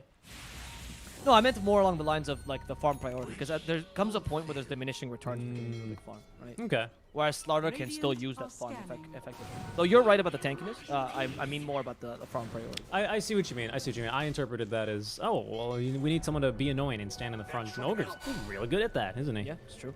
Venge can as well, by the way. People underestimate Venge because she's ranged, but she has 2.4 strength per level. That's not bad at all for an agility hero. Yeah, I think, though, this game... we missed a kill there mid lane. You missed a kill. One and Adam. Yeah. So, don't do the royal we thing here. Oh, I didn't see you. Talk about the kill. Battle Fury on both Scam and PA, almost equal timing. So, pretty good. PA, I think... quite the mirror to the AM in the most case, you know, especially right now with the new Blink talent. Yeah, right? And that's actually what I wanted to talk about in terms of having Venge being up front. I think most games that's totally fine, but I think this game you need Venge for the save. Otherwise, Neon, they're just going to outlast you in these fights, right? And PA is a little bit too squishy. She doesn't have the counter spell. She does have the Blink Strike, but she needs the save coming from Venge. I think Venge needs to be kind of hiding and waiting in the wings to give a bit of a second wind here to the Signal Ultra Draft. Or, alternatively, it can just be Divide, run in, find one, immediately blow them up, and then take a lopsided 45 fight. There are 2 ways, but assuming they're going to go 5v5, I think the Venge needs to be waiting in the wings for sure. We'll see, though. I mean, we'll see how Signal decide to play it. It is SCA. Sometimes they just decide, we're just going to run at them and see what happens. And it makes for some really great Dota. That is true, actually. My favorite play in SCA is the SCA smoke, where yeah. you just lose 2 heroes and you go, right, time to smoke, guys. We just lost 2. We're at disadvantage. They will never expect this coming. And it actually works. Like, it's a meme, but you'll see teams like Fnatic or TNC, top in the region, do this. Because it actually is, the surprise factor is important. So, it's always fun to watch SCA Dota. I think that's what makes a lot of the tier 2 teams much more well-known here, because it's really fun to watch. They make exciting games. James has decided against taking any talents here at level 12. It's interesting. I mean, none of the talents at level 10 is good, and you can skip those talents, by the way. I don't know if you know that. Hold on. They might have got Slaughter here. They're just so eager to use the Exorcism when it goes off cooldown. There they go. They get the kill, and they're going to cancel that TP. Both TPs, actually. They're coming to the This time it's tier 2. better, though. I don't know if you noticed the play he made earlier, but what was really smart about Slaughter is they actually run away from the tower, so they couldn't get Exo and then take tower afterwards. But this time they did it really close to tower, so you can still take full advantage of Exo to push. So, unfortunately, for Slaughter, this time he didn't get the kill he was looking for, or the play he was looking for. Gosh, stand really close to the tower. Increase your damage. That's true, yeah, because you want to reduce the time that Ghosts have to fly around. It's risky, though. But no, you know they canceled 1 TP, and you have JG scouting. That's whatever. Small things that don't really end up making a difference, I think.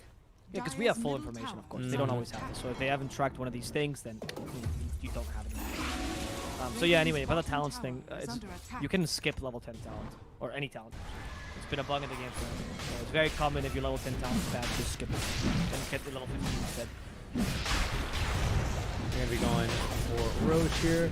We don't have a medallion, but with the Corrosive Haze, with the Wave of Terror, and now the Desolator up on PA, Roche is just about as good as Ted here, as he will be finished off very, very quickly. A bat now Aegis in hand, as they will be rotating over. They actually have caught as well a DP. Yule Scepter trying to escape. We've already used Telekinesis. Can we get a crit? Nope. Yeah, that had to be a crit, essentially. Yep, that's the only way. But Abad is super farmed. Let's not forget that AM and PA, if they're equal farm, PA wins 100% of the time, right? Like, AM is kind of weak against PA. It's a solid counter.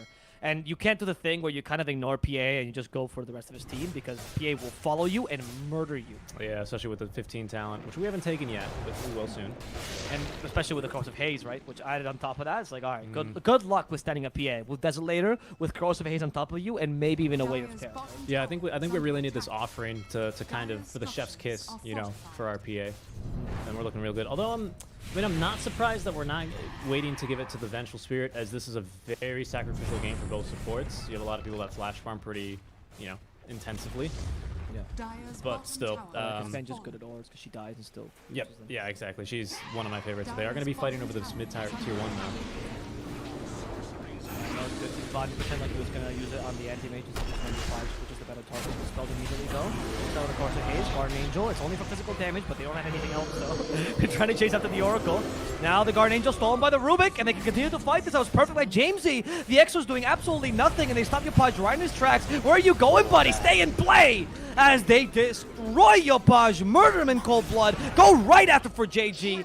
And that's 2 really important kills. What a Guardian Angel steal by Jamesy, showing us that Rubik can still be strong if you're good enough.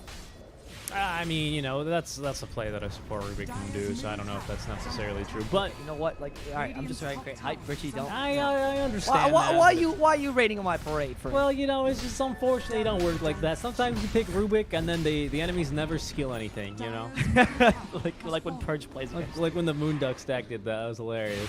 It's not the Moonduck stack. I think it was. It was Purge. I don't remember. It was an old video. I remember that video like it was yesterday. One of my favorite videos of Dota of all time. That one and the meme about TI5 EG. I tried to find it the other night. I could not find it. Player Art has cut the wave here, though, so they are going to be looking to get some damage here onto the tier 3. And damage they have done is they still have the range creep alive there, preventing the backdoor from kicking in. 20 minutes in, you've already got the range, the mid tier 3 down, and a free kill onto Playerhard. Jamesy eventually has enough damage, and he has gone here for the cast range talent at 15, indeed skipping the 10 talent. Yep, as I said, it's just better. Yeah, I do this all the time when I play Bloodseeker, because the level 10 talent is trash a lot of times. They're going to keep going here. They know AM's not ready to fight. Yeah. AM is going to do the Arteezy thing where he keeps farming while his racks are going down, because what else can you do, honestly? If you join here, you're just dead, so you might as well farm. Like, people will make fun of the AM for doing these kind of plays, but it is the correct play right now for the AM. mage completely. Because, I mean, you can force the enemy team back, potentially, and if not, you at least get a lot of farm. I mean, you can't be mad at Skem. He got a tier 2 tower by himself. He's doing chip damage here. I mean, if he dies here, you can be mad at him for sure. Jamesy, the first to TP back. Skem, he's got no clue, actually. He does not have the vision. And there they go now. Jamesy making the blink in. He's got the toss. Spell stolen is going to be blink. He can continue to chase, but he has no support. Jamesy, you have 2 blinks. No, certainly you don't kill the AM. They're in trouble. If he had the 50 base damage talent, Richie, there would have been a chance. Ogre is dead. That's okay. I thought it was more people.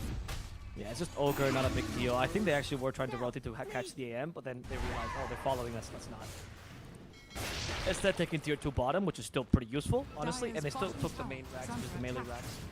But the AM did a good job, though. Skem forced them back, and I love this build. Assault Caress. You acknowledge the weakness of your draft, and the weakness of the enemy draft, which is they only have physical damage. Well, for Assault Caress, it's not a bad item on AM. Interesting. It's been done before. We've seen AMs with Assault Caress before. It's not crazy, and it's especially done. I've seen him most often either against a Slardar or against PA, and you're up against both. So. And Avenge. And Avenge, yes, but I just mean like specifically you build this against PA. Yeah, no, totally. But I think that's even more reason to get it, though. I definitely get that, yeah. I mean, it buffs your team as well. It's not a bunch of armor, but like you're saying, you can debuff it on one person, maybe even 2 people given your lineup. But for the Wave of Terror, that -7 armor, it's nice to have the AC aura for sure. I mean, it is. I don't say it's more than Dezo already. Put it in that perspective. Or sorry, it is. It's 1 more than Dezo. It's quite a lot for 10 seconds. Is Dezo 6 now? Yeah. They didn't change it. I thought they've been patching that one overnight. They did patch that a lot. But I think it was 5 at one point. Ice Frog rolls 2d4, and this is how much Desolate now removes your armor. And he also does that and goes, this is how much Doom has in terms of armor. Let's see, Assault Caress is almost done. Do you think we're seeing... I mean, okay, 2 questions. This is a 2-parter, right? Do you think Signal is ready to fight now? And if so, or if not, I guess, do you think they're just grouping up and pushing because they know they're stronger or because they know they're on a timer? So, like, is Signal pushing so hard right now because they know they're on a timer or just because they feel strong? Or both? I don't know, because those 2 things are quite interlocked. I guess they are, right? Right, because if you're stronger, usually because you're they're gonna gank them though. They're flanking them from mid. Good toss. See, Tiny, they have Fire Blast, but it's hard. Yeah, it's hard to initiate on an AM if it's hard to can't catch up to him. Another corrosive phase, keeps on going. Fire Blast. Oh, bad. Up phase with the Maple. It was a lot of damage murdering JG. Without John L, you have no more dispels. How do you save the rest of your team? Nope, Anti-Mage just leaves. Yeah. That was a team wipe, dude. That's what happens when the minus armor happens. That was perfect target acquisition, though, I think. Going first for the Omnite, then for the Oracle, because they acknowledge, actually, Oracle has a harder time saving the Omnite than Omnite saves the Oracle, because Omnite can always use Guardian Angel and has a bigger range. But Oracle has to be in range to hit you with the False Promise. So. Yeah, and I think it's just that GA nullifies a lot of your damage, right? So it's more important to get the GA down, because if Omni can GA to save Oracle, and Oracle, yeah, you can False Promise, but then he's gonna die immediately after, right? It's not the rest of the team. But yeah, it's kind of interesting actually now that I think about that. But a good fight for Dead. They used as well the Exorcism to no effect either, so that's gonna be Signal back on the high ground without Ace. The Pat is just murdering people. The Yule Scepter not coming in time. This tower now with the AM still unable to join. I don't know. He just got the AC. I don't think this is enough. Rubika got BKB though. Went for the 50 base damage. He's like, guys, I think I can hit this game. Builds a BKB. I think I'm gonna go for a core I'm now. strong. Yeah, he is very strong. It's worked out for them, honestly. What did he just steal? Oh, well, no, that's not that great. I thought he stole Heavenly Grace, which is better. That's okay. It's a bit of extra damage purification. And with a little bit of a blink there, just getting over to the creep wave as fast as possible. But yeah, about the point, it's just that it is it is hard to judge when you say those things, because those things are too interlocked, right? Like if you have the higher tempo, if you're winning by a lot, then you also feel pressure because you have to take advantage of this advantage. But I would say that this game just feels really strong. Honestly, I don't think they're really pressure in this game. Because yes, I would say that AM is a pretty strong late game hero. but PA is a good matchup against him. I don't know. I think the way I'm reading this anyway, is that Neon, they go, well, we can't really fight them now. Maybe they think they're on a timer. Maybe they just know that they're not strong enough. Although now, as I say that, they're going to smoke out and try and find whoever they can. Maybe just smoking it with the Roche timing. But maybe they just know that they're going to have this pretty easy peasy late game if it comes down to it. Just because I think they're going to have two more irrelevant heroes than the Rubik. Oh, great toss. They've actually abducted the airs. Can they actually finish him off, though? The Glimmer Cape, there's no detection there. They're going to turn and land a stun, actually. AM, Abyssal bladed up. The GA is going to drop, though. That'll save his life for a little bit of time, but Rubik's going to steal that one right back. That's going to make Skem completely useless. He's got to back off. There's going to finally at least be a save over to Yopaj, who's in a lot of trouble, finally popping the ultimate as well. A bat looking for a splash is going to find one. Godlike on a bat again. In the meantime, just like the last fight, AM forced to back off, and another great steal from Rubik. It's just so tough because all of your cast points are so long that there's not a skill-based idea for Omni-Knight, right? Like, you can't do something after Guardian Angel. If Rubik is saving his skill for you, which he really is, they're gonna steal that Guardian Angel and use it. It's so difficult because Omni-Knight's too slow here. This among the many reasons why Omni-Knight is not. Definitely not. When AM reflects a dagger with his counterspell, does he also get the coup de grace passive? And whose damage does it apply? I actually don't know if you get the coup de grace passive. I think you get your own passives. It sends as if it was your own dagger. It definitely deals your damage. I think that's how it works, right? Because if you like, I've seen like it's as if AM casted the Stifling Dagger on the yeah, that's how like Lotus works as well, yeah. and I think Mirror Shields.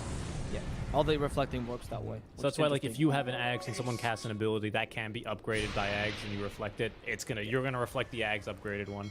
Yeah, I actually saw a game that was lost because of that interaction not being known by one of the players. It was a Bat Rider. It was a SA game. Bat Rider lassoed someone with Lotus Orb, and the guy had Ags, and he all of a sudden lassos two people. I'm like, what? Yeah, he didn't understand what was happening. That's a bit of a silly interaction where you can actually end up, like if you.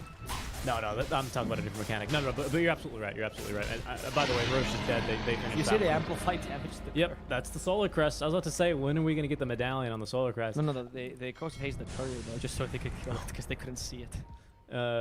My goodness, I mean, you look at the minus armor. This is like one of those deep fried memes with this Slardar set with the red glowing eyes. It's minus armor. Yeah, I know what you mean. Yeah. It's good build though, this game, and the Solar Crest is not only good for the minus armor but also good for pushing, right? Because you can buff your TA up as you push, which gives you the higher tempo and won't allow the AM to come online. Because as it stands now, it's not like the AM is going to beat the PA once he comes online, but it is a bit of a question mark. Like, what happens then? Yeah, not yet, and not if we keep getting GA stolen. There's just no way that's happening. But you know, minus armor, real shit. That's the real shit eyes right there from the memes. Good stuff. Signal, though, I mean, 21 up, 21k up, that is 15-6 in terms of the kill spread, and my goodness. No, they just detect the wards. They don't actually see the other ward, right? No, they don't see it.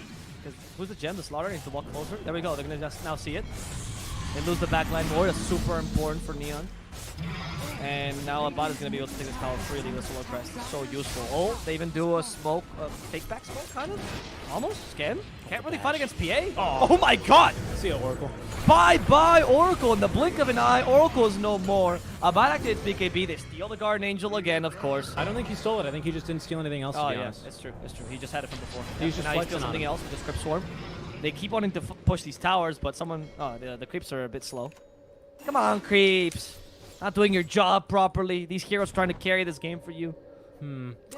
Neon can still defend against Megas, though. It's not enough for Signal to just get Megas and leave. I mean, yes, it's great, and it's going to obviously really tip the balance in your favor. But that's not just, oh, okay, never mind, it's GG. Neon, they're going to call it. I guess they just kind of accept it. Yeah. I guess they kind of accept it. Me trying to build up hype, Neon. Nah, fam, we're out of here. It was a really difficult game to run. I honestly think the biggest mistake from Signal was the DP pick, to be honest. We both disagreed with it when it was picked. We didn't see its impact, right? DP against Rubik, yeah, it doesn't lose the lane by a lot, like a Quap does, for example, or Rubik is a hard counter, but it's not the best hero either. I mentioned it. You don't have kill against Rubik, and burst down so easily by the PA, so halfway through the game, either the Omnight protected you or you were done. And the Omnight, because you put it so early, I'm not going to comment on it, but there's a reason why the guy's out of meta. Yeah. Yeah. I agree. I mean, the Yopaj doesn't really seem like he can excel on the DP enough for you to like, you know, create space for an AM, right? Wait, did Scam really go 0-0-0 all game? That's incredible. Just. I mean, Scam did what an AM's supposed to do. You farm until you get online, and you just never got online. To be honest, his team did not enable him whatsoever this game. Yes. Right? And that's kind of what I was getting at, right? Where if the DP doesn't have a fun Yeah. time, DP even doesn't really strike me as one of those heroes that's like really sink or swim, in the sense that it's like, well, if I win my lane, I can absolutely run into other lanes and ruin their lives. Yeah, kind of, right? Like, to some degree, every hero can do that. But, like, I was expecting it to be, like, Yopaj on the Tiny, who's a much better hero at that than a DP is, right? I agree. So, I don't know. I thought there were better options here for the draft for Neon. They went for an experimental draft, though. I'm never going to fault them for trying things out. It's the group stage. This is a time to experiment. But Neon has already lost 2 series 2-0, right? So they're That's not correct. looking too good. That is correct. Pick up the slack a bit later. In fact, they're looking 0-2 bad. I don't know. I tried making some wordplay there, but that's all right. Yeah, hopefully they You mean can they're pick up looking the slack. 2-0 bad. Ah, well, 0-2'd, right? Because they 2-0 Yes, is true, only if they win. But our next matchup will be the Open Qualifier team. It's going to be over from the Philippines, Adroit versus Army. Genie says that match will be coming up here in just Both a little Open bit, qualifier guys. teams. Philippines versus Indonesia. You are watching the Monster Energy Dota Summit 13 online with Seek and Strike and Avo currently bringing you the action. Do stick around, guys. We'll be back soon with some more games in just a bit. See you then.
and welcome to the Monster Energy Dota Summit 13 online.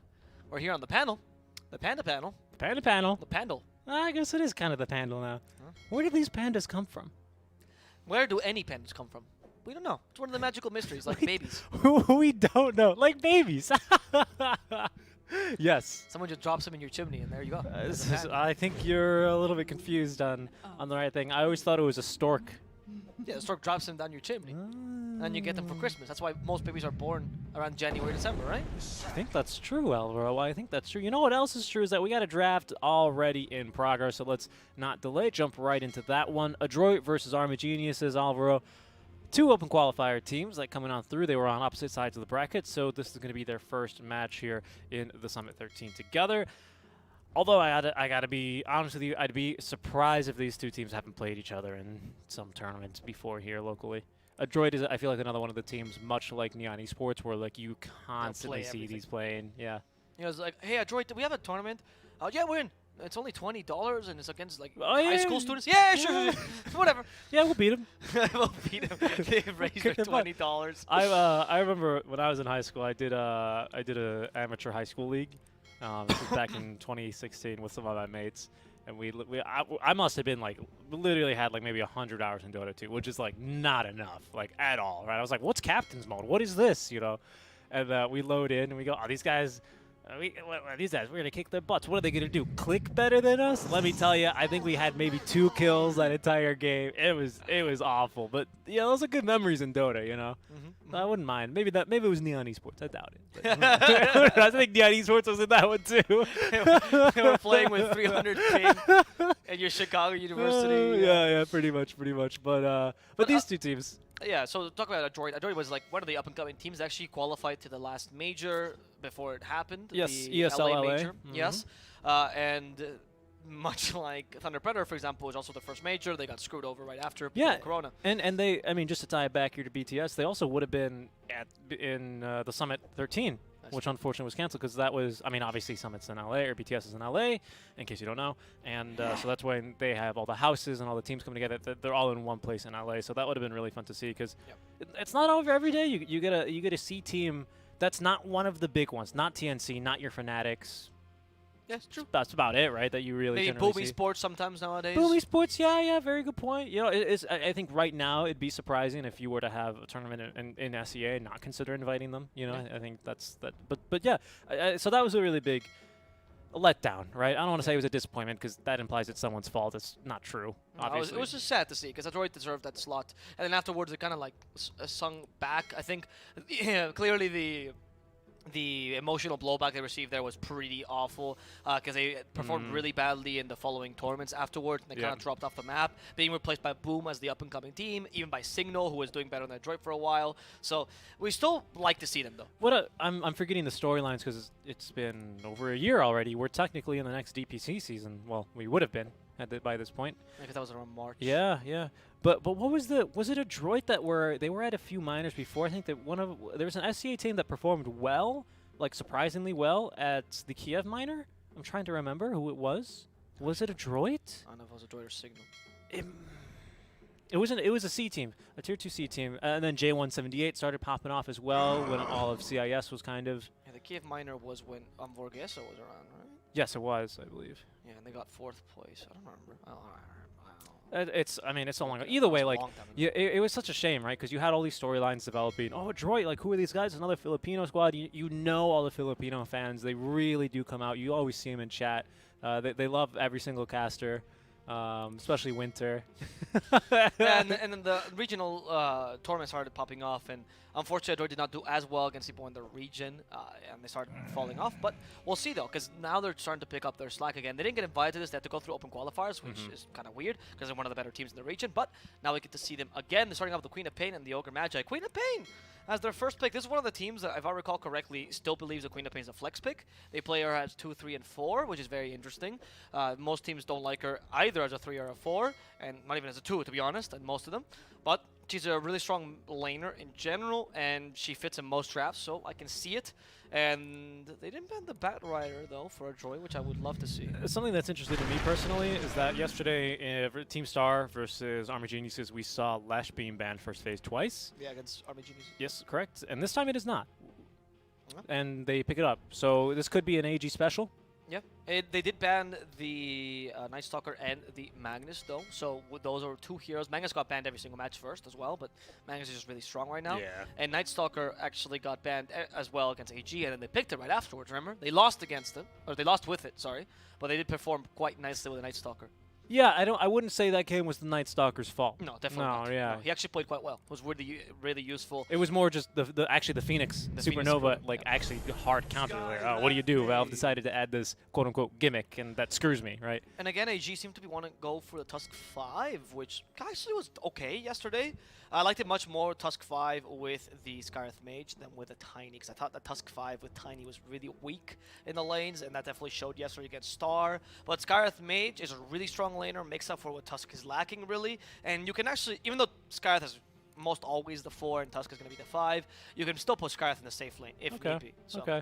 And I like this because, of course, Lesh is going to build the Yule Scepter. Normally, the old Richie, this is new Richie, the old Richie would say, where's my guaranteed stun, right? We need a guaranteed stun. Tusk isn't going to cut it. We've seen this multiple times, especially against a Quap. This is not going to cut it. We do have a silence, sure, but we need, we land one stun. Already with these three, there's a lot of death coming your way, right? But we just need the first one. Lesh with the Yules, it's fine. Yeah, exactly. That's it. A droid to need an offlaner that could ideally build pipe, though, seeing the Skyreth and Lesh track, and that can withstand a fair amount of magical damage. Battle I know is one of their best heroes for a droid, but they haven't really picked it up here at all. So they love the Centaur. They're actually one of their best. I think Cuckoo and Bok Centaur are up there. It's the top to me. Yeah, Centaur. Yeah. I'm trying to think. I mean, tanking magic damage. Sorry. I speak for the team. I was thinking of Boom for a second. Well, it was Boombach used to be his name though. No, it was no. I'm thinking of Boom's esports offlaner. It's Mac on this one. Sorry. Sorry. My bad. But they're gonna play the Nature's Prophet instead as their offlaner, it seems, which is a really good pipe. You gotta be careful for the implication there, Mac. Oh, right. The Nature's Prophet pick is quite good as an early pipe carrier. In fact, Nature's Prophet for a while, when he was really popular, was a really hard counter to, or was a nice counter to Spectre, because you would build mech and pipe and you would mitigate most of the damage from Spectre, which was really nice. I know that the droid loves picking Nature's Prophet offlane as well. And usually, first item, not too uncommon to see either the Orchid or the Blade Mail, right? Yes, so you can build either into the Aura tanky Nature's Prophet, or you can build into more of a. Okay. Actually, they're gonna steal the Centaur for themselves, which I think is pretty good. That can help Skywrath. Lesh is already quite fast, that Disco Pony, so he's barely going to notice that Stampede buff. But I think it's still good. Good initiation. Enables your carry, so your carry pool is widened thanks to the Centaur. Picks like Lifestealer become more viable. Picks like Troll become more viable because that extra thing helps you a lot. Even Ursa. We haven't seen a Lifestealer today, huh? That's a little surprising. We see it in the first match. Or a Faceless Void. We saw it in the first match, Lifestealer. Lifestealer? The first series. Yeah, it was Lifestealer Centaur, particularly by You're right. Ramus. You're right. Yeah, so you lied. I did lie. Apologize to the audience. I will not. Wow. I will not. Wow. The arrogance of this. I refuse. Look at the pandas, they're stunned. They're stunned by the silence. Yeah, look at this. This poor panda is about to drop his monster cash. I multicasted Orchid over here. What's going on? The Sven ban is nice too. Sven would have been really good, also enabled by Centaur, but Sven is good regardless, right? I just like Sven in general. I think RMGs have a lot of choices though.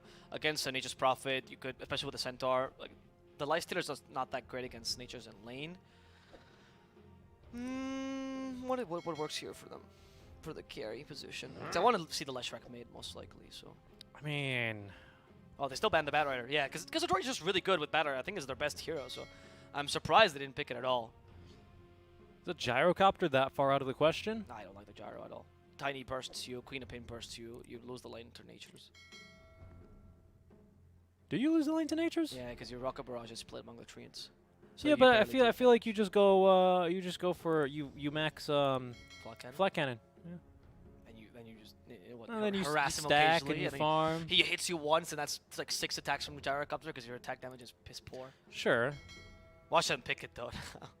I don't mind the Morphling too much, but the Queen of Pain is a pain for the Morphling. Oh, she is the queen of that, isn't she? Yeah, exactly why, right? Morphling can't change away from that. I love Lifestealer versus Nature's Prophet. Nature's Prophet beats most lanes. Troll is fine. Troll is okay in the lane against Nature's, and is okay against Queen of Pain too. Yeah, it's a bit scary though, because again, they have nukes if he doesn't get his ulti in time. Yeah, exactly, right? So, but there's very few heroes that can deal with this. Juggernaut would even I suggest, but I don't see the Juggernaut very often in SEA. No, you really don't. Yeah, I guess the troll would probably be likely here. Or the Kunkka. So Leshrac pick. So Leshrac, okay, so right. Because Leshrac against Queen of Pain is not the best lane for Leshrac. It's like a 40-60 in favor of Queen. So it's a safe lane Lesh is what you're thinking? Yeah, so safe lane Lesh and mid Kunkka, which works because Kunkka has a really good matchup against Queen of Pain. Okay. Most people don't think that because he's melee, so you just Shadow Strike him, right? But by the time that Shadow Strike actually deals enough damage, Kunkka just goes jungle, which is level 5. And before that, you buy Double Bracer, and she does nothing. Interesting. It's very similar to the DK versus Queen of Pain matchup. Where you're like, oh, I'm harassing him, and DK is like, are you really? I feel like sometimes you see Quaps kind of adjust to this and go for Scream of Pain though. Yes, which is fine, but you don't win the lane then. That's true. You just farm faster, which is true. But I think you take those in matchups you're not going to win anyway. Right? Oh, that's an Adroit special, but I didn't think they were going to take this still in this day and age. And I haven't watched them play in forever. Wow, okay. Well, talk me through it.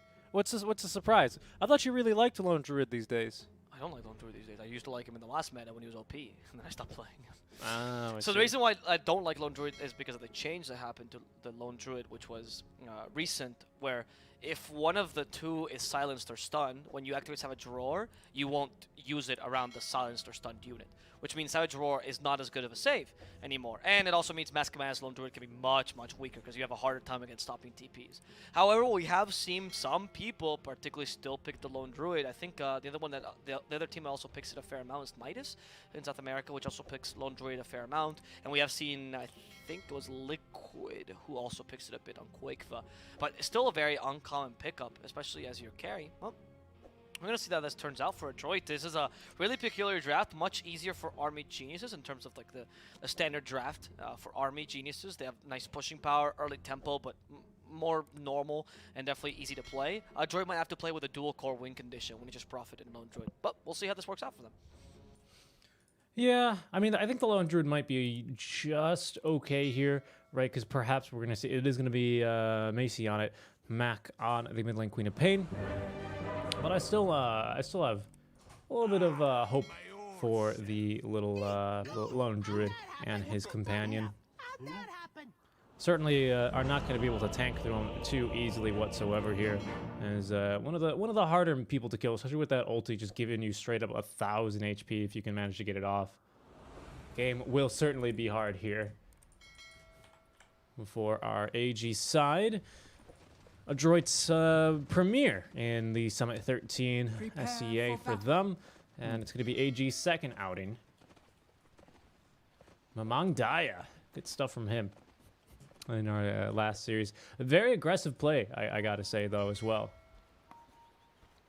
Sometimes maybe I would bordering on a bit too aggressive, and I think a team like Adroit are going to be able to punish that though. Oh, I was so wrong about the comment I made earlier. I haven't watched this team in so long that I actually completely missed out that Balk had left the team. That's why I liked him so much in the Centaur. And he had left like actually recently to create the 0-3-2 dota, which was with Hustler and some of the remnants of Nico's dead by the way for 12. Yeah, that's the first part. Interesting. Sorry about that, guys. We apologize. It's sometimes when you get the open qualifier teams, you don't really get much chance to study them as much as the invited teams. So, yeah, that's it. Were you okay? So earlier I made a comment about Buck being in this team now because I was a big fan of the guy, to be honest. I'm having a hard time hearing you. Oh, really? Yes. I'm sorry. Is this better? Yes. There you are. Hello, Avalor. Sorry. So yeah, I was making a comment earlier about Buck being in this team, and he hasn't been in for a while. Well. Okay. I got you. I got you. Yeah, and I confused him with, I don't know why I put Mac. Mac has always been the mid laner for a long time, but they have Nico now, which is why I was a bit like thrown off when I saw this. I was like, all right, so they're running. What are they running exactly? But yeah, it was because I was a really big fan of the player, but now he's in 0-3-2 for a while, so yeah. Okay, good toss to turn around. He might still die here though. We're gonna have another concussive shot. Another 5 seconds. Good cast range on that, but the boots on Tiny to break vision. Uphill he goes. Oh, they actually give up the chase. Just, it's okay. He was wasting their time. I don't think they would have been able to kill him either way. Yeah. And we have In the bottom lane, Centaur versus Lone Druid lane. That's actually a really bad lane for Centaur. Centaur sucks in this lane because you have burst damage, but you really can't do much against a Lone Druid. In fact, I like his build. He went for Retaliate level 1. This is probably the right build against a Lone Druid. Lone Druid still is a really, really strong laner. So And an Ogre, I would argue. Right, who just wants to right-click you a bunch, and that's going to be doing some passive damage to him. Of course, Ogre with, what, Nico 5? Top, Nico top. Oh. Nico top. He's dead. Dies. There you go. Thank God you caught that. Thank God you have one good observer. I caught it. And yeah, that's not looking too good for Nico. This lane is difficult. I wouldn't say that Nature's Prophet is a good offlaner against Leshrac because he clears your trees really easily, and you can't really burst him down. He has a lot of kill potential against you, which Nature's Prophet hates. Right, so it's a tough lane for them, certainly, but we can more or less make it in play. MCY in the bottom lane is also going to have a relatively easy... MCY, though, is going to have a relatively easy lane, so both carries will be enabled this game. And we're going to see what happens in the mid game more. Yeah, Mac already, you can see. We'll see what he puts his third skill points in. It will be into the Shadow Strike, though, so he's going to decide against going for the Scream of Pain. I think it's probably the wiser decision, because against Kunkka, you will be able to actually connect more Screams of Pains onto him, but you also set yourself up for a lot more Torrent Harass, which is going to cost you a lot more in terms of ferrying out salves and other regen, just so you can stay in lane and continue to get levels. I think they are about to fight either top or bottom here, but harassing this Ogre, but again, he is an Ogre, so like the tanky boy, does not really care, just running around and bonking things over the head with his club. Yeah, I mean, the Ogre's only here to enable the Lone Druid, so it's not really that big a deal. Lone Druid's doing a really good job of last-sitting. Leshrac, unfortunately, that's one of his weaknesses, which is, ironically, how you counter Leshrac, much like you counter other ranged heroes, is that you just force the lane to push under tower, and then he has to last under a tower, and he can't, because he's really bad at that. Oh, careful. Are you okay? No, he's fine. Which is why DB has been missing a fair amount of last hits compared to the Lone Druid, which has a considerable advantage there, despite both lanes being relatively good for both. Oh, he's going to go for the courier. Nice. Well played, MCY, taking the quick Scarlet Mage courier with the bear. Yeah, why not take that one for free? Bring back the Spirit Bear and resummon it. Alright. You usually don't resummon the bear this early, unless you are playing super aggressively, but I guess since you don't see any chance of them killing you early, it doesn't really matter. Because they don't have much kill potential with an Ogre always protecting you, right? Lone Druid, honestly, half of playing Lone Druid is learning to play the lane. That's really the biggest part, because he's such a good laner that if you can really squeeze out the advantage that you have in the lane against literally any hero, then the game is pretty set for you. At least how it's played, by the way. Oh goodness, good old Kunkka TPing back and coming back with items as well as HP and mana. Good read by Mac, though he knew he was going to just throw his torrents out so he doesn't get the healing salve cancelled. That is why the Kunkka is so good against Queen of Pain as well, right? Whereas heroes like DK have the natural regen, Kunkka has this extra bit of regen you can actually play around with, especially once you get the bottle, because then you also come back with 3 bottle chargers. Yep, they will get that kill top lane onto you. There's Nico just right-clicking him down there with a tiny Avatos combo, doing the bulk of the work, and then the Nico, I mean, you are right though, Fear Ranger kind of just hits like a truck, doesn't he? He does, that's why. Like most, I remember talking about this with Winter TV. As a toss, Nico. I don't know if that's enough. Yeah, no, the trees are gonna mitigate the damage anyway. You can't really use the Lightning Storm. Boomy's coming in for the kill, but DB has the bottle to heal back up. He should be fine. In fact, it's gonna be Nico who's in trouble as a tag team comes in. UK has Snowball still available. The Avalanche completely misses. But the Lightning Storm doesn't. Yeah, exactly. I don't know what that was, but okay. Yeah, so I was talking about this with Winter, and he was saying like, oh, well, Nature's Prophet doesn't have any way to last hit the range creep, you know, reliably. He has no spell to last hit the range creep reliably. And I'm like, yeah, he doesn't need a spell. It's called his auto attack, dude. He hits like a truck. And Winter's like, yeah, actually, that's a very good point. Because the Nature's Prophet is just, he's just a hitting machine, man. His stat gain is so ridiculously good on every single stat. He's the second best stat gain in the game after Bloodseeker. I didn't know Bloodseeker had that good a stat gain. No, Bane does. Actually, Bane just got even stat gain. Yeah, no, so Bloodseeker has, I think it's 3.2 or 3.4 agility per level, which is incredible, but 2.9 strength per level as well, or 2.7, which is also really good. Which are the stats that matter for a Bloodseeker, right? So most people don't look at stat gains very often, but that's why you get bodies like Bounty Hunters or Bloodseekers who are really, really buff, or Nature's Prophets. And you get other people like, for example, Juggernaut, who are like, why is he still made out of paper? I'm level 25. No, it's because Juggernaut's stat gain is the worst, one of the worst in the game. Up there with Slarks and Alex. But they get items, or steal stats. Jug just sucks. Yeah, he is just a bit of a squishy boy, isn't he? Yeah. Yeah. There we go, just having to do something very quickly. But our Furion, he's doing, he's actually not doing too hot. 14 and 12. He has died 3 times here, Nico. So he's been the target of all 3 deaths. As there we go, kill onto the mid lane. They're fighting for more though. CML actually rotating on through Snowball. He should be able to collect this kill now onto Boomy. As Lim actually with 2 of those kills going his way. But 6 to 1 already. This is unlike the Adroit I'm used to seeing. Yeah, likewise, I would say it is not very common to make these flamie mistakes this early either, to be honest. Now, Army G's is doing quite well. They're at least enabling their carry to farm, so that's good, I guess.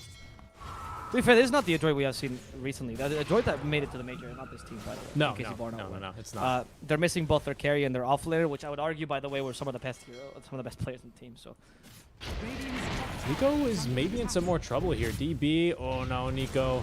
He tries to get himself out there with the Sprout, but unfortunately, they're still going to hit him with a Split Earth. Avalanche is good. Toss to create the gap. What? No, they've messed up the combo there. That means they should still collect the kill onto the Tusk at the very least, but the Sonic Wave just clipping 1 there. A little sloppy. That was a very sloppy Sonic Wave. Very sloppy Sonic Wave. I don't know how you miss it by that much, you know? I know that. Oh, sorry. I know that she was predicting of them to continue further, but they had already disengaged by the time that he was there, right? So it was like there was a delay in his actions. Maybe they're playing with high ping. Yeah, I mean, you hate to say it, but it is real consideration, you know, much like when you have a Peru versus Brazil match, there's going to be one team or both with high ping, right? But in the C region, a lot of the teams, unfortunately, sometimes will have net issues, so could be it, but we'll chalk that one up to just some miscommunication and, you know, look for a more consistent and better Mac Sonic Wave for the next one. They will have the 3 make that 4 heroes top lane now, pressuring for the tower, resulting in a very, very easy kill onto the Tusk. It's about time to start trading towers. I say that though, mid lane, they get a second kill onto Mac here. Van Long Dia getting that kill actually with the initial torrent damage. And continue to push this together with the Lone Druid. I mean, this is one of the advantages to be taken. You should be using from the Lone Druid, right? Pushing as early as possible, trying to create pressure on the map. But Leshrac does the same thing. And for him, it's a bit easier because he So they're going to take a tower at the same time. Both tier 1s fall. Honestly, I don't think if you're AG, you care that much about the tier 1 because the safe lane tier 1. Because that tier 1 is kind of the opening to your jungle, right? So once you lose it, your jungle becomes much more unsafe. But who is going to take advantage of your jungle this game? Kunkka? I mean, really, they're just kind of running at you. They're not. They don't really care about that. That was amazing, by the way. I just want to point out that Womi ended up getting the last hit on the tower with the retaliate, even though there was a Lesh with Diabolic Edict and probably like 5 creep hitting the tower. He was the one to get it. Just hilarious. No, you can't make that up. That's real pro players. Yeah, honestly, it is. You can't make it up, folks. It was there. I had to double check and made sure that it still does indeed damage towers. Anyway, but honestly, I think that the choice of trading towers, these towers don't have equal value. Because I think that Nature's Prophet and Lone Druid both take more advantage of the jungle than Kunkka or Leshrac do. In fact, I would say AG's lineup is all about tempo. So as long as this game is low GPM, they'll be happy with that. Which, by the way, it'd be nice to see that work. As Nico coming in, DB in trouble. There's a pulse Nova. Nico. Okay, the Stampede's here, so they miss the avalanche again, and DB can just get away. Is Gopo need to save? I don't know. Maybe we are playing with some high ping here. All the avalanches from Boomy have been off as well. But honestly, this one was Stampede, so I'm gonna give him benefit. Yeah. It's true, right? We shouldn't be looking to try and explain mistakes. It could just be a simple misplay here. As unfortunately, the Spirit Bear is in some trouble. Oh, run. He's a very fast bear, though, with the face boots, looking for the TP out. Gonna be forced to cancel that. This is really annoying. It's a lot of efficiency wasted here for Spirit Bear, but finally he's gonna get recalled.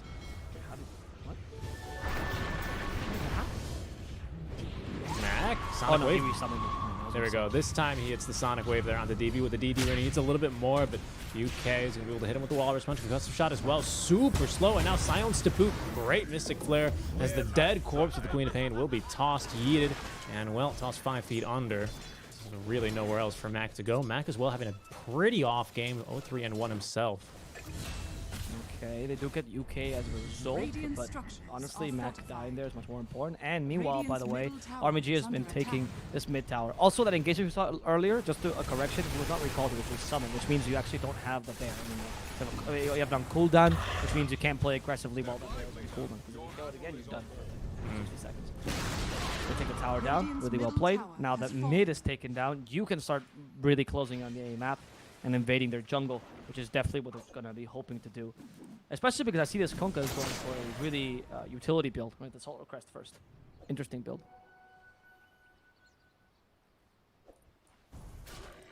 Just looking at the Bears item. Mask of Madness. Is it actually going to be Mask of Madness, what is it, MKB? Do you reckon? What, this game for Lindgren? Yeah, for the Bear. Yeah, yeah. I think that the only... I actually don't even like the Mask of Madness build. I think the better build is the Matador build, which he used to play when Lundra was a big thing. And he used to just rush MKB and not go Mask of Madness always, right? I think that's the better build. Because as I explained earlier, you can no longer use Mask of Madness and use Savage Roar, so it is kind of a detriment. Look at this. Is this a kill? The Ogre TPing in. There's a nice avalanche. They completely miss. Yeah, should be. Again? No, this time they're ready. They're ready for the Stampede. By the way, I've seen this... Oh, no, never mind. I was looking at the wrong inventory. Because with Tusk, I saw him, and if you had an Iron Branch, by the way, you can push yourself out of the sprout, like put in the branch in the middle. In case people don't know that, which Tusk clearly did not.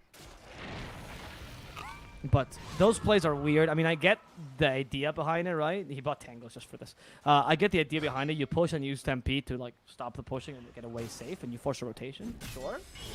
But I don't know why that kind of risk is needed. Yeah, especially with Boots of Travel, you're just so fast, right? Yeah.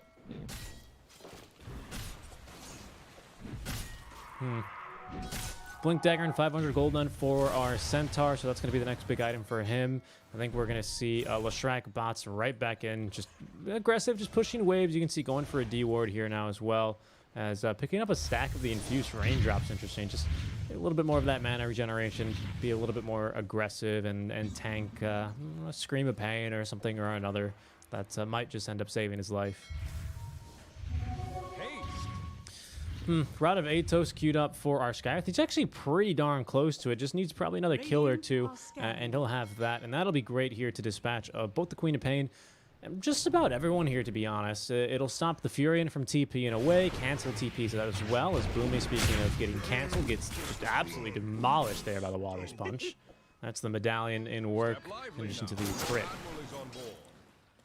Yeah, that medallion build is really good. I mean, I love when people experiment with Kunkka, because this build is much more flexible than most people give it credit for. And one of the things I really like seeing is when you go for these really high value items, like medallion, for example, or urn, or whatever it is, that really take advantage of Kunkka's early peak once he gets Ghost Ship. This got nerfed when they increased the Ghost Ship cooldown. It got nerfed slightly, so Kunkka is not the most lane dominating hero in the world. But he's still very strong once he gets to level 6, because you have a combo that deals a ridiculous amount of damage and your Tidebringer. And he's going to finish the solo quest relatively early as well, which is going to help a bit with the pushing power. So I think I'm just realizing this now, by the way, but when you medallion something, you cleave based... Well, hold that thought, actually. They're going to be going on to the Troll, double silence, but he is double dead for sure. Not even able to get off his stun in time here. Snowball in, Hoof Stomp there, will connect onto one, and P in some trouble. Nico, he's going to die before the boat can even hit him with its keel. Ooh. Tough game here for a droid. This, ooh. Yeah, being run over. I was expecting a much better game from this. I agree. Showing their metal. And also showing that these weird picks that they go, like the Leshrac carry, work. Mac was playing around. Yeah. What are you saying about the medallion? Because you cleave, I mean, obviously you get the bonus damage, but you cleave off the damage that you originally do as well, right? Yes, but that's actually better to use the medallion on something you're cleaving on. Right, because cleave no longer ignores armor. Exactly. So since cleave is actually the Tidebringer cleave deals more damage than the initial shot itself, right? The cleave damage is actually 155%. which means that if you actually medallion that damage, you get a much higher amplification than on the initial. Okay. You can, if you medallion the first target, you get quote unquote more AoE damage, right? But if you want to kill a specific single target, it's much better to medallion that target instead. Just little mechanics that, you know, when you play with cleave heroes, you start to understand. It's a interesting way to play cleave heroes. Kunkka is probably the best cleave hero. See, no? Your admiral is on board. No, that's silence. Not gonna work. Booby instead. That's on the spot. He can't really go any further. The bear is chasing after them. Oh wow. Okay, bear. There's been a patch since. You know that Mask of Mana Desolator is not really that great anymore. Huh. Blast from the past. They got lots of ratting heroes as well here for them. Yeah, what's like, this is literally. I mean, this is literally the build that, or a draft that I would see in the Zoo patch. Oh goodness! Oh goodness! Don't even remind me. No, but this is the Zoo patch, right? When it was the last patch is when you used to build the bear like this. I remember I played a million matches like that. Nowadays, MKB is a bit more popular because the reason why you don't build Desolator as much anymore is that if you of course play bear as your win condition, but if you play him as a tower hitter like in the Zoo patch, then yeah, it's good. But it's much better if you can melt enemies, which is why MKB is much more reliable, because you can actually fight constantly and you're not reliant on a fast tempo lineup, which is what Droid is kind of going for here. Granted, though, Army Genius is also going to be looking to play quick, so maybe that's why he's going for Desolator. Radiant's top tower is under attack. They are grouping up here. DD run as well for Mamangdaya. Radiant's top tower. As they're going to keep pushing here. DB finally. Of course, when you lane, not middle, basically, as the Lesh, you tend to not max the Diabolic Edict, which is a bit strange if you're used to seeing more of the mid lane Leshrac. Even in some mid lane matchups, he won't actually max the Edict. But now, level 13, that's of no concern. He's now got that max, so towers are melting one by one. As smoke will break, the Blink Dagger forward, they've got another Ogre. Okay, another kill on CML. Not that important. It's just a pause 5. Whatever, it's just a bit more lead for you. If you get MCY though, that's huge. Our Sponge, of course, you cannot cancel that true form either. Instead of going for the easier kill, which is this Tiny, but it's only a support. Nico's joining in now. They destroy the Skyrath Mage, and the counter initiation is ready. Mamangdaya, what are you going to do? The Stampede to give him some space, and he does just run away as Womi wants to continue to find this. Finally, DB, the reinforcements are here, and they're going to continue to fight this with DB, but DB has been stopped. That Yosita needs to be used to destroy the Entangling Claws, but DB might still go down. Nico's the poor guy cannot run away from Mac. And yes, you got Nico in exchange, but you're going to lose DP, maybe Womi as well. Womi cannot get away. It's, okay, a completely unnecessary overextension here by Army Geniuses. Yeah, I thought that was a really great Stampede. I was going, why are you waiting? Why are you waiting? And then I was like, oh, of course he needs to wait because he can't run through trees, right? He allowed the Kunkka to easily escape, which was surprising to say the. I was like, I thought maybe if the Kunkka stayed and you know, stood his ground, maybe they had a chance there, but I don't know. DB, I guess, a little bit too far away, and then from there they're just divided and conquered. And I mean, a nice show of life from Adroid Esports, though. A much needed win from them is they will only lose the Tiny and the Ogre, I believe, out of that engagement. There's the Ogre Magi in trouble, as with the Walrus Punch. CML is going to fall to the concussive shot, but it could be that UK loses life as well. Snowballs to the bear, gets some space. UK, I don't think. Oh, wow, Ice Shard, well played. And now with the amulet, that was so close, almost getting away. Instead, though, he's gonna force Mac to rotate really aggressively and get a counter kill as a result. Very well played there on the Tuskar. As the bear has also been caught out, they clumsy net him. They can proceed to destroy him. There's no way unless they position themselves awfully and they get hit by a 3-man Savage Roar. 3-man Savage Roar. Come on, guys. That's not that great of a range. You could have killed.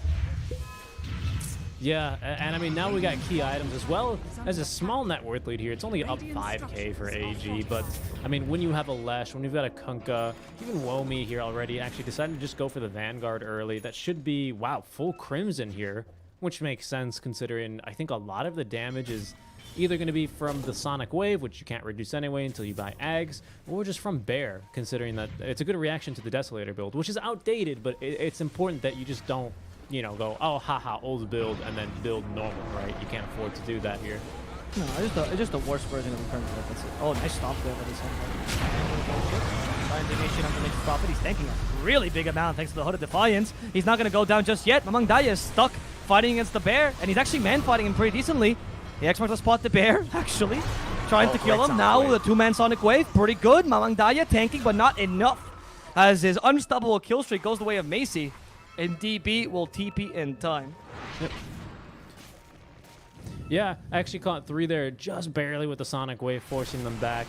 I think from there, Lesh goes, well, there's my teammates already dead. Kunkka's my front liner. He needs to back up, and he, of course, is a very fast disco pony, so he does that with great haste, and he's out of there already. GD, even though picked up, Matt could be in some trouble, rooted up. Big Yule Scepter, that should buy him enough time. They're going to have a Walrus. Oh, they don't even get the Walrus punch off, though.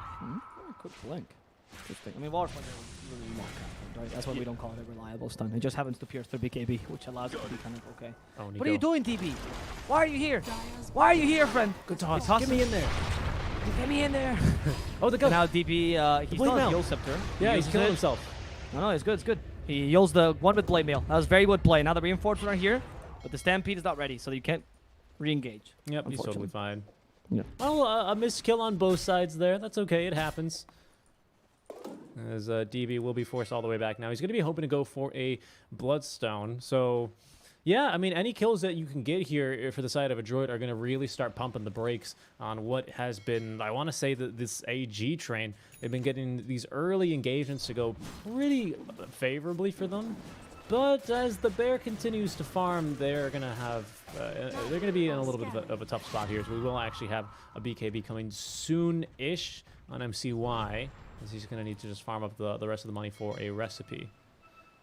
But, yeah, it's not been going too well for them here. As Ogre Magi is scouted, sitting underneath the sentry ward. As, oh, no, actually, great job. He was, they canceled the blink with the Wrath of Nature. And now CML just moves 3 feet and sits still again. I loved it because Wumi was like, wait, don't stop here. Don't stop here. What just happened? Because the Wrath of Nature canceled that blink dagger. That sucks. That's such a stupid. Not getting well, killed. At least he didn't stomp. That would have been embarrassing. Oh, Lone Druid's going for a BKB. Yep.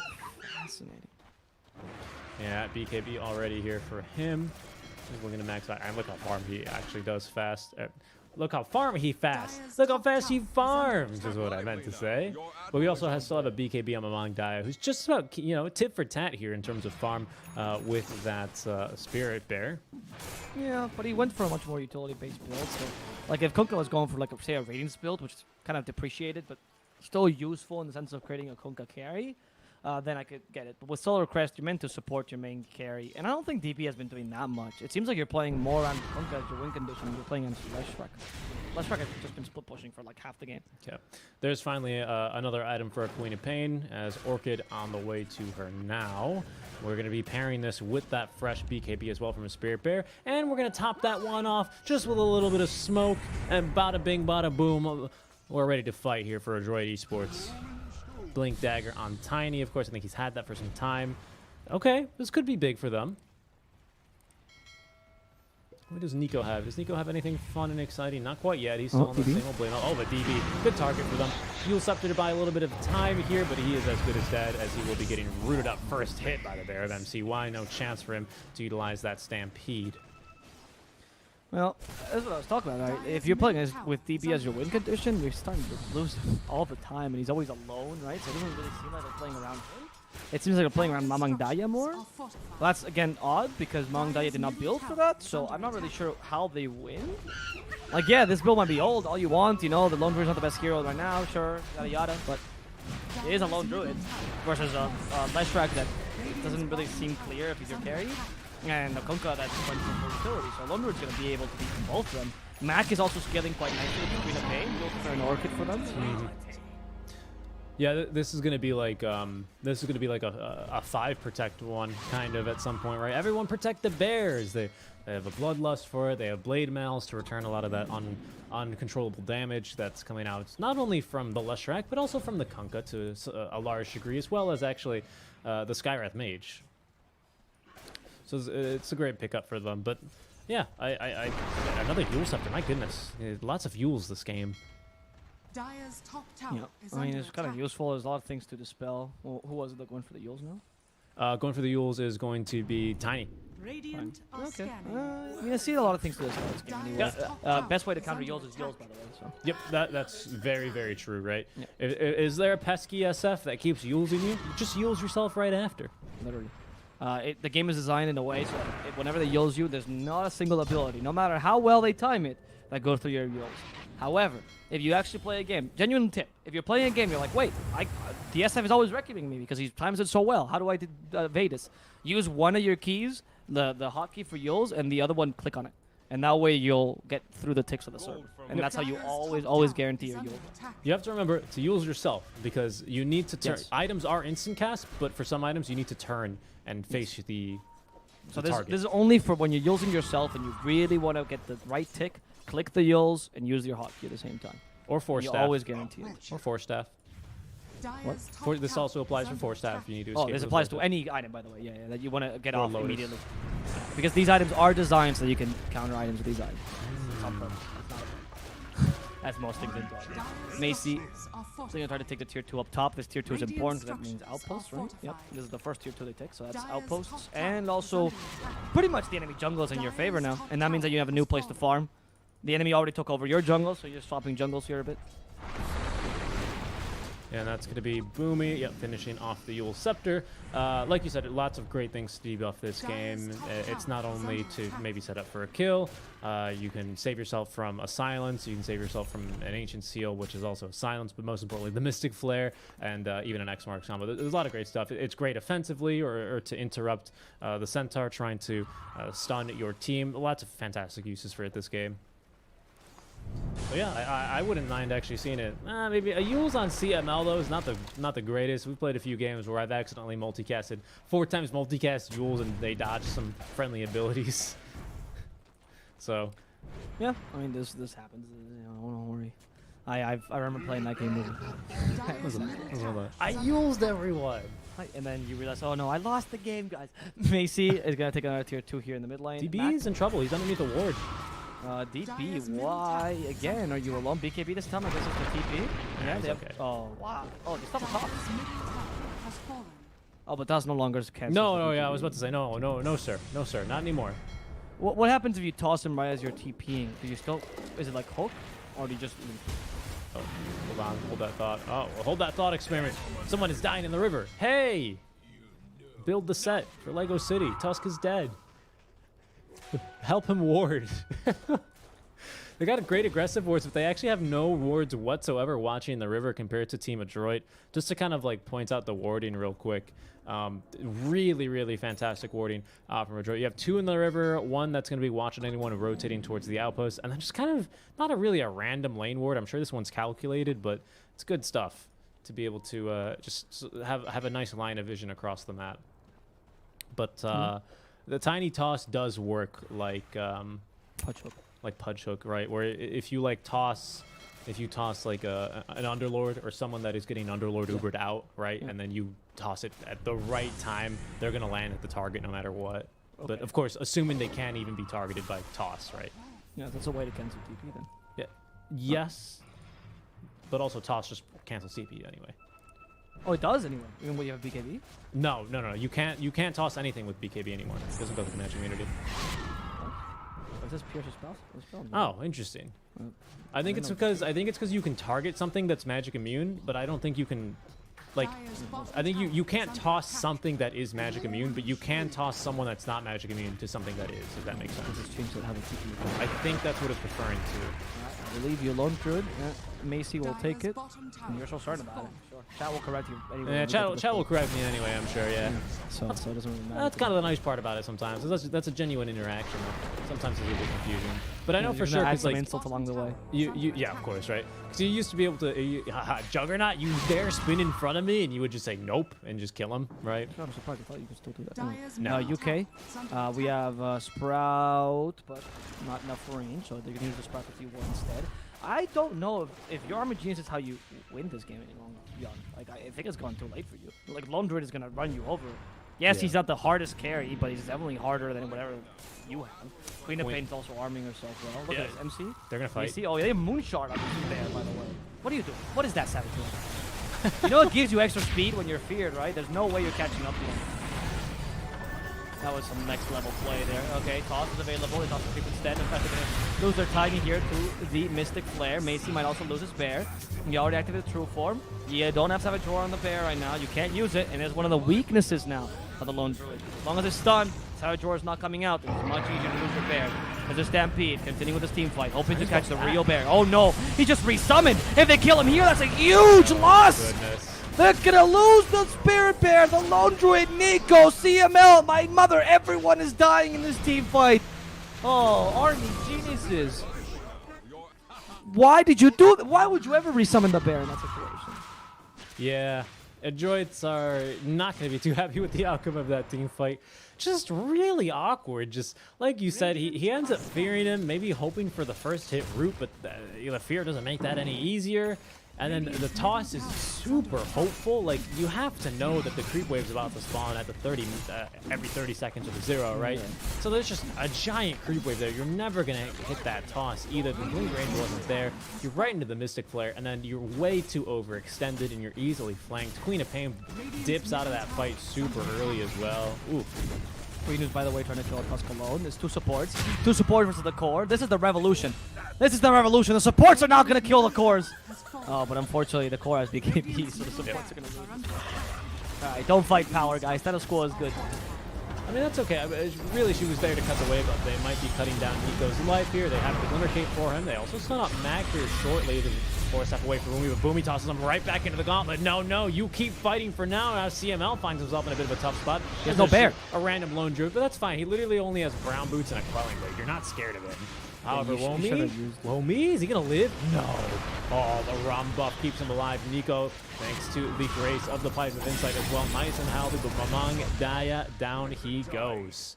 He is finally going to be the only casualty of that high ground push as they keep alive the Centaur thanks to the Rum. I think that was a bit of a mistake to use the bear or the Lone Druid because you're like, he has no bear, right? What is he going to do? You're not scared of him. Yeah, exactly. You shouldn't have used him. He wasn't really a scary creature, even if he had True Form on top of that. And you should have just tried to run away and use the Yols for something a bit more useful. Losing the Kunkka there, I mean, it's one of the weaknesses you have. The Kunkka went for full utility, but unfortunately, in terms of sustained damage and push, they're kind of lacking that. And they only took a tier 3 despite having a pretty good team fight. You ever hear about, like, you know, there's a few things in like World War II or even like really old battles where militaries that are severely outmanned will pretend like they have way more units, right? Oh yeah, they do that in Dota too. Well. Yeah, that's what they just did. That's what Macy just did. He's like, I'm so scary. You have to use me. You have to use your lockdown. Really, they can literally just ignore him. He's a non-issue. Yeah, he's like a mega creep. He's not even a mega creep. Yeah, they play with your natural like instinct in Dota, right? Of course, to play safe and to not want to lose and make mistakes. Because Dota's a very punishing game for mistakes, which is why a lot of pros, their natural instinct is just try to not commit mistakes. But many times you can actually play with that. We saw this actually last game when Scam TP'd in the bottom lane, and it's like, oh, everyone's behind me. No, Scam was completely alone. And the enemy team retreated just because they didn't know that Scam was completely alone. Because these plays, these manly plays, these courageous plays, are really good in Dota when the enemy team lacks information about you. Yeah. In this case, honestly, they might not know the bear was on cooldown. They might not know the bear timing by heart because they didn't know when they summoned it, right? So it's hard to guess. Yeah, I mean, you see Lone Druid, you think bear, right? It's like it's like the train track safety, you know. You see tracks, think train. There's something coming. Yeah, and he had, like I'm saying, no, he had 30 seconds to the bear. You didn't know when he summoned it because it was a really weird summon anyway, so you would be really confused to begin with. So it was hard to kind of guess if he had it or not. So fair enough. Fair enough for the play, but it was still a mistake. Yeah. I have not been able to not. So after that, after the, not this previous skirmish where they used the Lone Druid, but in the last fight where they actually killed the bear and Tiny missed the toss, we finally had enough money there for the Bloodstone for DB, and he does now have just regular 14 charges in it. He's not really found any kills since then, so not really popping off in that regards, but he will be going next for the Shiva's Guard, so just more armor for him and the AoE slow, as well as vision, as Instant Trouble is going to be Boomy. Does manage to get over to the other side using the Spider License, but they are going to be fighting this now. Mac actually blinking forward. He does have the Gem of True Sight on him as well. Going matching, but that's not going to save you. DB, however, in some trouble getting ran down by Nico. He's going to be forced to toggle off. Now the Pulse Nova, our Disco Pony, is not going to be able to dance for much longer. Popping the BKB, now turning and trying to man fight here versus Mac, as he will now commit for the Sonic Wave. DB looking at TP out, but not a chance. Stampede as well as to try and save the backliners who are in a lot of trouble here. Lamang Daya is able to escape. Wow, the roots and goodbye Skywrath Mage as Adroit will pick off 4 from Army Geniuses. Okay, I mean, this is expected, though. It's coming to this point in the game where like I said earlier, I find it hard-pressed that AG is going to win team fights unless Adroit make mistakes like we saw earlier. I mean, not only do you have a really strong carry in the Lone Druid, you also have a secondary carry in the Queen of Pain, a really good Aura carrier, and Tank and Nico, and the Bloodlust to make sure that both your Lone Druid and your Queen of Pain are hitting harder than usual. So it's a tough game for Army. We're probably going to see an Ag soon on the line after the Abyssal. And then the bear will just solo kill whatever he finds in this map. Yeah, I think DB maybe just needed to use the BKB a little bit earlier there, just to nullify the Blade Mail active, and then maybe he has a better chance because he uses the BKB and then just kind of walks around a little bit more. Was expecting the team to rotate on through, but they were caught up with the 3 backliners from Adroit, so it's a tough fight for them. Oh, Macy the bear. No, Mr. Claire, onto the bear. It needs to go into its lair. Okay. You can stop me. He's in for a scare. This is not really fair. Are you going to hit me with your chair? No, that would cause too big a tear. Oh, it's nice to know that you care. You got away by a very single hair. Anyway. We're done being stupid. You can toss someone through BKB, by the way. That's what people are saying. Someone says BSJ tossed someone with Enigma who's BKB. So maybe it works on allies. I mean, now that we're paused, I might as well pull up the wiki page. I think we just. I'm pretty certain. I'm pretty certain that was the case. I know for a fact it does no longer cancels TPs though. Because otherwise you'd see tiny... No, that's what I'm telling you. I think it changed much like the hook interaction, where the mini stun that used to kill the Pierce's BKBs, right, doesn't actually occur. Okay. So you still TP in the air. Okay. But much like the hook, I think you can, hook him right as the TP is going, and then they get close to you, and then if the TP commits halfway through your hook, then you can. Well, I think hook doesn't hook just cancel TPs. No, because not on BKB. Oh, not if you're magic mean. You're correct. So because the hook had a mini stun, which wasn't really in the ability, but the hook actually has a mini stun when he hits you, and that doesn't pierce BKB. So I have it here. So you cannot toss spell immune enemies. You can toss spell immune allies. You can toss towards spell immune units. Ah, okay. So it's not. Yeah. Cool. That's good to know. Yep. So you can no longer yeet Juggernaut as he's spinning. I remember there was I think I saw a clip back when they added the 3 toss charges and toss you need to know whatever, where someone just tossed Juggernaut 3 times when he was spinning. I think I've seen clips where they get like tossed back into the fountain as well. There's a lot of silly things you can do. Force movement in Dota 2 is some of the strongest things you can do. That's why Tiny is never gonna go out, nor Bat Rider. Like you really, these are the kind of heroes that you really can never kick out of Dota because the Force movement is so strong in Dota. It's a very rare spell and it's too powerful. Nico in the top lane. There's a whole smoke, a whole Lua unit's just coming up for him. Oh, there we go. Stump. Bye bye Nico.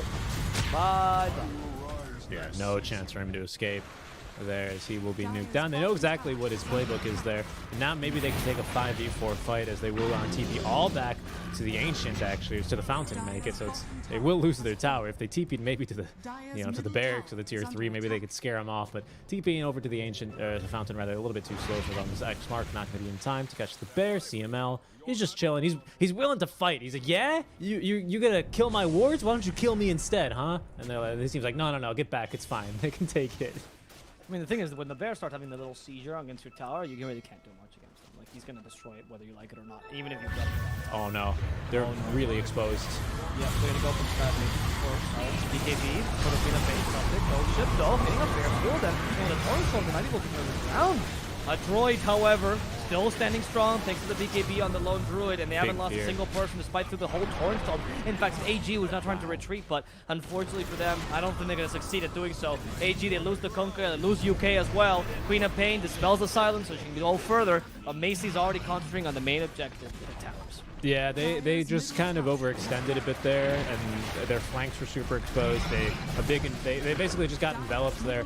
And the big thing that actually absolutely murdered them was level 25 Scream of Pain, Cause of Fear. Yep. There was no recourse for that after the BKBs. No, so it was Scream of Pain. Scream of Pain. 2-second fear. It was both. Yeah, okay, it was both. We'll see it in action here yet again as Mac eats some cheese, consuming the dairy as Boomy still manages to stay alive, actually. Down goes the Centaur. Mac going forward. He finds Lynn, force happening right on back. Boom blinks directly into the splitter. Ends up dying. But I don't think it's going to matter too much. He does have the buyback, and they are going to be going straight for the tier 4s, not even for the megas. With all these buffs, why even bother? Abyssal Blade as well. Now on to our 4 little Shrek. DB in a lot of trouble as Mac will not go on forward. The 2-man of Fear leaves DB with little recourse, but just to BKB and try and run for his life. He's trying to scare him off, but it's going to be a 1v5 scenario. Most likely going to be game 1 in the bag here for Team Droid. Yeah, I don't think that Army Geniuses had really a plan if this game went long. It went long. It was that simple. They seemed like they were out of options completely. I think going for this kind of draft in this current meta is not that wise, to be honest. Not having a quote-unquote carry, right? I hate when people criticize that, like, oh, you don't have a real carry, but in this case it's true because the meta just doesn't favor these fast lineups as much. But then the problem I had was not only in the draft, but when you actually get into the game and you realize, all right, first of all, what's your win condition? I don't know if a droid, if Army Geniuses even knew that, because they were playing around Kunkka, they were kind of playing around Leshrac, both itemized weirdly. Neither of them want to be carry. You need someone that's going to be the win condition, the one you're playing around. And in this case, it didn't seem like you had one. Leshrac did not play like one at all, and Kunkka did not build like one at all. So what is it? Well, if you combine both, you kind of get a Frankenstein win condition. It just wasn't appropriate. I don't know. The draft, much like the ones I saw yesterday for them, they seem to be lacking that last element. The how do we win this? You need a win condition. You need a way to actually complete the games, not just enough to play them, right? But that's why I Droid won. Yeah, we'll see as the Frankenstein's monster win condition here of Army Genie says wasn't able to get the job done, but that's only game 1 of 2 here in our best of 2 round robin series. You guys are watching the Monster Energy Dota Summit 13 online with Seek and Strike and Avo here bringing you the action. We'll be right back for game number 2 after a short break, guys, so don't go anywhere. We'll see you for then.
Такого нет. Да, хочется увидеть какую-то связочку есть. Бисмастер, то, о чем я говорил. Фейслес Войд, когда играет против Бисмастер, когда играет, ну, против каких-то героев, которые могут ему выписать контроль в хроносферу, ему становится сложнее. Ему нужно уворачиваться, придумать какие-то билды. Возможно, иногда даже приходится покупать Линкин-сферу. Ну, или же ставить хроносферу на Бисмастера.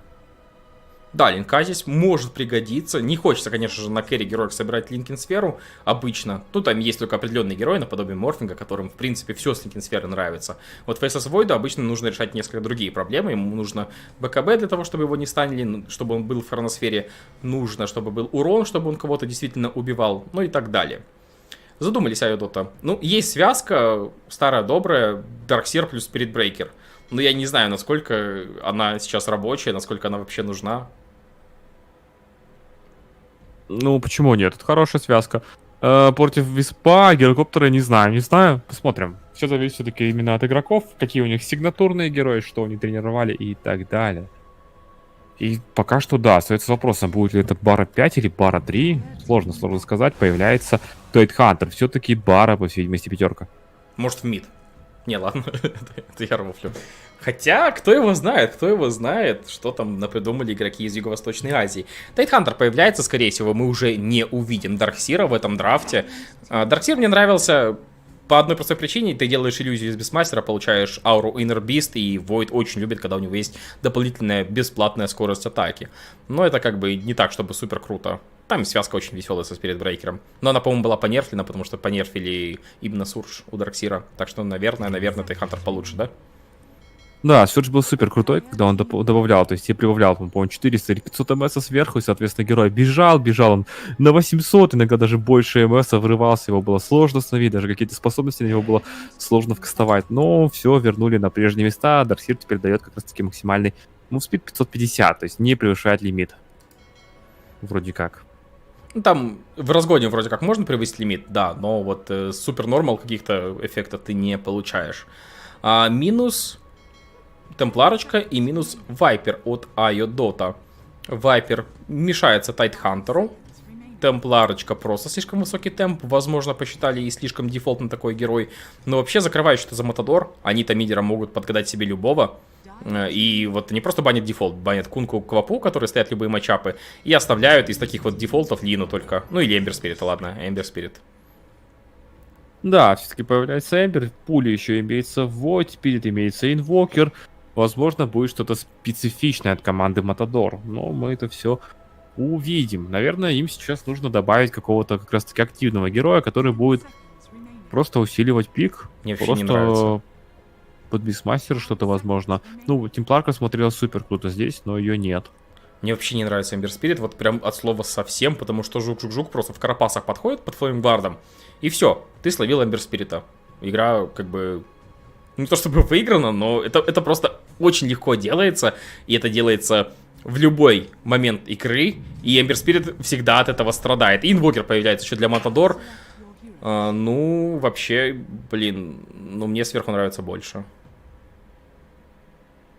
Так, ну я так скажу, плюс-минус все довольно плотненько, равненько. Единственное, что Spirit Breaker пятерка мне тут, конечно, не совсем сильно нравится, но посмотрим. Гирокоптер вроде как хорошая связка, плюс под Бисмастером, то есть есть куда релокейт, плюс под Никса.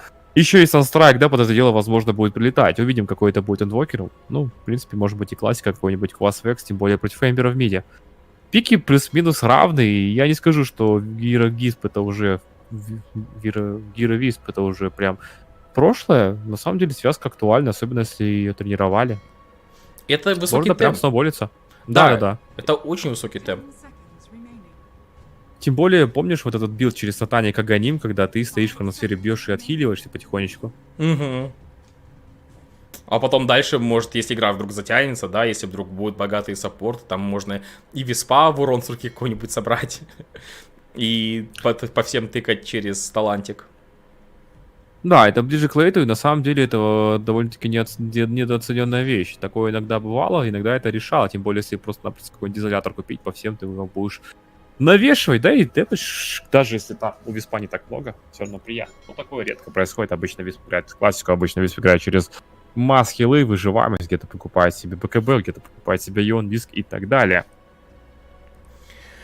Так, что у нас будет происходить в таком случае? Муши забирает себе спиритбрейкера, 5-я позиция. Интересно, конечно, взяли они спиритбрейкера. Вроде к нему ничего такого в плане помощи я не вижу. Плюс у них немножко такая контрсинергия с Мираной, потому что ты, допустим, стоишь, бьешь какого-то персонажа, да, и ты не знаешь, прокнет тебе баш или не прокнет, и поэтому стрелу как-то кинуть грамотно получается не всегда. Она должна лететь со спины спиритбрейкера для того, чтобы по одному вектору пинали героя, если что, грейтер башем, и при этом стрела по этому вектору тоже должна лететь. То есть тут есть небольшая проблемка.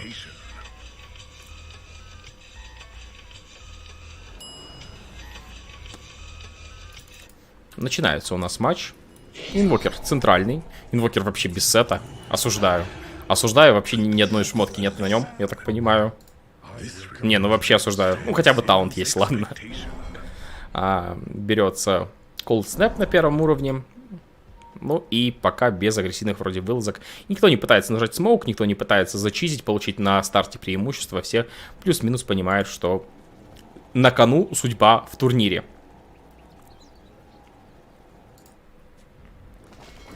Ohio начинает игру, кстати, с 2 Ring of Hells.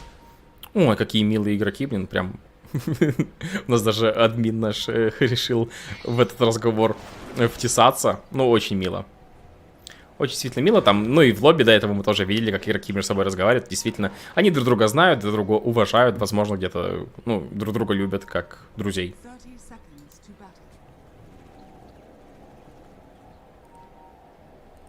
Так, секунду, я здесь, все, возвращаюсь. Небольшие проблемы с интернетом, ну и все, по линиям идут ребятки. Есть, кстати говоря, какой-то сетап на боте. Вот уже готовится в спину выйти Мугуши. Что он будет качать, я, правда, не знаю. Ну, он начинает, кстати, без орбов Венома, то есть он решил себя ускорить, нежели пытаться замедлять противников, что, как бы, его право, да, но посмотрим, что из этого выльется. Пока что это выливается в равный размен по рунам. Муши, пойдет ли он наверх, пойдет ли он вниз, пока что он остается внизу. То есть его флейне будет не пытаться с Тайтхантером что-то делать. Вообще, на самом деле, мне не нравится эта идея, потому что у тебя очень независимый керри, Вой, да, он может стоять соло. Некоторые матчапы против бисмастера, в принципе, можно. У тебя очень независимый оффлейнер. И это означает, что саппорты могут перетягиваться, куда им вообще заблагорассудится. Мирана любит паромить, Братрум тоже любит паромить. И вот если они смогут за счет этого прям жестко задоминировать стадию лейнинга, то их драфт себя на 100% оправдывает. С другой стороны, если вдруг этого сделать не получится, то Бара, просевший по фарму, выглядит так себе. Там, я не знаю, Мирана, просевшая по фарму, тоже далеко не самый сильный персонаж. И не обязательно, что это приведет к бонусам каким-то. Ohio, кстати, просел очень сильно. Гира, Висп при этом стоят чуть ли не фуловые, регенятся, лечатся. Им вообще на все тут, в принципе, плевать. Гира спокойно стоит против Ohio, он его даже пробивать, наверное, сможет там с получением 3-го уровня, со 2-м уровнем баража. И, может быть, даже мы увидим какой-то килл. Да, качается, кстати говоря, через Homing Missile. Такое мы нередко видим, но против 2 миличников, наверное, это было лучше, чем те самые Rocket Barrage, которые здесь ушли, скорее всего, криповичков. Слишком много крипов идет под вышечку. И еще Энчер Смэш ловит здесь гирокоптер. Ему будет крайне сложно сейчас микрить. Да, добивать получается не всегда. На верхней линии есть отводы со стороны... Кого это были? Это были отводы со стороны Никса. Бисмастер перевели крипочков. Бисмастер готов фармить даже под тавером. И, ну, Бисмастер, я думаю, должен стать матчап без каких-либо проблем. Да, где-то кабана тебя могут убить, это неприятно. Но в любом случае, рано или поздно Мирана, возможно, сместиться куда-то на ганк или еще что-то. Там можно попытаться попрессинговать Faceless Void. Да не, кабана разменять на птичку, имеется в виду на стрелу, это нормально. Мирана поставляет курьера и, по-моему, Муша делает здесь, ну, скажем так, фраг на курьере. Да, получает он 30 золота на команду, на каждого игрока 150 золота на команду и немножечко харасит Миран. С Никсом размениваться невыгодно, у него слишком хороший начальный базовый регенерейшн. Да, реген у него классный, у него брони тоже приятное количество, поэтому размениваться с ним далеко не всегда лучшая идея. На центре мы видим, что Неа, да, он играет без флеймгварда. Я вот тоже думал, может быть, он так вот адаптируется. И он играет без флеймгварда, потому что, во-первых, тебя Никс на него очень просто цепляет, это раз. А во-вторых, с тебя все равно он снимется торнадо, если ты вдруг подставишься. Поэтому играть в агрессивный вот такой вот билд через первую и вторую, наверное, приоритетно. Есть выход от Муши на центр. Неа не стал прыгать вперед, фисты были потрачены, а подставляться появляться на ноге, подходить для того, чтобы дать чины, не хотелось. И поэтому инвокер здесь, в принципе, живет без особых проблем. Но и регенится по 20 в секунду, у него танго и квас в 2.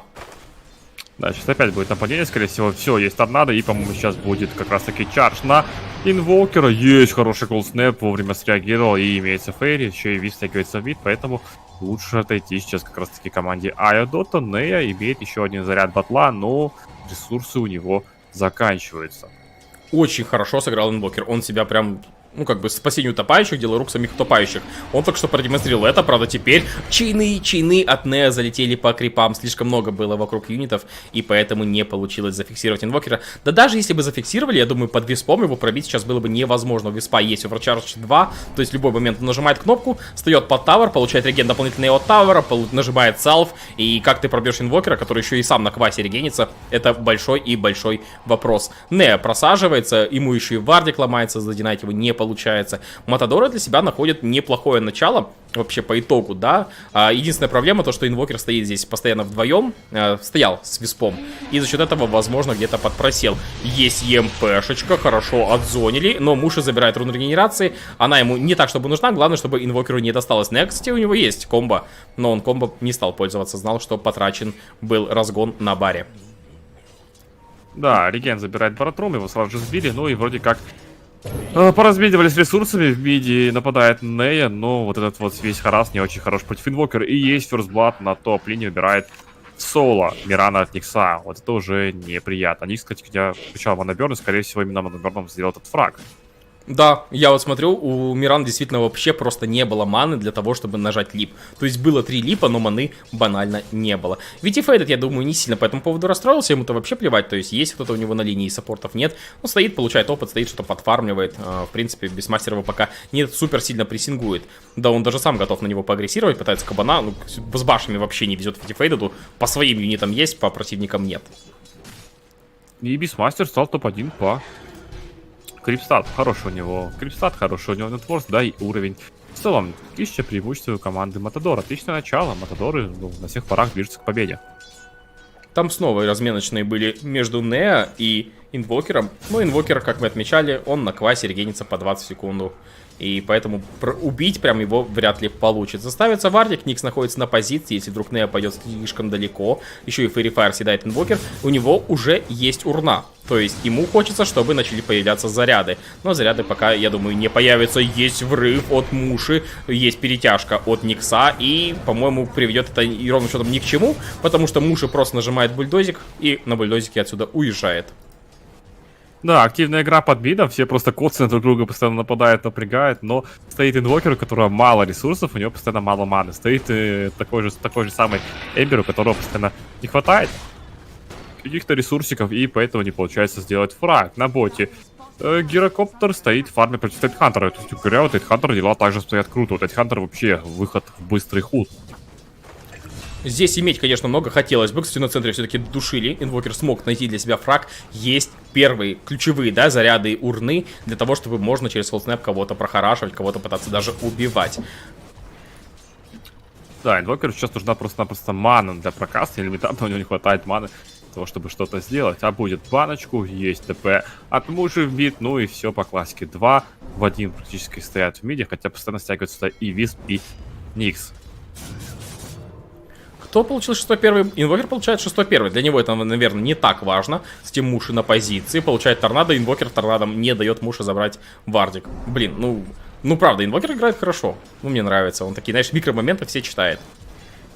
Да, если он, не будет там юзать как-то криво способности. Хотя у инвокера нет такого долгого кулдауна на ультимейт, да, возможно, поэтому этот герой был пикнут. Я вот не уверен, но...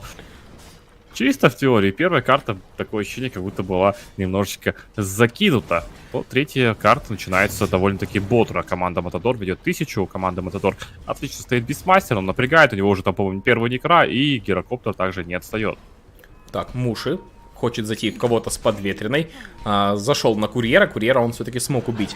2-0 счет по героям, но Муши уже, по-моему, 3 курьеров убил, может быть 2. Здесь могу ошибаться.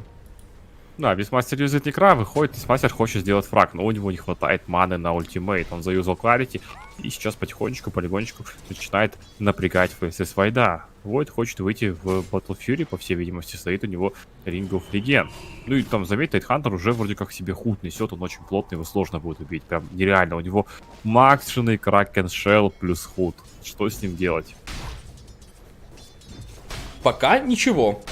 Дальше, ну его в этой игре, его в теории можно попытаться проигнорировать. Как бы есть худ, но у него нет Алла, до себя мангусики принес. Очень молодец Тайтхантер. Я хотел сказать, что у него нет соул-ринга, и поэтому через ЕМП его можно сильно наказать. Просто лишить его всей маны и пускай бегает. Он как бы плотный, но что он делает? Но вот мангусики, возможно, где-то соул-ринг появится. Вот это все очень нужно для того, чтобы Тайтхантер мог себя реализовывать. Кстати, от Тайтхантера есть тяжка на верхнюю линию. Охайо хочет нажать большую красную кнопку. Да, стягивается сюда еще и муши, и вроде как намечается какое-то сражение. Есть чардж в кабана. Хроносфера будет и ставиться на двух героев. Можно милишниками бить, избивается Никс Ассасин, Никс получает баш, но на развороте есть... Ой, ладно, на развороте есть и Рэвидж. Убивается Никс, Охайо смог добить этот фраг, нажимается сюда. Ой-ой-ой, сколько урона влетает сюда-сюда, притянул за гирокоптер, и он начинает просто избивать все, что избивается. Ну, правда, Охайо, по-моему, далеко не самая приоритетная цель. Нео в невидимости начинает всех прорезать. Вызываются Некра начинает зонить и работать по Охайо. По Охайо также работает бараж. Баражом пробивается, кстати, баражом пробивается весьма и весьма неплохо. Охайо должны убить даблкилл для Бисмастера. Казалось бы, хорошая брала хроносфера, но какой же ответ от команды? Матадор вовремя стягивается до Гира, Висп сразу же решится кулдаун, причем при этом смогли заплатить Тайтхантера, который очень плотный. Все это вырисовывается в пуш Т1. Вышечки, по-моему, в первый раз в первую вышку забирает команда Матадор. Ну и хорошее начало от них. Отличное начало действительно получилось. Очень своевременная перетяжка была от гирокоптера. Гирокоптер, кстати, выходит в Аганим, БКБ, МКБ. Ну, стандартный билд. Кстати, он, наверное, сейчас даже сильнее, чем он был раньше. Просто потому что МКБ стал сильнее. Возможно, да. Раньше всегда любили брать МКБ. Доедалось по это дело. Ты не возьмешь, любили либо выходить в Butterfly Сатаник, либо брать МКБ. Аганим тоже хороший билд. После этого делать Сатаник. Ну, Гиро. Ну, если честно, я не скажу, что он прям совсем слабый стал, но очевидно, что с тех пор, когда он был сильным и его часто пикали, прошло столько патчей, столько фиксов по нему. Есть нападение на Мирану, но складывает фуллстеп, все. Мирана убегает. 2000 преимущества, небольшой мап-контроль за командой Матадор. Все-таки Бисмастер, все-таки Релокейт дают о себе знать. И вроде они собираются дальше свое преимущество наращивать, пытаются они дальше получить какой-то плюс, пока фармит гирокоптер весь виспом. И плюс эти два героя всегда могут перетянуться. Инвокер имеет что? Имеет выход в Оркид. Вот такое вот решение он принимает. Оркид здесь, ну на самом деле, очень хорош против Эмбера, очень хорош против Войда. Ну и в целом, по-моему, классный, правильный предмет. Сетапят боте фейслис файда. Сзади стоит Муши, Никс находит, есть и блокейт, есть там, и все. Это легкий фраг, потому что колстеп подобно, и тебе даже не нужен релокейт. Ну, сыграли как сыграли. Тайтхантер сместился бот, у него будет через 2 секунд рэвыч, и, понятное дело, не будет релокейта. То есть, что-то, да, могут придумать здесь. Как раз таки Айо. Так, а есть на центре еще и пуш параллельный. Выходит сюда гирокоптер, накладывается колдаун, просто зонит всех. Врывается Муши. Муши ничего не боится, но Муши медленный. Муши получил рор, Муши получил... Да, Муши накричали в уши. Цепляются параллельно с этим еще и Мирана. Мирана может погибнуть, но нет, ее спасают капли. И 1, 2, 3 вроде как отсюда уйдет. Пытался на перерез идти HMX, но не смог вовремя законнектиться. Да, Бисмастер большой, Бисмастер как-то забайтил на себя, немножечко стянул на себя фокус. В итоге отличная реализация своих способностей. Минус вышка в миде, 2-0 по вышкам, ну и такое вот плотное уже доминирование. 4000 после стадии, и хорошо себя чувствует команда Матадор, но игра еще далеко не закончена. Одна какая-нибудь ошибочка и хороший рэвидж от как раз таки Айо, возможно, как-то может изменить эту ситуацию. Мне не нравится, что у нас Витифейдед дальше идет в Battle Fury. Мне кажется, вот в этой ситуации нужно было, наверное, понять, что придется драться, и нужен, наверное, мом очень срочно, для того, чтобы хоть какой-то был потенциал для не то что контр-инициации, контр-агрессии. У него сейчас просто нет урона. Нет урона также и у Неа, он без особого количества предметов. Урона не дает Тайтхантер, он в плотность собирается. Ну, как бы Муши бегает так себе. Но мне кажется, он не хочет делать мом, потому что он может поставить атмосферу и, говорю, нажмет мом, а в него полетит рор. После этого он развалится. Поэтому он, наверное, хочет выйти в какой-то такой более лайтовый вариант, где у него будет возможность купить. А нет, он меняется, хочет делать мом БКБ. Блин, вот БКБ, раш против Бисмастера не самая лучшая идея. Я думаю, ему придется ставить либо какие-то хорошие хроносферы, либо же ставить Бисмастера, либо ждать, пока Бисмастер летанет. Ну, это, наверное, вынужденная мера, потому что слишком поздний тайминг уже у Фейдеда. Гира скоро будет с Ганимом. 1800 золота для него. Так вот тут еще и стаки, он еще и колдауном фармит, стоит, короче, забирает кучу крипов. У него нетворс, причем, да, он вроде фармит бешено, но он не топовый нетворс на карте. Топовый нетворс у нас у Бисмастера, у которого по 13-ю минуту есть транквилы и Некра 3. И выход в... Ну, я думаю, колечко может быть превратиться в Владимир. Да, вполне возможно. Кстати говоря, не знаю, зачем ему транквилы. Такое редко вижу, но... Оно сейчас не превращается. Не превращается сейчас в Владимир, я ошибаюсь. Колечко больше не превращается в Владимир. Да, колечко там как раз таки в меку может превратиться, вроде как в... Давай что посмотрим. В урну и в соул-ринг, вот. Да, а Владимир собирается как раз таки через ринг в Базилиус. На топ смещаются игроки команды Матадор. Их здесь много, но, по-моему, Гиру нужно играть с Виспом. Не нужно им вот так вот стягиваться. Скоро будет мека у Виспа. У Виспа будет мека, у Эчимикса 200 монет до Аганима, Аганим на 14, то есть это еще больше разгона, еще больше урона, плюс дополнительная плотность. Что у нас тем временем? У Войда, он все-таки купил себе момчик, да, и Эмбер Спирит выходит в Майлсторм. Ну, как бы, ладно, Майлсторм на самом деле оправдан, более чем оправдан, на Эмбер Спирите. Он как бы, он стал хуже на всех героях, которые бьют с руки, потому что не дает скорости атаки, да. Но на вот герои, как Эмбер Спирит, который бьет с руки, но при этом ему не нужна для этого скорость атаки, он со спалов как бы с руки бьет. На нем, в принципе, Майлсторм смотрится до сих пор рабоче. Да, Фейсли свой начал фармить, Фейсли свой да не напрягает, Фейсли свой фармит бот.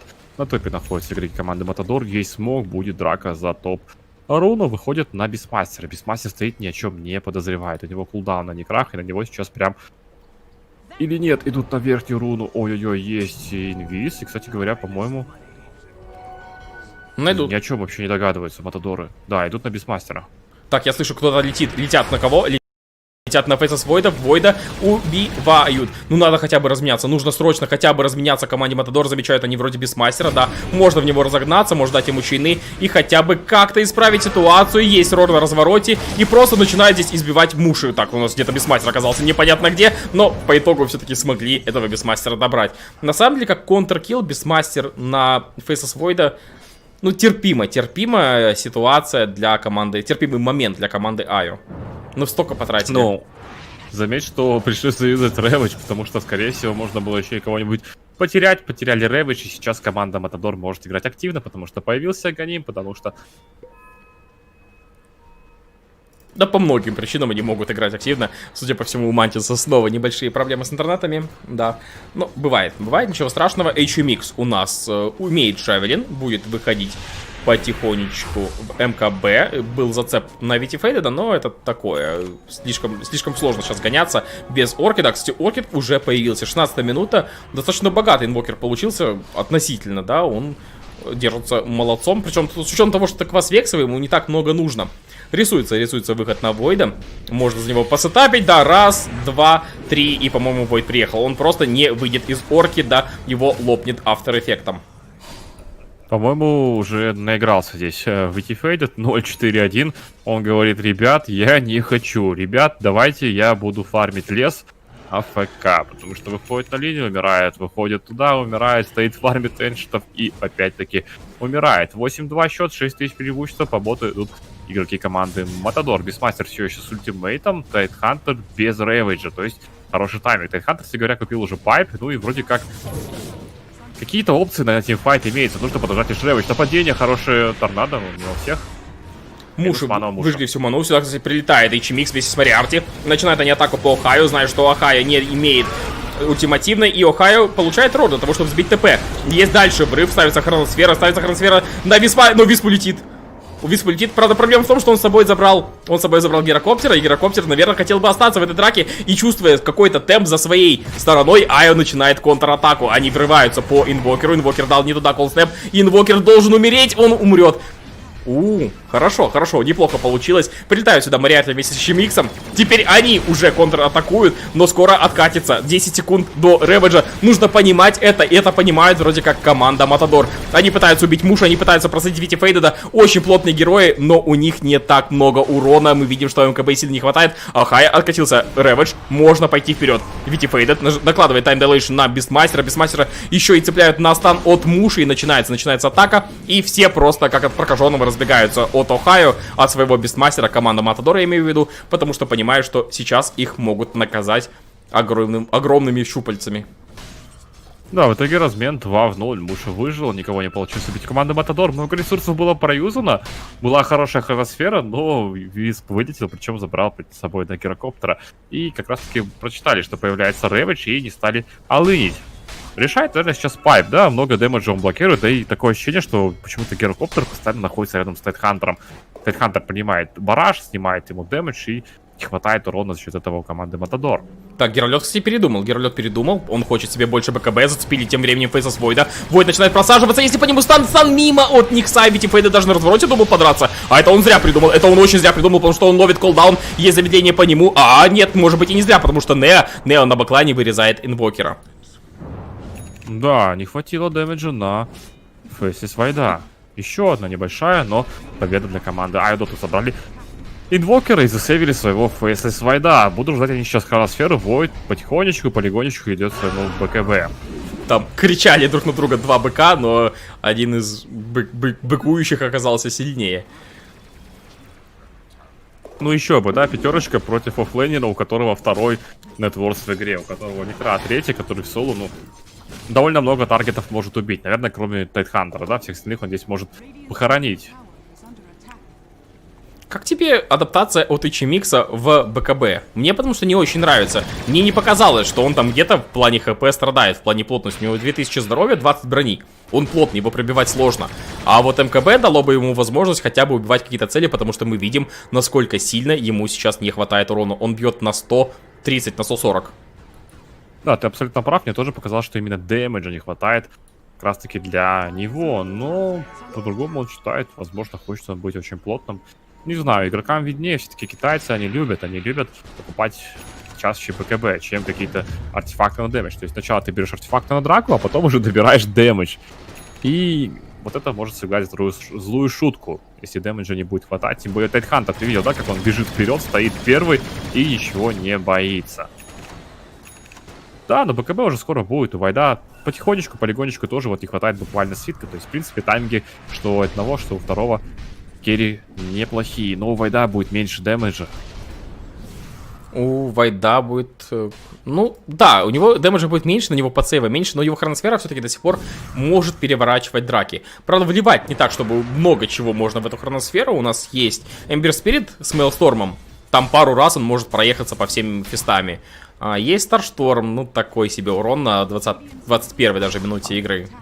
Рошан идет команда Матадор. Победу идут команда Айо. Нету реведжа. Реведж 15 секунд, и хроносфера уже имеется, но Рошана начинает забирать команда Матадор. Инвокер пошел откидываться, и, по-моему, Матадор успевает забрать Рошана и еще и задефать вышечку вместе с Аегисом. У них получится. Но БКБ не успеет принести себе гира.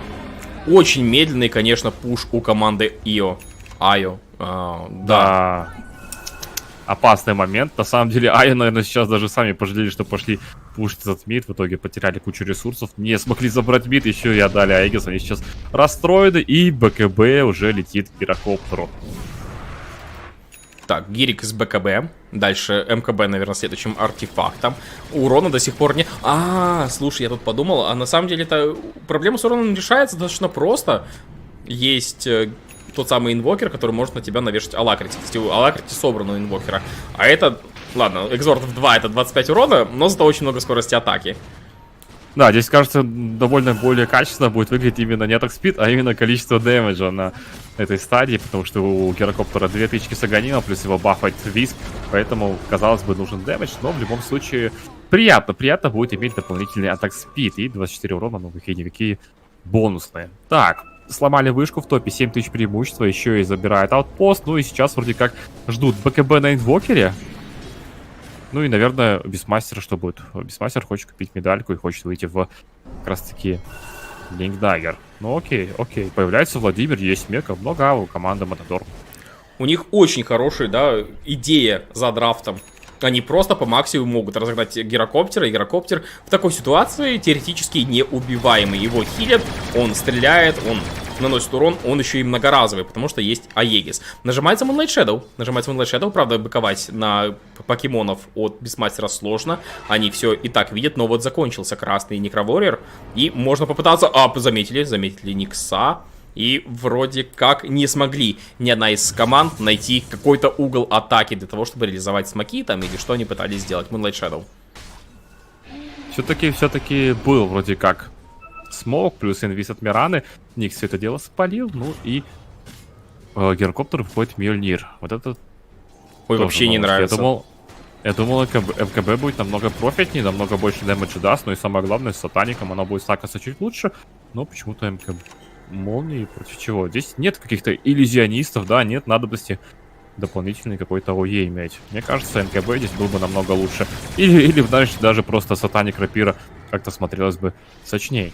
Ну, возможно, разница в том, что не МКБ, а Maelstrom здесь сейчас, а до МКБ нужно было бы фармить, а на Аегисе остается еще 2,5 минуты. И вот пытаются они в этот тайминг 2,5 минуты что-то сделать. Кстати, цепляются на бэклайне Висп, но, правда, стан получает Void, и Вити Фейдед не выпускает его просто из стана. Есть переключение, и Муши все-таки умирает. Есть Рэвидж на разворот. Нет, Муши не умирает, прошу прощения. Есть подключение от всей команды Айо. Они пытаются убить Айо, они убивают Айо. Есть минус. Муши все-таки отправляется в таверну, и HMX вынужден нажимать свой БКБ, гонится он за Охайо, но замедления и контроля пока не хватает, и АБКБ заканчивается. Да, не самая удачная хроносфера, но все-таки смогли добить Виспа 1 в 1, пятерку на пятерку, нет, на четверку, нет, на пятерку все-таки разобрали, просто Виспа большой нетворс, у него на самом деле много айтемов. Ну и идет пуш, потому что нет хроносферы, потому что есть как раз-таки Гиро, у которого Аегис, ну и еще и Рэвидж потратили. На самом деле, как бы в хайграунд сейчас не пошли Матадоры, потому что у них все, что нужно, есть. Есть от них зацеп на Войда. Есть также на развороте Карапасы по двоим. Отличный. Зацепили еще Миранку. Миранка начинает страдать. Миранка умирает. Охайо начинает получать урон. HMX начинает стрелять по всем. И этого не хватает. Выкупается Висп. Будет возвращаться в эту драку. Но там насели на инвокера. насели. И Вити Фейдед избивает инвокера. Нужно теперь просто отойти. Мирана после байбека пытается на липах отойти. У него это получается сделать. Но там снова хороший стан по двоим. Сейчас может быть метеор по троим. Ладно, по двоим был метеор, но не суть важно. Вити Фейда подрубает свой БКБ, кстати, начинает драться с HMX, и, по-моему, он в этой драке сильнее. Он в этой драке сильнее. На пару с Нео они смогли разобраться с гирокоптером. Теперь погоня за Никсом, и Никс снова откидывается станом. Феноменальные станы просто от Никса. HMX, правда, после окончания Аегиса, после возвращения после Аегиса, да, он смог хотя бы разрулить ситуацию. По итогу у нас размен 3 в 3, но был потрачен байбек на Миранке. Да, Мирана байбэкнулась, и выбили Аегис 3 в 3, но в целом Гиро-то не умирал по большому счету, он все еще в драке. Выходит с Кади, по-моему, была ошибка, мне показалось, что Бисмастер дал рор в Мирану, которая там, ну, тропом была.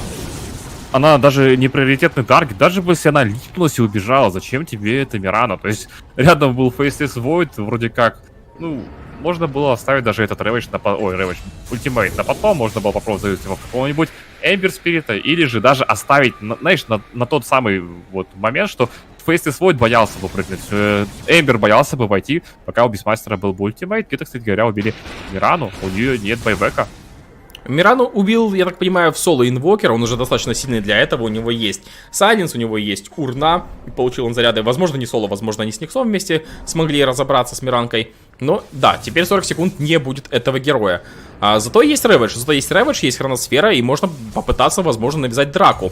Нажимается хроносфера на Никса, но Никса убьют, ладно, Никса убивают, при этом цепляется еще и инвокер. Инвокер вынужден нажимать БКБ и вынужден нажимать Гостволк, чтобы отсюда убежать. На развороте даже он попытался что-то сагрессировать на Муши, промахнулся торнадо и понял, что агрессия не состоялась.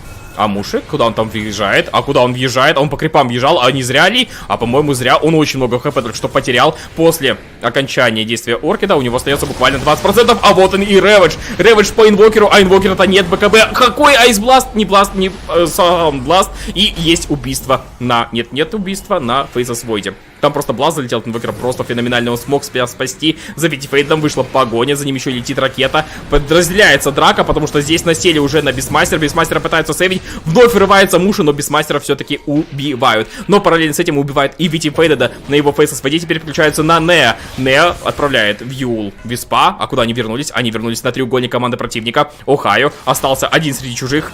Ну, не один, он здесь с Мираной, но Мирана ему вряд ли поможет, когда на тебя бежит вот такой вот геролет под алакрити и начинает наносить много урона, но Неа насадился просто на инвокера и убивает инвокера. Снова у нас какие-то размены по разным частям карты. Так, смотрим, есть ли Карапаса, 2 секунды, HMX тем временем убивает очередной раз Мирану, и Муши понимает, что здесь нужно просто отдавать свою жизнь за жизнь Эмбер Спирита. Эмбер Спирит отсюда смог улететь. Я подумал, уже выживет опять Фейси Свой, потому что он не первый раз выживает там буквально на крополях, на 100-200 жизней, он просто уходит с таймволка и убегает. Но в этот раз его догнали при помощи релокейта. Как итог, вроде как могут убивать героев команды Ая, но убивают Гидвокера, убивают Бисмастера, убивают там Виспа, Никса, всех, кроме Гирокоптера. Гирокоптер выживает каждый файт, у него 6-0-6 статистика. И самое главное, наконец-таки он начал делать фраги, наконец-то он начал добивать. Но ощущение, что вот этот Майншторм, наверное, ну... Мне кажется, вот реально неудачное решение. И покупает сейчас Гира как раз таки Скади. И это уже круто. Вот сейчас, возможно, уже не будет так легко входить герой. И еще и Паланис Ворд. Вот это уже приятно. Дополнительная выживаемость для него. На самом деле это даже немножко нечестно, потому что у него-то не было никакого отжора до этого, никакого вампиризма. А теперь внезапно из ниоткуда появляется дополнительный отхил, и как его сейчас убивать, непонятно. 3000 здоровья, 26 брони и очень сильный лайфстил, плюс дополнительный урон. Внезапно этот гирокопер смотрится в 1,5 раза убедительнее, чем он смотрелся буквально 1,5 минуты назад. Да, сейчас пойдет тайминг Рошанчика. Рошан появится через 1 минуту 8 секунд. Ну, и я думаю, на этом Рошане многое решится, потому что есть все-таки хороший тимфайт у команды Аю, и на Рошане они могут драться. Есть Хроносфера, есть Тайтхантер. Тайтхантер, реведж 10 секунд, да, Тайтхантер имеется. У Тайтхантера также есть пайп блинк, то есть он может инициировать. Там тем временем появился Юл на Эмбер Спирите, стал он чуть более сейвовый, хочет выйти в Шиву, что тоже неплохо. Байбек у него, по-моему, тоже имеется, на Форса смотреть большого смысла нет, да. Но вообще на карте только у него, собственно, байбек и имеется. Замечают Никса, жук-жук-жук, пока на него не агрессирует. HMX тем временем убивает Муши, ставится Хроносфера по инвокеру. Инвокера должны убить, инвокера убивают, инвокера... Да, спасти не получится. Прилетают сюда Мариарти вместе с HMX, но никого найти не могут. Ио, они просто прилетели, да, как МиГ-29. Пошли, залетели, быстро убили, разбомбили то, что нужно было разбомбить, и ретировались. Возможно, готовятся к следующему залету. Да, все верно. Эти стрела чекает, она там баунти-руна чекает героев. Ну и нету хроносферы. А Рошан появляется буквально через 2 секунды, и есть... целые 2 минуты для того, чтобы его как-то разыграть у команды Матадор. Дождутся инвокера, и я думаю, смирненько пойдут на этого Рошана. Тем более, что гирокоптер сейчас с лайфстилом, он просто под виспом будет потихоньку, полигонечку забирать. Да хотя дэмэджа много, он на самом деле не потихонечку, а довольно-таки быстро его убивать. Сейчас пойдет Бисмастер, даст свой квест, и все, Рошан достается на халяву команде Матадор. Ну и 12 тысяч преимущества.